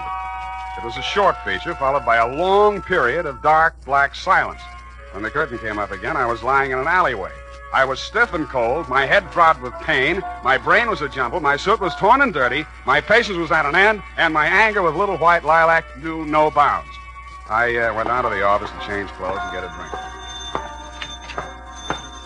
The phone was already ringing when I opened the door. Sam Spade. This Chief Black Cloud talking from St. Mark Tipi. Yeah. What's on your mind, Chief? 10 minutes ago, bellboy delivered to Chief Black Cloud box. Inside box is scalp of engineer Clarence Hobart. I hung up the phone, fell into my chair, snapped on the lights, and fell out of it again. My office had been massacred. The place had been ransacked thoroughly and looked like the morning after a Comanche smoker. And you guessed it, my safe had been drilled open. The ancient and valuable Nipmuc wampum belt was gone. At this point, I decided what Chief Black Cloud needed was a detective. Now, here's important news on good grooming. If you want the well-groomed look that helps you get ahead, socially and on the job, listen. Recently, thousands of people from coast to coast who bought Wild Root Cream Oil for the first time were asked, how does Wild Root Cream Oil compare with the hair tonic you previously used? The results were amazing. Better than 4 out of 5 who replied said they preferred Wild Root Cream Oil. Remember, non-alcoholic Wild Root Cream Oil contains lanolin. It grooms the hair naturally, relieves dryness, and removes loose, ugly dandruff. So if you want your hair to be more attractive than ever before, get the generous new 25-cent size of Wild Root Cream Oil, America's leading hair tonic, on sale at all drug and toilet goods counters. It's also available in larger economy bottles and the handy new tube. Get Wild Root Cream Oil. Again and again, the choice of men who put good grooming first. By the way, smart girls use Wild Root Cream Oil, too, and mothers say it's grand for training children's hair.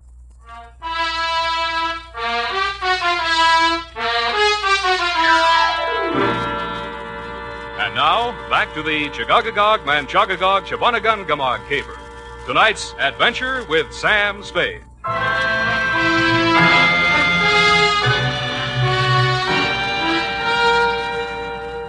I found Chief Black Cloud sitting cross-legged and looking disconsolately down into a small cardboard box.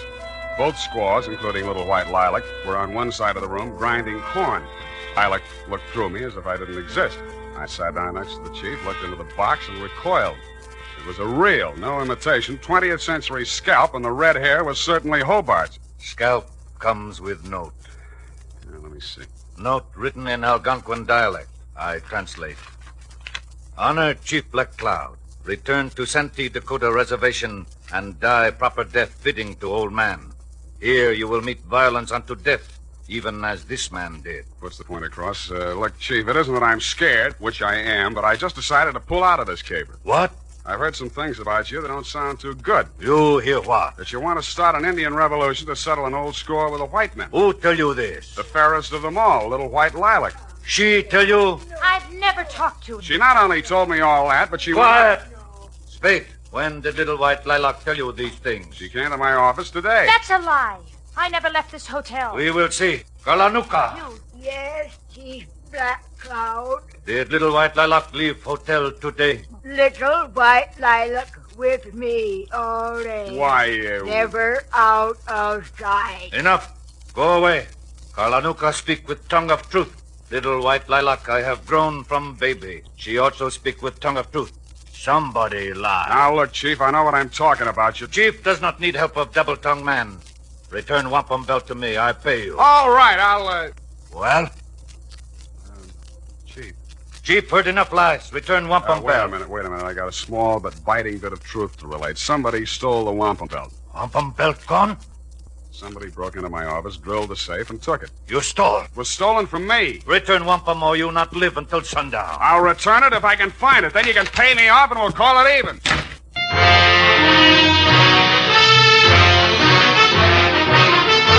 The makers of Wild Root Cream Oil are presenting the weekly Sunday adventure of Dashiell Hammett's famous private detective, Sam Spade.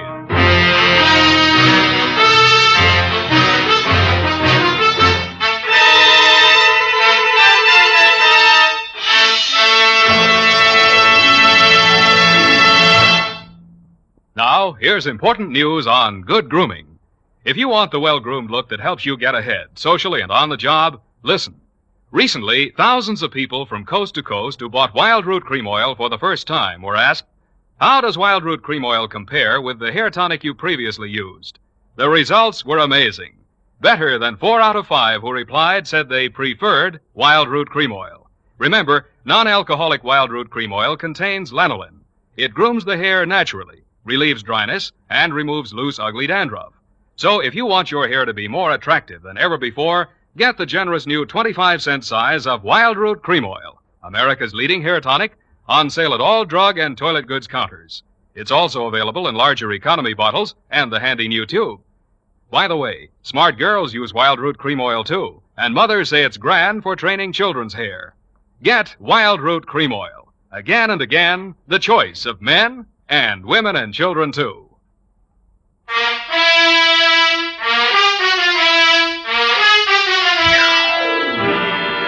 And now, back to tonight's adventure with Sam Spade.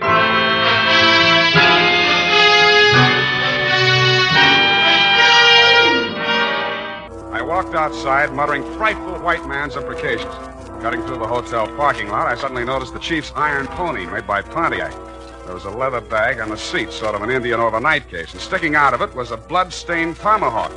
This was of decided interest to me, and so were the rest of its contents. Somebody had a giant engineering project afoot because there were order receipts for such things as 2 LSTs, 4 underwater hydraulic drills, a diving bell, a dredging barge, and a steam derrick.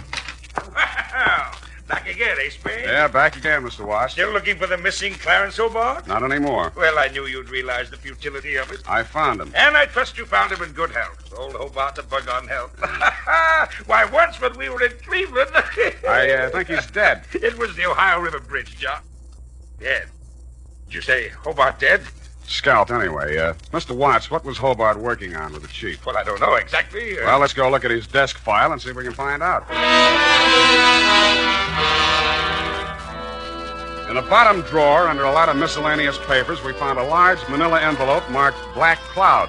It contained some topographical surveys of an area containing a lake. On the back of one of the surveys was written in fine print a series of 37 letters that looked like a whole group of Indian words strung together, or a code, or just doodling. It started out Chargaga something or other. I left Mr. Watts sitting in his office with tears in his eyes, a new role for him, and made my weary way back to my place of business. Effie was standing in the middle of the office with a shocked look on her face. Sam, look at this office. How did it get like this? Oh, my files and everything. Come on, I'll help you pick things up. And again, by the way, what are you doing here? It's still your day off. When you were here last time, I wanted to show you something, but You were so anxious to get to that girl. All right, I'm here, and I'll look. What is it? A new suede coat. How do you like it? The color is rust. Well, I suppose... Effie. What? What's that you're wearing as a belt? Oh, now, don't be mad, Sam. I just had to. It went so well with the coat, and when I saw it, I Chief couldn't Black Cloud's wampum belt. You didn't put it in the safe. Now, Give Sam, it to don't me. be mad, Give it please. to me. Wait right here. I'll be gone for half an hour, and then I'll come back and take you out to the best dinner in town. Oh, I should go home and change first. I had taken only 4 steps down the hall when somebody hit me from behind. I rolled, and he went with me. We fought a quick, quiet, and decisive fight. And at the end of it, I held him in an arm lock and led him back into my office. Come on. What happened, Sam? You're back early. I had an unexpected caller. Come in with me and take notes. Now, sit there. All right. Now, who are you and what's on your mind? I'm nobody, and I got nothing on my mind. Spring, you're one of the braves that guarded the chief. Yeah? And you're a phony Indian, lousy makeup, and Indians don't have hair in their chest. All right. My name's Grit Hammond. I'm a cowpoke, and I should have stayed where I belong, out on the range. Well, why didn't you? Oh, once I said I'd do anything for that gal. Now I wish I hadn't. She brought me here. Why? Well, it had something to do with buried treasure. She was going to give me a big cut. Where is it buried? I don't know. She was going to tell me.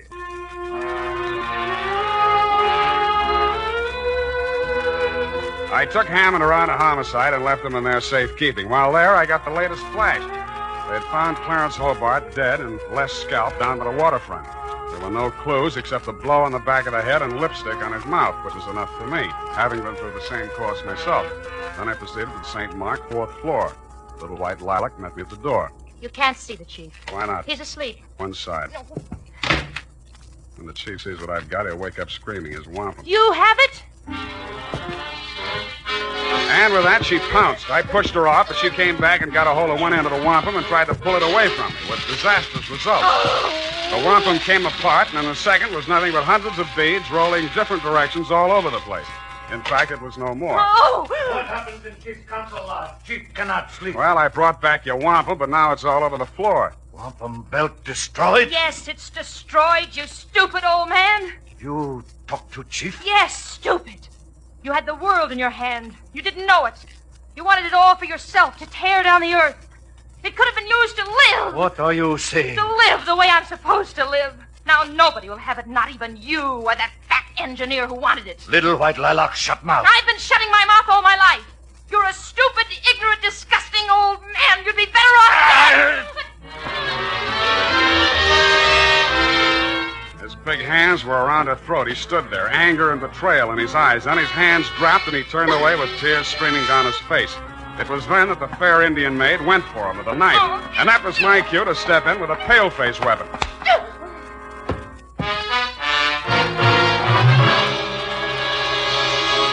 And now, listen to this.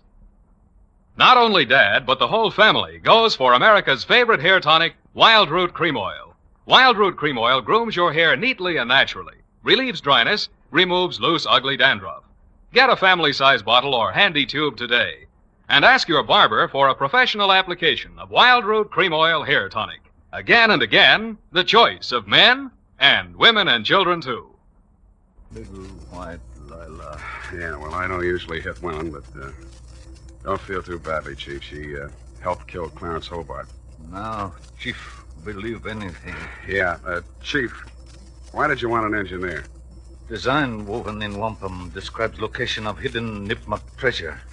Many years ago, Nipmuc tribe live in Valley of the Berkshires. Discover only gold vein in east. Mine gold and keep for decoration. Kennebec Indians want gold. Start out on warpath. Nipmuc Indians bury gold. Move village. Divert stream into valley.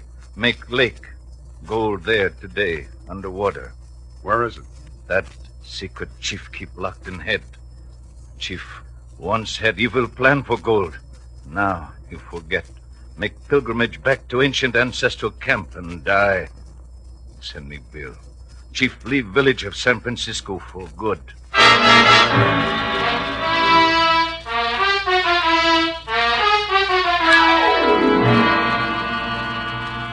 Period. End of powwow. Oh, Sam, it's sad. It is, it is. Vanishing race. Mm-hmm. Just think, the days of the Colt and the Winchester are gone forever. But the day of the Remington is still with us. Go to it and type this up. Well,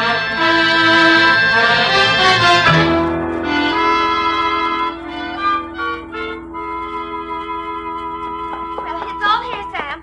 Except one thing.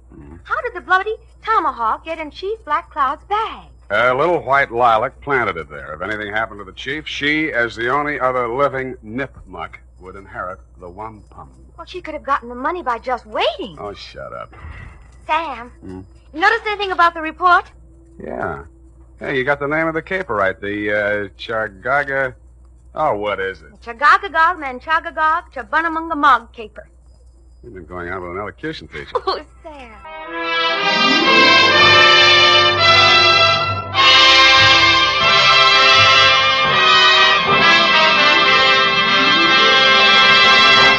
The Adventures of Sam Spade, Dashiell Hammett's famous private detective, are produced and directed by William Spear. Sam Spade is played by Howard Duff. Lorene Tuttle is Effie.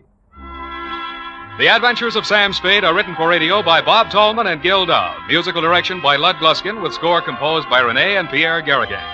Join us again next Sunday when author Dashiell Hammett and producer William Spear join forces for another adventure with Sam Spade. Brought to you by Wild Root Cream Oil. Again and again, the choice of men and women and children, too. The Adventures of Sam Spade, Detective. Brought to you by Wild Root Cream Oil Hair Tonic, the non-alcoholic hair tonic that contains lanolin. Wild Root Cream Oil. Again, and women and children, too.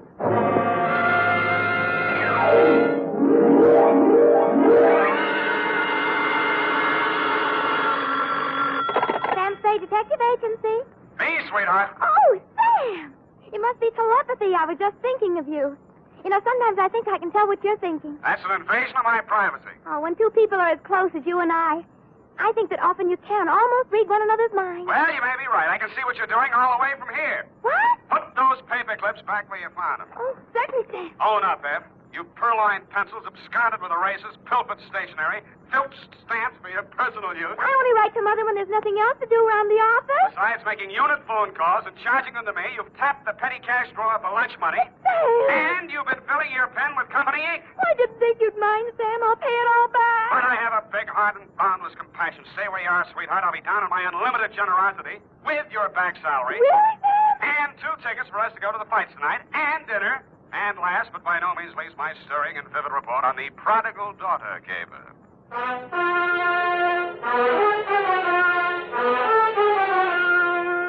Dashiell Hammett, America's leading detective fiction writer and creator of Sam Spade, the hard-boiled private eye, and William Spear, radio's outstanding producer-director of mystery and crime drama, join their talents to make your hair stand on end with the Adventures of Sam Spade. Presented by the makers of Wild Root Cream Oil for the hair. Here's a smart resolution to make. First day back on the job after your summer vacation. From now on, every single day, I'm going to pay special attention to the way I look. I'm going to use Wild Root Cream Oil Hair Tonic. Yes, folks, smart's the word for that resolution. For Wild Root Cream Oil grooms your hair neatly and naturally, relieves dryness, and removes loose dandruff. It helps give you that successful look that's so important to getting ahead. So, if you've never tried Wild Root Cream Oil, get the 25-cent get-acquainted bottle. Wild Root Cream Oil Hair Tonic. Again and again, the choice of men and women and children, too. And now, with Howard Duff starring as Spade, Wild Root brings to the air the greatest private detective of them all in the Adventures of Sam Spade.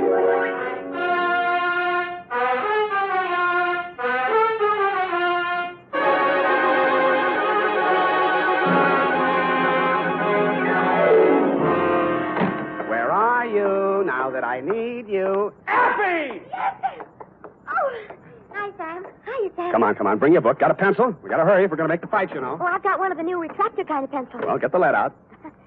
Are you really going off the post, Sam? It's Man McShelly versus Cluck-Faced Duffy in the main event. Ready? McDuffie. Sounds like an MP. McShelly. What? Aim and fire, Sam. PBX. F, you've been out with somebody else. A military man. Well, how did you ever know? Date, August 28-1949. I don't know whether we'll go out or not. You're clairvoyant. To Dr. Albert Kensington from Samuel Spade. I only had a Coke with him, Sam. He was on Frillo, and we... And license number 137596. Subject? And he was from Elkhart, Indiana. And I used to live in Pleasant Lake, and... Down! Down, Effie. Subject, Helen Scully of the prodigal daughter. A Coke yet. Dear Doctor, Everyone in San Francisco knows the castle-type hill house that Caspar Scully lived in, even if they didn't know him.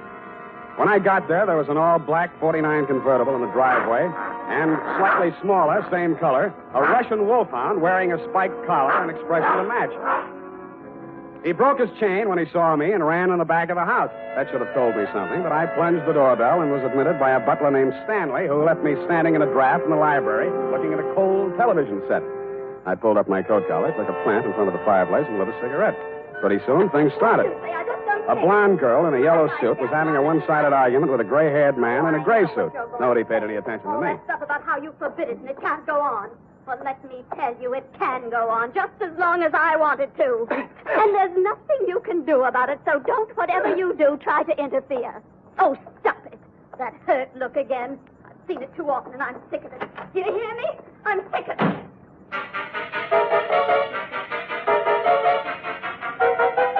He looked mad, but he didn't say anything. I saw them walk around the garden once, shake fists at each other, and finally part. He disappeared up a narrow stairway, and she came storming back through the library. Who are you? How do you do? Who are you? Sam Spade. What are you doing here?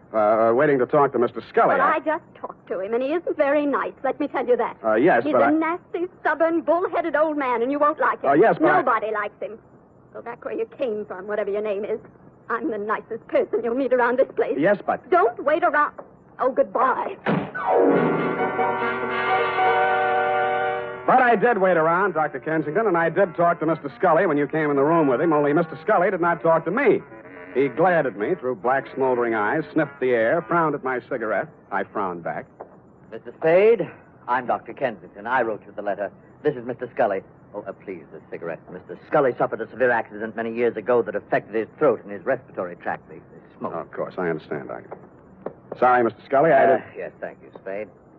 This is not generally known, but the unfortunate accident in the chemical plant also robbed Mr. Scully of his vocal power. I see. Yes, the modern doctor, the physician of today, is a far cry from the general practitioner of yesteryear. Today, we must know the mind, the psychological quirks, well, he must follow through completely on a case. He is sometimes, as I am today, a confidant, an executive officer for his patient. He is a friend, to say the least, eh? Oh, yes, to say the least. Eh? Oh, of course, Mr. Scully, to the point, of course. Sit down, Spade. Oh, thanks. Now then, Mr. Scully, as you well know, and the world knows, has made several fortunes in his lifetime. And he didn't accomplish this by allowing people to run roughshod over him. But, Mr. Scully, I'm just backgrounding Mr. Spade. Please be patient. Mr. Scully intends leaving his daughter Helen his entire fortune. A great deal of money, to say the least. Say the least. But Helen doesn't care about the money. She's foolish, young, headstrong, and impetuous. Huh? I heard her arguing with Mr. Scully a bit. Now, Mr. Scully. We'll straighten all this out. Mr. Spade will help us. Well, then, Spade, you have half the problem right there. She is a headstrong, impetuous girl. And lately she's done several things to displease her father. Right, Mr. Scully? You see, Mr. Spade. Well, I gathered that much, but what kind of thing? Helen's been singing in a cheap nightclub called the Blue Goose. What? Oh, it's very embarrassing. Low class, eh? Yes. There's a man named Torpy. He owns the club. A man named Chick Torpy? Ah, you know of him? I've heard of him. Contrary to all her father's wishes, Helen insists on seeing this man Torpy. Mm-hmm. How old is she? Well, that's beside the point, Mr. Spade. But a sordid affair now might rob her of a future of wealth and security. Mr. Scully's at the point of exasperation. He might well change his will over this matter. Correct, Mr. Scully? At best, this is an embarrassing situation, and most indiscreet of Helen to have brought it about. So, I'm supposed to go talk to Chick Torpy, is that it? In a word, yes. Mm-hmm. Well, you sound rather reluctant, Mr. Spade. Chick Torpy's a little too old for the Boy Scout. Well, we want you to see him. Find out how much you'll take to stop seeing Helen. Tell me, what happens if Torpy isn't for sale? Oh, everyone has a price, Mr. Spade. Matter of character. You get paid for work like this, that's your price. Yeah, that reminds me. 50 a day and expenses. 5 days guarantee, to say the least. Of course, to say the least. And, Mr. Scully, I happen to have a standard client's contract with me here. If you'll just sign on both pages, I'm sure that... Never mind, Spade, not now. Mr. Scully will mail it to you later on today. Ah, dear, Mr. Scully's fatigued. Well, you'll contact me as soon as you have any information for us. I said I would. Mr. Scully sounded a final cough, and I left the two of you in the library. It was interesting, meeting this voiceless tycoon who must have made and broken many a man with a nod of his head or a shrug of his shoulders. The same black dog with the same spiked collar was still outside the house doing the same thing. Ah, Spade. Mr. Spade? But something new had been added. A pair of well-tailored shoulders, diamond stick pin, and a gray felt hat with a snap brim. Hello, Spade. You don't know me. Now, wait a minute. There's something about a guy in a lineup. You're Dapper Danny Cavillo. When'd you get out of Folsom, Danny?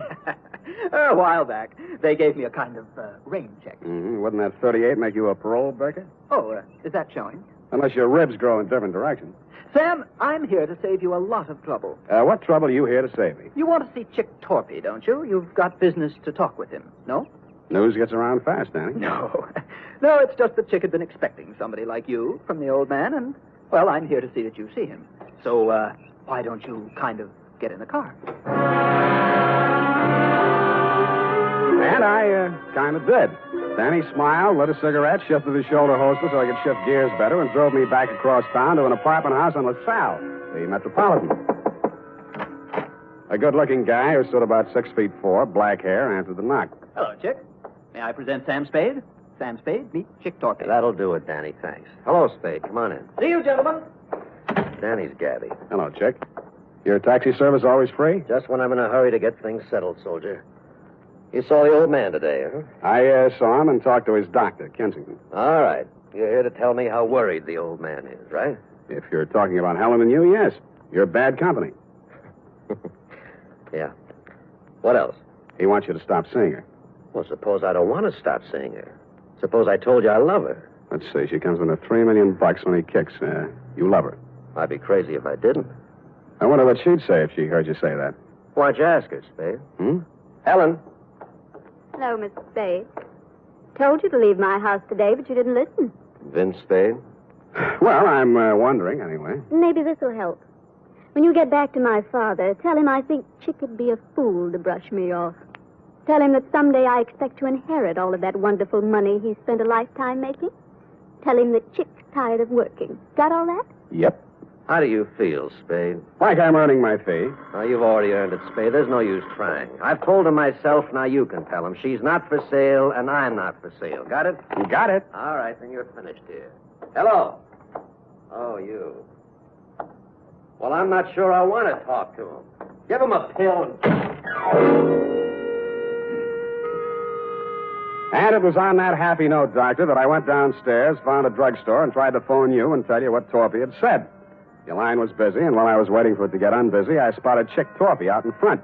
He looked madder than when I'd left him, and there was a bulge in his coat that hadn't been there before. He got into a black sedan near the curb, and I hailed a cab and followed him across town up to Nob Hill. A half a block from the Scully residence, I left my taxi and took the rest on foot. He was still a couple of 100 feet ahead of me as he disappeared into the garden entrance. I heard a cry for help, and then Chick was standing over something on the ground. When he saw me, he shrieked for a break in the hedge. I stopped long enough to have a look at the body he'd left. My client. He still had gray hair, and he was still wearing the gray suit, but half his face had been shot away.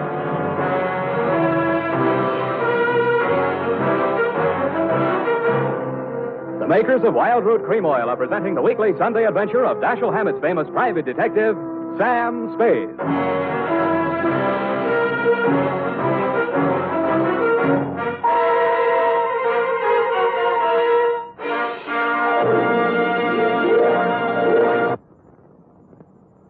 Remember, non-alcoholic Wild Root Cream Oil contains lanolin. It grooms the hair naturally, relieves dryness, and removes loose, ugly dandruff. So if you want your hair to be more attractive than ever before, get the generous new 25-cent size of Wild Root Cream Oil, America's leading hair tonic, on sale at all drug and toilet goods counters. It's also available in larger economy bottles and the handy new tube. By the way, smart girls use Wild Root Cream Oil, too, and mothers say it's grand for training children's hair. Get Wild Root Cream Oil. Again and again, the choice of men and women and children, too.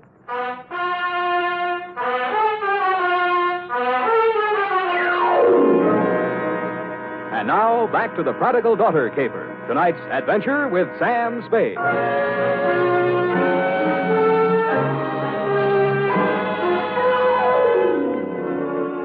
My 5-day contract arrived in the morning mail signed by Casper Scully. The headlines were no surprise. Chick Torpy sought in shooting of multimillionaire. Item. Ballistics matched up slugs taken from body with weapon owned and licensed to one chick Torpy. And item. Because of a city ordinance regarding disposition, the body of Casper Scully, found off the immediate premises of his home, had been removed to the city morgue and would remain there until claimed by nearest of kin.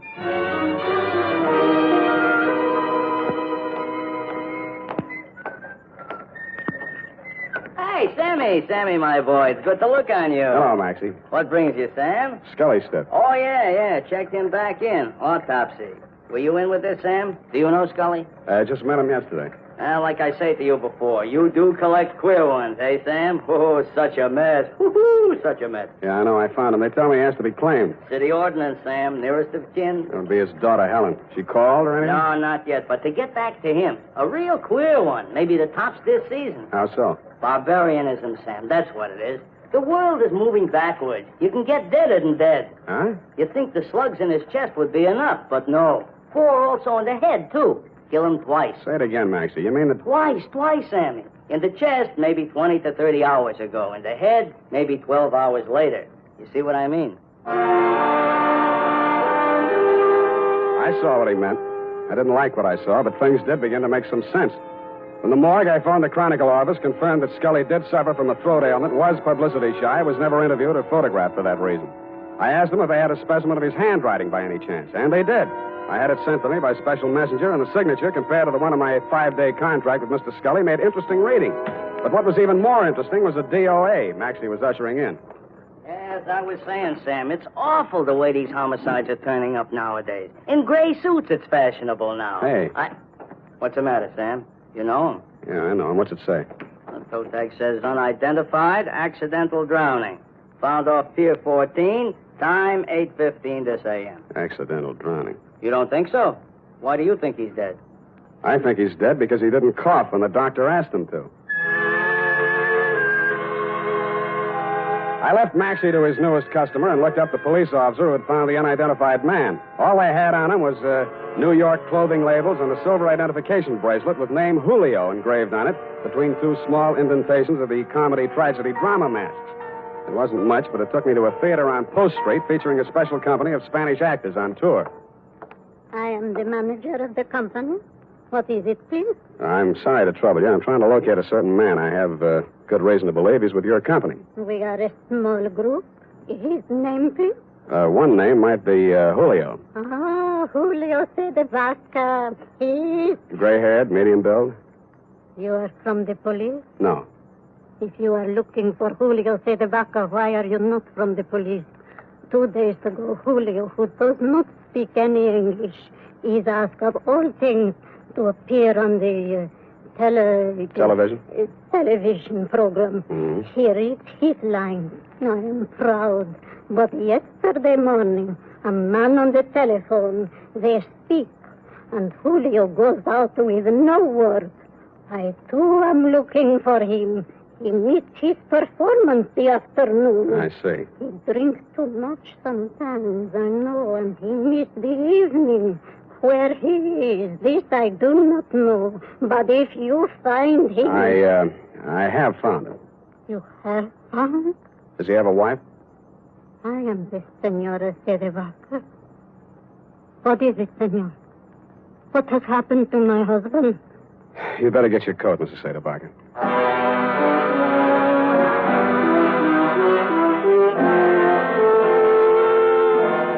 I went back to the morgue with Mrs. Vaca, doctor, and after that I went over to the Blue Goose Club.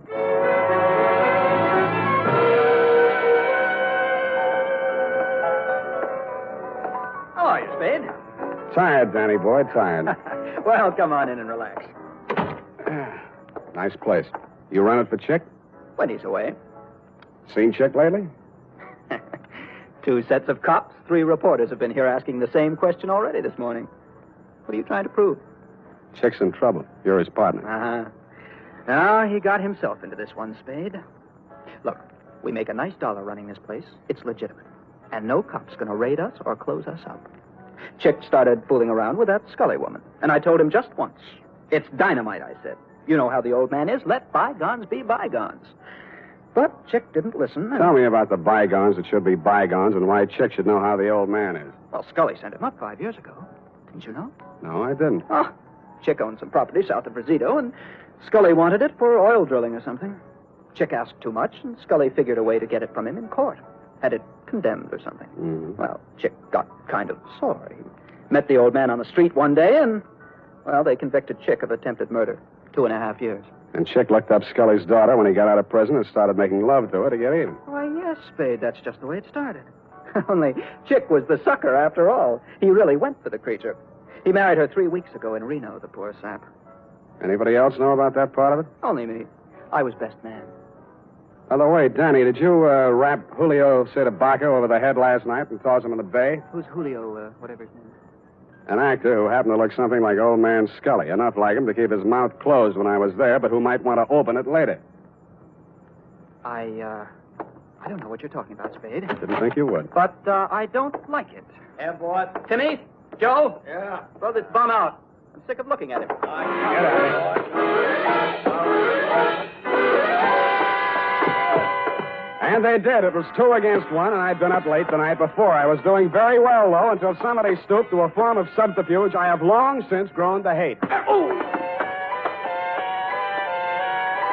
was borne on 2 swarthy shoulders out of the club and into the open air.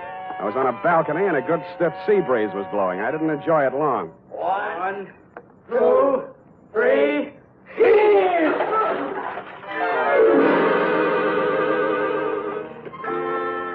The water was cold but refreshing, and I managed to swim the 5 feet to shore. And that was my limit. I hung onto a slippery piling which supported the blue goose above me and partially hid the antechamber in front of me.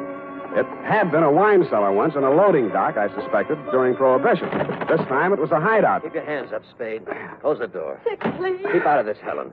Yeah, you're crazy, Torpy. You got this all wrong. Mr. Spade's right. There's probably a $5,000 reward out for me right now. They want me dead or alive, and you're here to tell me how wrong I am. Well, it'll be dead, Spade. They'll never take me, and you aren't going to. Listen to reason. I've listened to all the reason I'm going to listen to. From now on, I'm doing things my way. I got nothing to lose now. I'm getting out of here. So long, baby. Could have been great. He leaned over to kiss her goodbye, and that is when I rediscovered that my wet revolver, even though it wouldn't fire, still had plenty of power left. Mr. Spade, thank you. Thanks for doing that.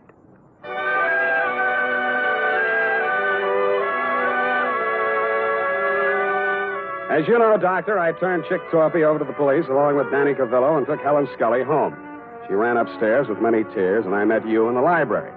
You seemed relieved when you heard that Torpy had been apprehended. However, I had some other questions to ask. You answered. All right, Spade, all right. I suppose it'll all come out anyway. 2 nights ago, Chick Torpy came to the house to have it out with Mr. Scully. He told him about their marriage. There was an argument. I was the only one in the house. I heard shots, ran in the room, and found Mr. Scully dead. The marriage certificate was in his hand. I knew this would involve Helen, and so I did what I did. Oh, it was a nightmare. I hid the body, hoping to find a way, perhaps a death certificate on accidental shooting or something. In other words, you were helping Torpy get away with murder. Yes, but I was thinking only of Helen. Her father did love her. But you'd already sent a letter to me. You knew I'd be here the next morning. You'd seen an actor on a television program. He resembled Scully. You hired him for a job. You told Helen that Chick had killed her father and told her what kind of acting she had to do. Oh, it was crude, perhaps, but I didn't want you to become suspicious when a death report did show up. I intended to hire you and fire you. Only it didn't work out. I followed Torpy here and found the body. Oh, I've been such a fool, Spade. Helping a man get away with murder, I want to confess it all. I suppose this will make me an accessory to a murder. Not exactly. You mean there's a way out? There's a way out, and you were going to take it. What? I was over to your apartment before I came here. You're all moved out. The doorman tells me your luggage has been at the station all morning. What'd you do? Came here to rifle the safe? No, see, here, Spade. Stop it. You were waiting around to see if they took Torpy dead or alive. Dead, he couldn't talk, and you'd be okay. Alive, you're ready to blow town. You bumped Scully. No. Get back there. Then you did your best to hang it on a Chick. Helen thought he really did it and played along with you. You're not an accessory to murder. You're a murderer on a double count. That actor was knocked on the head before he drowned. Oh, just a minute, Spade. This can be fixed if you... Shut up!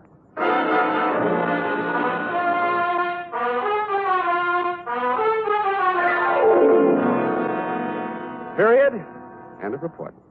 Sam, I don't understand. What, Angel? I don't understand, Sam. What? Well, you say you turned Chick Torpy over to the police, yet Dr. Kensington was the murderer. A formality, F. He will be released and cleared in short order. Anything else? Well, yes. What about Danny Claville? An innocent bystander. But he had you beat up and knocked on the head. And he has already made amends with those tickets for the fights. No more questions, F. Type this up and I'll give you the happy ending.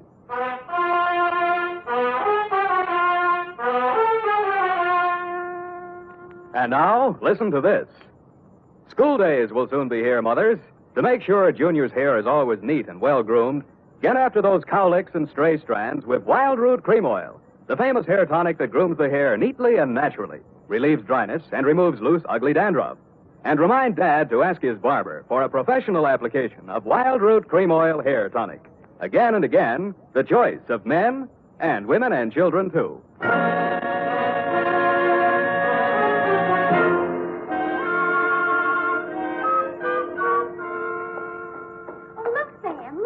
What is it? Look, Sam, look. What is it? Look, Sam, look. All right, I shall rephrase the question. What?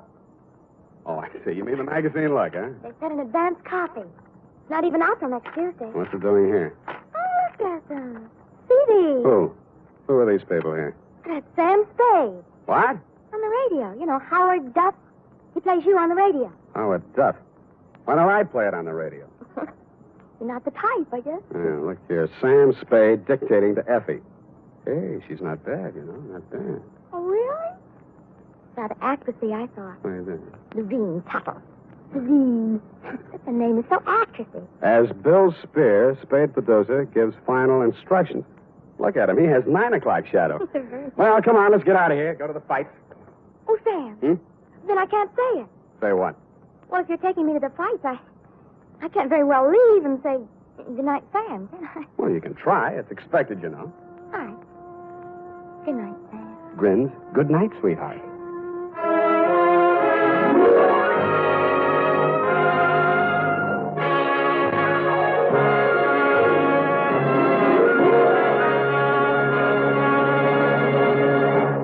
The Adventures of Sam Spade, Dashiell Hammett's famous private detective, are produced and directed by William Spear.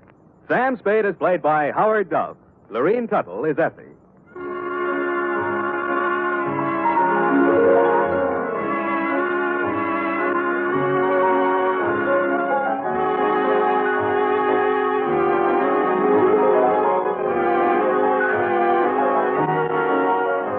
Tonight's adventure with Sam Spade was written for radio by E. Jack Newman. Musical direction by Lud Gluskin, with score composed by Pierre and Renee Garrigang. Join us again next Sunday when author Dashiell Hammett and producer William Spear join forces for another adventure with Sam Spade. Brought to you by Wild Root Cream Oil. Again and again, the choice of men and women and children, too. The Adventures of Sam Spade, Detective. Brought to you by Wild Root Cream Oil Hair Tonic, the non-alcoholic hair tonic that contains lanolin. Wild Root Cream Oil. Again and again, the choice of men and women and children, too.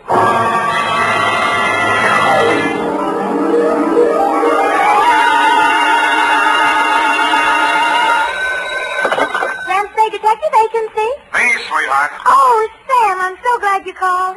Why? I don't know. I always am. Was it a good case, Sam? I didn't like it. Where are you? Morgue, San Mateo. Oh, was somebody killed? Yes? Well, do you know who did it? Yep. That's good. No, that's bad. Bad? Believe it or not, F, I wish I didn't know who killed who. I don't understand. Oh, Sam, you sound so downhearted. Well, I'm sorry. I'll try to loosen up. Stay where you are, sweetheart. I'll be right down to dictate my report on the champion caper.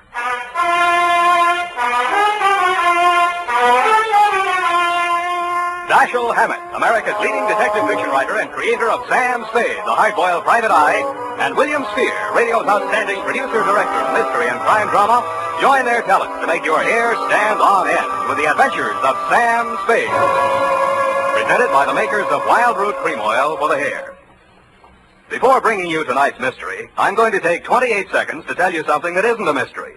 It's no mystery why so many millions of men, women, and children have well-groomed hair these days when America's favorite hair tonic, Wild Root Cream Oil, costs so little. Just 25 cents will buy you a get-acquainted bottle and show you how neatly and naturally Wild Root Cream Oil grooms your hair. how it relieves annoying dryness and removes loose, ugly dandruff. Get Wild Root Cream Oil Hair Tonic. Again and again, the choice of men and women and children, too. And now, with Howard Duff starring as Spade, Wild Root brings to the air the greatest private detective of them all in the Adventures of Sam Spade.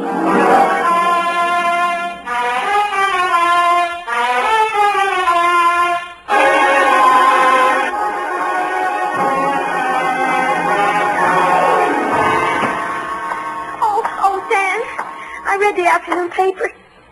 I don't understand it either. Stop that. Really, after all this time, you'd think I'd be acclimatized to all kinds of human storms. I've got my pencil already. Let myself again. I'm ready, Sam. Sam, date? Date August 7th, 1949. To whom, Sam? Jack Manelli. To Detective Lieutenant Manelli, Homicide Detail, San Mateo Police. From Samuel Spade, license number 137-596. Subject. Are you listening, Sam? Subject, the champion caper, Jim Manelli.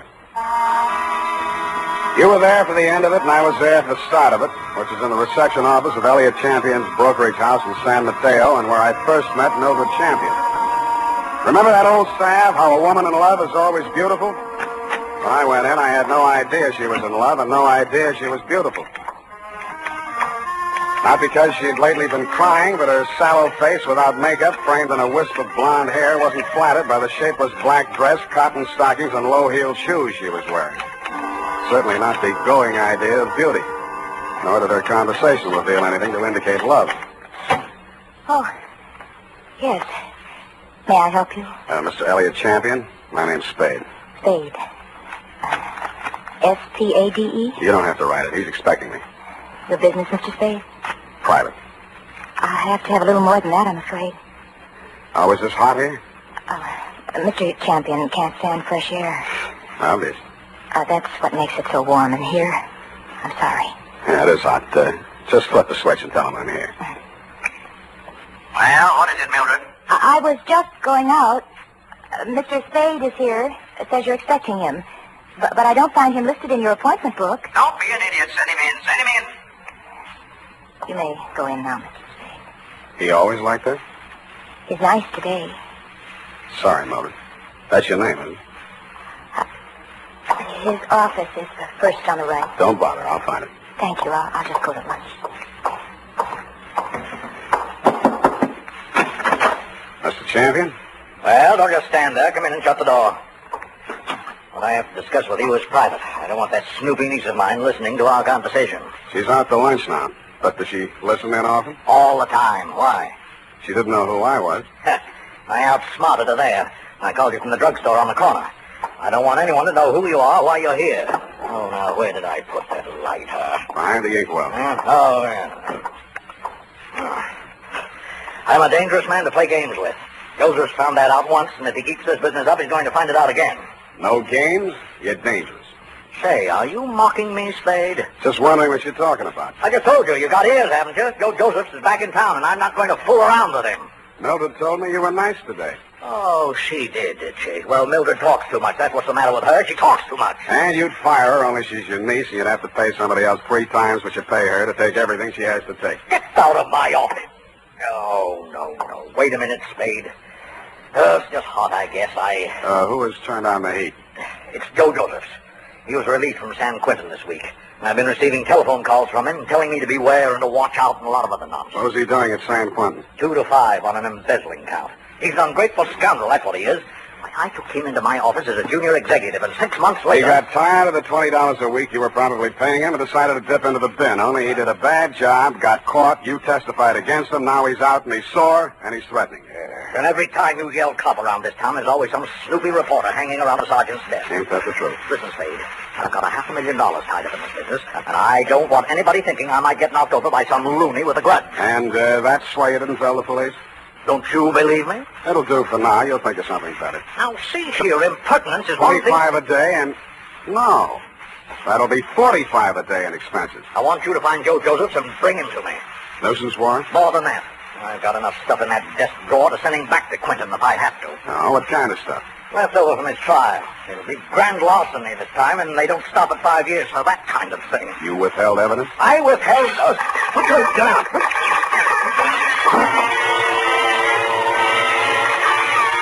My back was only 8 feet from the window, and it came through from the other building across the court. The silencer either ruined the marksman's aim, or he was just a bad shot, because out of 6 tries, he didn't connect with a thing but the desk lamp and a wastebasket. By that time, Champion and I were both on the floor, Champion on top of me. I kicked out to get loose, and he kicked me back. I gave that up and twisted around for my gun. Across the court, a window was open about 6 inches, one corner of which was full of a dark-sleeved hand and a gun arm. I fired at it from what is known as number 6 position. It's him! It's him! Get him, Spade! Get him, Spade! What do you think I hired you for? I didn't bother to answer him. I went through the window, onto the fire escape, and over to the next building. I did more. I went in that building, which was apparently vacant, down the stairs, and started out the back entrance. Hey, Curly, watch it, will you? What's the big hurry? Hey, he came out of this building. Which way did he go? Who came out of what building? This building, right here, just a second ago. Here? Yes. Who? Him. Who? The guy who just ran down What'd these he look stairs. like? Well, he... Oh, what'd he look like? I say, what'd he look like? Huh? Who? What? Where? Thanks. Don't mention it, Curly, anytime. I couldn't tell her what he looked like because I hadn't seen him. After a careful search of the building, which revealed nothing, I decided my suspect had eluded me for good, and I returned to the office of Elliot Champion. He was sitting on his green leather chair, wearing an expression to match. Missed him, huh, Spade? What does Joseph look like? Oh, I've got a couple of snapshots here somewhere. Yes, here. Let's have a look. I was later to regret having those snapshots of my person. They showed a tall, thin-faced, haunted-looking guy, an old-looking 28, good face, shock of black hair, and dark eyes. I've seen plenty of Trons and Bezzler type, and he wouldn't have been cast in a part in my movie. There was nothing about him to indicate that he'd embezzled $2,000 or used a silencer on a gun. I dug 238 slugs out of Champion's wall and went down to the street. Spade! Oh, Spade! He was a heavy-set man in a dirty white Panama hat and seersucker suit that didn't fit him around the middle. Just a minute, Spade, just a minute. He crawled out of a black sedan, jammed a cigar in his mouth, and began sweating. He needed a shave. He'd always need a shave. Hot afternoon, ain't it? Yes, it sure is hot. Sure is a hot afternoon. Here, my card. Lemuel Drigger, Confidential Investigations. Guess I should ought to have some new ones printed up, huh? I guess you should order, Lem, and change the name while you're at it. Huh? Didn't the commissioner bounce you 9 years ago for rolling a pack before you did the booking? Oh, let bygones be bygones, Spade. I'm in business for myself now. How's business, Lem? Punk. Try another racket, Lem. Spade, you been in to see old man Champion, maybe? Maybe. I was just going to go in to see him myself when I spot you pull up. I recognize you from the pictures in the paper last week. I figure maybe you and me ought to talk. What did you figure you and me maybe ought to talk about, Lem? Oh, you make it tough for a guy, Spade. We're in the same business, you know. What you gonna see him about? So long, Lem. Hey, wait a minute. I'm an old gumboot, huh? A fat old gumboot who couldn't get a quick as a housekeeper or tail in a punk, is that it? Okay, Spade, okay. You're full of vinegar now, but just you keep my card. You'll want to see Lem Drigger before it's all tied up. You'll want to see me. Screw, Lem. But he was right. I did want to see him because when I got down to the Chronicle office and looked up a morgue on the Joe Joseph trial, the first thing that jumped out at me was the name Lemuel Drigger. Lemuel Drigger, private detective who had been employed when Mr. Champion had become suspicious of Joseph's account irregularities, and who, together with Mr. Champion, caught Joseph's red-handed, and who willingly offered his testimony the same at the trial which convicted Joe Joseph to San Quentin for 5 years. The file also gave the name of Joseph's lawyer, a man named Anthony Speezer. The phone book showed an apartment address on Geary. That's you, Aggie? Hold on a minute. I was just trying to get dinner over before you showed up, but I guess I'm late tonight. Who are you? Mr. Speezer? That's right. My name's Spade. I'm a private investigator. I'm trying to locate a former client of yours, a man named Joseph. Come in. I was expecting Aggie, but come in. Thanks. I always fix my own dinner, poached egg and half and half. Ulcers. Name Spade? Yeah. Want an egg? No thanks. I'm on duty. Mind if I finish? It's up to you.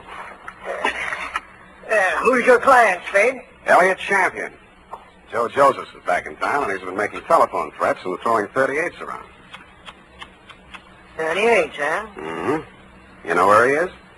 Joe was a nice kid, but a calendar job. Born with one war going on, a depression on deck, and another war in the hold. Makes a difference. The calendar got him. Everything was against him at the trial, too. I couldn't do anything. He thought I let him down and told me so. He got real sore when they read the book at him. Curtin Champion and that private Dick, Lem Trigger. Trigger and everybody else said he was railroaded. You were his attorney? I know, but he didn't have a chance in a million of beating that rap. He thought I ratted when I took the guilty plea in court's mercy, all for a lousy $2,000. Well, he's done his time and he's out now. He hasn't gotten in touch with you? Nope. No threats? Nope. Have a right to you from prison? Nope. Any idea where he'd be in town? Nope. Is it possible he has a mother? Nope. Then I guess I leave you to Aggie. We play records. Aggie used to be a violinist. Well, it's up to her. Spade. Spade. Yeah? If you find Joe, tell him where I live. I'd like to see him. Why? I don't know. Maybe I just want to see what 5 years in the pen does to a kid like that. Yeah. I'll bet you do.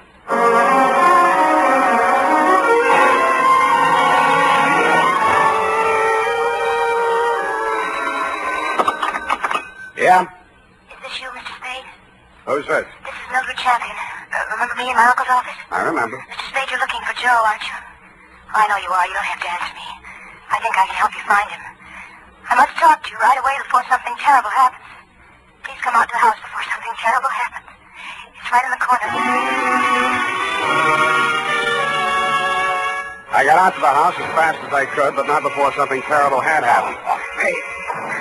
The front door was open and all the lights were on, and Elliot Champion was lying at the foot of the stairs in the front hall, holding his lapel as if it would get away from him. Hey, don't touch me. Don't try to move me. It's in my lungs somewhere. I never thought.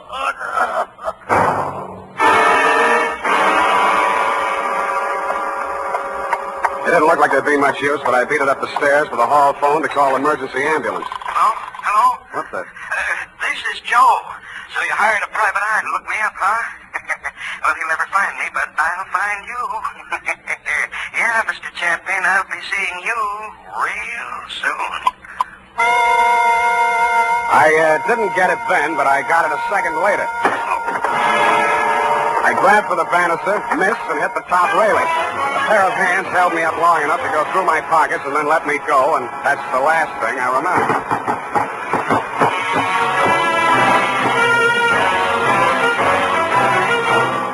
The makers of Wild Root Cream Oil are presenting the weekly Sunday adventure of Dashiell Hammett's famous private detective, Sam Spade.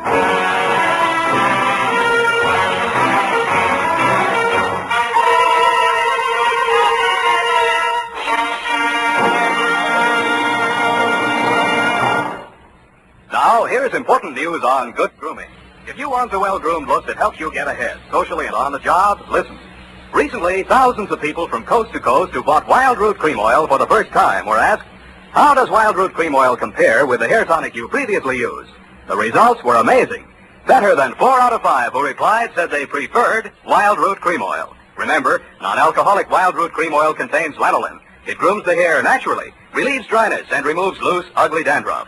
So if you want your hair to be more attractive than ever before, get the generous new 25-cent size of Wild Root Cream Oil, America's leading hair tonic, on sale at all drug and toilet goods counters.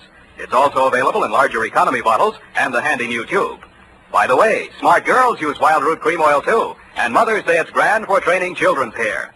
Get Wild Root Cream Oil. Again and again, the choice of men and women and children too.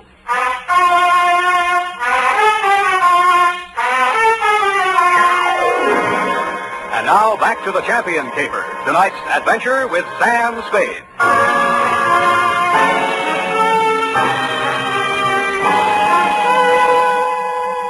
The neighbors had complained of gunshots, which was fortunate for me. I still might have been lying at the bottom of those stairs in Champion's house, Lieutenant, if you hadn't walked in, applied first aid, asked me my name, and listened to my story.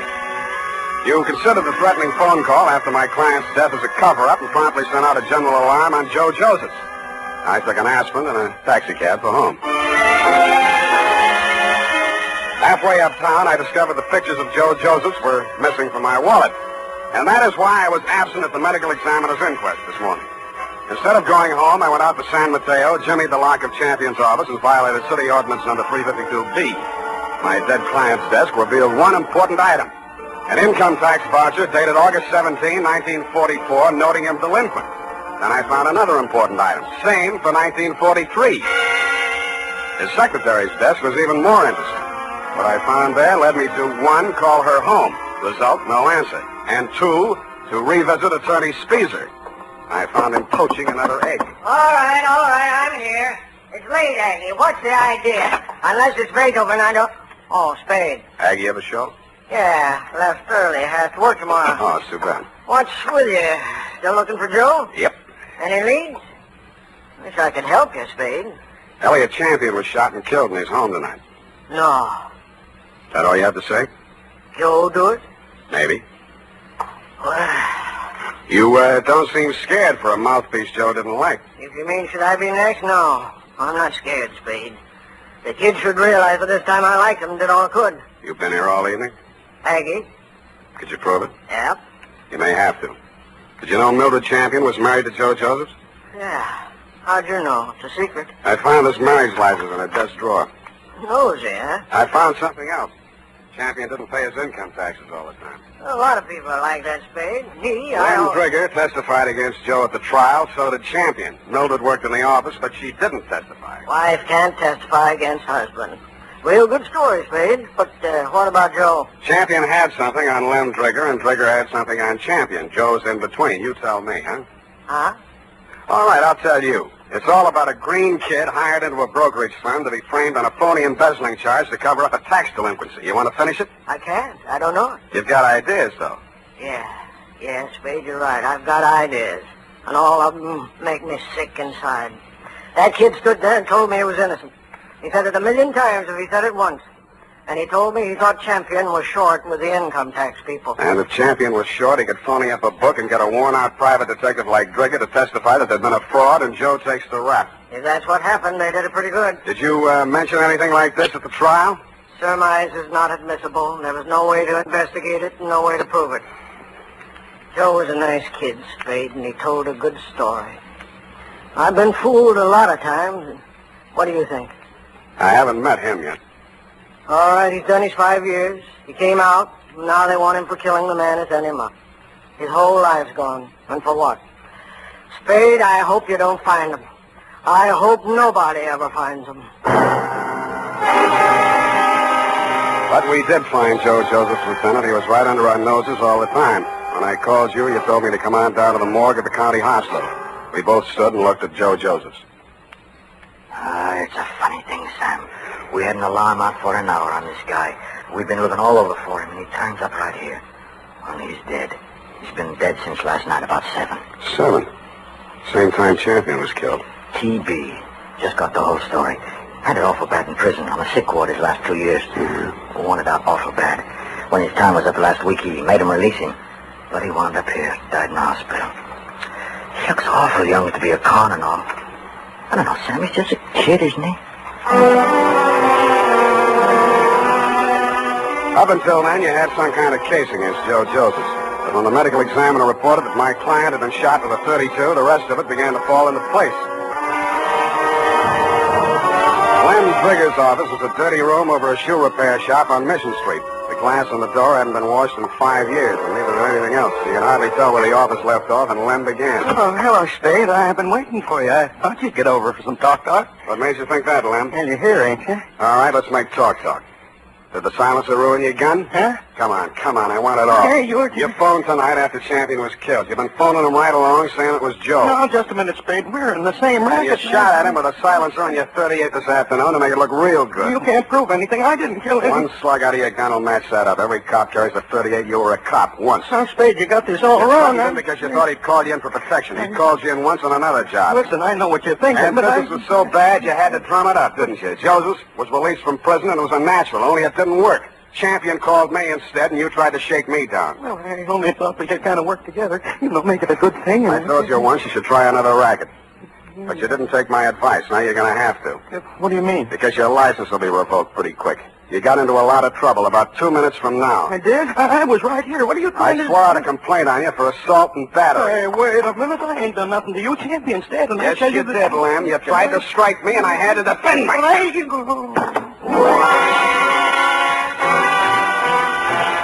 And I did make out a complaint, Lieutenant. I phoned your office, and 2 of your men were on the way out to pick him up when I heard a footstep outside the door. I knew who was there and what she was there for, and I did the only thing I could think of at the moment. And it was lucky I did it. Her own 32 was in her hand when she came in the door. She looked at me, and Lem's smoking gun in my hand, looked at him stretched out on the floor, then she looked back at me. The gun fell from her hand, and she began to cry. Hello, Mildred. I wanted to do it. I came here to do it. I know. Why? Why did you? To stop you. Why? My bullets went into the ceiling. He's just knocked out. No, he ought to be dead. Dead. No. Not anymore, Mildred. You tricked me. You knew I was coming here. And you know he should die. You know it. That won't bring Joe back. How many real tramps have you met in your life, Mr. Spade? Lots. And some who just thought they were. Well, you met the genuine product yesterday. My uncle, for example. He stole money from himself and made it look like Joe did it. I know about that. And this one? Why didn't you let me kill him, too? Why? Easy. When I went over to see him in the hospital the first time, I knew he was dying.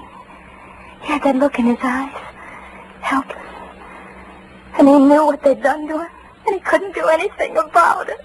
But you figured that you could. So you killed your uncle when you found out Joe died, and you came here to kill Lem. They killed him. They killed Joe, and they sent him to prison. 5 years I waited for him to get out of that awful place. I waited to hold him in my arms and tell him it was all over. 5 years I waited to help him forget his hate, my hate. 5 years I loved him so much every day. Oh, easy. And then he came back to me the way he did. Those pictures were all I had left of him after 5 years of waiting, loving him. Now he's dead. What can you or I or anybody do about what they've done to him? Look at me, Mr. Spade. Go ahead, look at me. I'm not what you'd call beautiful. I'm not even very pretty. Nobody would ever look at me twice. Well, Joe looked at me. And he loved me. Now he's dead. And I'm dead inside. I'm dead inside, and I'll be glad when I'm dead outside.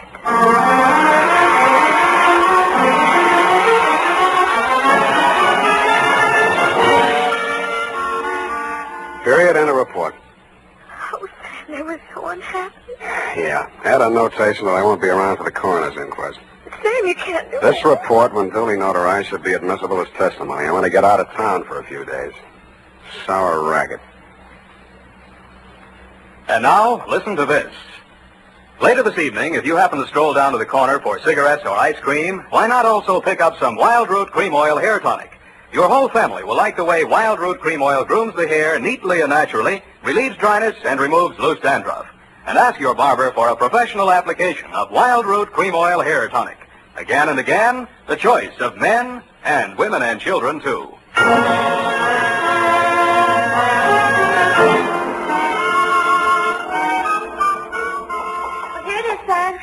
Didn't make any mistakes. Of course you didn't. Are you really serious about getting out of town for a few days? I am? The world's too much with you, huh, Sam? Effie. Well, I know it's torture, Sam, but it seems kind of appropriate right now.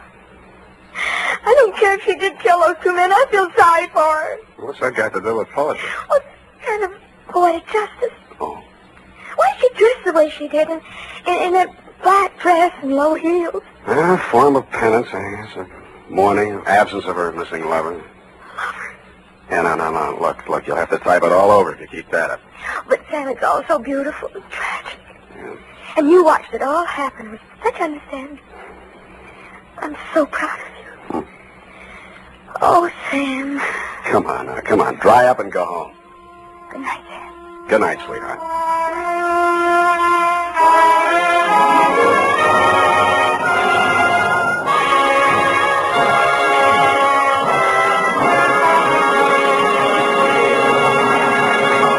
The Adventures of Sam Spade, Dashiell Hammett's famous private detective, are produced and directed by William Spear. Sam Spade is played by Howard Duff. Lorene Tuttle is Effie.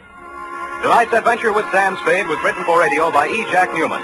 Music was directed by Lud Gluskin, with score composed by Renee and Pierre Garrigay. Join us again next Sunday when author Dashiell Hammett and producer William Spear join forces for another adventure with Sam Spade. Brought to you by Wild Root Cream Oil. Again and again, the choice of men and women and children, too.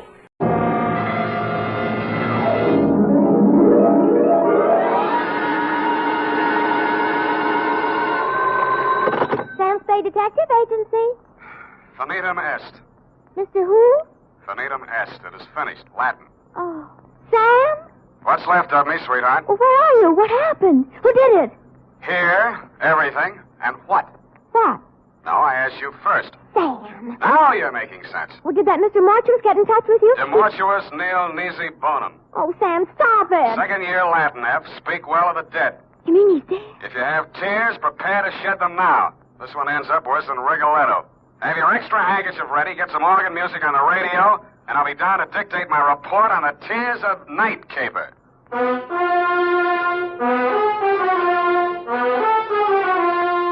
Dashiell Hammett, America's leading detective fiction writer and creator of Sam Spade, the hard-boiled private eye, and William Spear, radio's outstanding producer-director of mystery and crime drama, join their talents to make your hair stand on end with the Adventures of Sam Spade. Presented by the makers of Wild Root Cream Oil for the hair.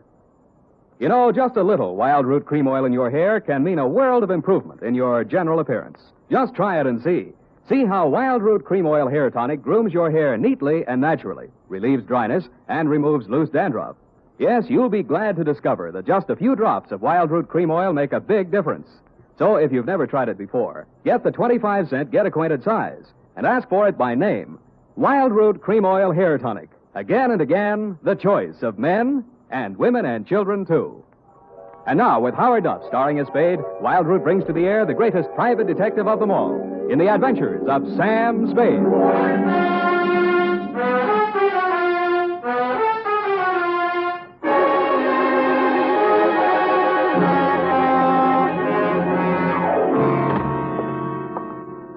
Sam, Sam, your face. What happened to it? Many things, F. But it's also kind of raw. Oh, Sam. In time, Effie, my wounds will heal. Oh, I'll bet that Mamie Gagan had something to do with it. I could tell when she came in here that she was going to be... Demortuus nil nisi bonum. Huh? Latin. Speak well of the dead, remember? Oh, yes. One thing at a time, sweetheart. Let's get this over with. I want to find a doctor. Oh, you're so brave, Sam. Carrying on in the face of your face. Sure. You won't be satisfied until you just die for your profession. Yeah, well, if I do, nil nisi bonum, Effie. Nil nisi bonum. That means? Latin means, you have bony knees. Oh. Date, July 24, 1949, to Miss Daphne Arlington from Samuel Spade, San Francisco, license number 137596. Subject, the Tears of Night. Dear Daphne, I hope this will clear up a few things in your mind. I hope it'll let you know how you got where you are and what happened to put you there. It all has an illogical beginning, middle, and end. At 3, yesterday afternoon, my loyal secretary and confidant, Miss Effie Perrine, a doll, who has been rehearsing a Cockney play for television, flung open my office door and said, Miss Mamie Gagan to see Mr. Spade. I said, cooey. Miss Mamie Gagan looked everything the name implied, from her lately blonded hair to her genuine alligator shoes. I might add, she weighed in at approximately 160 and was in very good condition. You, Spade. I am he. Sit down, please. Ah, Don't you believe me? I hate gumshoes. They all stink.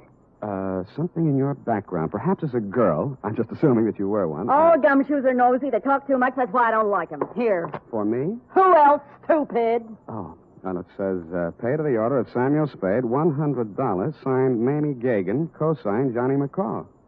All right, is it good? You wise guy or something? Sure, it's good. I'm the treasurer. Get your hat. In this weather? We're gonna go see Johnny. McCall. Yeah. Why are we going to see Johnny? Johnny wants you should do something for him. What does Johnny want I should do for him? Come on, Spade, what's the matter with you? He'll tell you. I just love to hear you talk, Mame, that's all. All this gassing ain't getting us nowhere. The boss is waiting. Gumshoes talk too much. Yes, ma'am. Well, maybe we do, but ours is a lonely profession. Mamie led me to a large Cadillac parked in a no-parking zone. She tore the ticket up and ate it. We got in and charged through traffic towards Burlingame. About a half a mile this side of the main highway, we turned off to the left, and pretty soon we were winding up a private road to a fine old colonial mansion. 2 or 3 private patrolmen were guarding the entrance. They all needed shaved. They kind of nodded as we went up to the front door. Naturally enough, it didn't open, but a peep shutter did. Yeah. It's me, Feely. This is the private peeper the boss wants to see. Open up. Okay. How are you feeling, Mr. Feely? Screw. All kinds of folks around. This way, Spade. How is it? Mamie, I got your peeper. Okay. Inside. Here he is, Johnny, flat feet and all. His name's Spade. They are not. I know. I picked him myself. Go on, beat it. I hate gumshoes. Boo. I don't mind Mamie. She's kind of bitter. Yes, she is. We did a lousy job on her hair last time. It's all streaky. Yeah, I noticed. Go on, sit down. Nice place, Johnny. Nice place. How's the growth? Oh, ain't as good as running beer, but them days are gone. I do all right. 2 crap tables, 2 faro games, a little roulette in the living room, but I have to be careful. Yeah, you seem to have plenty of muscle outside to keep you safe and comfy. Punks, all of them. But the best I can get nowadays, no good gunsels left. Guess they all got married and settled down or something. All right, Johnny, it's cool and it's nice out here. You make a living, and I got a check for $100. Why? Well, in my line, I don't generally have much use for a private eye.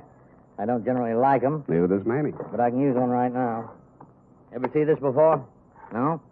Well, it's a little bit of necklace. Necklace case. Called the Tears of Night or something. Yeah? And it's worth quite a chunk of Geetus. These 4 diamonds are good stuff. Dame named Daphne Arlington left it here a week ago when she went in for a plunge at the roulette table. She left it for a standby till she raised the cash. Oh, screwy dame. You know, a widow with a lot of money. Boyfriend named Lenny Eppich. He paints or something. Well, she sent me a check today for the 5 G's she lost, and I just want you to take this thing back to her. That all? Yeah, that's all. I got my dough, she gets a necklace. You're a licensed bonded investigator, insured, it's safe with you. I couldn't trust any of my punks with it, and I don't like to be seen in public, so you just take it back. It's all very simple. Uh-huh. Now that you've told me how simple it is, suppose you give me the unexpurgated sequel. Did her check bounce? Yep. All right. You want a drink? There wasn't any check, Sam. She called me a couple of hours ago and said if I didn't have this thing back to her by tonight, she'd call a load of cops and come out here and tear the joint apart. Not such a screwy dame at that. You're stuck. You telling me. If she comes with cop, I'm closed for season. I'm getting old. Oh, you're not old, Johnny. Feely was running the table, and I didn't know he'd taken this thing for security until we counted up. Stupid Feely. I should have pushed his mush in or something. Letting a dame like that make us a setup. Well, maybe you'll do better next time. Oh, ain't gonna be no next time, Spade. Well, here's her address. Here's the ice. Just take it to her, and I'll chalk it up to experience. You better get yourself a new boy at that table, Johnny. You telling me. You telling me. Well, bye.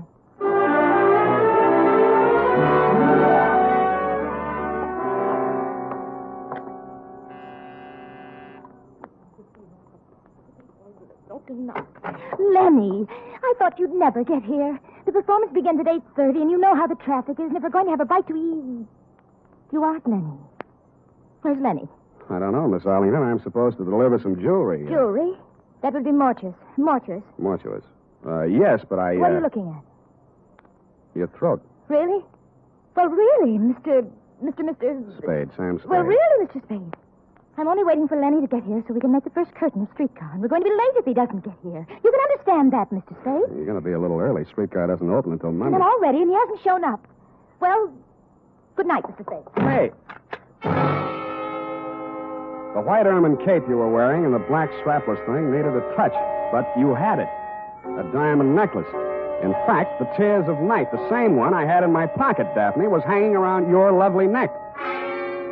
I rebuzzed your buzzer and knocked on your door for quite a while until it was quite evident that you were not going to open up. Under the hallway light, I snapped open the necklace case.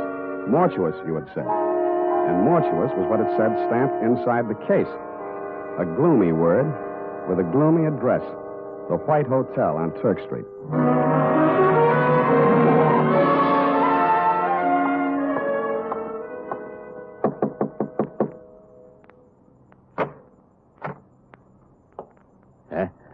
Mortuus.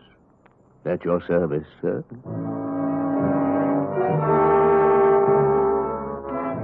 If ever a man had the look of death, it was this one who had its name. He was older than old, cadaverous, and in his skull-like head, his eyes were white. He was wearing a flannel nightshirt. You find me a bit indisposed, Mr. Spade. The clerk at the desk said it was a matter of jewelry. Therefore, Hannibal Mortuus is at your service. Now then, sir, what is so urgent? I came to ask you about a diamond necklace. I found your name stamped on the inside here. House of Mortuus, most respected name in diamonds, as well as all the lapidary arts. Most respected. Fine jewels, and the name Mortuus is synonymous the world over. I am the last of 4 sons. But continue, Mr. Spade. Well, I just want you to take a look at this.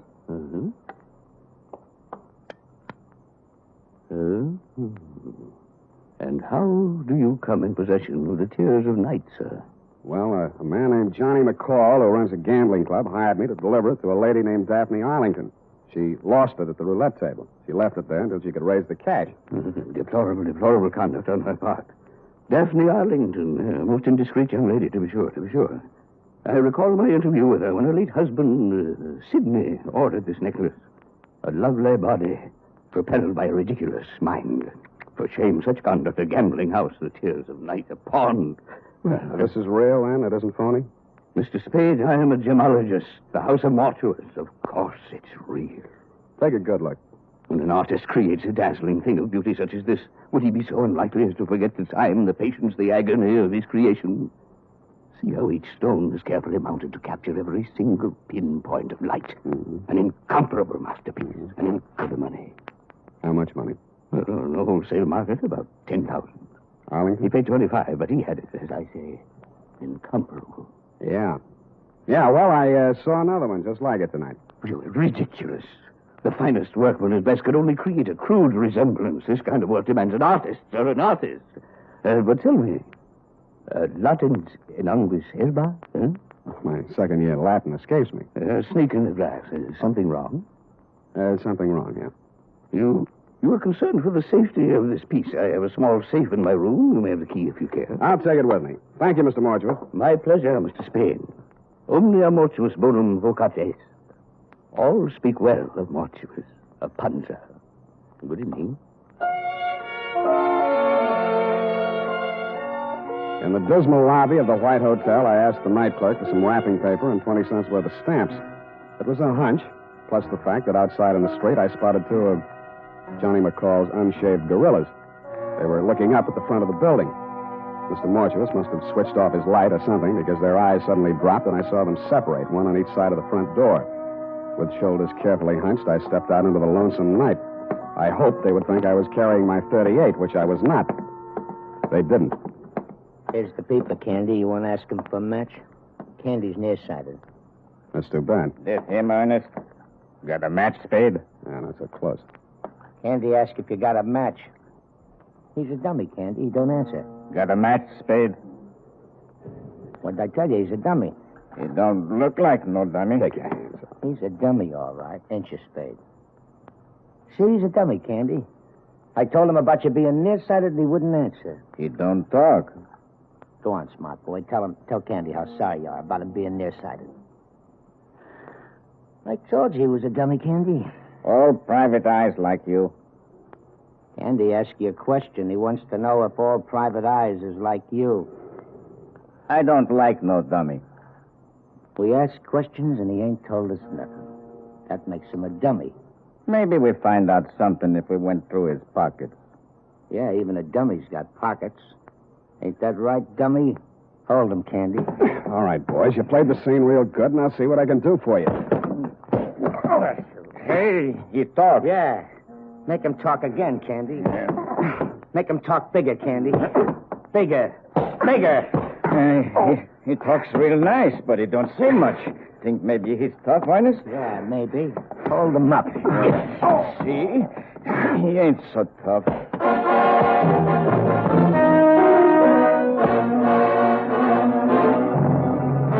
No, I wasn't.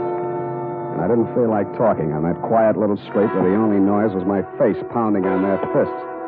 I didn't have the necklace anymore, but they had to find out the hard way. The hard way for me.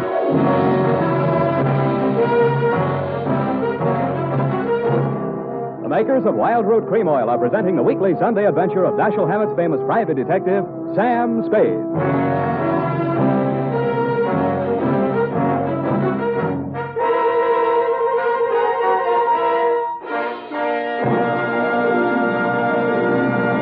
Now, here's important news on good grooming. If you want the well-groomed look that helps you get ahead, socially and on the job, listen. Recently, thousands of people from coast to coast who bought Wild Root Cream Oil for the first time were asked, how does Wild Root Cream Oil compare with the hair tonic you previously used? The results were amazing. Better than 4 out of 5 who replied said they preferred Wild Root Cream Oil. Remember, non-alcoholic Wild Root Cream Oil contains lanolin. It grooms the hair naturally, relieves dryness, and removes loose, ugly dandruff.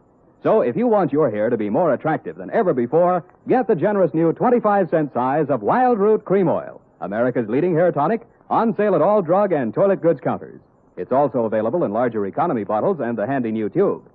By the way, smart girls use Wild Root Cream Oil, too, and mothers say it's grand for training children's hair. Get Wild Root Cream Oil. Again and again, the choice of men and women and children, too.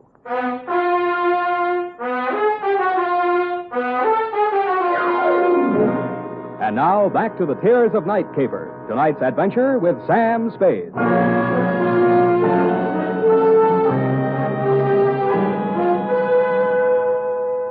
I remember trying to wake up a couple of times. I was dreaming that we were driving along in a giant Cadillac. Big Mamie was sitting on my lap. She was eating a diamond necklace and spitting out cherry pits, which Mr. Mortuus grabbed, looked at through his jeweler's glass, and then tossed into a roulette wheel. Then we had a blowout, and the whole car vanished with everybody screaming, "Demortuous, Demortuous." Somewhere around 7 in the a.m., I began to get a feeling. Several feelings, and all of them hurt. I had been dumped in the grass in a fairly nice neighborhood. In your neighborhood, as a matter of fact, Daphne. And 5 minutes later, I was climbing the steps to your apartment. I thought maybe you'd let me wash my face in your bathroom. Also, you seemed the logical one to question since nothing else made sense. You were sitting in a large chair. The drapes were drawn, the door was slightly open, and only the light from the hall seeped in. You had the phone on your lap. The receiver was off. My guess was right. You were looking at nothing. Oh, Mr. Spade. It's you. You came back. You've been in an accident. I don't think you'll need this. Oh, yes. Well then, Mr. Spade. Well then, I suppose you've met some people tonight who know a great deal about me. A gambler, a jeweler. Did they tell you about Lenny Effich? No. He's really a dear, Mr. Spade. Quite the nicest boy I've met since Sidney was killed in that horrible automobile accident. Sidney and I had so many things together. I do think he enjoyed being alive with me. I mean, I cried when Sidney was killed. I really did. I cried. Miss Arlington, I didn't know what to do. I cried. That was 3 years ago, but now I have Lenny. He's really a dear. I do think that Lenny will be a very prominent artist someday. I do. Lenny asked me to marry him tonight. He did? I've been very lonely since Sidney died. Lenny isn't interested in my money. Lenny has some money of his own. What didn't what? I couldn't seem to get my tongue adjusted to my mouth. Did that ever happen to you, Mr. Spade? Sometimes, yes. But perhaps I should see a correctionist. I'm glad you came by again. I didn't know you were a detective the first time. Who told you? Why, Mr. McCall. I really can't understand money. Please, Miss Arlington. I know it must be strange to you, but look at them. But some people live for it. Some people die. Please, Miss Arlington, we can't get anything done. Look, they do look so funny. So very funny. I've seen them count money. So much money. And I really believe that is all they live for. Oh, look.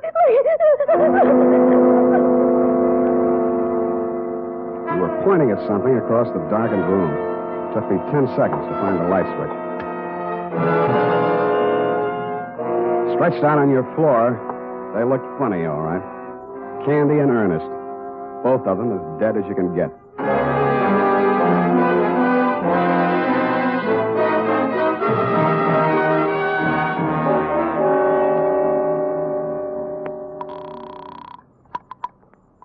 Hello, darling.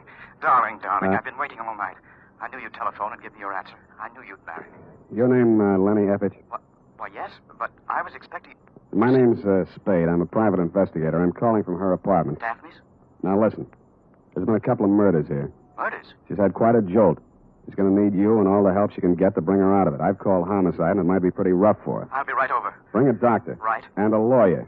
I'm afraid she'll need one of those, too. I've got a good one. We'll be there. Thanks, Mr. Spade. He showed up about the same time the crew from homicide got there. Your fiancé's a good guy. He talked fast and urgently, as did the doctor and lawyer he brought with him, and through their combined efforts, you were removed not to police headquarters, but to the private hospital in which you are now a patient. It was obvious from the powder test that you could not have fired the .45 which ended the lives of Candy and Ernest. It was also obvious that the murders had been done elsewhere. But who had done them remained to be seen. Spade, I've been expecting you. Come in, sir. I've been amusing myself with your chessboard. Sit down. Oh, you've had a hectic night. Yeah, your boys were pretty rough. Candy and Ernest, two men of another world, Mr. Spade, not our world. Allow me to apologize for that action. I want more than an apology, Mr. Mortuus. And if that's my gun and it looks like it, it's got a hair trigger. And if you'll pardon me for saying so, your hands are a little shaky. I underestimated you, Spade. Such an ingenious method of protecting the tears of night. Why, sir, by the simple expedient of placing it in an envelope and mailing it to yourself from my hotel lobby, you hired as guardians the entire United States Postal Service, not to mention the armed forces. Thanks. What happens now? We wait for the mail. Just tell me where I'm wrong, will you, Mr. Mortuus? McCall wanted me to get caught with it. He didn't know it was real. You'd made a phony for him, only you found out it wasn't phony when I came to your place. Then there was a double cross. If you can bear my vanity, I've invented a new word. Triple cross. It has a ring to it, Oh. Including Mamie? Mamie and her friends have been very valuable to me, but I must necessarily exclude them from sharing the profits. Mamie knocked off Candy and Ernest? Abetted by the last of the House of Mortuus. You planted them in Daphne's place. Mamie and I. A crude touch, I thought, but it had a purpose. I happen to know that Mrs. Arlington has for a long time been on the verge of a nervous breakdown. With 2 cadavers in her living room, she was very unlikely to discuss a bogus necklace with the police. And I doubt very much if she knew she was wearing the original or the imitation. Flighty girl. That's the lousiest thing the House of Mortuus ever did. She walked in and found them. If you had merely returned the real necklace to her, it would have been simple to make an exchange, and none of this would have been necessary. But I know. You just sit here and wait for the mail. We wait for the mail. What about your other playmate? I'm afraid I'll be sought for a murder or 2 or 3 this night. Mamie. She got it, too? Yes. Where are the police going to find her? Oh, in my hotel room, which I departed hastily once the room clerk had informed me of your ingenious method for protecting the necklace. I shot her there. You were cheap. Cheap, sir? I don't understand. A $10,000 necklace? It's not quite a king's ransom, you know. The tears of night are worth 5 times that. I'm afraid I misinformed you as to their value. I didn't want you to become suspicious. You are a really horrible, terrifying old man. I suppose you think you'll get away with it. I don't intend to get away with it. An old man, yes, but I intend to spend my remaining years... They'll pick you up before you get to the airport. I doubt that. I shall turn the tears of night into cash. And with a well-laden purse, I shall guarantee to elude the police over half the world. In 2 years, perhaps 3, they'll get me. But I'll have spent the money, and... We have a visitor. Caution, Spade. I do shoot well. Answer it, tell them to go away. I'll be right beside you. All right.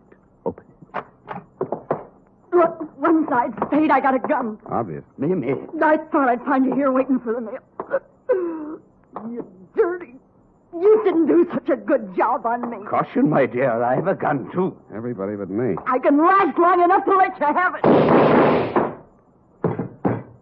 Not so good, my dear. Your loss of blood has made you groggy. It's still good enough to... Well, It was almost a photo finish. He kind of leaned into the wall with a pained and amazed look on his face, then he seemed to try to walk.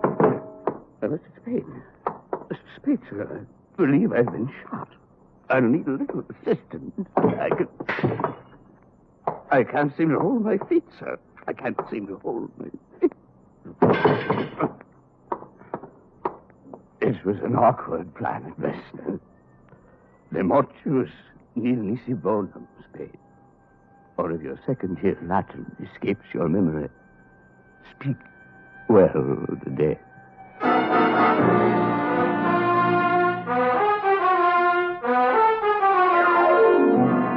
Period and a report. Oh, Sam.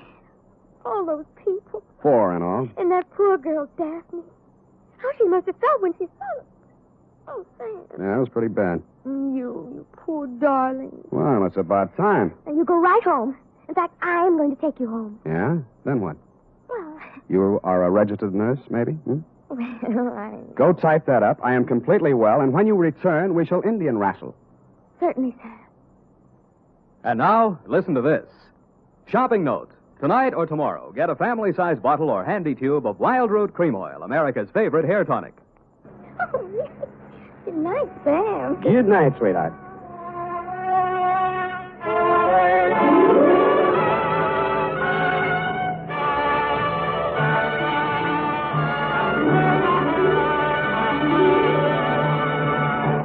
The Adventures of Sam Spade, Dashiell Hammett's famous private detective, are produced and directed by William Spear. Sam Spade is played by Howard Duff. Lorene Tuttle is Effie. The Adventures of Sam Spade are written for radio by Bob Tallman and Gil Dowd.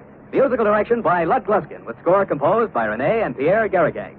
Join us again next Sunday when author Dashiell Hammett and producer William Spear join forces for another adventure with Sam Spade. Brought to you transcribed by Wild Root Cream Oil. Again and again, the choice of men and women and children, too. The Adventures of Sam Spade, Detective.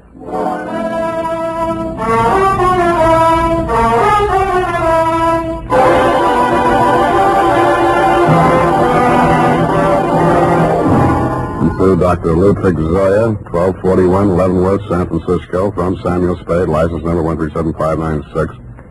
Subject, Edith Hamilton. No paper? No caper.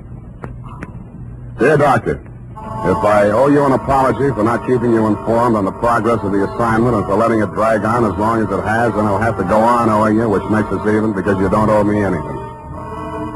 The start of it was a month ago. 32 days, 8 hours, 3 minutes, and 45 seconds, to be exact. Ah, Mr. Spade. Dr. Zoya? Good to see you. Let me think. How long is it?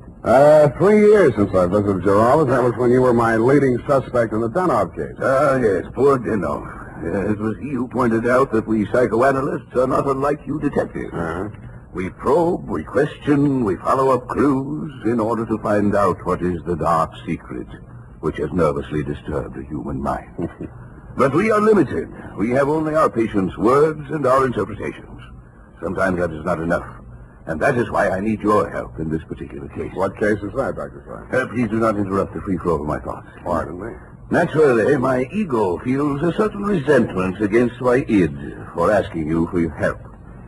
What makes me think I need a detective? Well, my id was just asking my ego the very same question. Oh, you too feel resentment. We must analyze that later. Bring me your grievances. Well, now to the case. Oh, yes, okay.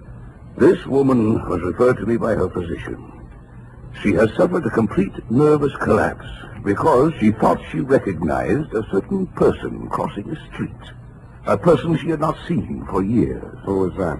My patient's son died under mysterious circumstances 3 years ago, and the woman she thought she saw was her daughter-in-law. Mm-hmm. It was widely reported in the newspapers at the time. Perhaps you remember it. Carter Hamilton? Carter Hamilton. Oh, Roanoke, Virginia, 1946. The mother accused her son's wife of murdering him. Daughter-in-law was hauled up before the grand jury, but not indicted. Dropped right out of sight afterwards. Good, you know that case. Well, actually, my patient is suffering from an agonizing sense of guilt. Unconsciously, she thinks that she herself murdered her son. Did she?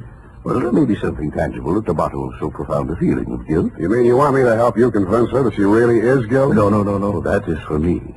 But first, we must find out What we must find out is somebody else, whether they are guilty. What? Go all the way to Virginia, solve a crime that's been off the books for 3 years? No. The daughter-in-law is actually here in San Francisco.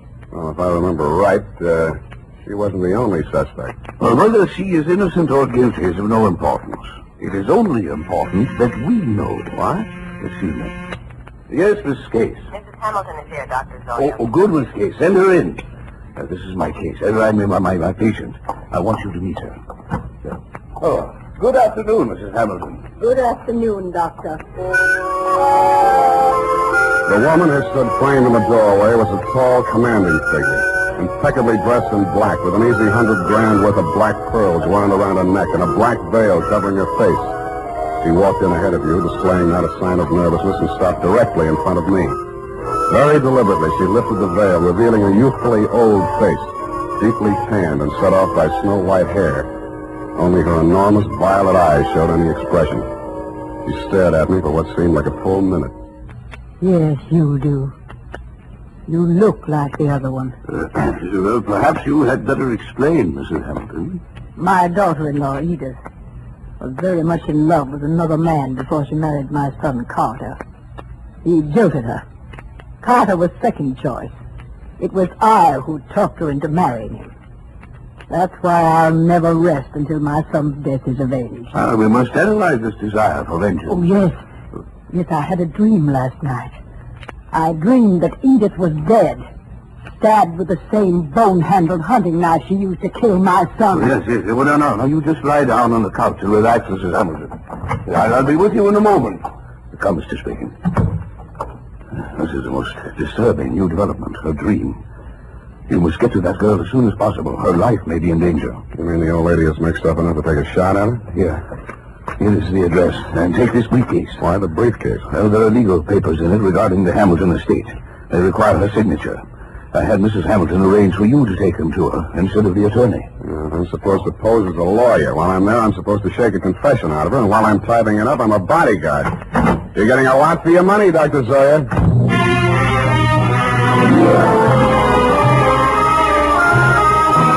I spent the next hour or so in a newspaper morgue briefing myself on the old Hamilton case.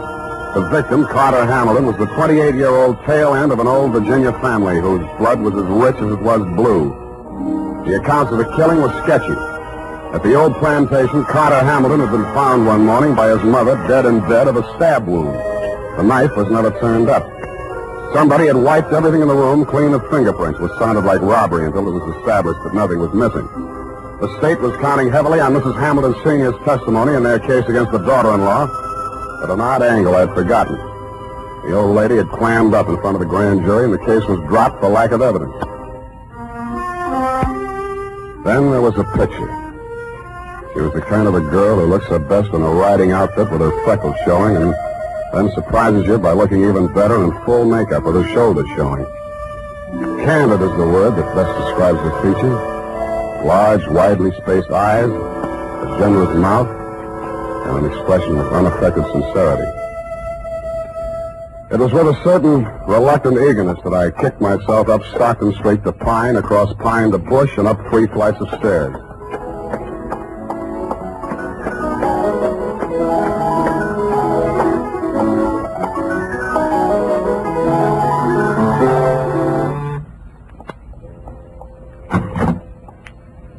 Yes? This is Edith Hamilton? Yes. You must be from the attorneys. They wired me you were coming. Come in. Thank you. Not that I'm in hiding, but I'm curious as to how they got my address. Would you like a drink? Oh, not right now. Can I fix you one? In about 20 minutes, maybe. I'm still wondering How they located you? I think the elder Mrs. Hamilton saw you on the streets. Oh, is she here in San Francisco? Yes. Is that so surprising? No, it's a large city. What is surprising is her staying on after learning that I was in town. And she's not very well. In fact, I think she's had some kind of a nervous breakdown. I'm sorry to hear that. I'm very fond of her, you know, in spite of everything. No, I didn't know. Maybe I should explain. I'm a private detective local. I was hired here in San Francisco to bring these papers to you. Oh, you found me. I seem to be a little slow introducing myself. I'm sorry. Sam Spade. Well, if it had to be a detective, I'm glad it's you. But I can't help wondering why they didn't send a lawyer. The lawyers cost $50 an hour. I only cost 10. Oh. In the private eye stories, it's always $25 a day and expenses. I wish those writers would get abreast of the times. I'm sure they'll catch up. But if you're being paid by the hour, perhaps I can keep you here a little longer. I'm glad you said that. You'll remind me of someone. Pleasantly, I hope. Yes. Oh, yes. And sadly, too. Your husband? If you don't know about that, I hope you'll never find out. I'll leave that up to you. His hair was like yours. He was thinner. And his eyes were blue. Maybe we shouldn't wait till 5 o'clock for that drink. It was a funny kind of a drink. I'd never been hit by one before, black velvet. After 2 of them, I even began to hate myself a little less. And after the third, I decided there was some mystical connection between the drink and the color of her eyes. Black velvet.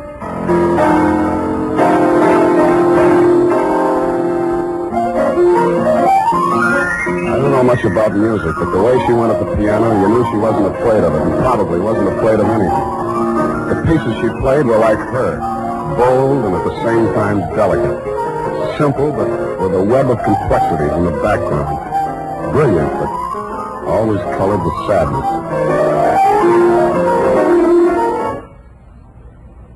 What's the matter?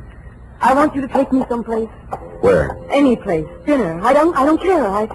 I just want to go someplace with you. With you. Hey. What is it, Sam? I thought we were going out.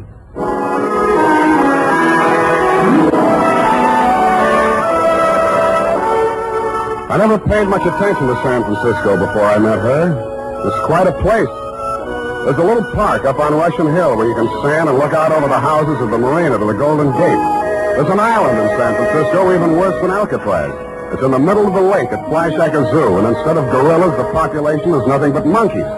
There are only 2 laundries in Chinatown. And out at Golden Gate Park, they have a band concert every Sunday afternoon. Maybe it was just the bright weather, but everything looked clean and shiny, as if somebody had taken a scrubbing brush to all the buildings. We even fed seagulls. At first, she never went any further into her past than the day before yesterday. I couldn't very well charge her for the progress I was not making on the case, so when I learned that you'd sent old Mrs. H to a nursing home for a 2-week rest and Edith did not need bodyguarding for the time being, I took a job that took me down to Los Angeles for a few days. I was awful glad to get back, and not because I don't like L.A.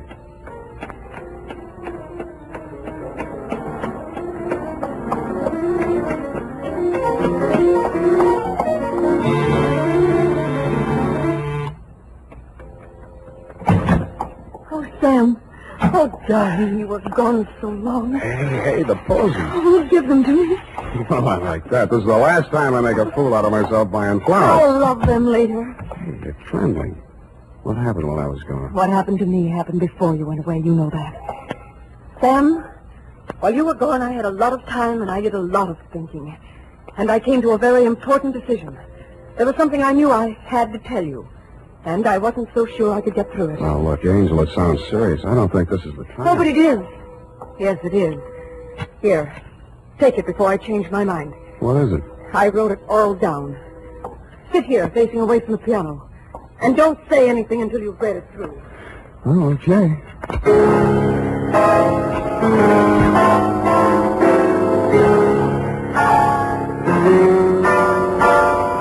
The opening sentence hit me straight between the eyes.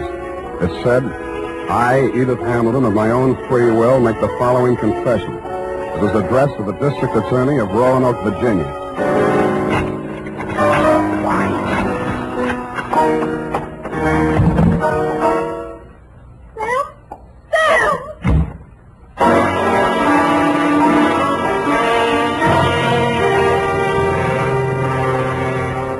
And that, Dr. Zoya, was when I headed back to your office. Not to have my head examined, it was too late for that, but to tell you that I was resigning this caper. On the way, I placed 2 ads in the classified sections of 3 papers. One under office space for rent and one under situations wanted. Ex-private detective desires position as night watchman, prison guard, asylum attendant, or any more pleasant line of work. And I really meant it. The United States Armed Forces Radio Service is presenting the weekly adventure of Dashiell Hammett's famous private detective, Sam Spade.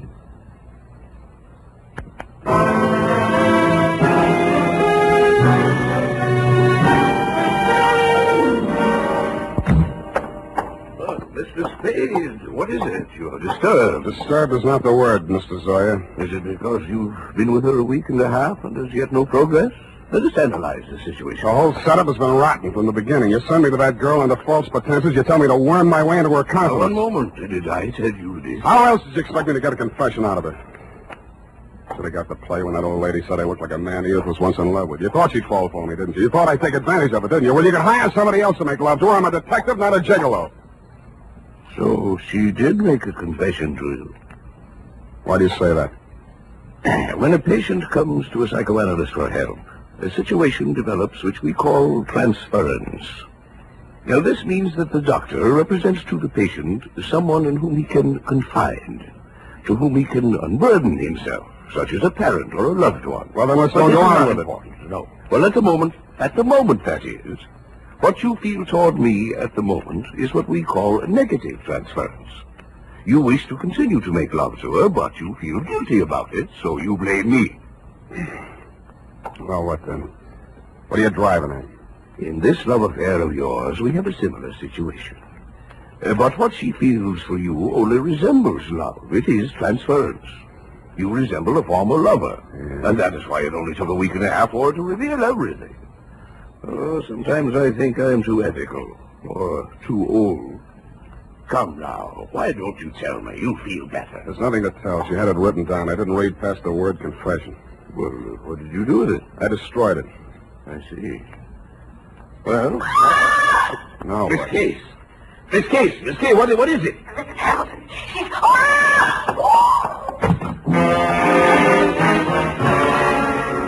It was Mrs. Hamilton, all right.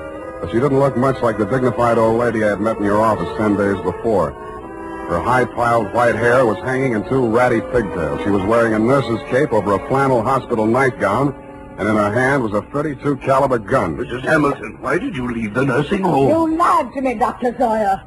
That place is nothing but an asylum. Well, you know that isn't true. Come, give me the gun. You're tired. You must rest. Yes. Now I can rest. I've killed her. What? Miss Case, she's fainted. Get some water. Let me see that gun. I'm going to Edith's place. Get an ambulance over there and don't stop to analyze anything.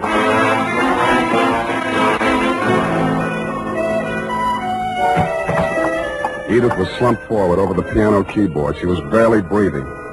The old lady wasn't much of a hand with a gun. 4 of the slugs had punctured the big studio window. 1 had torn a flesh wound in her shoulder. The other had penetrated the right side, just below the rib cage, and there was not much bleeding at the wound of exit. Her face was pale and the skin cold to the touch. I gambled on a hunch she was suffering mainly from shock, moved her over to a couch, threw a blanket over her, and poured hot coffee into her. After a bit, her color started coming back. Then she opened her eyes. Oh, I thought you went away.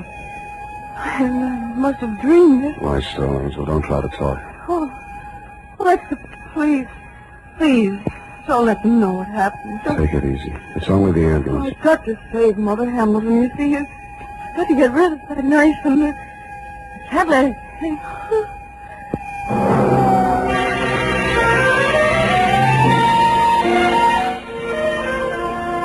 I rode in the ambulance with her. She was still unconscious when they carried her into surgery. They told me she was out of danger. When they threw me out that night, I went back to her apartment. What she'd said about saving old Mrs. Hamilton and getting rid of the knife gave me a new slant on that confession I hadn't read. The pieces were still on the floor where I'd thrown them. It took me nearly an hour to put the jigsaw together. And when I did, it was still a puzzle.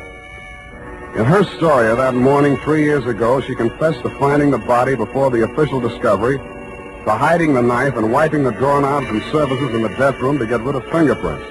She couldn't remember anything that had happened in the 8 hours between 1 a.m., when she had left her husband drinking in the library and gone upstairs to bed, and approximately 9 in the a.m. when she found herself standing over his body with a knife in her hand. I stretched out on the sofa to think it over, and then I drew a blank.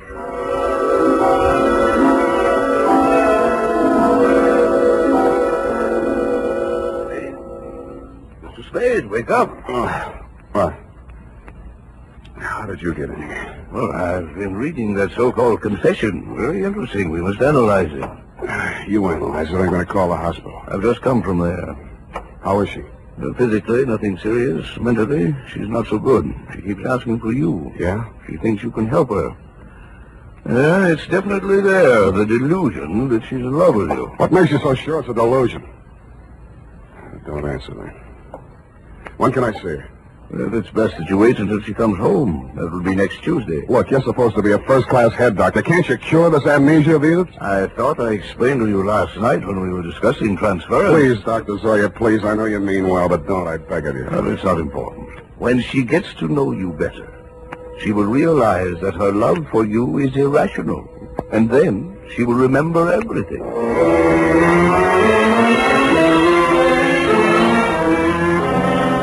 I kept myself busy like crazy until Edith checked out of the hospital. There wasn't much talk between us at first. Even her music was reticent, little rambling improvisations that sounded like children's songs or lullabies with something just a little acid mixed with their simplicity. Then as the days went by and her strength and confidence started to return, her music became serene and graceful. It became like her as she sat there at the piano in front of the big window with its afternoon sun streaming down on the San Francisco hilltops, while at the same time the April fog bank started its nightly prowl in through the Golden Gate. And that was like her, too, and like her music. Brilliant, but with a touch of melancholy. And then one day it was all warmth and brilliance, and she was smiling.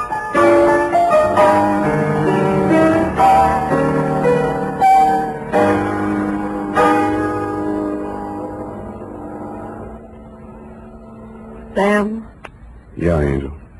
I remember now. So that's it. I woke up this morning feeling so happy.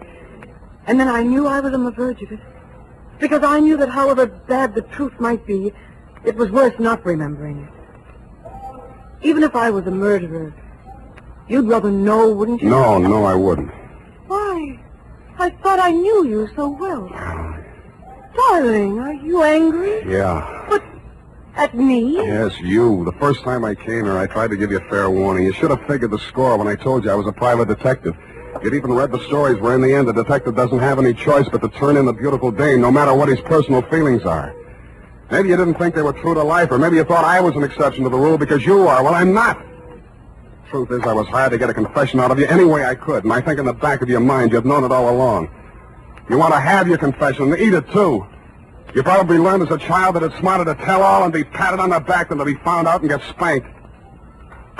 How can you be so smug and so self-satisfied and so... Whatever made me think I was in love with you? Just because you looked a little like someone who was... Zoya was right. Only you thought you were kidding yourself, too. Zoya called it transference. I call it baloney. Goodbye. You come back here. You can't just leave like...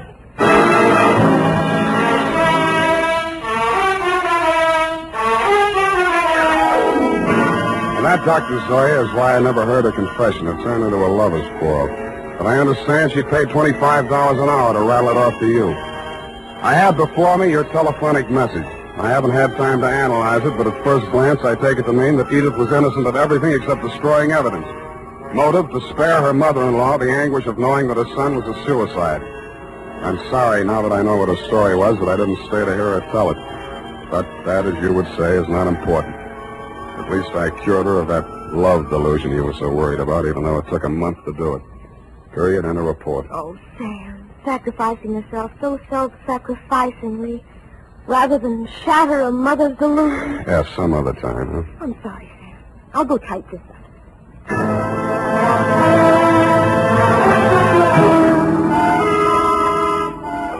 Well, here it is, Sam. Sam, what did he go? Sam Spade Detective Agency. It's Spade, sweetheart. Sam, where did you go? I'm downstairs in the bar. Sam, there's so much noise on the line, I can't... I'm drowning my sorrows. Well, you don't need to shout. Oh, hold the line a minute. Yes? May I help you? Oh, no, I'm sorry. I was hoping I might find Mr. Spade in. Hello? Would you like to leave a message? Well, tell him Edith Hamilton called. Oh. Ooh! F, are you still on the phone? Ooh. Oh, pardon me. Yes, dear? What happened? Are you taking a bath? Nothing at all. One moment, please. Miss Hamilton, I have him on the line. He's downstairs in the bar. And if you'll hurry, you can just catch him, I'm sure. Oh, downstairs. Well, I will hurry. Thank you. You're welcome. Sam, are you still on the line? What's the matter with you? Nothing. Just go ahead and drown your sorrows. But don't get loaded. Good night, Sam. Well, good night, sweetheart. I'm going to take piano lessons.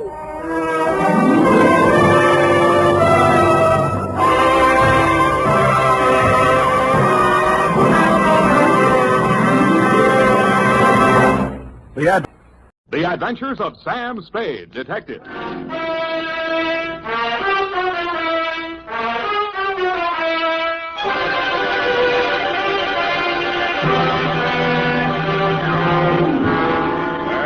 Date, fill it in. To Detective Lieutenant Dundee, Homicide Detail, San Francisco Police, from Samuel Spade, license number 17596. Subject, the betrayal in Bumpus Hell. Red Gillis was a raw-boned poke from the border country. He was a stranger to Bumpus Hell, but he was no stranger to trouble. He jogged his Pinto down the narrow main street, not liking what he saw, and reined up in front of the sheriff's office. He dismounted and slapped the trail dust off his Levi's. Then he hitched up his gun belt and ambled inside. He looked at the heavy-shouldered, blue-jowled man behind the desk, and he didn't like what he saw. Neither did the sheriff, Rance Blaggett. State your business... I can do it better than that. State your business and get out, he snarled. Red smiled thinly and drawled, I'm looking for my brother. And what be your name outside of Red? Here, I can do that better than that. And what be your name outside of Red? Red Gillis's hand slid toward one of his six-shooters as silently as the sun coming up over the butte. Gillis, he sneered. Red Gillis from the Tonto Rim. That's pretty good. The sheriff's muscles tightened like steel springs and pulled him erect. Ain't no Tonto Rimmer welcome hereabouts in Bumpus Hell, he cursed. That was real good. And then the slap of 4 hands on leather was followed by the simultaneous roar of 4 6-guns. Hey, wait a minute. The sheriff... I know they're in there. Well, who is it? The sheriff is just... Mr. Spade. Miss Kelly next door. Right in the most exciting part. Mr. Spade, now see here. I won't take no for an answer. It wouldn't be neighborly. What is it, Mrs. Kelsey? Never you mind, come along. What are you up to here, anyway? Who, me? Oh, nothing. I'm just relaxing with an apple and a good book, I that's don't all. see no apple, and the only reading matter I see is some Western trash. Trash? Now, come on. There's trouble on the 3rd floor. Well, there's trouble in Bumpus Hell. Don't you swear at me. I'm not... I know my duty, and I know your duty. Now, come on. Move it. Ouch! Okay, let go my ear. And that, Dundee, so help me, is how it started. Effie had just read a book called How to Relax, and it said there that Western stories were relaxing, and that's how I happened to be at home at 10 p.m., writing herd on a copy of Sheriff and Outlaw, rip-roaring adventures of the Old West. But Bumpus Hell hath no fury like my neighbor, Mrs. Kelsey. I left Red Gillis and the sheriff face to face and vice versa, eyes flashing and guns ablaze, and followed her meekly up to the 3rd floor.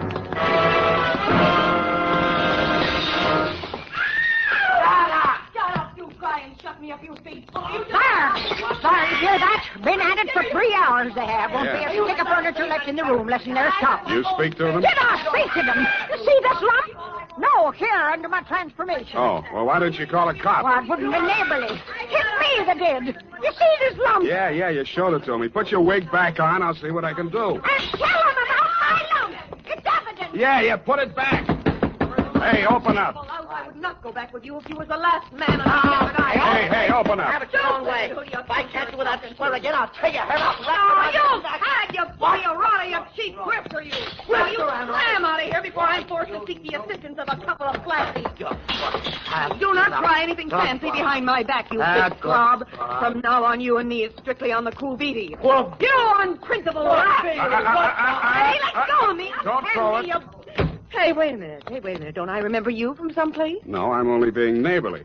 Why did you beat up on kind, nice Mrs. Kelsey? That is a gross falsehood. I did not lay a hand on the old wag. It was that odious stinker, Joe Donegan, who was just left. And you can tell him, as from me, that I'm extremely unimpressed with his cheap threats to rub me out, and that I intend to continue on seeing Mr. Hobson or any other Johns which I care to. That's pretty good singing. Oh. Well, you better tell him that yourself. I don't imagine I'll be seeing him. You won't? Hey, wait a minute. Who are you, anyway? Just another tenant. I live downstairs. Oh, well, now I recall whom you are. You are that Seamus, which lives on the second floor rear. Shamus, we call it in the radio. Shamus. Would you care to come in and discuss a certain matter? Well, thanks. Another time. I got to get back to Bumpus' Hell. Whoever she is, let her cool her heels for a few moments. No, you don't understand. This is an urgent matter which I would like to hash over right now and without further delay. Well, May I invite you in for a straight slug? Well, okay, but just one. In a glass. All right, make yourself comfy. Now, say when. Just after the lipstick mark. Here you are. Well, now to make a long story short, Mrs. Spade, my name is Rosemary Fell, which remains my stage name, notwithstanding the circumstance that I am legally married to that barnacle which has just dusted this joint. Now, being as you are in the detective business... Now, wait a minute. Kindly permit me to finish, honey. Sorry, sweetheart. I'm not the type to jaw about my troubles just to pass the time of day. I'm sure you are. I am an actress. I knew that. And although I'm low in funds, due to being between jobs right now, on account of that knothead making a scene in the last joint at which I worked... Cheap ginger ale. Just to show you how the breaks fall, Mr. Spade, Belita Wilkerson, who just happens to be about the biggest talent agent in this city, if you have the time, I'm impressed. phoned me on the telephone, and arranged an audition. She also advanced me the sum of 100 clams, 100? Which I will pay you to put the bee on that dog, Joe Donegan, the rat. Now, which is he? What do you mean, put the bee on him? Listen, Sam, that grifter has got a record as long as my arm, and what I have got on him is longer than his arm. Please. In short, I should like him thrown into the can so that I can feel safe to sing on him. Look, Rosemary, so you had a fight with Joe. You're sore. You want him to pay. You want to pay him off. Now, Right. Why don't you just wait until morning and see how you feel Sam, then? listen to me. If that knuckle duster remains at large, I will be feeling no pain. Now, I know that from my flamboyant manner, you'd never guess it. But that is only the actress in me. In actuality, that flea intends to do me in. Oh, now, come, Rosemary. What? You disagree? Well, now, really, Rosemary. Why, you big pain in the neck. Rosemary. Drinking my... Pour that back in the bottle. Don, put it back in the bottle. Well, I'll be going now. Only trying to be neighborly. Well, back to Bumpus' Hell.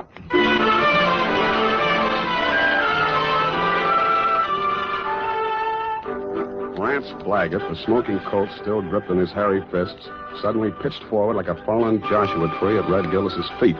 Red leaned over with a thin smile playing at the corners of his mouth, not liking what he saw, and lifted the badge off of Bladgett's cowhide vest and pinned it on his own. Bumpus' Hell had a new sheriff. Hey. Then I heard it. It sounded like a man sneaking up a fire escape. I went over to the window, raised it, and looked up. I didn't like what I saw. An overcoated figure reached the third-floor landing and stood silhouetted against the lighted window of Rosemary's apartment. He was about the height and weight of that rat, Joe Donegan. By the time I'd rolled out the window onto the fire escape, his right hand had come out of his coat pocket. Donegan! Donegan, watch it!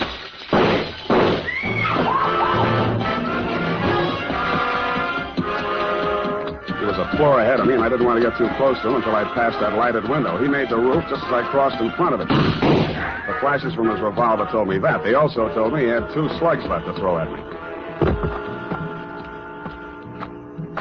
The only light up there was a feeble glow from the skylight, dead center. I headed for the cover of a brick chimney just to the left of it. I had 2 things in mind. The skylight was his most logical avenue of escape, and I hoped I could tease him into emptying his gun at me. It didn't work. I stuck my head out. No shots. But he did use his gun. I should have stood in Bumpus' Hell.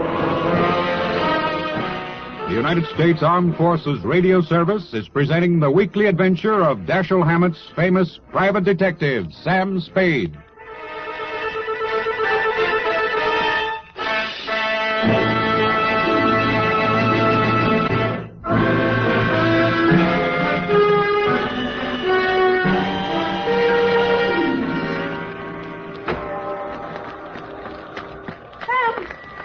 What did that rat do to you, the dog? Sam, speak to me. Come on. Send an Indian to Sutter's Mill.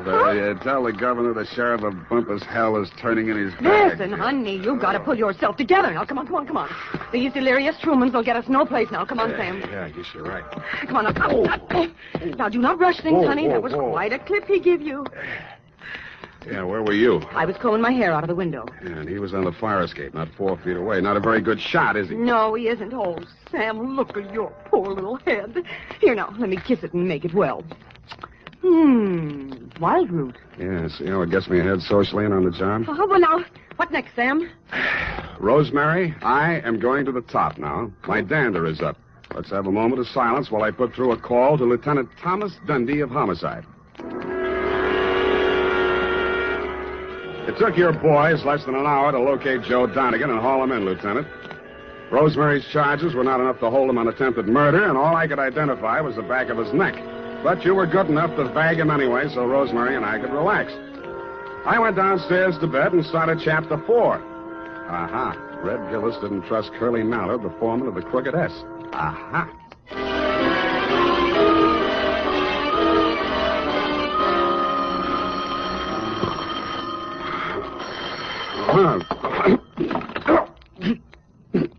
Unique Garage, Harry speaking.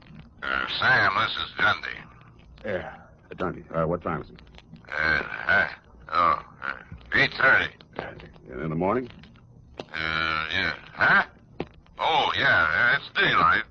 See, about that, what was his name? Donegan? Anyway, that fellow that we booked last night on your say-so. Well, what about him? That was a bad beef, Sam. How come? You better tell me. Man was alibied, Sam. When did that happen? Well, a fellow named, got it written down. Yeah, Hobson. Warner Hobson says Donegan was with him at the time. Who else says so? Hobson's word's good enough for the commissioner. Ran for assembly once. Did you know he also ran for Donegan's wife? You don't say. Well, that's a real puzzler, Sam. The human mind is unpredictable, Dundee. Huh? Oh, yeah. Well, I hope you figure it out, Sam.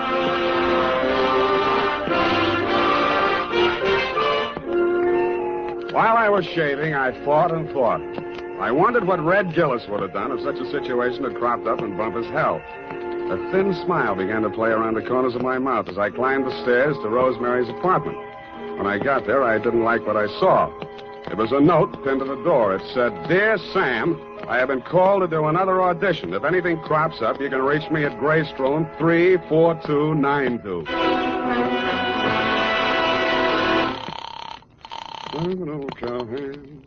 The Belita Wilkerson Talent Agency. I want to speak to Rosemary Fell.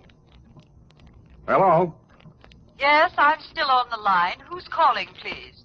Sam Spade. I'm sorry, Mr. Spade. Miss Fell can't come to the phone. Who's in charge there? This is Miss Wilkerson speaking. Yeah, well, why can't she come to the phone? She's in the middle of her audition. Well, Is there any message? yeah. Tell her Donegan's out and it's Hobson's choice.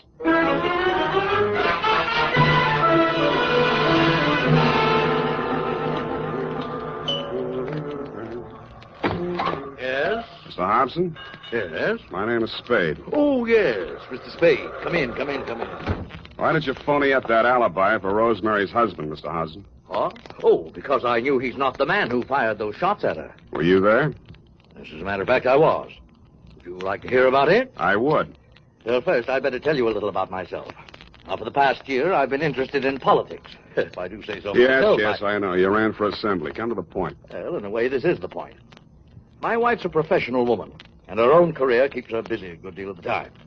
Well, like the movie magazines say, a clash of careers and so on.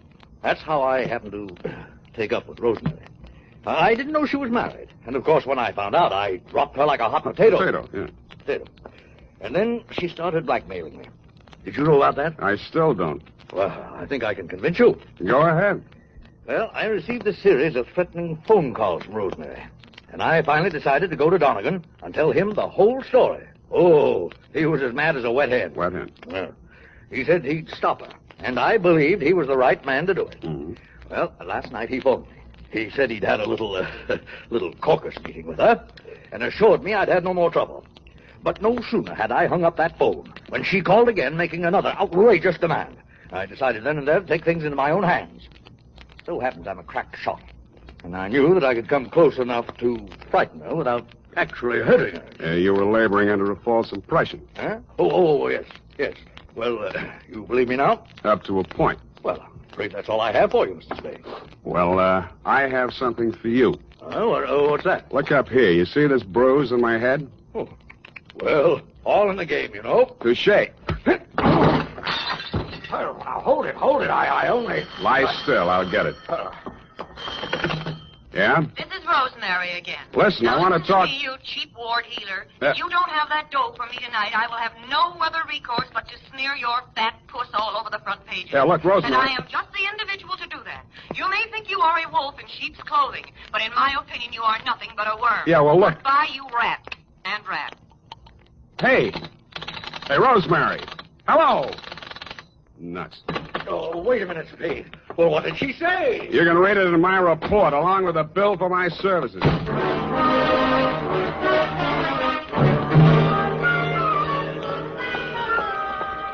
need a bill for some calamation. No, I'm so sorry she isn't in. You do that, sugar. Hello there. Likewise. Are you talent or just interested? I could be. In the meantime, is Rosemary Fell still here? Did she have an appointment today? Yes, honey. I called this morning. She was here then. You must be mistaken, darling. The office didn't open till noon today. Yeah.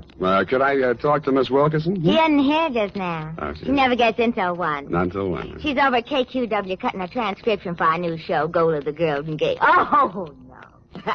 I mean, Gale of the Girls and Goat. Don't you mean Gale of the Golden Gate? That's it. Girl of the Golden Gate. You said it, and I'm glad. Well, anyway, she isn't here. Oh. Good morning, Maggie. Any calls for me? Oh, yes, Miss Wilkerson, your husband. Oh, Miss Wilkerson, I was telling this gentleman you weren't here. Obviously, I am. Did you have an appointment? I talked to you on the phone this morning. Spade. Oh, Rosemary's friend. Well, you might know. She'll be out in a moment. What a distressing business that was last night. Rosemary tells me you saved her life. Well, that's a slight exaggeration. In fact, the whole thing was a mistake. Oh, really? I understood that... Oh, here she is.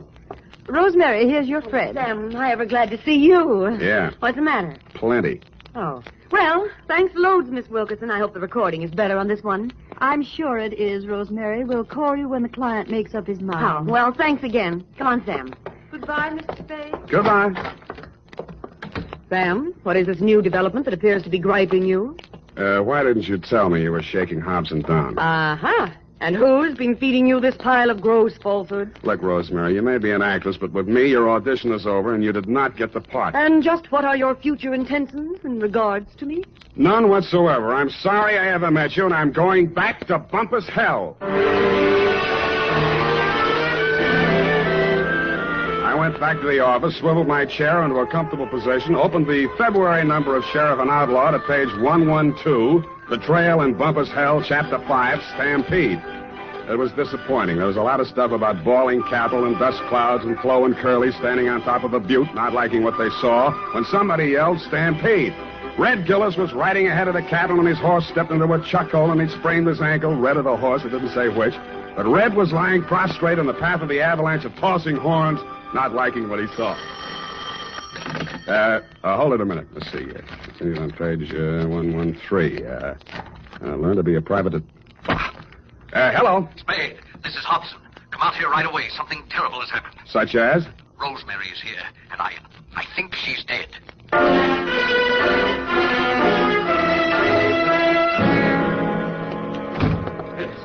In here, Spade. Oh, I don't know how she got in. Oh, yes, I do remember I must have left the door unlocked. Where were you? Why, I just stepped out to get some cigarettes. Did you prove it? Why, No, I'm afraid not.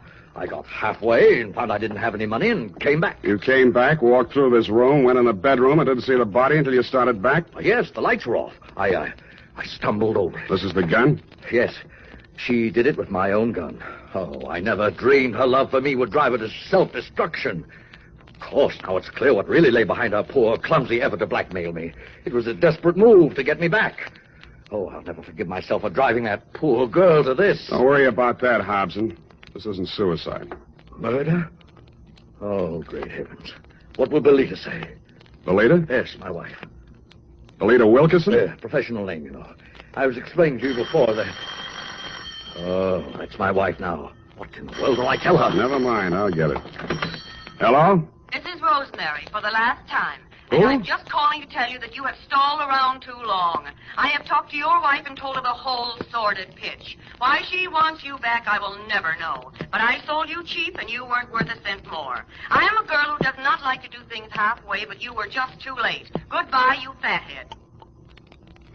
Yeah, Rosemary, I guess we were all too late.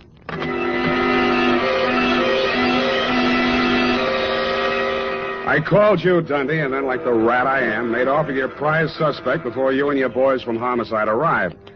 We arrived at the Belita Wilkerson Talent Agency just as the boss was shutting up shop for the day. She had the recordings under her arm. All right, Belita, I'll take those. Well, what are you... Warner, Mr. Spade. Unlock the door, Belita. We're going back in. Warner, why are you... You'd better do as he says, Belita. Well, all right, but... Give me those I keys. Inside, both of you.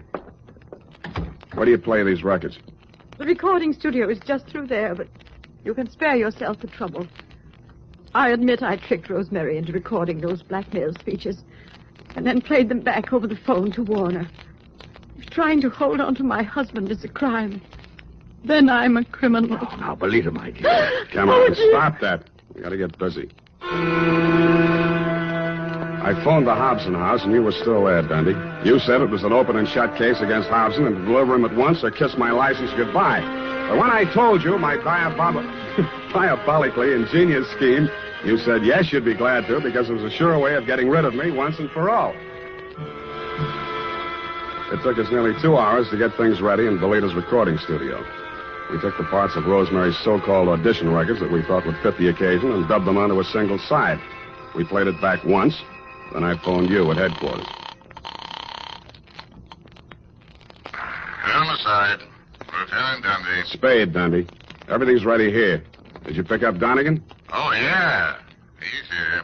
Donegan? Hold on.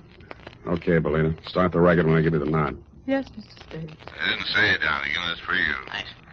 Yeah, who's this? This is Rosemary. Huh? I forgive you for everything, but there are some things I cannot forget. You Rosemary, lied. it sounds like We have you. meant a lot to each other, but after what you have done to me, it is time you take through the nose. Rosemary, I didn't mean it. When I followed you to his house We and have you meant went a right lot in to like each you other, lived but there, after I what just you went have done nuts. to me, it is time you paid through the nose, you Listen. rat. I am a girl who does Listen, not Ro- like to do things halfway. Listen, honey, But you're you not were going to just throw the too book late. at me, are you? And I am I'm just glad to hear beginning your to voice. I too. thought you were We dead. have meant a lot to Okay, each other. kill it. Rosemary, are you listening? Rosemary. Hey, no, she's still on the line. I want to talk to her. Take him, full house. Wait a minute. Take him. Sam, Yeah, Dundee. congratulations. That was a brilliant piece of work. Hey. Sam, you still on the line? Yeah, I'll be all right, Dundee. I just fainted temporarily. Say it again, will you, pal? Yeah, as I was saying, congratulations on a brilliant piece of work. Well, But I have never in all my years on the force heard of such a wild, insane, illegal, unethical, and downright cruel method of extorting a confession. thank you, Dundee. I feel better already.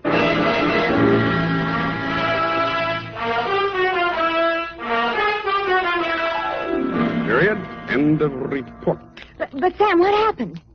Effie, I thought I had made that abundantly clear. No. In order to discredit her husband's paramour, Belita gave her a come-on about an audition and had her play the part of a blackmailer reading lines from a script which she, Belita, had prepared, and thereupon proceeded to play said records over the telephone, well knowing that her husband would erroneously believe Rosemary to be a blackmailer in fact, and would drop her like a hot spud. No, Sam, no, I don't mean Don't that. interrupt. Oh. It was my inspiration, I, Sam Spade, to use Belita's fiendish device for a higher purpose. No, Sam, no, Yes. that is what I... No, Sam, I meant the Western story. Betrayal and Bumpus Creek. It is not Crick, Effie. You can't say H over the radio, Sam. Oh, yes, you can. Bumpus Hell is the post office designation of a hamlet right here in California. It is? Mm-hmm. Well, anyway, what happened? Did Red Gillis ever find his brother? I didn't quite finish, Ev. Go type that up, and I shall. Well,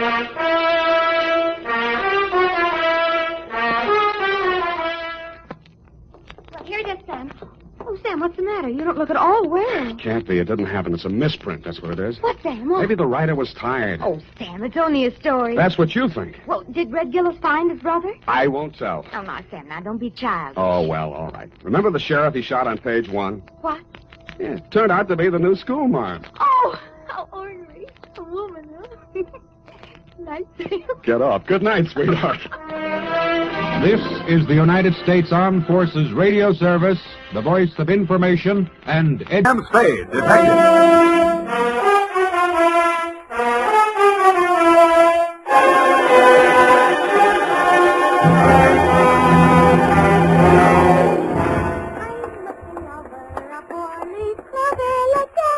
Very funny. Certainly took you long enough. Oh, thank you, Sam. Well, do you like them? My curls? Yeah, I guess so. It's your own hair, I trust. Oh, yes, Sam. When it's brushed out, you'll never know anything happened.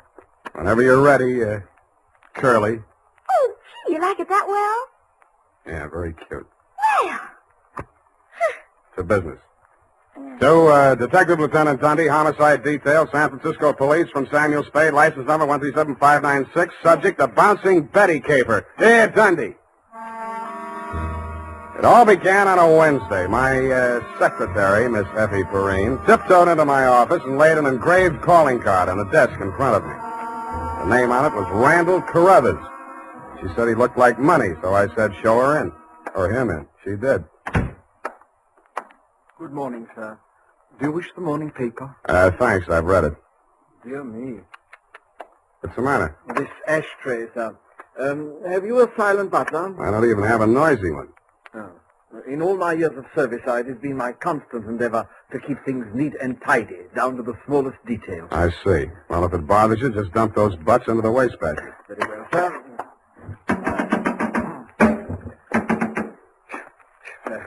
If you will pardon the presumption, sir, you could use a well-trained servant in this establishment. Waste paper baskets clean and empty at all times, never allow refuse to accumulate. That's not refuse, that's this month's bills. So I noticed, sir. I also noticed that you have not opened them. From this I conclude that your services are immediately available. Yeah, and I conclude that in spite of your glad rags and fancy handle, you are somebody's butler. Oh, that is correct, sir. I am first butler in the household of Dr. Mark McGraw. First? Bleakcliff is the name of the estate. It's near the village of Squid Beach, some 50 miles in a southerly direction on the Pacific coast. You know, I think I'm going to like you as the client, Mr. Carruthers. I mean, it's refreshing to get a few accurate facts without, shall we say, priming the pump. Thank you, sir. You're welcome. To continue, not counting the staff, there reside at Bleakcliff 3 persons. Dr. McGraw, master of the house since the death of his wife, his stepson, Mr. Anthony McGraw, of whom more later, and Mr. Anthony's sister, Miss Cathy. It is on her behalf that I've come to you, sir. What is her problem, Mr. Carruthers? The correct form of address is Carruthers, sir, not Mr. Carruthers. Check. Yes, thank you, sir. Now, as to Miss Cathy's problem, sir, someone is attempting to murder her. Specifically, she has upon several occasions been shot at from ambush. Twice she has awakened in the night to feel the hands of an assailant closing about her throat. And only yesterday, she narrowly escaped death when her motor car went out of control owing to some blackguard tampering with the steering mechanism. And upon numerous other occasions... That's enough. You have convinced me that she indeed has a problem. What do the local police think? No one has been to the police, sir. Why not? It's a delicate situation, sir. Miss Cathy's brother, Mr. Tony, is undergoing treatment for nervous disorders. Mm-hmm. The family did not wish to place him in an institution, and since Dr. McGraw, his stepfather, is a psychiatrist, he is allowed to remain at home. I see. He's flipped. Where do I fit in, Carruthers? Well, sir, if a reputable gentleman such as yourself were to come to Bleakcliff and witness these persistent attempts upon that girl's life, perhaps they could be forced to put the boy away where he belongs. It's possible. I'm willing to try. For money. Oh, splendid, sir, splendid. I took the liberty of drawing, in your favor, a draft upon the First National Bank of Squid Bay, 1 week's remuneration in advance of your services to the Bleakcliff estate, in the capacity of chauffeur. Chauffeur? Yes, sir. I thought that might be a capital disguise. Have you a better suggestion, sir? Well, no, that's okay. This check. Yes, sir. $200. It's a pretty big weekly salary for a chauffeur, isn't it? Well, you will be allowed to shop for the vegetables, sir. Your cut has been added in.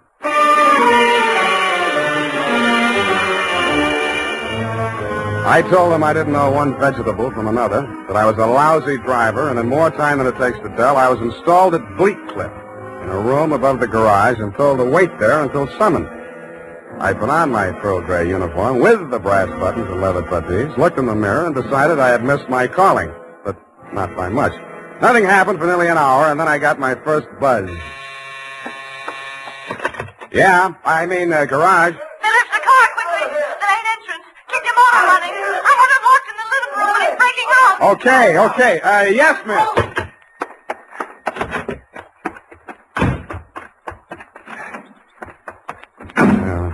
Let me see. Get that door open.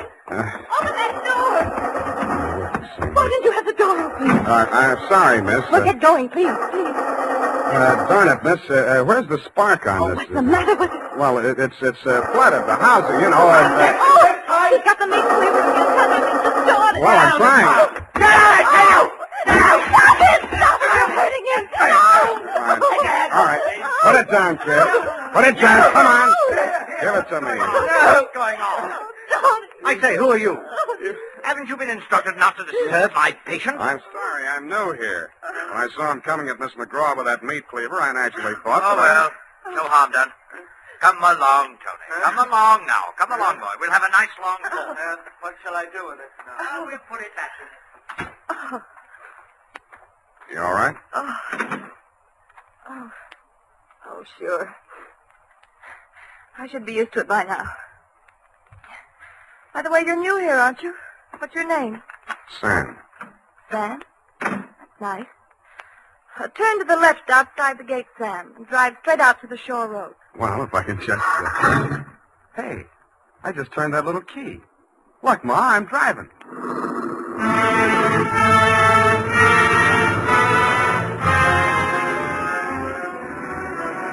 I adjusted the rear view mirror so that it showed more of her and less of the rear view. A mile from the house, she ordered me to stop, moved up to the front seat with me, and asked me to drive on. By the time we got to the shore road, she was driving, and I was resting my head on her shoulder. Where are we going? I've got a little hideaway down the coast, right on the beach, at the foot of a tall cliff. There's a fireplace, a little bar, some records. Got some bop? It's wonderful there with the surf pounding outside, hidden away from the world. You feel so safe. Don't stop. You'll like it there. You feel as if there's no one else on earth. Time standing still. If I could just be sure that Mother wouldn't worry about me. You're impossible. Okay, Kathy, I'll be serious. What's with that brother of yours? Tony? I'd rather not talk about that if you don't mind. Well, maybe I can talk about your stepfather. I really should know what kind of a man my boss is. I go for these drives to forget all that. Please don't spoil it for me. Okay, Kathy, okay. Please. The sharp turn into this driveway. Now we get out here. Yes, ma'am. Down this path. Uh-oh. What's the matter? You afraid of high places? Yeah, you just pushed me off of one. Oh, Sam, don't be like that. You're pouting like a little boy. Come on, I want to show you my little house. What's so special about your little house? Oh, Sam, if you only knew what my life is like. You only know what mine is like. I need someone so much to talk to, Sam. As long as you can steer the conversation, you mean. Come on, Sam. I'll show you the house. The path led to a flight of wooden steps that clung to the face of a sheer cliff. There was something like the stairs you find yourself falling down in nightmares.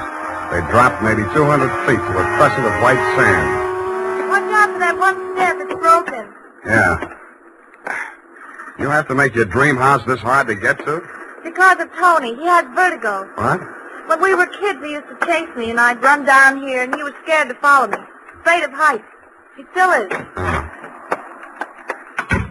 Well, you light us a fire, Sam. The wood's there in the box. I'll go make us a drink. Fire? Who needs a fire? I'm hot. What'd you do before you took up driving? Oh, I was a private eye for a while. Oh, how exciting. Nah, it's a sour racket. Tell me about it. Nah. Let's talk about you. Here's your drink. Thanks. Well, what do you want to know about me? Oh, me? Come here.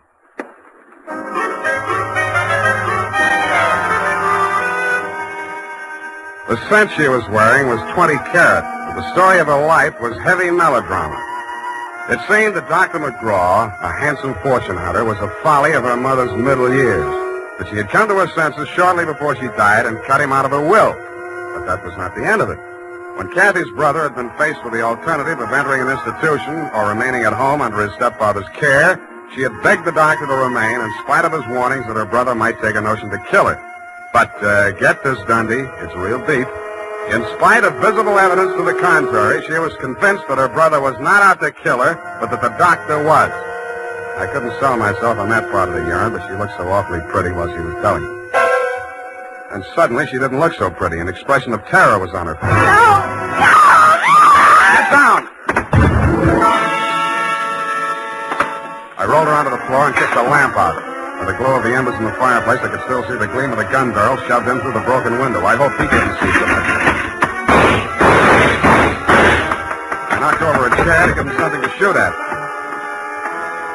He was already halfway up the face of the cliff in those rickety wooden stairs. At the top, he turned and looked back. Who was it?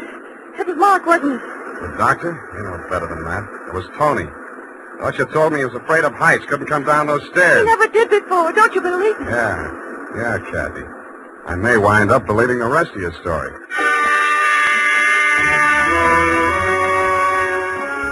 I took Kathy back to Bleak Cliff and stashed her in my quarters over the garage. Then I went into the main house via the back stairs, found her room, and shook it down. In a cabinet, a bunch of war souvenirs, German helmets, grenades, rifles, and other lethal gadgets. In a desk drawer, I found a letter headed U.S. Army, Office of the Surgeon General. It certified that one Anthony McGraw was unfit for military service. Vertigo. Origin, childhood injury to middle ear. Downstairs in the library, I found a shelf of medical books. Vertigo. Vertigo was almost incurable, and there was certainly no quick cure. But some patients had lost their symptoms temporarily under hypnotism. Then it said, see narcosynthesis. I did.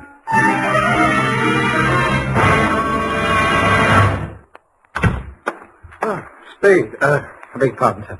Mr. Spade. Whatever are you doing in the butler's pantry, sir? Looking for a butler. Namely you, Carruthers. May I serve you, sir? Yeah. How do I get an interview with Dr. McGraw? Well, sir, I should... Oh. Strange, after all my years of service, I still start as a master summons. You did it again. Well, I'm sorry, sir. I'd better see what Dr. McGraw wants. Forget it. I'm answering this one. You're not going to drop your disguise, sir. Why not? Who am I kidding, anyway?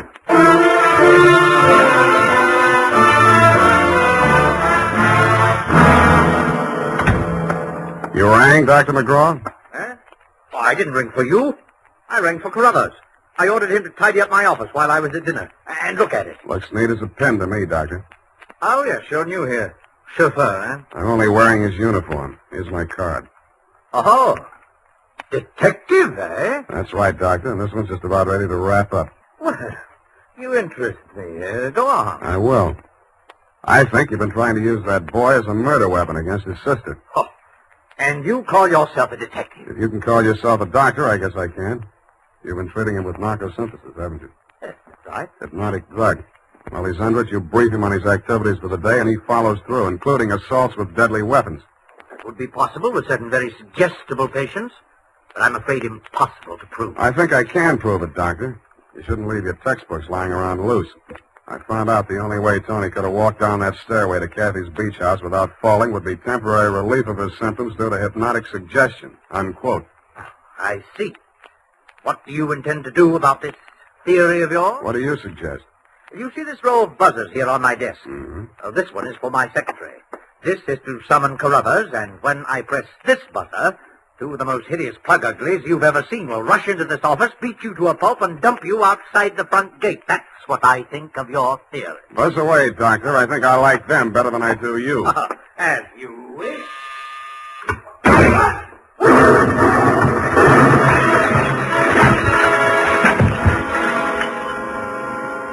From where I was on the other side of the room, I didn't know what had happened at first. All I saw was a lot of paper gushing out of the wastebasket. The doctor sure was dead.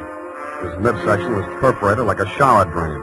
And in the walls, fanning out around the end of the room, about a yard up from the baseboard, there was a straight line of holes. I dug into one. What I took out wasn't a bullet. It was a perfectly round steel ball. Then I remembered the wastebasket, the paper flying out of it just before the explosion. In the bottom of it, I found the answer. The base of a steel mechanism with German lettering on it. It was a wartime anti-personnel mine that the GIs called the Bouncing Betty. The United States Armed Forces Radio Service is presenting the weekly adventure of Dashiell Hammett's famous private detective, Sam Spade.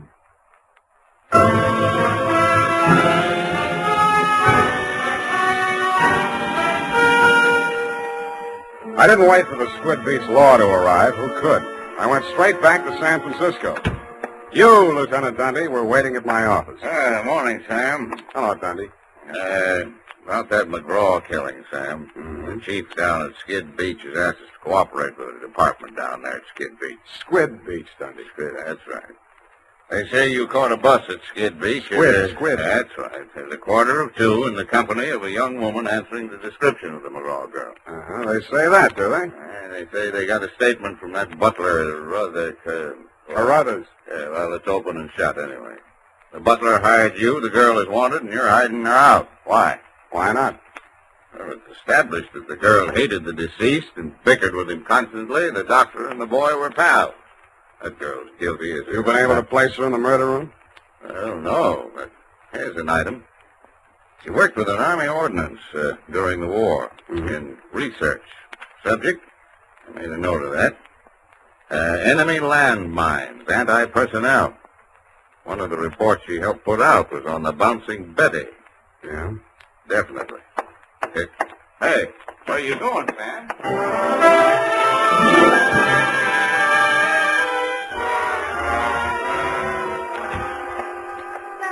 Oh, Sam, it's been so lonesome cooped up here all day. Why didn't you tell me you were with Army ordnance during the war? I don't know. I suppose I thought it was unfeminine or something. Try again. All right, I'll tell you the truth. I had a copy of that report with instructions for the operation of the Bouncing Betty in the desk in my room. What the devil are you doing with a thing like that? I don't know. I was proud of it. It was the only report I worked on with the general. Should have got rid of it. I did. I burned it in the fireplace as soon as I learned what had killed him. You didn't burn it good enough. Sam, they found it. Yeah. Have they arrested Tony? Not yet, but he's definitely sane. He'll have to take a rap for anything he's done. I see. Well, I guess there's no other way. Tony didn't do it, Sam. I did. I want to make a confession. Not to me, please. Not to me. After what happened down at the beach when I knew I was no longer safe anywhere, I realized I had to do it. For Tony's sake as well as mine. When we arrived back at the house, I looked into the dining room and I saw Dr. McGraw eating dinner. I knew it was my chance to get into his office. Yeah? Then what? Well, the Bouncing Betty was in my room. There was some wire in the tool chest, and I knew that Carruthers always went to tidy up while the doctor was at dinner. So I waited until I saw him come out, and then I went in, and I looked around for a place to plant it, out of sight. Then I saw the wastebasket full of paper. It was the perfect hiding place.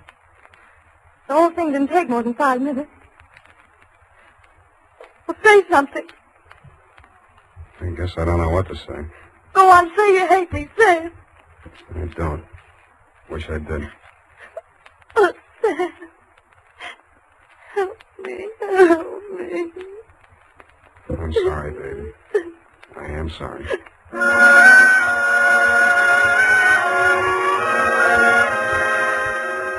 I don't know how long we sat there. I held her in my arms until she cried herself out, then we just looked at each other. I knew if I put it off another minute, I wouldn't call you at all, Dundee. So, with my arms still around her, I reached for the phone. Homicide. Lieutenant Dundee, this is Sam Spade.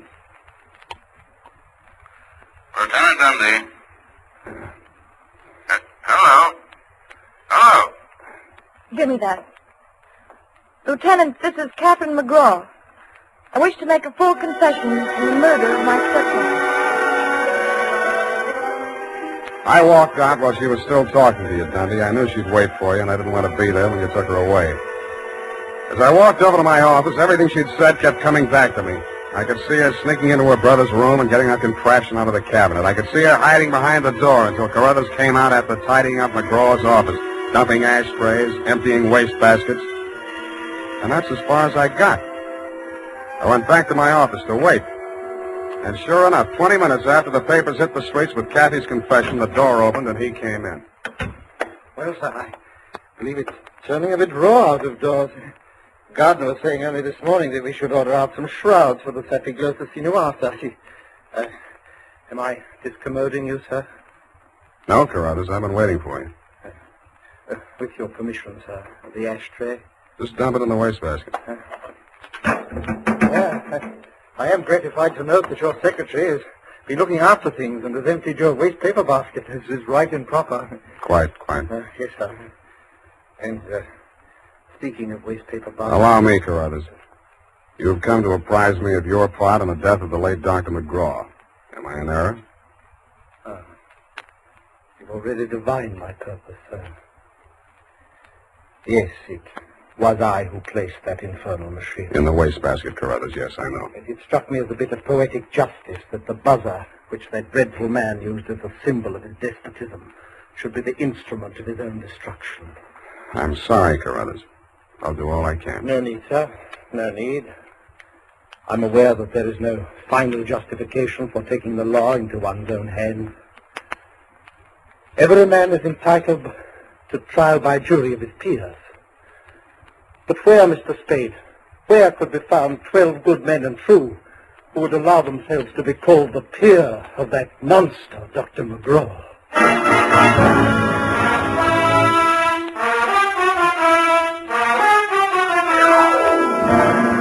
Period. End of report. Sam! There must be some mistake. Mistake, Effie? Mistake? No? Well, the butler can't be guilty. That's old-fashioned. He was an old-fashioned butler, sweetheart. Where today can you get help like that? Somebody who empties the ashtrays, keeps the waste paper baskets clean, tidies up around the place. Well, I'd be only too happy to do the same for you, Sam. I know you would, doll. But considering what happened to Mr. Carruthers' employer, Effie, you mustn't allow your mind to dwell on such matters. It's wicked. Sam! Who emptied an ashtray in that wastebasket that I just finished cleaning out? Pay it no heed, sweetheart. I'll buy you a silent butler. I'll go type that up. Here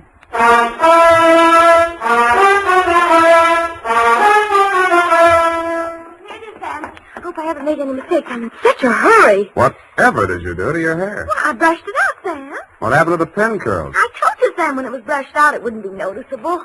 Hours of torture sitting under a hot dryer for something nobody will notice. But, Sam, it puts bounce in your whole makeup. I get it. The bouncing Effie caper. Oh.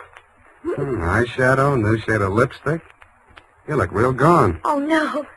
Whom is it tonight? Well, it's his friend of Maud, Sam. Of course, she's not really serious about him, so it's all right. Your conscience bothering you? Oh, no, Sam, no. He's definitely not serious about her.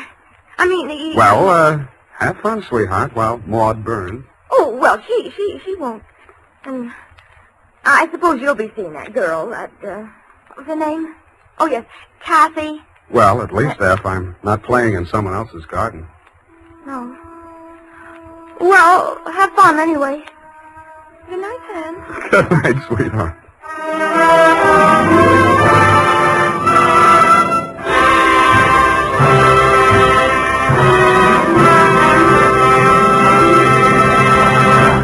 The Adventures of Sam Spade, Dashiell Hammett's famous private detective, are produced and directed by William Spear. Sam Spade is played by Howard Duff. Lorene Tuttle is Effie.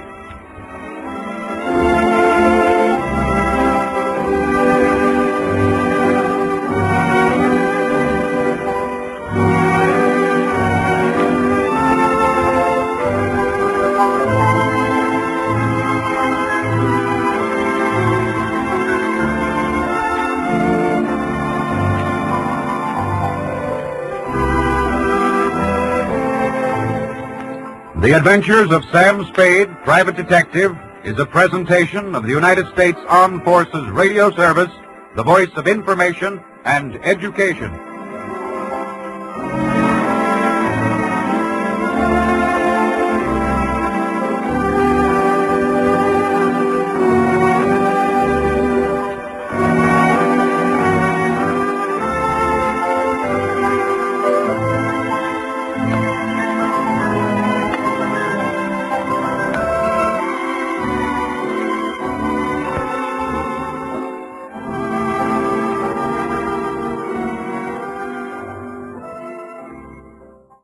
The Adventures of Sam Spade, Detective.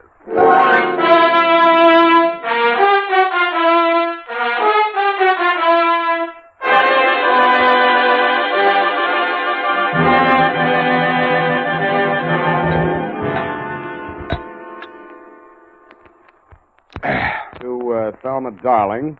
Last name, Sam? Roger. Thelma Roger. Darling! I only asked, Sam. Let's get on with it. Yes, Sam, I'm sorry. From Samuel Spade, license number 1375596. Subject? Subject, the Quarter Eagle caper. Dear Thelma Darling. Sam, Yes, F? isn't that redundant? Again? The salutation, Sam. Shouldn't it be Dear Thelma or Thelma Darling? But not both? Now, get this, F. It's real deep. Her name is Thelma Darling. I have that, dear. Thelma Roger. Darling, it's a name. Her father was a darling before her. Oh, really, Sam? Can't you take a joke? On the egg type, you should paste the label, grade AA, fresh. Dear Thelma Darling, I'm stubborn. Not all of this will be news to you. The part that is will be bad news. The start of it was not a quarter eagle, but a bald eagle. He swooped in through the door of my office, landed in front of my desk, perched on the edge of a chair, and said... My name is Eagle, Mr. Spade. Junius J. Eagle. My card. Eagle Vending Machine Company. And they call me the Gumball King. I'm proud of it. Care to join me in a ball, sir? Not while I'm on duty. Ah, that's very good, our new avocado flavor. Yes, I've kept the Bay Area chewing for 20 years. And I will not be swerved from my purpose. Bully. I intend to fight them tooth and nail. Hammer and tongs. To the last ditch. Bravo. But I'll need help. That's why I've come to you. My competitors, Mr. Spade, are leaving no stone unturned in their contemptible campaign to drive me out of business. Now they've resorted to outright sabotage. In short, they have hired hoodlums to destroy my gumball machines. They've already smashed 11. And they won't be content until they've demolished my entire equipment. Sounds like a police case to me, Mr. Eagle. Well, I've been to the police. No, they don't understand my problem. Gave me a lot of double talk about juvenile delinquents. Ha, my foot. Cutthroat competition. You're sure of that? Well, what would you think? If theft were their motive, they most certainly would steal the pennies from the machines, but what do they take? My gumballs. And why do they do that? I'll buy it. Oh, by all means. Oh, here, try this. It's our bestseller in Chinatown. We call it Subgum. Better not. I have to drive later. Now, I had the foresight to buy up a 3-year supply of chewing gum at non-inflation prices. So I see. Well, you can see with what thoroughness they encompass my ruination. They are not only smashing my machines, they're making off with my gum. And you want me to try and stop them? No, I do not. No. I want you to catch them in the act and find out who is paying them. Well, okay, Mr. Eagle. I'll see what I can do. Good. Now, in this envelope is a list of my machines and their exact locations, together with a check for your retainer. Thank you, Mr. Eagle. I'll keep in touch with you. Mr. Eagle, I meant to ask you, how many of these gum machines do you operate here in town? 300. And guard them well. 300? 300 nuts. 300 nuts, Sam?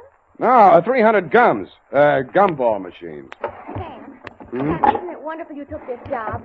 I mean, because of my penny card. I'm sorry if I wasn't listening. My penny card, Sam. My new one, that is. I've already completed my Lincoln series, and now I'm collecting Indian heads. Scalps? No, Sam, pennies. You see, this is the card, and these little slots you see right there, that's where you put the pennies. And they're classified according to the date and the mint where they're manufactured. Now, you see, Sam, see where the little S is on these? Now, that's for the San Francisco mint. And the D, that's for Denver. Figures. And the ones with nothing, that's for Washington, D.C. Yeah, well, it's a very nice hobby. Pardon me. 300 gumball machines. You see, that's what I had in mind, Sam. All those pennies. Indian head pennies are scarce, Sam. You have to go through a lot of pennies to find even one. Honestly, sometimes when I go past one of those penny machines, it's all I can do. Oh. F, this is all right between you and me, but don't ever mention your hobby to Mr. Eagle. No, I won't. Riddle me this, sweetheart. How does one detective guard 300 gumball machines scattered all over the city? Well, if they're going to smash all of them, you could just pick out one in the middle and somewhere and wait. No good. If it's an organized plan of sabotage, there might be some pattern. You seem to have given this some thought, though, Effie. How would you pick them? In the busy places where they'd have more pennies. But they're not after the pennies. They take the gum. Well, then maybe the quiet sections where they don't sell much gum. Well, they've knocked over 11 so far, here, there, and everywhere. Busy spots, dead spots. No pattern at all. You know, Effie, maybe I've bitten off more than I can chew.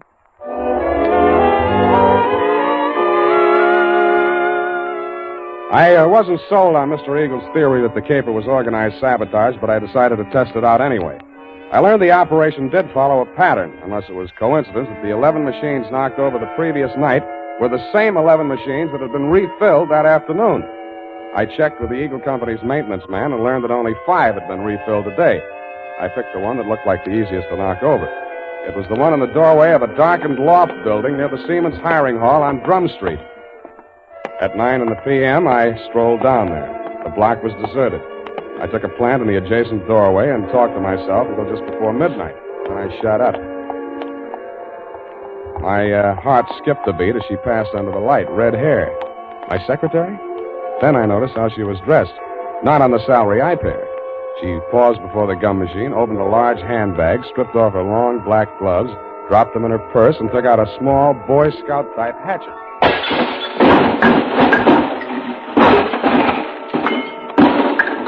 She went at it with the enthusiasm of Carrie Nation busting up a saloon. I edged around the doorway as she bent over the mess of pennies and gumballs at her feet. When she reached out her hand, I took one more step, and that was all. She was up on her feet facing me, and I saw that hatchet sailing through the air straight at me. Hey!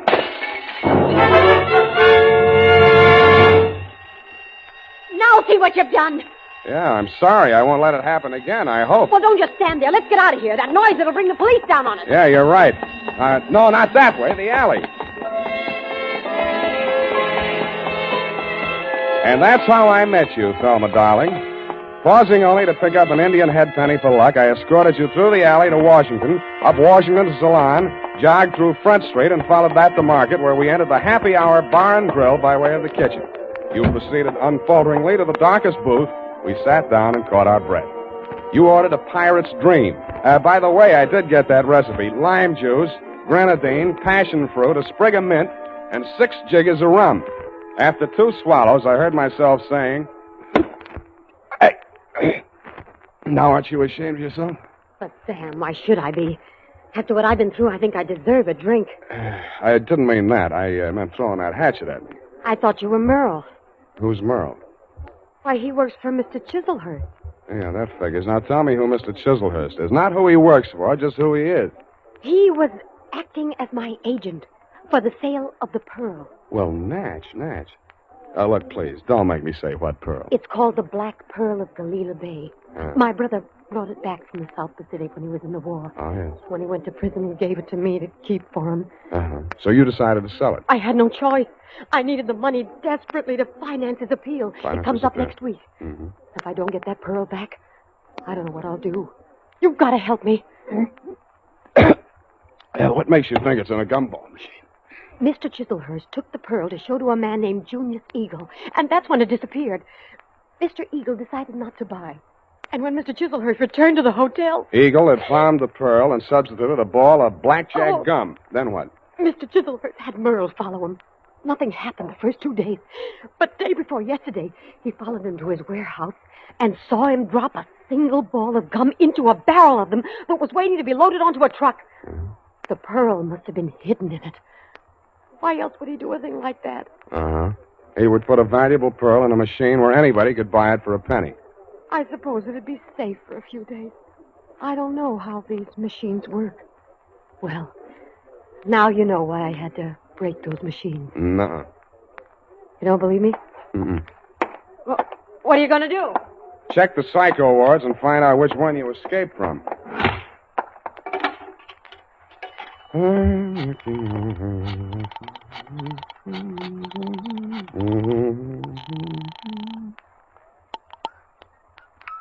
Hello? Mr. Eagle? Speaking. Spade. Oh, yeah, I just got in. I've been out making my monthly collection. Mm-hmm.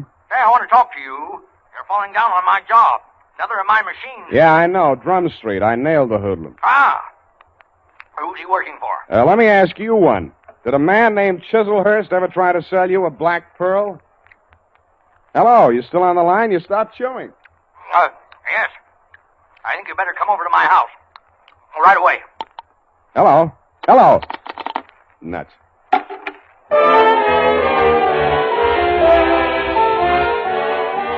When I came out of the phone booth, I wasn't surprised to find that you had flown the coop, darling, if I may call you by your last name. But I was surprised at what I found at my client's house.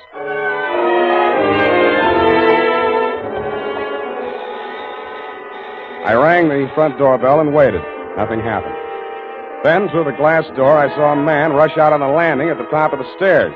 He half ran, half stumbled down the long flight to the entrance hall, yanked open the door, and tried to shove past me. I grabbed him. Get out of my way. Wait a minute. Let go. I got to get a doctor. You're bleeding. No, not me. I've got to get a doctor. Why don't you phone? They ripped the wires out. Now let go, or it'll be your fault if he dies. I memorized his mug, lifted his wallet as we unclinched, and let him go.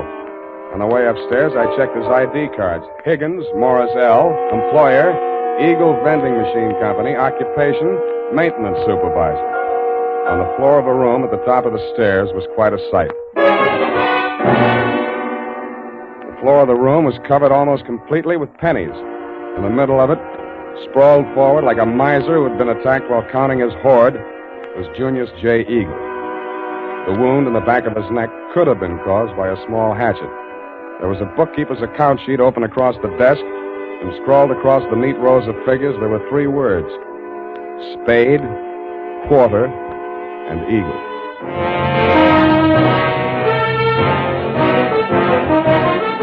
The United States Armed Forces Radio Service is presenting the weekly adventure of Dashiell Hammett's famous private detective, Sam Spade.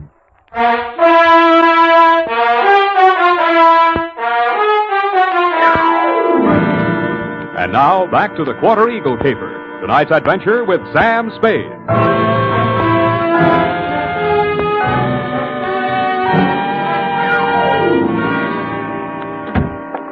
That you, Higgins? Yeah. Save yourself the trip upstairs. There's nothing you can do for him. Oh, dead, huh? Yeah. Well, I guess he won't need that doctor I called. We can use one anyway. Did you tell the doc Eagle had been stabbed? Yeah, sure I did. Yeah, well, that means the law will come with him or ahead of him. But I don't get it. He must have been killed for the money, but why didn't they take the pennies? They should have. It'd look better for you if they had. You that detective be hard, huh? That's right. Now, look, Higgins, we haven't got much time. If you want to find out who killed your boss, spill everything you know to me now, before the cops get here. Because they're going to hold you, and they'll hold me, too, if they find me here. But I don't know a thing, Spade. I just found him like that. How did you get in the house? I have a key. He gave me one, so when I came here to pick up the pennies, he wouldn't have to come all the way down to let me in. For now, tell the cops the door was open. Did he always collect the pennies from the machines himself? Yeah. He was a coin collector as a hobby. He liked to go through them and save out the odd ones. You always pick up the money at 1 in the a.m.? Oh, no. No, he called me tonight a little past midnight, and he asked me to come right over. Hey, look, you got to believe that. I do. He said the same thing to me. What do you know about a man named Chiselhurst? Hey, wait a minute. That's the name of the guy that ran into my truck yesterday coming down the California incline near Grant. He slammed right into the rear of my truck. I tangled with his chauffeur, some punk kid. Named Merle? Yes, that's what they called him. And there was a dame in the car, too, a redhead. Any report on the accident? No, the cop took it down on the beat there. There wasn't no damage. Sounds like we haven't got much more time here. Oh. What exactly happened the night the first gum machine on your route was smashed up? Come on. Well, first off, I went to a bowling alley on Church Street and removed our machine there. It was discontinued. Wait a minute. Where did you take it? Back to the shop? Oh, wait a second. I got it here in my book. Come on. All right, I'm hurrying. Here it is, 11864. Mm-hmm. No, I exchanged it for an out of order down on Drum Street. Did you leave the pennies in it? Oh, sure. They only get collected once a month. How much gum was in it? About half full. I didn't refill it until today. Yeah. What's your system on the refill operation? Well, I carry about 4 extra machines in the truck. When I go to fill a machine, I take one of the extras already filled out of the truck and trade for the empty. Yeah. Then I fill the empty one in the truck, and that saves me from carrying the bag around. Now, Is there anything else I can tell you? Yeah. Huh? Does quarter eagle mean anything to you? No. Okay, now where's the back door?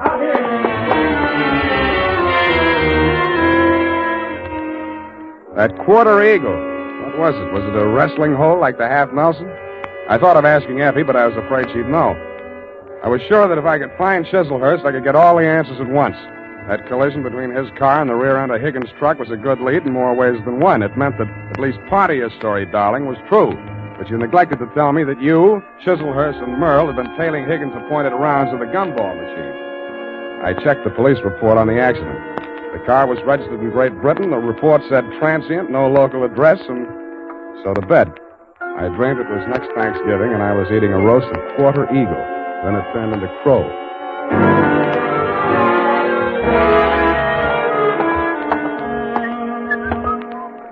Good morning, sir. Do you wish to place a classified ad? Good morning to you, madam. Indeed, I do. Kindly write it on this blank. Kindly read it off this blank. Well, Quarter Eagle. Interested parties apply Sam Spade.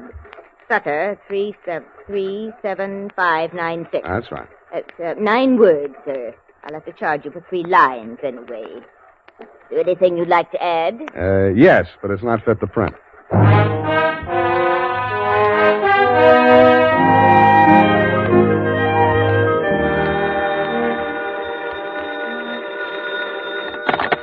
Barney's Beanery. Mr. Spade? Yeah. You got it for sale, the Quarter Eagle? Who's speaking? I am speaking. Sergei Zacharias. Zacharias. You are numismatist? No, this is Mr. Spade himself. Look, I'd like to talk to you personally. Where can I reach you? Oh, I am by my shop, 2 doors from Belvedere Coffee Shop on O'Farrell Street. Okay, Mr. Zacharias, I'll be right over.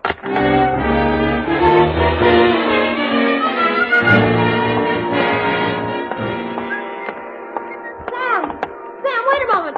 I got to talk to you. Why didn't you do more talking last night? My client might be alive if you had. Oh, it's terrible. But how could I have known? You knew about the quarter eagle. Why did you spin that yarn about the pearl? How did you find out about it?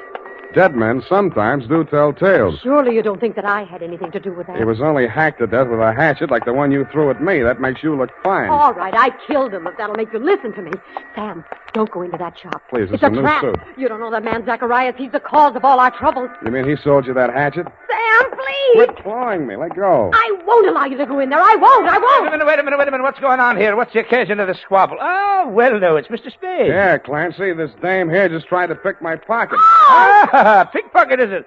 Glory be in such a pretty one, too. Never mind that, Clancy. Just have it locked up. I'll be down later to prefer charges.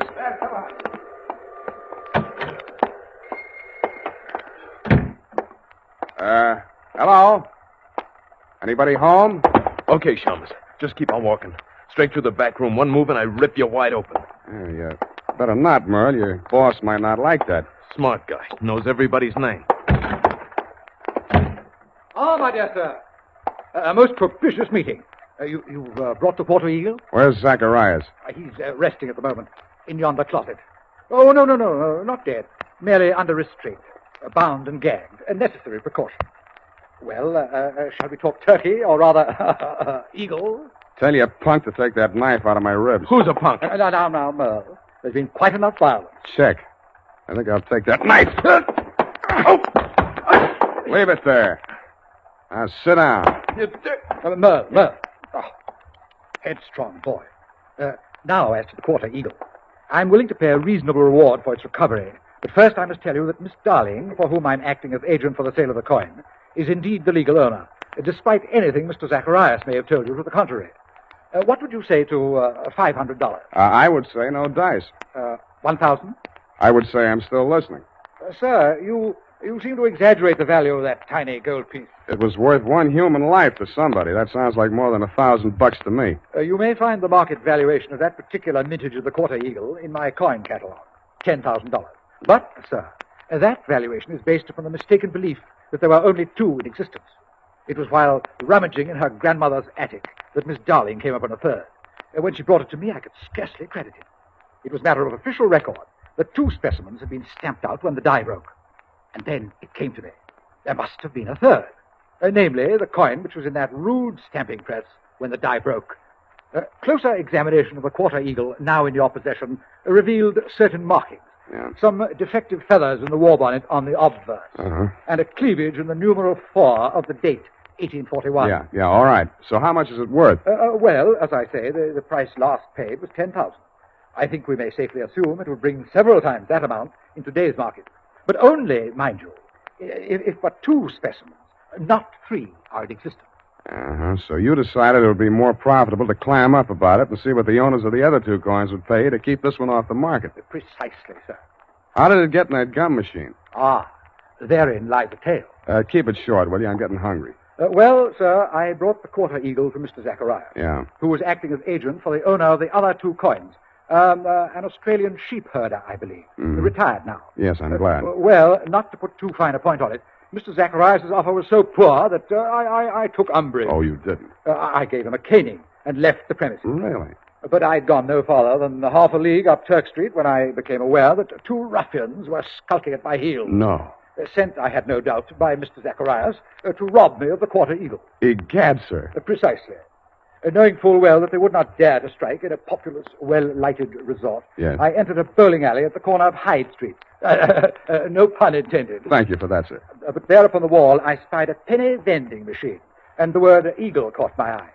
Association of ideas, no doubt. No doubt. But that, sir, is how I came to put the quarter eagle into Mr. Eagle's gum machine. Yes, I think I can take it from there. When you went back, the machine had been taken out by the Eagle Company's maintenance man, right? Not quite. I caught him in the very act of removing the machine and followed him out of the building. Yeah, but then you lost track of the machine. I found out why.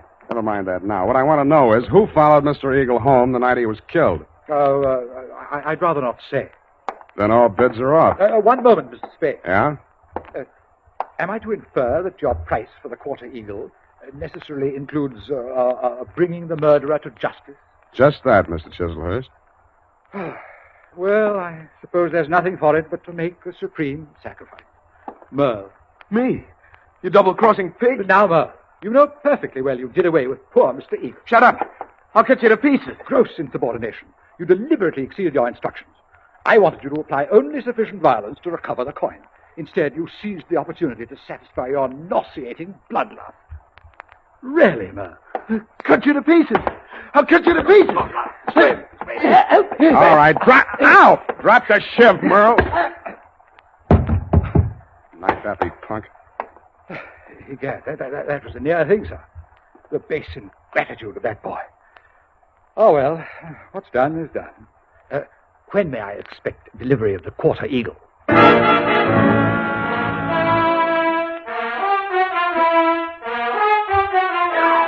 I didn't answer him. To cover my embarrassment, I gagged him, manacled him to Merle, and delivered the package marked 1 murderer, 1 accessory to the dumbfounded minions of the law. And that, Thelma, darling, I regret to inform you, is still the crop. After I'd sprung you from the pokey, I got hold of Higgins, and we went through every coin out of every Eagle gumball machine in the city of San Francisco. It couldn't happen, but it did. Your quarter eagle is, shall we say, no place. Period. End of report. Sam, I'm disappointed in you. Well, so am I, sweetheart. But I'll forgive you if you found even 1 Indian head penny from my penny card. Yeah, just 1 from that machine on Drum Street. Oh, Sam. There you are, sweetheart. Oh, thank you. And it's an old one. And older than I feel. Go type that up.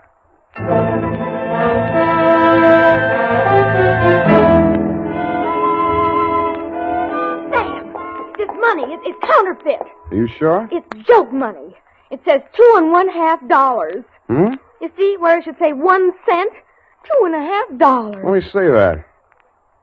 $2.50. If an eagle is a $10 gold piece, what is a $2.50 gold piece? Oh, now, let me see. $5 would be half. Sam. Right. A quarter eagle. Yeah, that's just dirt on it, see? It's gold, really. Oh, look at it shine. Like the stars in your eyes, sweetheart. Oh, you darling. Mhm. Good night, Sam. Good night, sweetheart.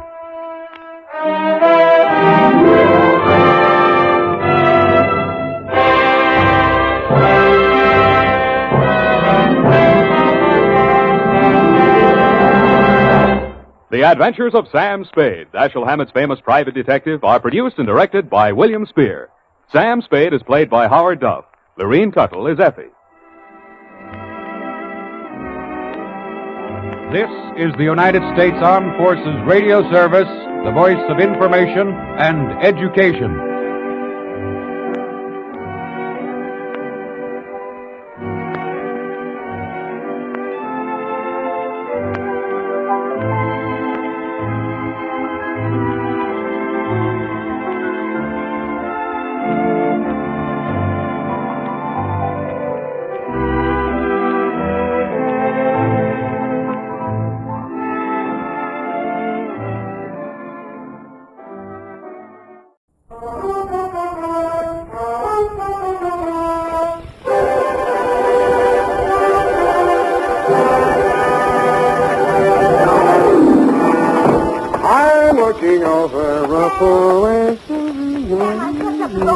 There's something terribly wrong with my typewriter.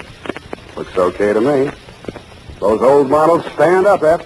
They don't make them like that nowadays. I should hope they don't. Somebody shot it. SQP again. No, the alphabet is all right, Sam. It's just the one key. One missing? No, but it's Sam. This one right here, Sam. Look at the app and Sam. That makes sense. You won't need it for this one. Come on in. Oh. Sam, wasn't I smart? I got the answer right away. The answer to what? That to which you referred to, Sam, is the whole ghastly ribble. SQP, to be exact. Well, I was tired. Of course you were. And besides, I was right here where I can see it, right out the window. See, the neon sign, Sam, over the Misty Drugstore. See? Right there. Stability, quality, purity. And a blink. Hey. Wasn't I smart, Sam? Wasn't I? Yeah, of course you were. But that isn't quite the answer. Well, what is that? To Detective Lieutenant Dundee, Homicide Detail, San Francisco Police, from S. Spade, Life Na, 137596. Subject, the SQP caper. The minute she walked into my office, I smelled trouble. But it also smelled like $50 an ounce. She was small and brunette. Her eyes were large, appealing, and moist, but her pitch was disappointing. And now I realize that what he really came to San Francisco for was to be with her. This isn't the first time, Mr. Spade. There have been others. I don't know who this woman is, and I don't care. This time I intend to do something about it. They're registered at the Belvedere Hotel, and I want you to go with me and... Just a moment, Mrs. Pierce. Yes? I think I know what you're leading up to. You want a detective to go with you and be a witness, so you'll have grounds for the